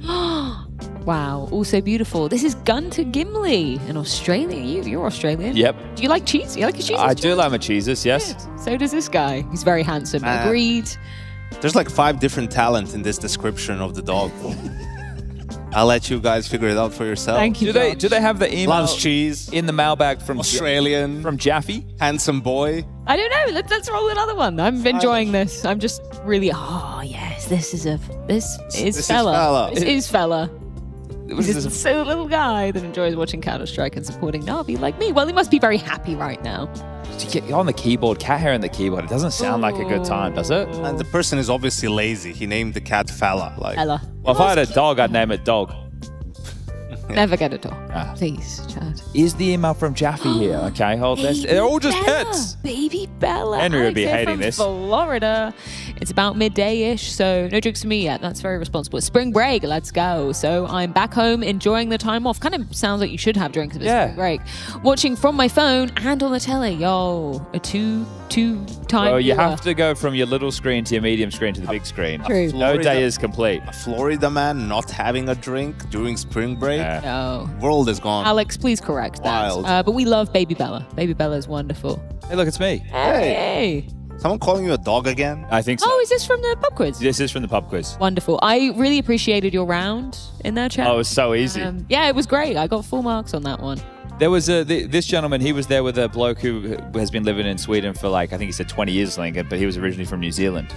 Oh, wow. Yeah, occasionally had a New Zealand twang, but most of the time he just sounded What Swedish. is the difference? Just because I'm uncultured in terms of the accent. What are the words? Can you tell the difference between Australian and South African? Yes. Okay, so there's a distinct difference between Australia and... Wow, she actually can't. They say, instead of six, they say sex. Sex, okay. Yep. Six, sex. They would say fish and chips instead of fish and chips. Okay. Yeah, so it's a bit that if that can help you. They're just mum. Yeah, okay. Yeah, I think this is starting something. Yeah. Thanks. We let them fly over to Australia, but then they're basically. No one goes the other way though. That's crazy. No, not really. No. Nah. Understandable. Except Lord of the Rings fans. Should we go back to the Counter-Strike? Wait, there's an email in the mailbag from Jaffe, and Jaffe's coming from inside the house. Yeah, okay. Yeah. So I got it on my phone here. So just go. everyone knows, if you send stuff to the mailbag, it will be coming to me directly until to the transfer. end of time. Scrappy rounds. Oh, okay, so hold up. The title is this standard of CS high enough? Scrappy rounds, stupid mistakes, a lot of shitting the bed. How is World CS going to respond to Vitality's dominance? Because I don't think that they are anytime soon. Jaffe here in the arena. I mean, is it not entertaining? Not to start beef with someone in the audience, but this is kind of entertaining. Fine, we have it's kind of fun. It is entertaining, but I think Yeah. that the question they're asking is from a broader ecosystem question. Right. Are they going to be able to take it to Vitality? I don't think so. No. But that's okay. They're not here. It's fine. Well, Don't worry about it. yeah, man, that's fine for now. But I think in terms of the build-up for the major, right, because everything we're doing is on the road to Cologne. It's true. So are we going to see enough of a power-up for these teams, right? Because we had a bunch of teams. Well, we didn't have a bunch. We had two teams who aren't here, which was essentially your Vitality and your Falcons. Then you had teams who struggled to qualify. Furia, Paravision, G2, they all couldn't get there. Then we had the other teams who had made it to the playoffs. You've been your Foots, your Astralises, your Legacies. It has to be Spirit, Furia, Falcons. We know Mouse isn't going to do it, so it has to be some of these other teams. I don't think you can put Paravision in that conversation. They can beat these other teams. I don't think they can beat Vitality. It can't be Spirit, though. Jason said so. Yeah. He is always right, actually. Yeah. That's one thing I've learned here. It's sad, but it's true. Dust 2. What do you think of Dust 2? Great map. Is it going 5? I think that's the question. Is it going 5? Is it going 5 or is it going 4? I have to stick to my script. I told you guys before the final started. You know, Aurora's going to choke map 1, bounce back on map 2, and then now he's going to take care of business on the next 2 maps. So I'm sticking with that. You think it's over now? I think Navi wins it, yeah. Okay, well, I'm gonna stick. I flipped and then I flopped, and I'm back on the Aurora train. Let's go 5. Let's go all the way to Inferno. Last time they played Inferno, it was Do you overtime. need some sort of penalty? No. For this flip-flopping? I'm allowed to I don't change my appreciate opinion. This isn't what the desk is about anymore, Chad. I know maybe back in your time you were allowed to do this. Alex would just allow anything. Back in the fun Not times. the case. But you have to change your opinion as new information becomes available. Yeah, exactly. Yeah, I guess. As it changes who is winning, you have to be able to change who's winning. Yeah. Exactly. Yeah. Are you saying That's that Freya's what not everyone fun? does that. No, for Freya is great. And yeah, that's 2. So you have middle, you have B side, long. just get him out of this. Go to break. Map 4 coming up. Let's see if Split Navi do one it, or let's side. see if Chad's going to... Come on, Aurora! Everywhere. We'll see you in a bit.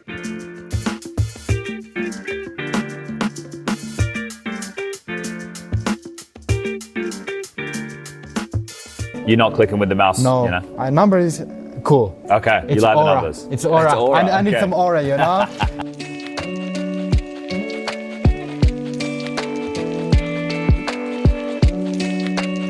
Usually what I do, I put the FPS 1, this is the first thing. Always used it, and then what I do is black equalizer, like all of these settings are a little bit feeling-wise, but black equalizer is usually 12, 13. Color vibrance I play 14. Low blue light is always 0. I don't really like it, even though it's good for your eyes, what I heard of, but I never got used to it really. Color temperature always normal as well here. Picture Diag 2 I use premium. This I think it's just good. I don't know, I never really tried to play without, but Diag 2 is what I use. Brightness 100, contrast I put it to 50, sharpness I put it to 10, and AMA, I don't know how to say this. AMA. Yeah, you nailed it. Yeah. AMA. I play premium. In the past I used to play it on high, but after some time I watched like maybe Saibu use it on premium, and I just changed to premium, you know, it's Saibu. So yeah, Diag premium and EMA is premium as well. Like I think these settings are the most important. Do you ever play with these things often, or are you pretty standard? Sorry, what? Do you change them often, or like do you ever, think, oh, I should change it up now, or is it something you keep pretty similar? I mean, sometimes I change the colors, like a little bit, maybe a bit color vibrance. Sometimes I change, like if the game is too colorful, I put it on down a little bit. But the only thing I actually changed ever was the AMA. Like I had it on high for a long time, but then I put it on premium, and since then I just played with it. Okay, nice. So that's how I do it.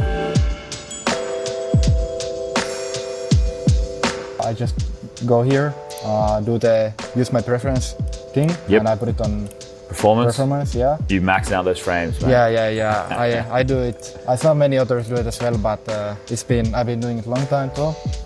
Here I don't change anything. 600 Hz, of course. I play maximum. Here I use also 50, not changing much. And then here I just put the full screen and GPU scaling and click this box. And I think that's everything on NVIDIA. I don't really like to change much because for me, I like when I set up and everything is like really simple. And I'm ready to play like really fast, like I don't want to change too many settings. And then I usually just put the green one.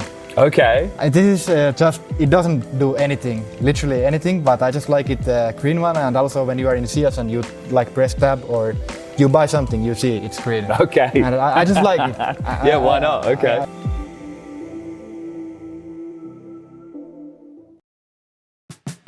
Ladies and gentlemen, boys and girls in the Twitch chat and here on the floor in Stockholm, we have a very, very special guest in the house tonight. Champions in a right of their own, in a league of their own as well. Tell me about your team. Well, it's a long story. It just came together one night at 3 a.m. It's really just a stupid joke, but we have a lot of fun together. Well, what's the joke?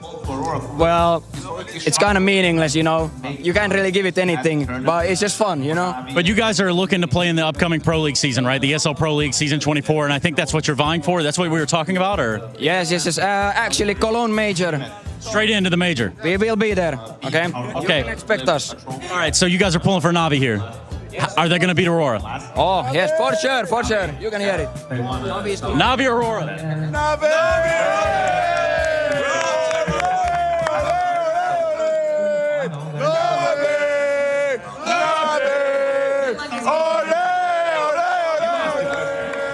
I don't like the answer. But what if Aurora win? Will you be devastated? No, it's been a lot of fun, but they aren't going to win. Okay. Well, as long as you're confident, I got a shirt for you. Oh, thank you so much. GG. All right, well, you heard it there. Navi should win. We'll find out. Make sure to be tuned into the stream.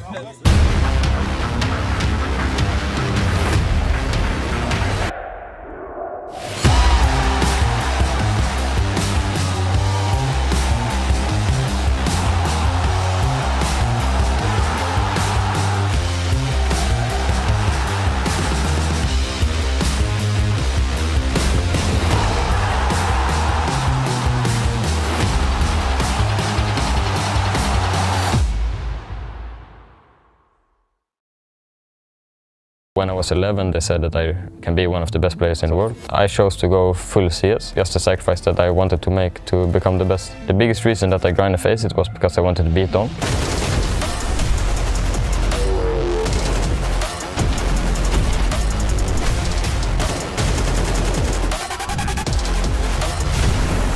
The best advice is that you need to love the game. In the end, I'm gonna be a good player.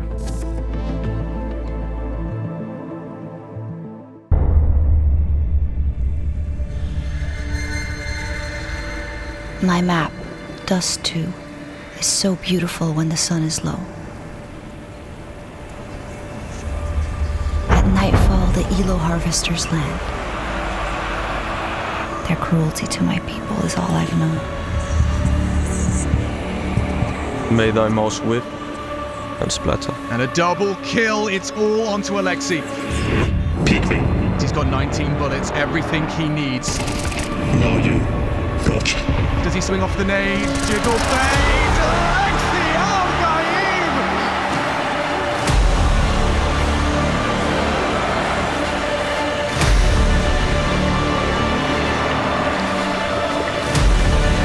They're not human. It's brutal. My desert my elo. I dust 2. Oh, for fuck's sake! Can this move any fucking faster?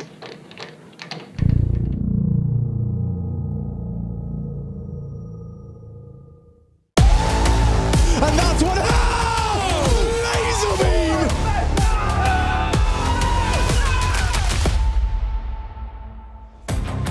Map 4, Dust 2, and Na'Vi versus Aurora here in the grand final of ESL Pro League Season 23. We've heard from the desk what we might expect. Yanko thinks this one's ending. Jason, are you in the same boat? Yeah, I am. A lot of it leans at the moment towards the performance of Wonderful coming into this fourth map of play. Across the first 3 maps, 64 kills, averaging 21 kills per map.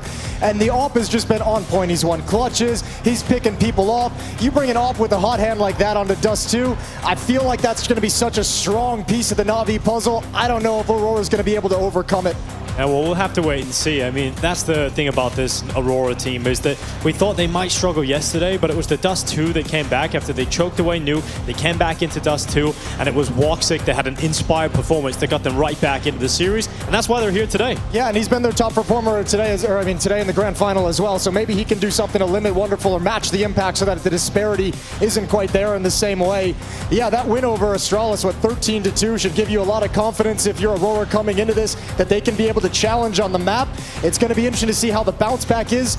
You know, you had Nuke, and that just felt like it never really got close for Aurora, never competitive, especially in that second half. So again, another bounce back just as they did after map 1 is necessary. Yeah, Zantares is necessary too. I mean, highlighting the fact that they did a really tough second map there, or third map rather, on Nuke, not really showing us what Zantares is capable of. He's got to turn that around on a map like Dust 2. It should be his playground.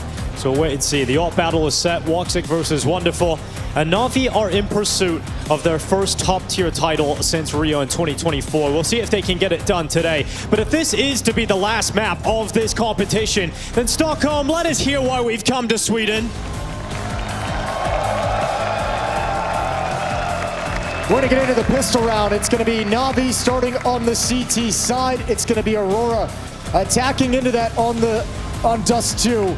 Smoke, Molotov, flash for Major as well. You've got a little bit of utility for this T-side pistol.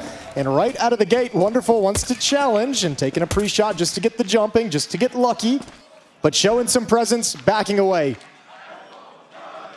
Double door smoke popping.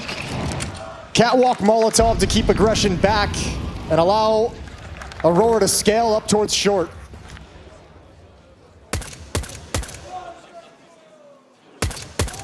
One smoke and one flash left on Major. He's standing in the long cave at the moment. So control of Xbox, control of short, and Cat is there. And this will eventually end in a split towards that A bomb site. And nobody is home for Aurora, so they're getting curious. It's been quiet on the map. Ima's about to get a lot of attention, but Bit's already pushed up, shrinking things, finding information for his team. The attention to Ima, but can he get a shot off? Yes, he can. Hits his one, gets traded. But look at Wonderful, in behind. Around the back of 2 players up on short. Can Wonderful step up here? 2 heads right in front of him, and he's got both. All right, Na'Vi, that should be the pistol round unless Zantares and Soulflight can pull something off here, but Mikaze puts Soulflight in the ground, and Zantares required. P250 tapping away, but Mikaze with a double Wonderful with 2 of his own, and Na'Vi starts strong on Dust 2. Every time I see a swing like that out of Mikaze, I got to imagine like the experience with the veterans on Na'Vi have got to be like, whoa, slow it down, but then he hits a one tap and it's like, whatever. All right, cool, good shot. Yeah, well, Mikaze, obviously, the big talking point yesterday in the semi-final for Na'Vi when it was looking like they were in the hole early on in Dust 2. He gets an incredible ace on the T side, climbing up onto the top of the boxes, jumping 8K shot. Okay, Bit not allowed to cross safely whatsoever. There was a ridiculous round from Kabeni yesterday with a scout. We'll see if Woxic can get something going with his. That's wild, just pins him against the back wall. There was a little bit of panic in the Na'Vi side as well. You could see Wonderful and Ima, they shifted over to CT spawn real quick because it's not unusual to have a B rush off the back of that pick, and they were just being honest for it. But things settle down and slow down as Aurora take this pacing very chill, not trying to press the issue just yet. Happy with the advantage gained by Woxic. Now Na'Vi has no long control at the moment. This play to gain short control they're going to want to secure it with a little bit of confidence behind it. So Ima's going to step down the stairs. There's the brawl. And it all goes in the favor of Na'Vi. The weapons can't handle it. Wakati has come out long, but it's already done. Yeah, trying his best at that long-range deagle shot, but yep, brought down by Alexi B. It's going to leave Woxic with a FAMAS 1v3. So he's just going to wait up here on short. They know exactly where he is.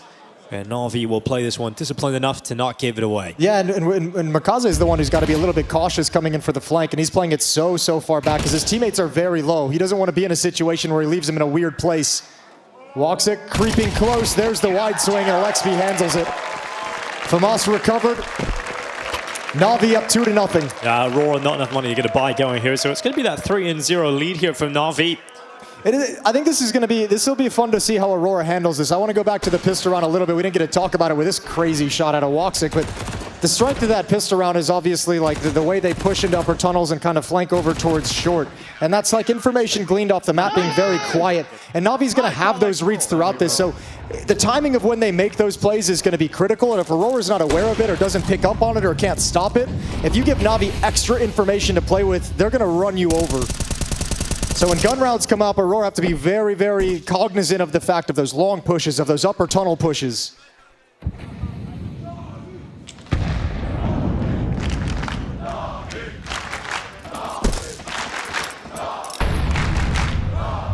Mirage had its clutch moments and exciting plays from both teams. I would say the other two maps of Anubis and Nuke have been a little bit more contained. Anubis was a close brawl though, right? Not as much of the exciting, crazy moments, but down the stretch it was challenged. We're hoping Dust 2 can bring some of the same Mirage energy. Oof. Coming out of the tunnels, going to be slowed down by the grenade. Should be melted away here, but we'll see if Aurora can burst through. Got Makaze waiting, M4, just a slight off angle here behind the car, and he'll clean up 3 bits with him and bomb down. Roger making his move out longside, hoping he can catch someone distracted. Yeah, he was always just going to be a flanker. If they, for some reason, got lucky enough to get that bomb planted, he might be able to backstab one. Give you an extra kill to turn the tides, but obviously not even close to that idea. AK-47's coming in for Aurora, and much like Nuke, due to the investment of 2 scouts, Woxic's not going to have the AWP in this first gun round. Dude, he really just hasn't had that a whole lot recently, has he? So would love to see them prioritize that sniper and get it into his hands as quickly as they possibly can. Yeah, he had it on Nuke a few times, but when he had it, didn't get the impact he needed out of it, and then other times just kind of eventually was just a weapon he couldn't get back. So going to drop down onto that. Oh my God, he's done it again! All right, wonderful. Not too happy about that, but Woxic has just started things off. Who needs an AWP? Who needs one when you got that? Yeah, fair play. Bruh. A crazy one to hit. 2 in 3 rounds.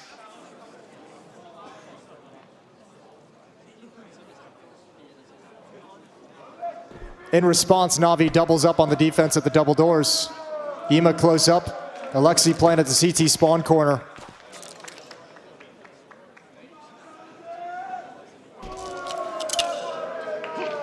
Oh, Ema knows players just around that corner, tossing out utility. Gets his crosshair ready, but it's going to be Makaze this time, who was put under pressure. Around the corner, usually position good for one, and with Ima's kill in middle, a 1 kill would be fantastic, but Makaze gets nothing. Soulfly clears him out, and now Aurora, well, they're accelerating. They're going as fast as they can, out towards long, and Alexi B gets flashed into the play, and Alexi B coming away with both, but it's still Woxic fragging out with his scout and putting it all on Bit, but there's a big gap, massive gap, and Bit is going to look to punish them for it. They're aware of it, they're tossing flashes, but it doesn't matter because Bit is broken apart Madra, and it comes down to Woxic. He's gone to the AK.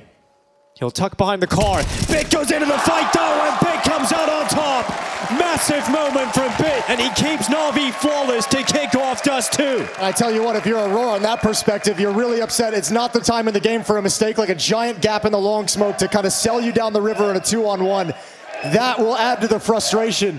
And all this benefit of Woxic getting these picks, taking these kills through the doors, it's all going to waste. Another 5-on-4 provided right out of the gate, and you can't capitalize.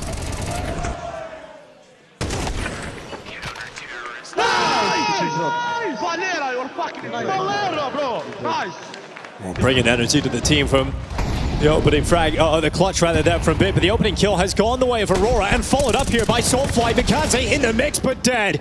And that feels like the round is done. Oh, yeah, it is now for sure. Great shot from Soulfly. Great round. Triple kill. 3 kills. Round just started, and it closed. Take that, but... Now they're going to get the AWP too? Yeah, he's not getting away, is he? First round for Aurora. They crank up the speed. Pedal to the metal and find a very, very fast victory. And Na'Vi still wants to be a little bit aggressive. Mikaze pushed behind the Xbox this time. Alexi got taken down out towards long, right at the corner.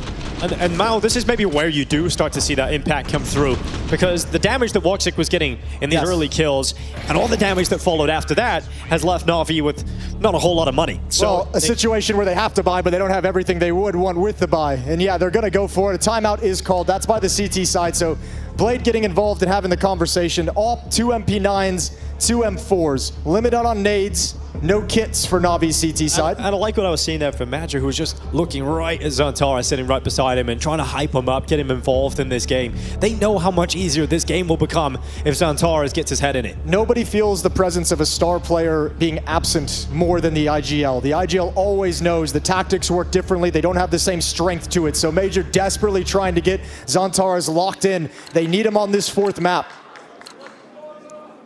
2 MP9s here for Na'Vi, but they've still got the AWP out. No way. Woxic, he's upgraded. He's got the AWP this time, and he doesn't take the shot. They use the AWP, or they use the nade this time so they could cross. They've had to kind of change the strategy just to be able to play the game. Well, you said you wanted Zantars to get involved. He's found a very leisurely stroll down catwalk. He's going to turn the corner, a very fast timing that nobody from Na'Vi has spotted yet. And he's just going to keep going. Just going to keep going, but he walks to his death. And you have all that space, and you think Santaras might be able to make a play from it, but shut down instantly. He's given a lot of freedom there by Major, probably saying, yeah, bro, I want you to go for these things. I want this to be plays that you look for. And when you get shut down like that, I think Zantaras might kind of slide further away from the plays that Major wants him to make. AK-47 recovered from Alexi. Yeah, you start to lose confidence that that's constantly happening to you, the way it has been in this series. I mean, Aurora's used no nades in this round yet. Alexi B flashed into the peak, gets information, spots multiple targets around the corner, can accelerate into Adzima, keeps his head down. Alexi B trying to rip heads off, but he goes down to Soulfly. Oh, follow-up from Madger, Wakadia out long. And just like that, Aurora erupt into the A-bomb site, and Na'Vi have no say in it. Just force themselves through, beat the timing of the follow-up smoke, back-to-back round wins for Aurora, and the money is devastated for Na'Vi. Not even an idea to go for this round. They must save the weapons. Nothing fancy. 4 versus 5 after Zantaras went down, and you just step through the smoke as soon as it fades. Find a really nice timing. Defenders aren't there to put a stop to it, and they're swung way too wide. Well, they're sending Wakadia over to the tunnels. Na'Vi needing to hold on to these weapons, so you can see the lack of money left over in reserve. I think they'd hunt if that wasn't such a convincing round, right? Like if they'd had to move out, but the fact the save comes in. Oh, that's the AWP. Okay, great shot from Wakadia. That weapon is now unrecoverable. Yeah, it's a one-man mission. That's actually huge to take that away. That's a big resource out of play for the next round, round 7. Yeah, great work from Wakadia. All right, Aurora in the game now.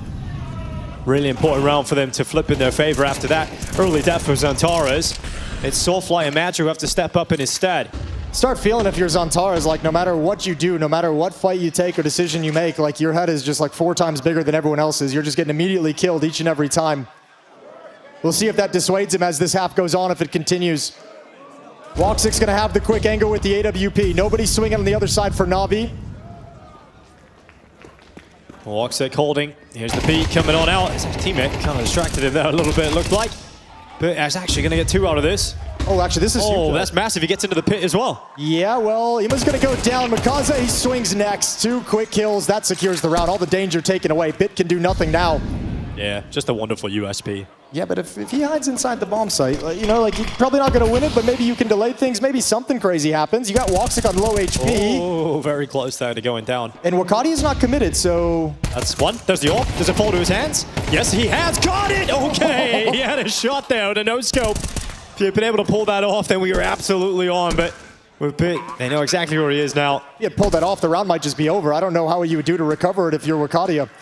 Bit's going to come out. No clue where Wakadia's playing. Very strong position using the sound cues. Wakadia surely has it. Nice and easy. 4-3. Aurora creep back in. 3 straight rounds.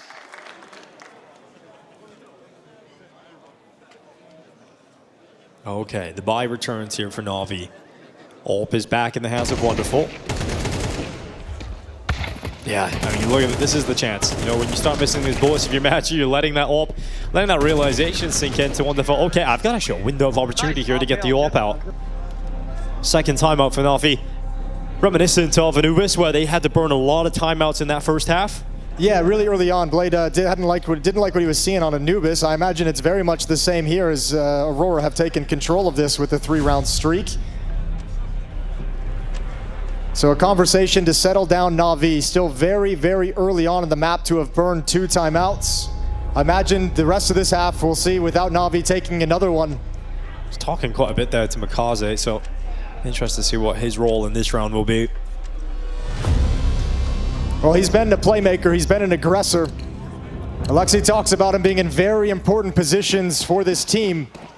So it makes sense that Blade would point to him specifically and let him know what's going to happen here. This is a B rush, and Bit's alone this time. Okay, we heard Alexi B saying earlier today that you know Aurora are going to come at you with 5 players to win 1 bomb site quite often, and here they come, straight through B. Bit handling the pressure of the first kill, but not the follow-up. They break in, they're in the site. Santar's just got his kill, and that's the round. Yeah, it's done. Right out of the timeout. I mean, that's a great call from Major coming out of the timeout, changing the entire nature of their attack. A lot of it's been fast towards long, a lot of it's been in mid and moving up catwalk with some swiftness to it. This time, all 5 towards B. Na'Vi not expecting it out of the timeout. They're busy executing their own plan. AWP is at the very least recovered. But we're tied up oh so quickly. A little bit of fight left in Aurora. Yeah, I really love the call. You know, you've just had a Blade timeout, and then you just get rushed to the B bomb site. Yeah, they circumvent everything that they were trying to think to do. Obviously, a stack towards that A bomb site. Their timeout was used to reposition the defense to focus over towards long, over towards the A site where most of the attacks have come from. So Major just a step or 2 ahead this time around. Yeah, looking good for the money as well here for Aurora. Gonna have plenty of buys left in them. So even if Na'Vi start winning rounds again, it's just going to be a constant buy battle going against them. Felt like Bit might actually even be able to contain that with the skills he's got. Yeah, gets that second kill, maybe he's able to do something cool. Round 9 coming in with the saved AWP and a couple of saved weapons. They are going to buy back again, Na'Vi. This time they'll be sending a few more bodies towards the B bomb site and towards the middle of the map. I think perhaps Wonderful wants to challenge in the double doors.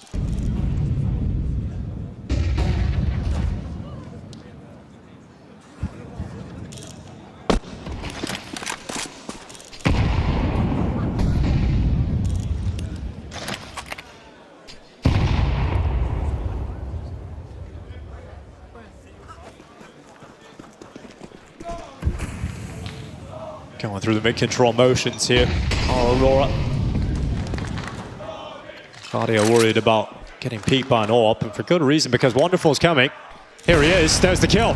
Bacardia down, and so we're looking at Aurora with 4 players left, going out through short. Yeah, well now they're going to barrel out, and it's all on Ima, who's playing over at rail. Wonderful backed off. Yeah, well, they know the AWP isn't going to be a threat at long side, so they're going to be walking into rifles. But Ima is still strong. Here comes the AWP now.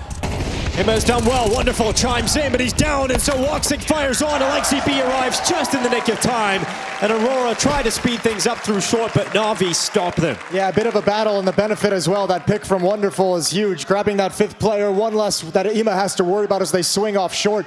This time doesn't fall nearly as quickly. The shots on the other side aren't as crisp, and he's got teammates chucking utility into the sky to help him out, fighting over on the ramp. It's chaotic.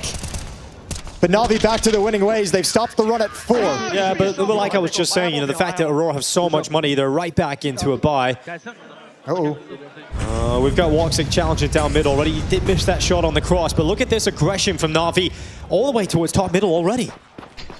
That deep nade's going to let Aurora know. They were already felt suspicious. You could see Xantares backing away. Wakadia now slides in. That's the timing, dude. Yeah, but this is all 5. Normally there's 1, right? If you expect mid-aggression, if you read that, you'd leave 1 to watch for this push. But Ima has complete, freedom to turn the corner and ruin their day whenever he wants. We'll see when he decides to activate. In fact, they're coming back. They're coming back. He hears the steps. He knows.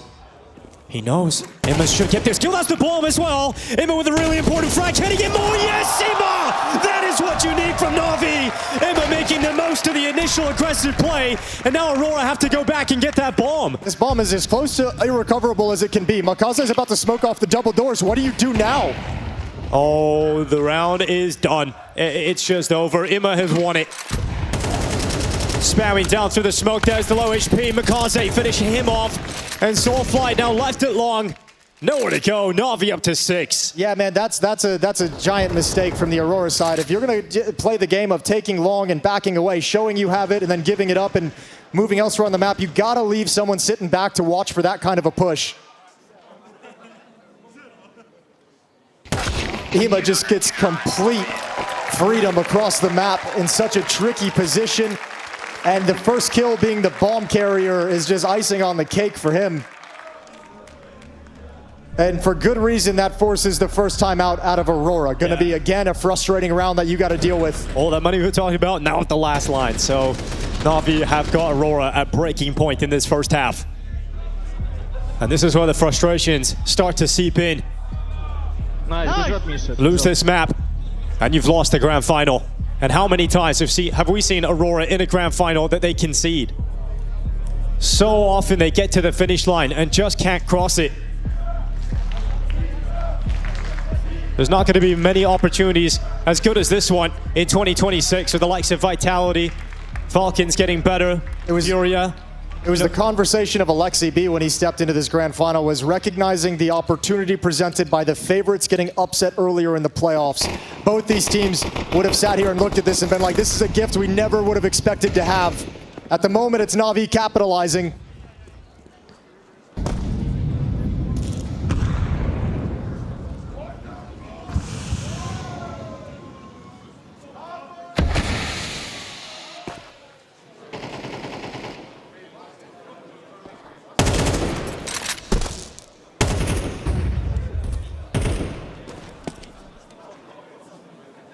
Quiet, slow mid-play again for Aurora. Just marching up with the cover of the smoke and double doors. Xantares is found standing on short. Gonna use utility to take control. Wonderful far back. Very slight angle and gives it up quick.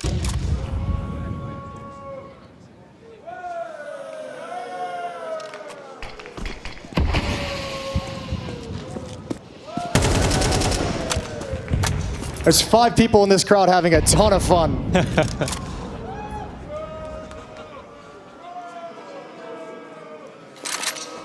That's about 6 now. All right, Stockholm, let's channel that into something useful. You think Aurora's going to win this game? What about Na'Vi? Is Na'Vi taking the dub on Dust 2? All right, a lot more Na'Vi supporters right now, but let's see Ima giving them something to shout about. He's got one over the top of the smoke. Pit is taking one from window. And here go Aurora trying to march their way up the B ramp into the site, taken down by Makaze, and no way in, surely. They're going to burn Makaze out, but he's still standing there. The fire is no problem for Makaze. Yep, not forced out of position at all. 7 rounds for Na'Vi. Closer and closer to the trophy, as they are looking like they're going to grab an 8th round here in the first half. I mean, this last round is going to be critical for Aurora, but more so, I think, is going to be this halftime break, the conversation they have there. Because it very much feels inside the server, even though the scoreline isn't any kind of a blowout, it feels like Na'Vi is completely comfortable. 3 rounds in a row, looking to grab a 4th here in round 12. Yeah, and Aurora come into this round with Mac-10's a scout, and the Mac-10's charging out first. It's a good opening kill here for Xantares. Yeah, you even force Alexi B back, but now you got to deal with Ima turn to the corner. Yeah, well, they're severed off from each other right now. Eventually, the rest of Aurora running at them. Alexi B gets nothing. Okay, Aurora. Not a round that they expected to find all that much success in, but Wonderful's coming back. Nice shot on the AWP. Breaks open the smoke as well. Wonderful, not spotting him. Doesn't break all the way through. Yeah, the clearance isn't fully there. Gets spotted, it gets dropped, and now Mikaze arriving with the rifle. Had a crazy moment yesterday on Dust 2 on his own. Can he do it again? This time on the CT side. Dropping down, a little bit of a gap.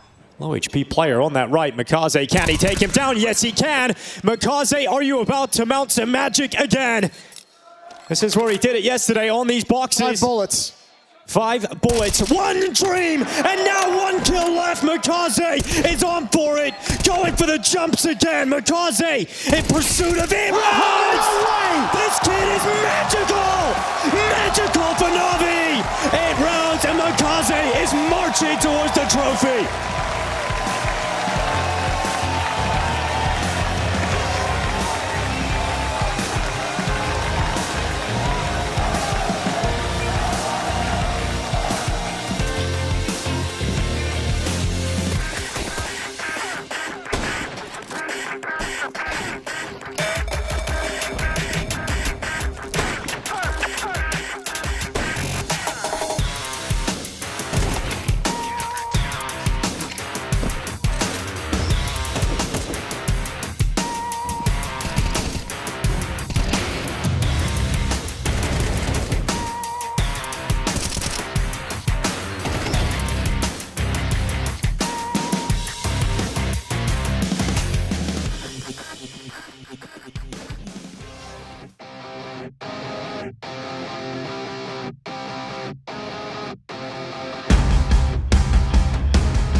Well, that half ended with Stockholm chanting Mikaze's name. An incredible 1v4 clutch from the newest member of the Na'Vi team. Without a trophy to his name, he brings them one step closer to the championship at ESL Pro League Season 23. 8-4 lead for Na'Vi, and Aurora better have an incredible bounce back.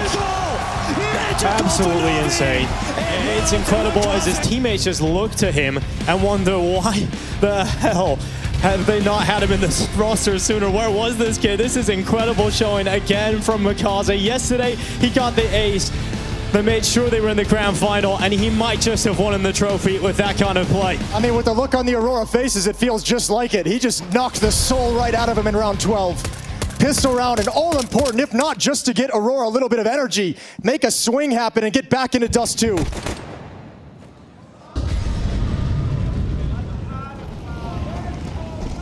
Soulfly. And we taking down opening kill from Mikaze. Continuing to frag as they get into the second half. Na'Vi riding the wave, and it's going to be a 9-4 lead. A pistol round collected, and Aurora still on the back foot here on Dust 2. Yeah, what can't Mikaze do? He was blind in that kill. Okay, we're just styling on him now. Yeah. It's time to shame, and Bit at long range secures the pistol round. A 5-round lead, and a lead in every facet of the game.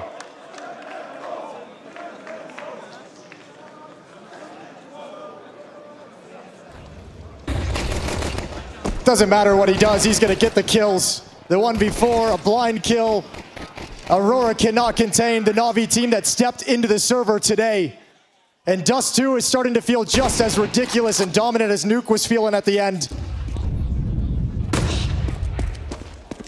Antara's going to be hit back by the utility.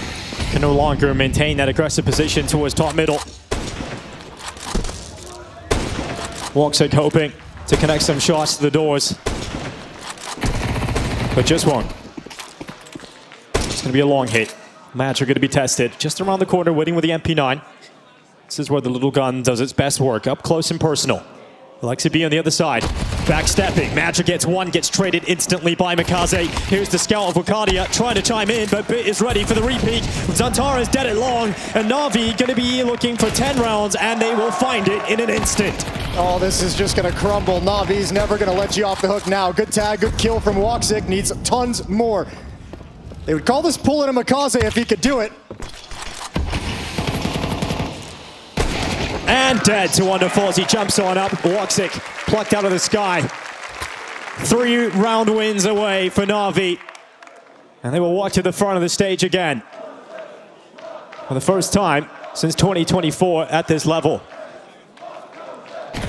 Also the angle, especially if you're Blade sitting back with the way the last year ended and the calls for roster changes. Felt like that Na'Vi roster had kind of hit its ceiling, the end of the road.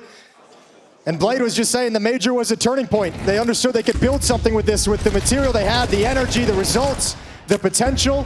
And we're starting to see some of that here.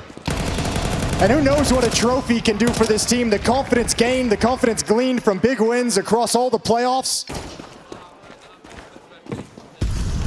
Sticking with his core. Move to bring Mikaze in for JL. JL stepping back, and what a revelation Mikaze turned out to be. We're going to pick up his first trophy. And I'm sure Na'Vi will let him pick it up. Double up set up here for Aurora. Is Blade just like casually making a smoothie in the background? He's having a great time. All right, guys. Couple more, and then just loading up the Instagram for another post. It's been a while since he's had to do that. Sure, this one will be his best yet. Wukadia looking for that deep drop. Oh, good shot from Woxic. Vit can't get to the corner in time. That double up setup brought out. Aurora bringing out the big guns early because they got no time to waste.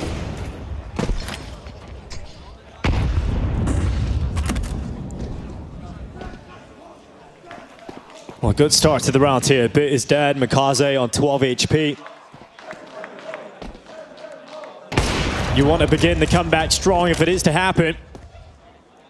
Well, especially with the double op setup, right? Keep as much of it alive. It's expensive to spend the cash on all this, so losing one of them really, really hurts. But both ops have provided you an opening pick, so now you can sit back on your heels. Woxic's back parked in the A bomb site.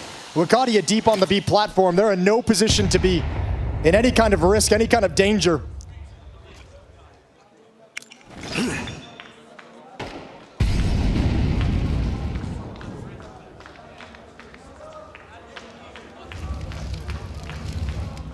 I think Na'Vi might just save this, to be honest with you. Mikaze's 12 HP, still far back at T-spawn. Alexi and Ema backing off. I wanted to push back that defense on short if it were there, but there's really no good avenues, and I think Alexi's just writing this one off. So they'll concede a 5th round over to Aurora. The next danger is losing weapons to Major, but that's not going to happen. So 3 players survive. Both ops remain in the field of play for Aurora. And that's the strategy they've pointed to and picked out and said, this is what's going to bring us back. This is the only thing that can start this comeback. On AK in Antares' hands. He's actually just peeking out that, confirming that they're being watched at long. So going to allow those 3 AKs to be taken over into the next round here for Na'Vi. Okay, so an AWP is coming through.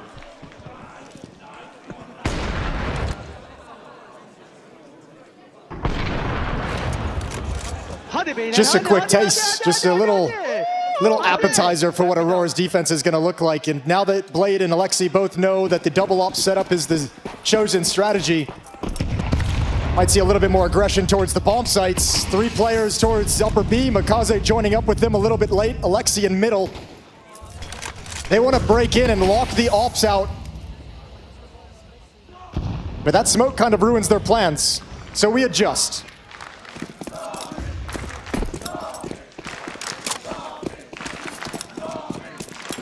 Alexi's been brought down low in the meantime, 23 HP, so he might spend this round being more passive, watching flanks, watching for lurks.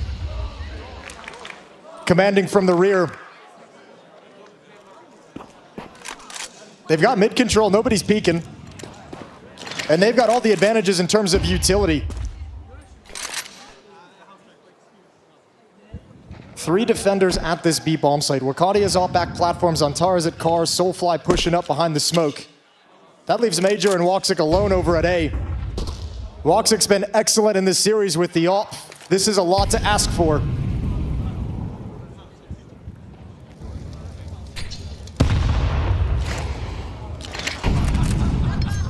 And they still haven't moved. Aurora can assume they know what's coming. It looks like they have a good idea, but nobody's cheating. There's the grenade going around the corner. And blasts Alexi B out. Matchu on the hunt for a second and third follow-up. Matchu just cuts out Na'Vi this round. Yeah, that's actually relatively okay. Nice shot. That's fast from Wonderful. That felt very sloppy for a Na'Vi round. Ima's going to try and open things up. Wonderful instead. Hold Don't on. let it fall apart. There's 12 seconds on the clock. And there's only 1 B player. They're coming to Soulfly. They're coming at him right now. Oh, Wonderful's got the read. Soulfly holds on. So it's Wonderful for a clutch. This would be the ace. It's an incredible grand final. He knows he's got a chance, but it's the time is the problem, and he couldn't get the kill and made sure that he stayed hidden inside of the site. Soulfly does a great job at staying composed there and not exposing himself to Wonderful. Yeah, that was critical. Really well done from Soulfly. I'm not sure what the call was. It felt like when that third Molotov came out, they were like, all right, there's just a lot of people here. Screw it, we'll fall back. And unfortunately, they're just completely exposed to Major while they're chucking out this fake and trying to emergency drop into a mid to B split. But Aurora will take each and every one of those rounds. It doesn't matter. No matter how ugly, no matter how easy, no matter if it's a mistake by Na'Vi or a win for Aurora, they just need rounds at this point. Well, sending the Deagle into the lower tunnels. Wakadia handles Ima without issue. And Madru making sure that it's Wonderful to fall next. So Na'Vi just collapsing in this round. He's trying to stabilize some of that money as well here for Aurora.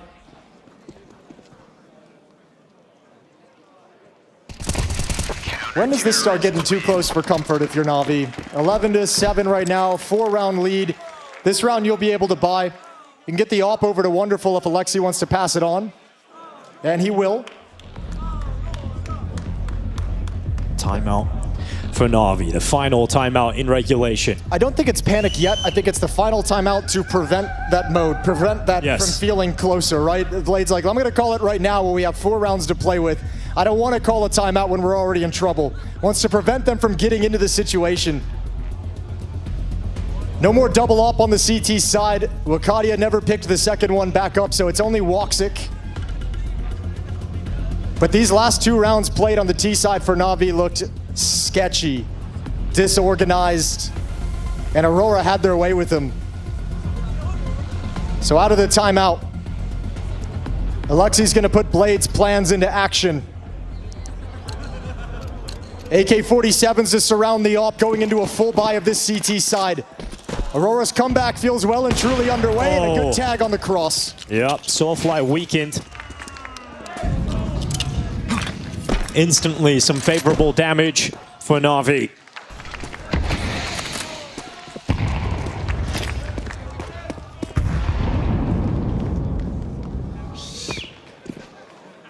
tentative for the time being. No one moving their way into middle from either side. Eventually Na'Vi going to start moving that way with a Molotov to prevent any aggression towards short.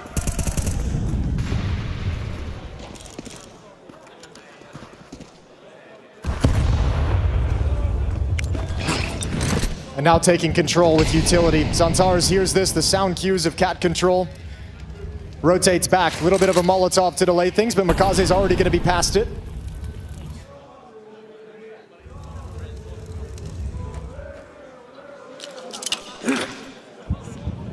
And the myriad of fakes trying to pull the defense in different places is coming in. Mid to B smoke takes Xantares off the boxes, which gives Makaze the freedom at least close up to make a play. He's got the op at a deep angle, and that Molotov's going to force him forward. Oh, perfect flash. Yeah, Makaze going to dive down, and now a threat towards CT spawn. It is the time here for Na'Vi, 30 seconds. I'm assuming Xantares heard that. You see Woxic's coming to check for it. Oh, Makaze's got his kill. Xantares taken away. Bit also following up, so the pressure's on Woxic. At decapitation inside of the site, going back to the long fight, but he's missed that one. And now Wakadia and Soulfly trying to prevent Series Point from going against him. And it's just Soulfly that can do that. He's coming back through short. Bit has got 3 kills already, and he's still got Wonderful right beside him, but Soulfly has put himself in a winnable 1v1. Yeah, that smoke from Wonderful was really, really weak. Kind of ruined Bit's day. But it was the Na'Vi, the newest addition to Na'Vi at the end of the first half. Now you got the rookie, the newest addition to Aurora, who's going to have a crack at a clutch. He's low HP. When does Wonderful think that he's repositioned up towards the spawn? And now he's starting to think about it. Okay, Wonderful's got it. And Na'Vi have reached tournament point. 12-7 here on Dust 2. Plenty of chances for Na'Vi to close this one out. Oh yeah, that timeout from Blade puts a really good work, good effect. Tough for Woxic, just the worst timing for him to go and try and help Xantares out towards CT spawn. As soon as he slides into the open, the hit begins, and then he's scrambling to recover the situation. Once again, when a round is needed, Aurora switches into the double op. It opened up this half with the win, and the Turkish side is praying it's going to keep their dreams alive. Woxic with the advanced angle, dropping Makaze. Thinning out the herd straight away. Good flash. Macho spraying away, but taken down. Look at the damage he did to both of them without getting a single kill. Dinks Ema brings him down to 10, does damage to Bit down to 18. Still up in the air for this round. Got the information that Soulfly's pushed into the tunnels. How did Na'Vi deal with that? So Soulfly's actually backed away, so Wonderful's going to get that information. I'm interested how Bit's going to play long at the moment, just kind of creeped out at blue box, so he's going to stay patient, look for the re-aggress, but at some point, does he turn into a lurk? Does he want to take some attention and be the aggressor to activate this B hit? First things first, they got to get past Soulfly, and he's going to drop a Molotov. Ema can't run through that. Oh, but he's got picked off! Na'Vi! Oh, Wonderful's actually killed Ema. A team kill in the mix. Is that a sign of life here with Cardia? Right through the wall bang. Okay, you got to wait for Bit to play next. Yeah, and he has. Around the back, takes his kill. That's Woxic down. And now Xantares and Wakadia trying to keep their team in it. How do you connect the pieces? This is so much time that Wonderful has to play alone. Yeah, but he's moved in. He heard the jumping. Up towards window, missed shot from Wonderful. And Bit is so far away from this one. Needed to land that one for Wonderful. And now with the time and the bomb dropped inside of the site, it's a fortress that Bit just can't penetrate. Yeah, you can see he's just looking on the ground for any smoke, any nade that's been stockpiled. And op as well is recovered, so Bit gets out of here, making the best of a bad situation. Almost a very cool round, as Wonderful felt like that op was going to bring it right back. And Major desperately trying to get these guys all lined up for one last push. Once again, the double op setup buys him a lifeline. A single round here.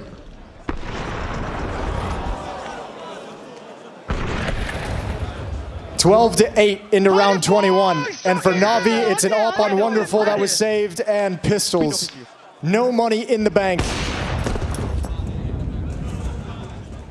Well, Aurora going to hear that AWP ring out and wonder, what have Na'Vi managed to put together here?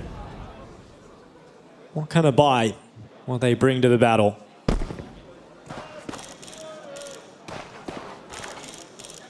Aurora keeping their double op setup. Wakadia Was looking towards mid. Just as Wonderful steps into the angle, he moves off. Xantares is the man hoping that he can shut this gap in mid. Yeah, if you're Na'Vi, you can use these pistols to bait, take some attention. You want Wonderful's op. He has had the hot hand all day. And they cross into the open. Xantares is going to be taken down, and yep, that's the Wonderful op chiming in. And that's the exact trade Na'Vi's looking for. You can have the Glock player with no armor. We'll take your M4 and CT spawn. Ema and Alexi looking for the reaction out long. The typical reaction, that long player swings a little bit when the mid to B is pressured. Now they're going to cross, but the smoke is fading. They got to make it in quick. Yeah, Wakadia got caught out of position. He's got a USP. He's going to go down. All of a sudden, it's Soulfly, and he's only got an MP9. Wonderful's taking Woxic down. And have Na'Vi done it in this round? 35 seconds. They didn't spot Major on the flank, but he hears the footsteps. With an AWP and pistols, Na'Vi. Oh, and missed one from Wonderful. They're back in it again here. Aurora, Soulfly holding on, and Alexi B, he's just got a Glock, and Soulfly will bring him down. So Wonderful nailing shots, just not the one that mattered there. He had that one in the previous round where it felt like it was a shot he was going to hit. That's back-to-back rounds, but he's had an otherwise stellar day. Just weird seeing him miss the ones that feel easy. That kill on Major would have been the deciding kill in this round, I feel, but Major gets away with one. 12-9.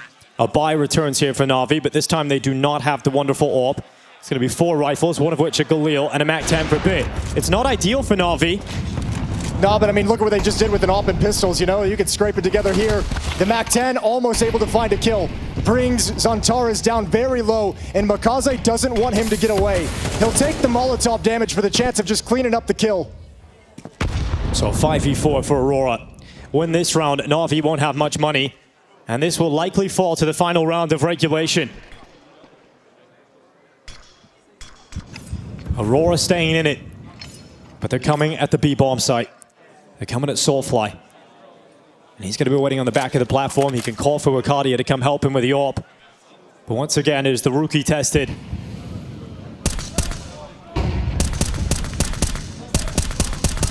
Lurk smoke, trickles on out.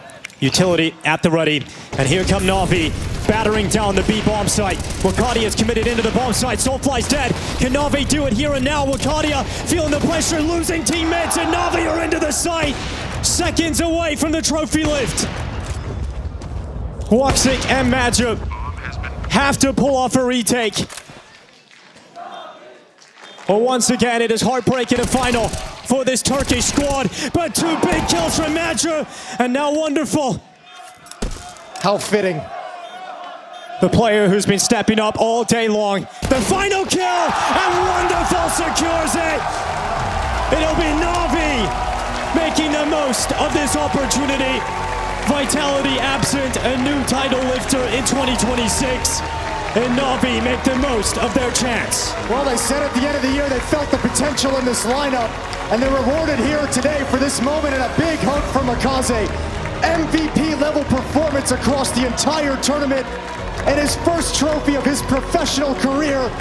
The newest player of Na'Vi was the driving force behind this victory, and for Wonderful, a brief moment of respite from the criticism, because today he stepped up. He was a monster, a force in the server. And Na'Vi, they bring yet another trophy into the cabinet, one of the most decorated organizations in Counter-Strike. They remain at the top. It's been a long time since you've seen Na'Vi lift a trophy.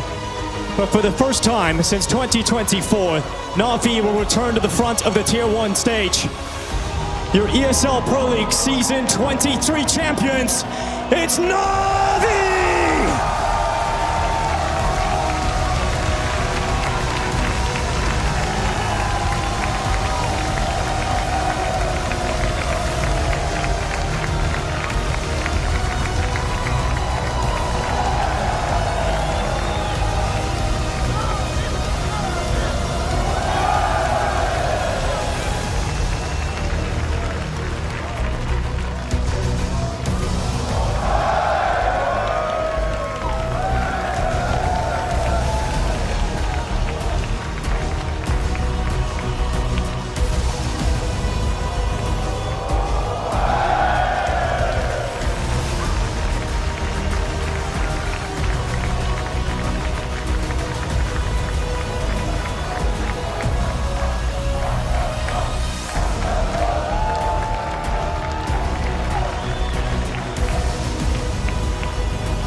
Okay. No vitality, easy win.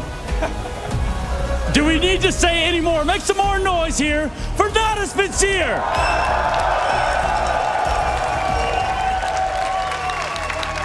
Makaze, tell me some of that emotion, man. You've got confetti flying everywhere. There's people in here screaming.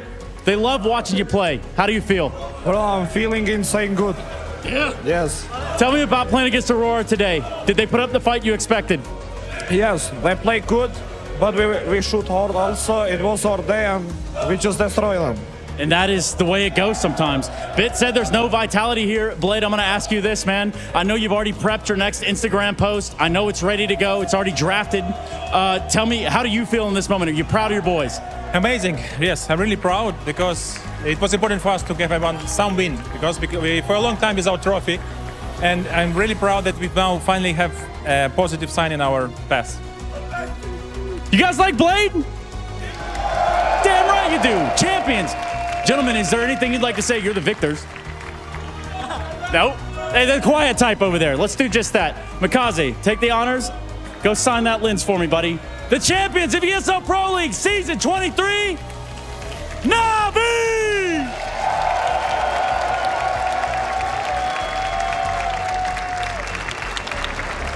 Blade said they've had to wait a damn long time, and that they have 518 days to be exact since Navi's last Tier 1 Counter-Strike trophy. And for Makaze, the new gun on this squad, his first trophy at a Tier 1 level, and a crazy performance, Janko, here tonight.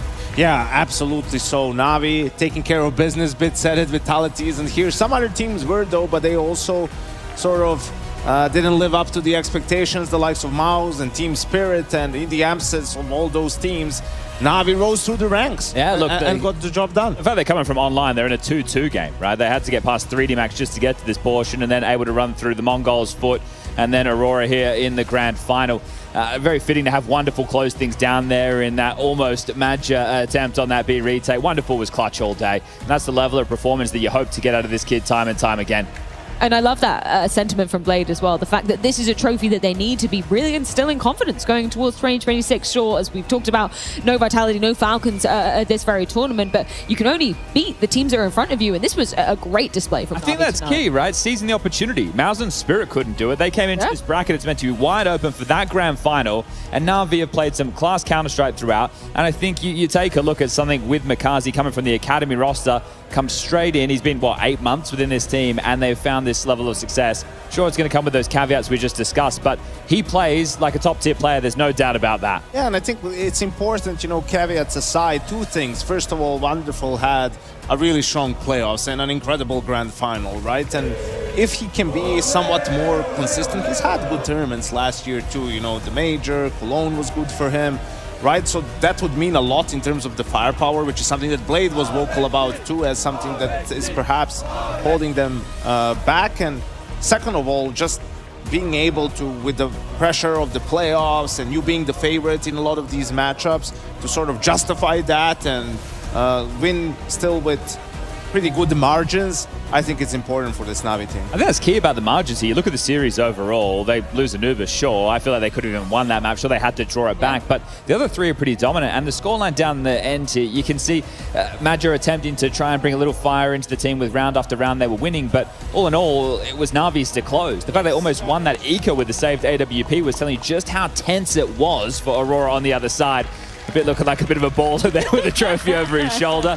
But yeah, you hope this is what unlocks them now, because we're looking at a scene that needs to find itself being more competitive to take down that of Vitality. 100%. If Navi can put themselves in that conversation, right, we're adding another name to that list, which is, at the moment, Janko, I would say dwindling.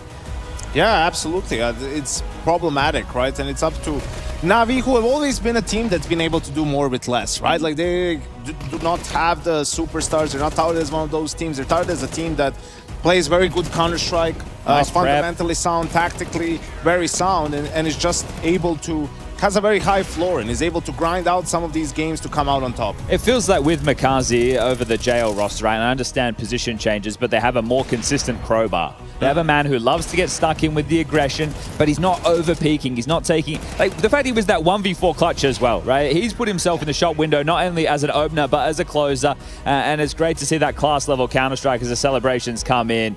So congratulations to Na'Vi. They add another EPL trophy to that list. 100%. Just as a fan of pure mechanical Counter-Strike as well. I know Bit isn't necessarily in contention for the MVP here, but I'm really happy to see him back in winning form as well, because if you're just a pure Counter-Strike enjoyer, that's the kind of Bit you want to see. It feels like the franchise player over there, right? Everyone flirting with, oh, you know, roster changes here, roster changes there. Bit's one that I think the Na'Vi are going to make sure they keep their hands on. And great to see the celebrations there, but on that other side, emotions from Aurora. They were doing their best to try and stay in it, but this is a tough battle for them. Steps have been taken, but Na'Vi are your champions. Well, we all have our suspicions, and it is time to find out just who will be our DHL MVP. Ladies and gentlemen, boys and girls across the world, your DHL MVP is Makazi!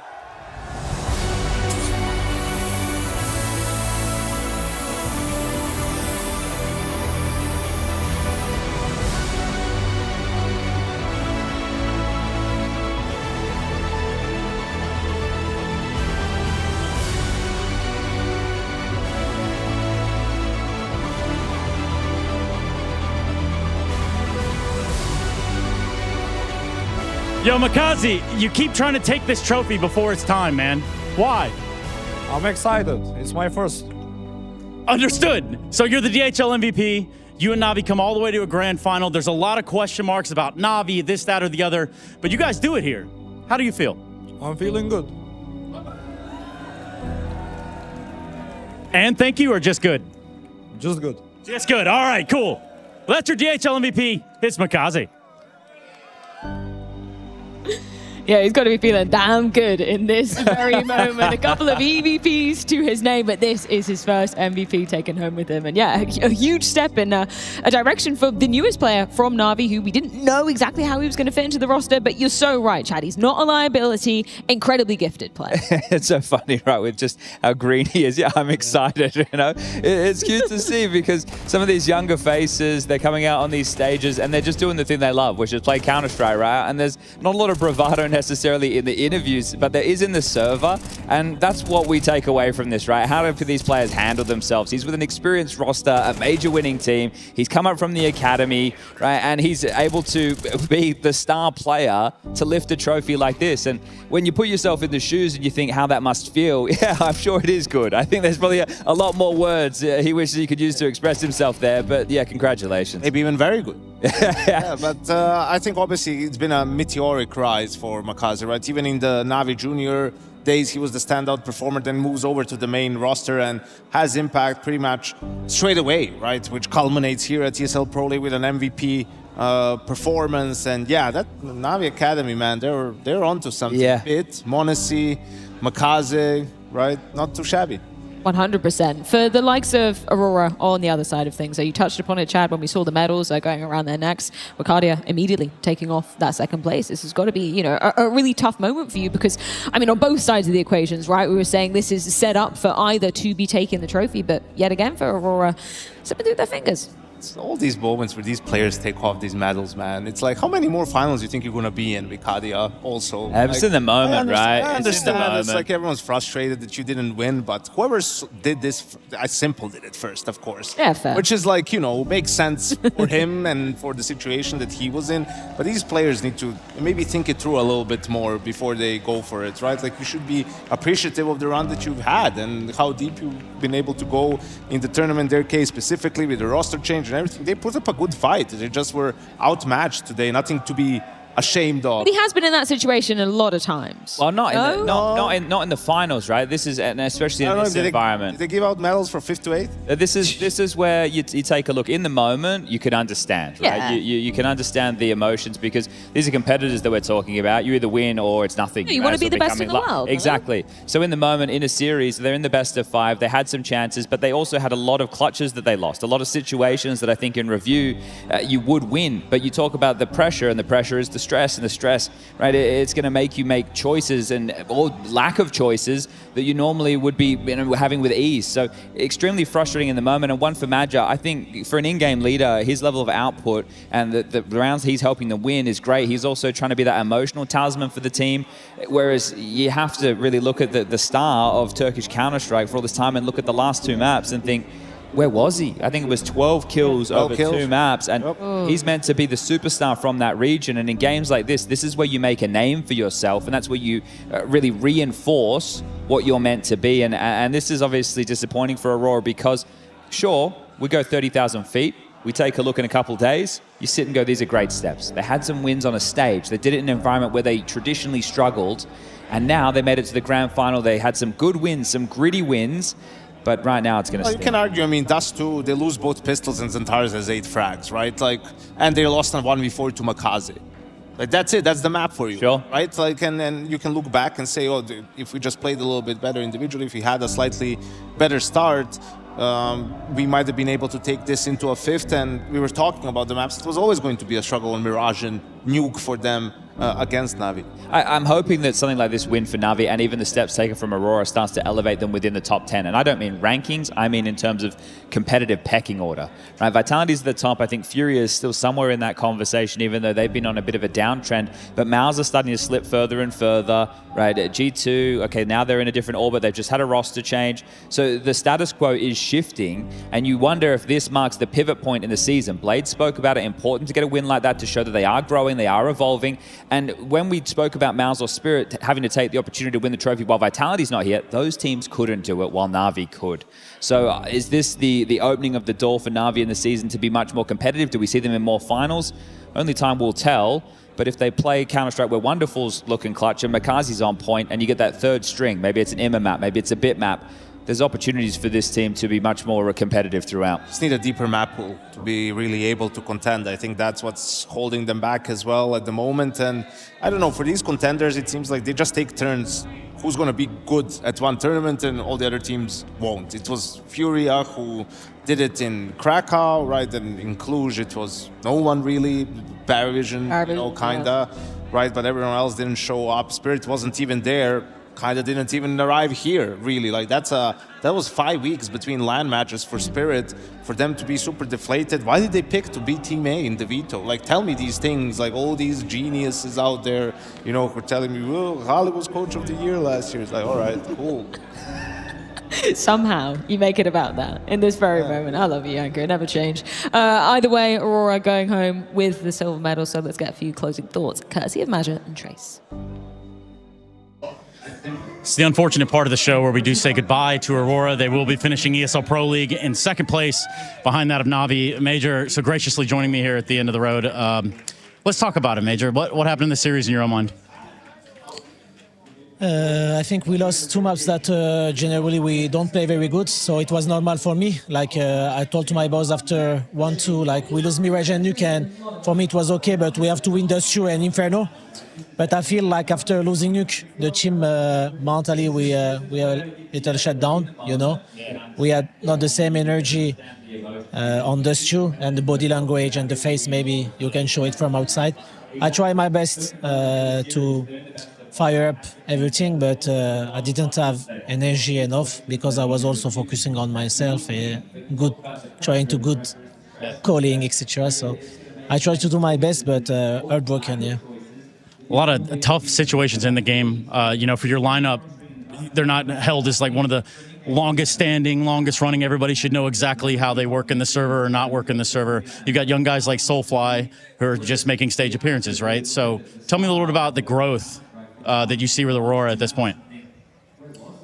Yes, when you talk about big pictures, I think we're doing better and better, but like I feel like deja vu, you know. But the first time it's hurt, but this time hurt more. I don't know why, and that's all I can say. I think because if there's a time to beat Navi, it's probably right now.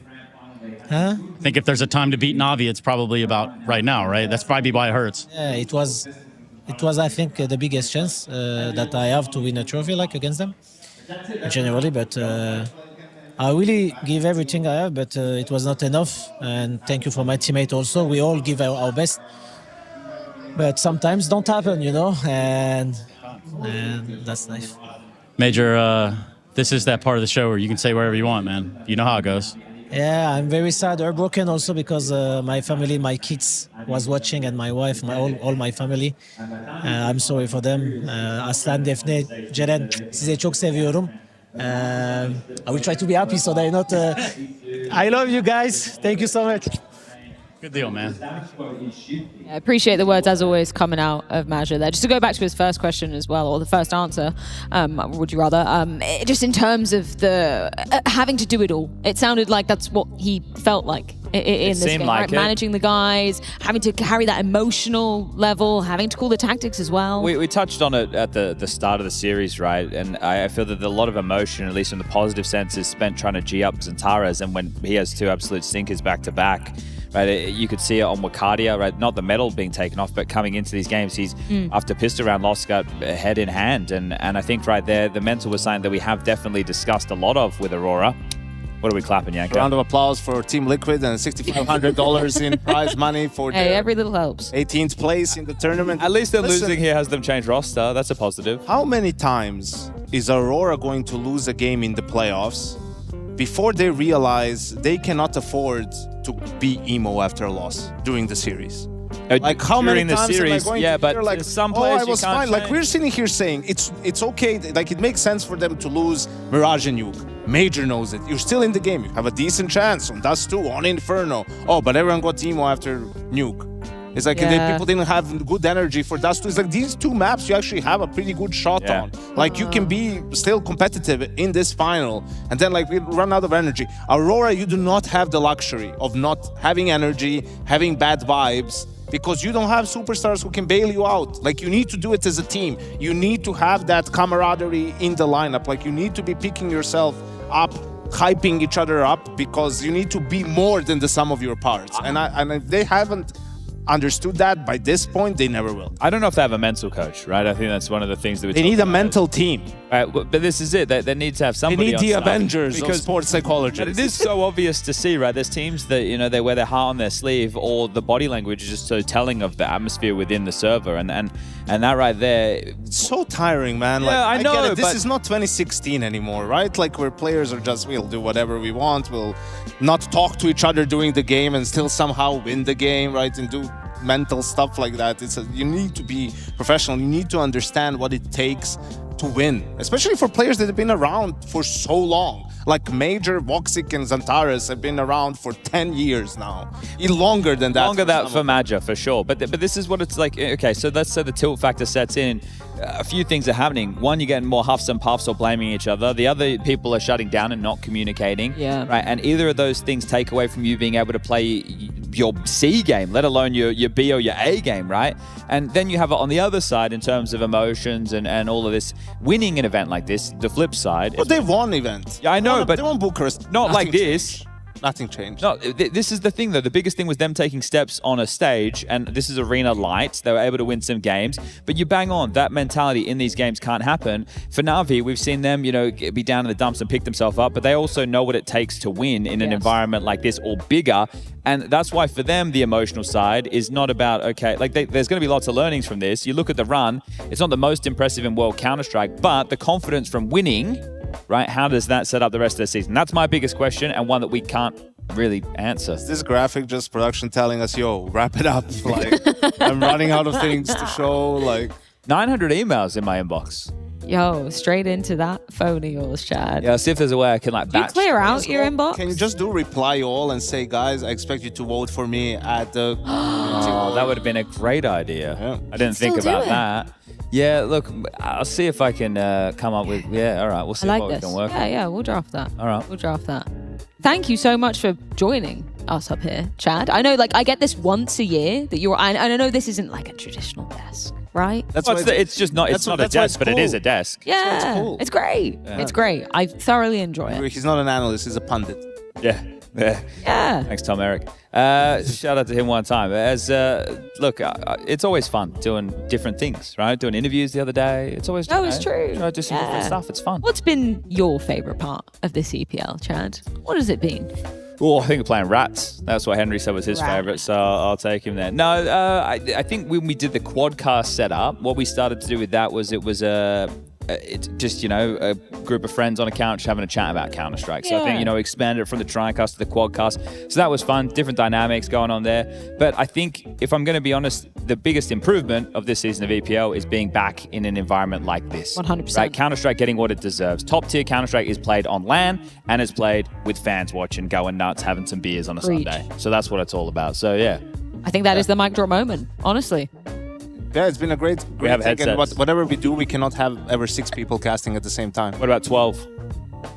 No, just because, Double it and pass it to the next person. Should we do that?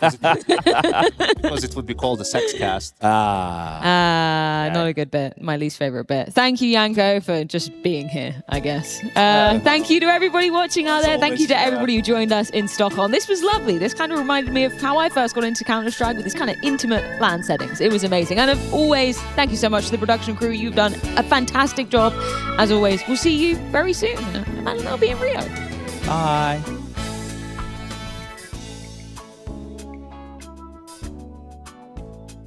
Okay, first of all, let's take a mic test just quick. Viggo? Yeah, what's up? Love? Yeah, what's up? Hooks? What's up? Jacob? Yeah, what's up? Cuties? Yeah, what's up? Alright, good thing.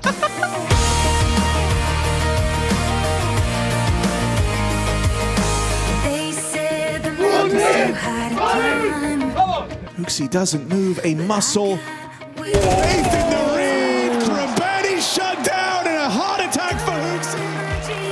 Oh, I got it! Holy shit, I got it! If Astralis won the chance of overtime, no cover. Yabi's got his. Time running low, and time is the problem. There's the shutdown. Astralis get it done. Third place secure.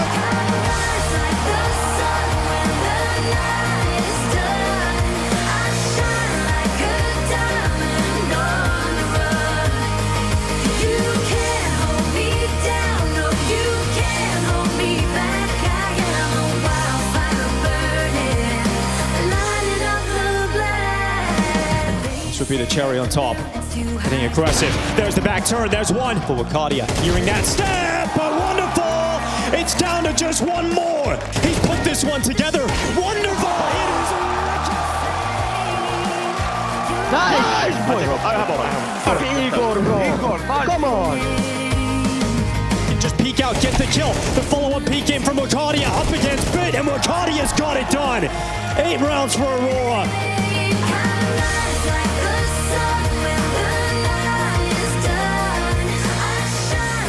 And they both look towards heaven. The bomb rolls to the ground, but Wakadia ignites with a chance. But he's not looking for it. The wraparound in Wakadia. That is a big moment. A lifeline given to Aurora.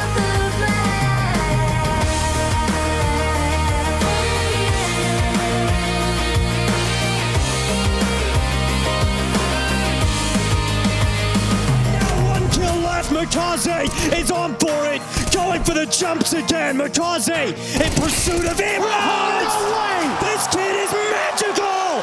Magical for Na'Vi! And now Wonderful. How fitting. The player who's been stepping up all day long. The final kill, and Wonderful secures it. It'll be Na'Vi making the most of this opportunity.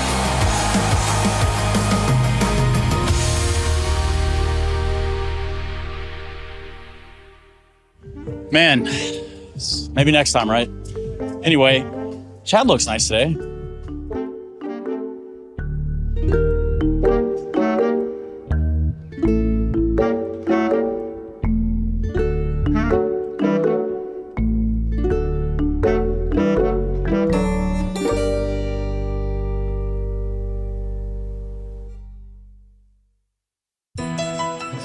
Yeah, Bit said there's no vitality here, no problem. I mean, he's not exactly wrong. Here, let me just hop right over here this way. Hello, everybody. It's me again. It's the end of ESL Pro League's 23rd season. and we're going to take this opportunity to talk to the people that will be. Okay, whose picture are you taking? No, I have. Oh, wait, sorry. That's our lovely analyst, Marin. Okay. Oh, so you share this trophy? Yeah. Congratulations. How do you feel? Thank you very much. I feel sleep deprived and I want to go to sleep instantly. Okay. Extremely happy that we won. It was tough against Foot especially. Today we had a really good prep, so I'm happy didn't go to the 5th map, and that's it. Thank you for the support, guys. To everyone. Thank you.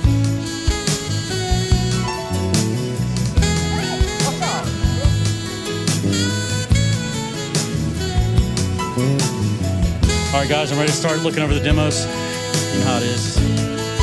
Let's get started on some of the paperwork. Alexi, tika en plan Aurora dit. Take that away for someone. I can't read. I can't read. That's the joke. How do you feel? Wonderful? You good? I'm wonderful, yeah. I like that. It's true. You are wonderful. Congratulations, man. Anything you want to say to the people at home? Yeah, just thank you for the support. That's all. Thanks, man.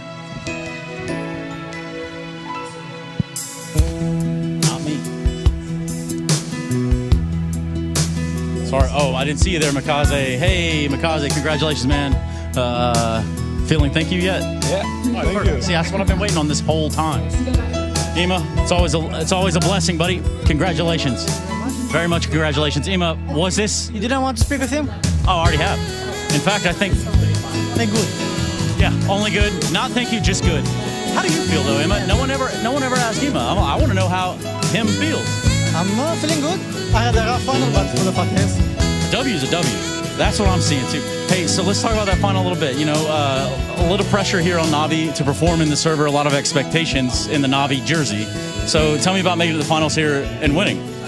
I mean, we spoke about it like whenever we started this season that we like to look like a contender. Obviously, Vitality was not here, but apart from them, like they were very good teams and they got upset by some teams. And overall, I think we did a very good job. And then maybe this win will help us put some like good fights in other tournaments with Vitality there. Putting the weight back in the Navi side of things, because you guys had this major run, right? We go 3-4, things get a little weird again, then there's a run.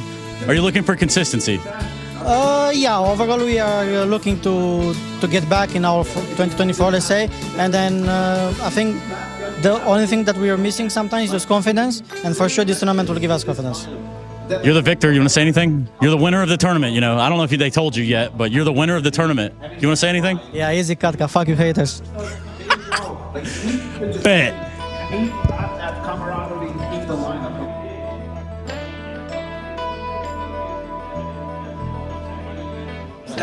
Yeah, we talked to everybody on the stage. Now it's time to talk to these guys. Yo, what are you showing me that for? You know, on the pixel. Yeah. You know, he retarded. You know. Anything you want to say to Oni Pixel right now? You should just hold on to it. You know. Oni, snooze, you lose. He fucked up. And if you don't know, now you know. Please, next, what we got going on down here? Navi fans? How you feel? It's good. It's nice. Perfect win. Better end to the weekend than Aurora winning, right? I didn't catch that. Perfect. How many deep are you? How many you got? Whole Navi except of Wonderful. So I need everybody. Yeah, you almost have everybody. Huh. Oh, you only need Wonderful? All right, yeah. I tell you what. Let's do just that. Wait 1 second. Yo, wonderful. We need a big signature, man. Please, my big fan, literally anywhere. Right there next to Soulfly, man. You played great today, wonderful. We appreciate you. Thank you. Nice. Thank you very much. Thank you. And that's the end of ESL Pro League Season 23. I'm going to go get this back to its rightful owner. And right here, right now, I think it's that guy. So I'm just going to give it back to him real quick. Thanks for watching. ESL presents the ESL Pro League in partnership with Intel, Acer Predator,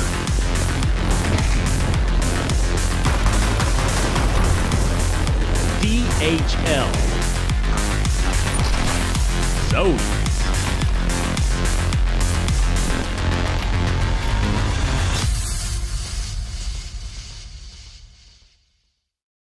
let's do this.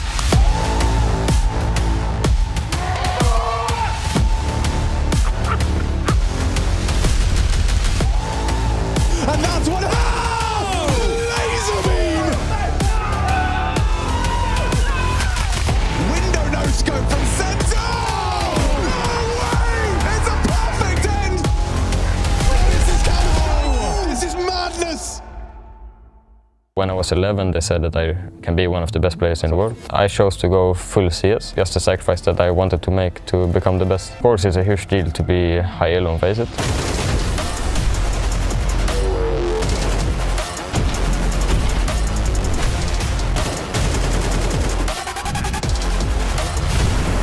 The best advice is that you need to love the game. In the end, I'm gonna be a good player.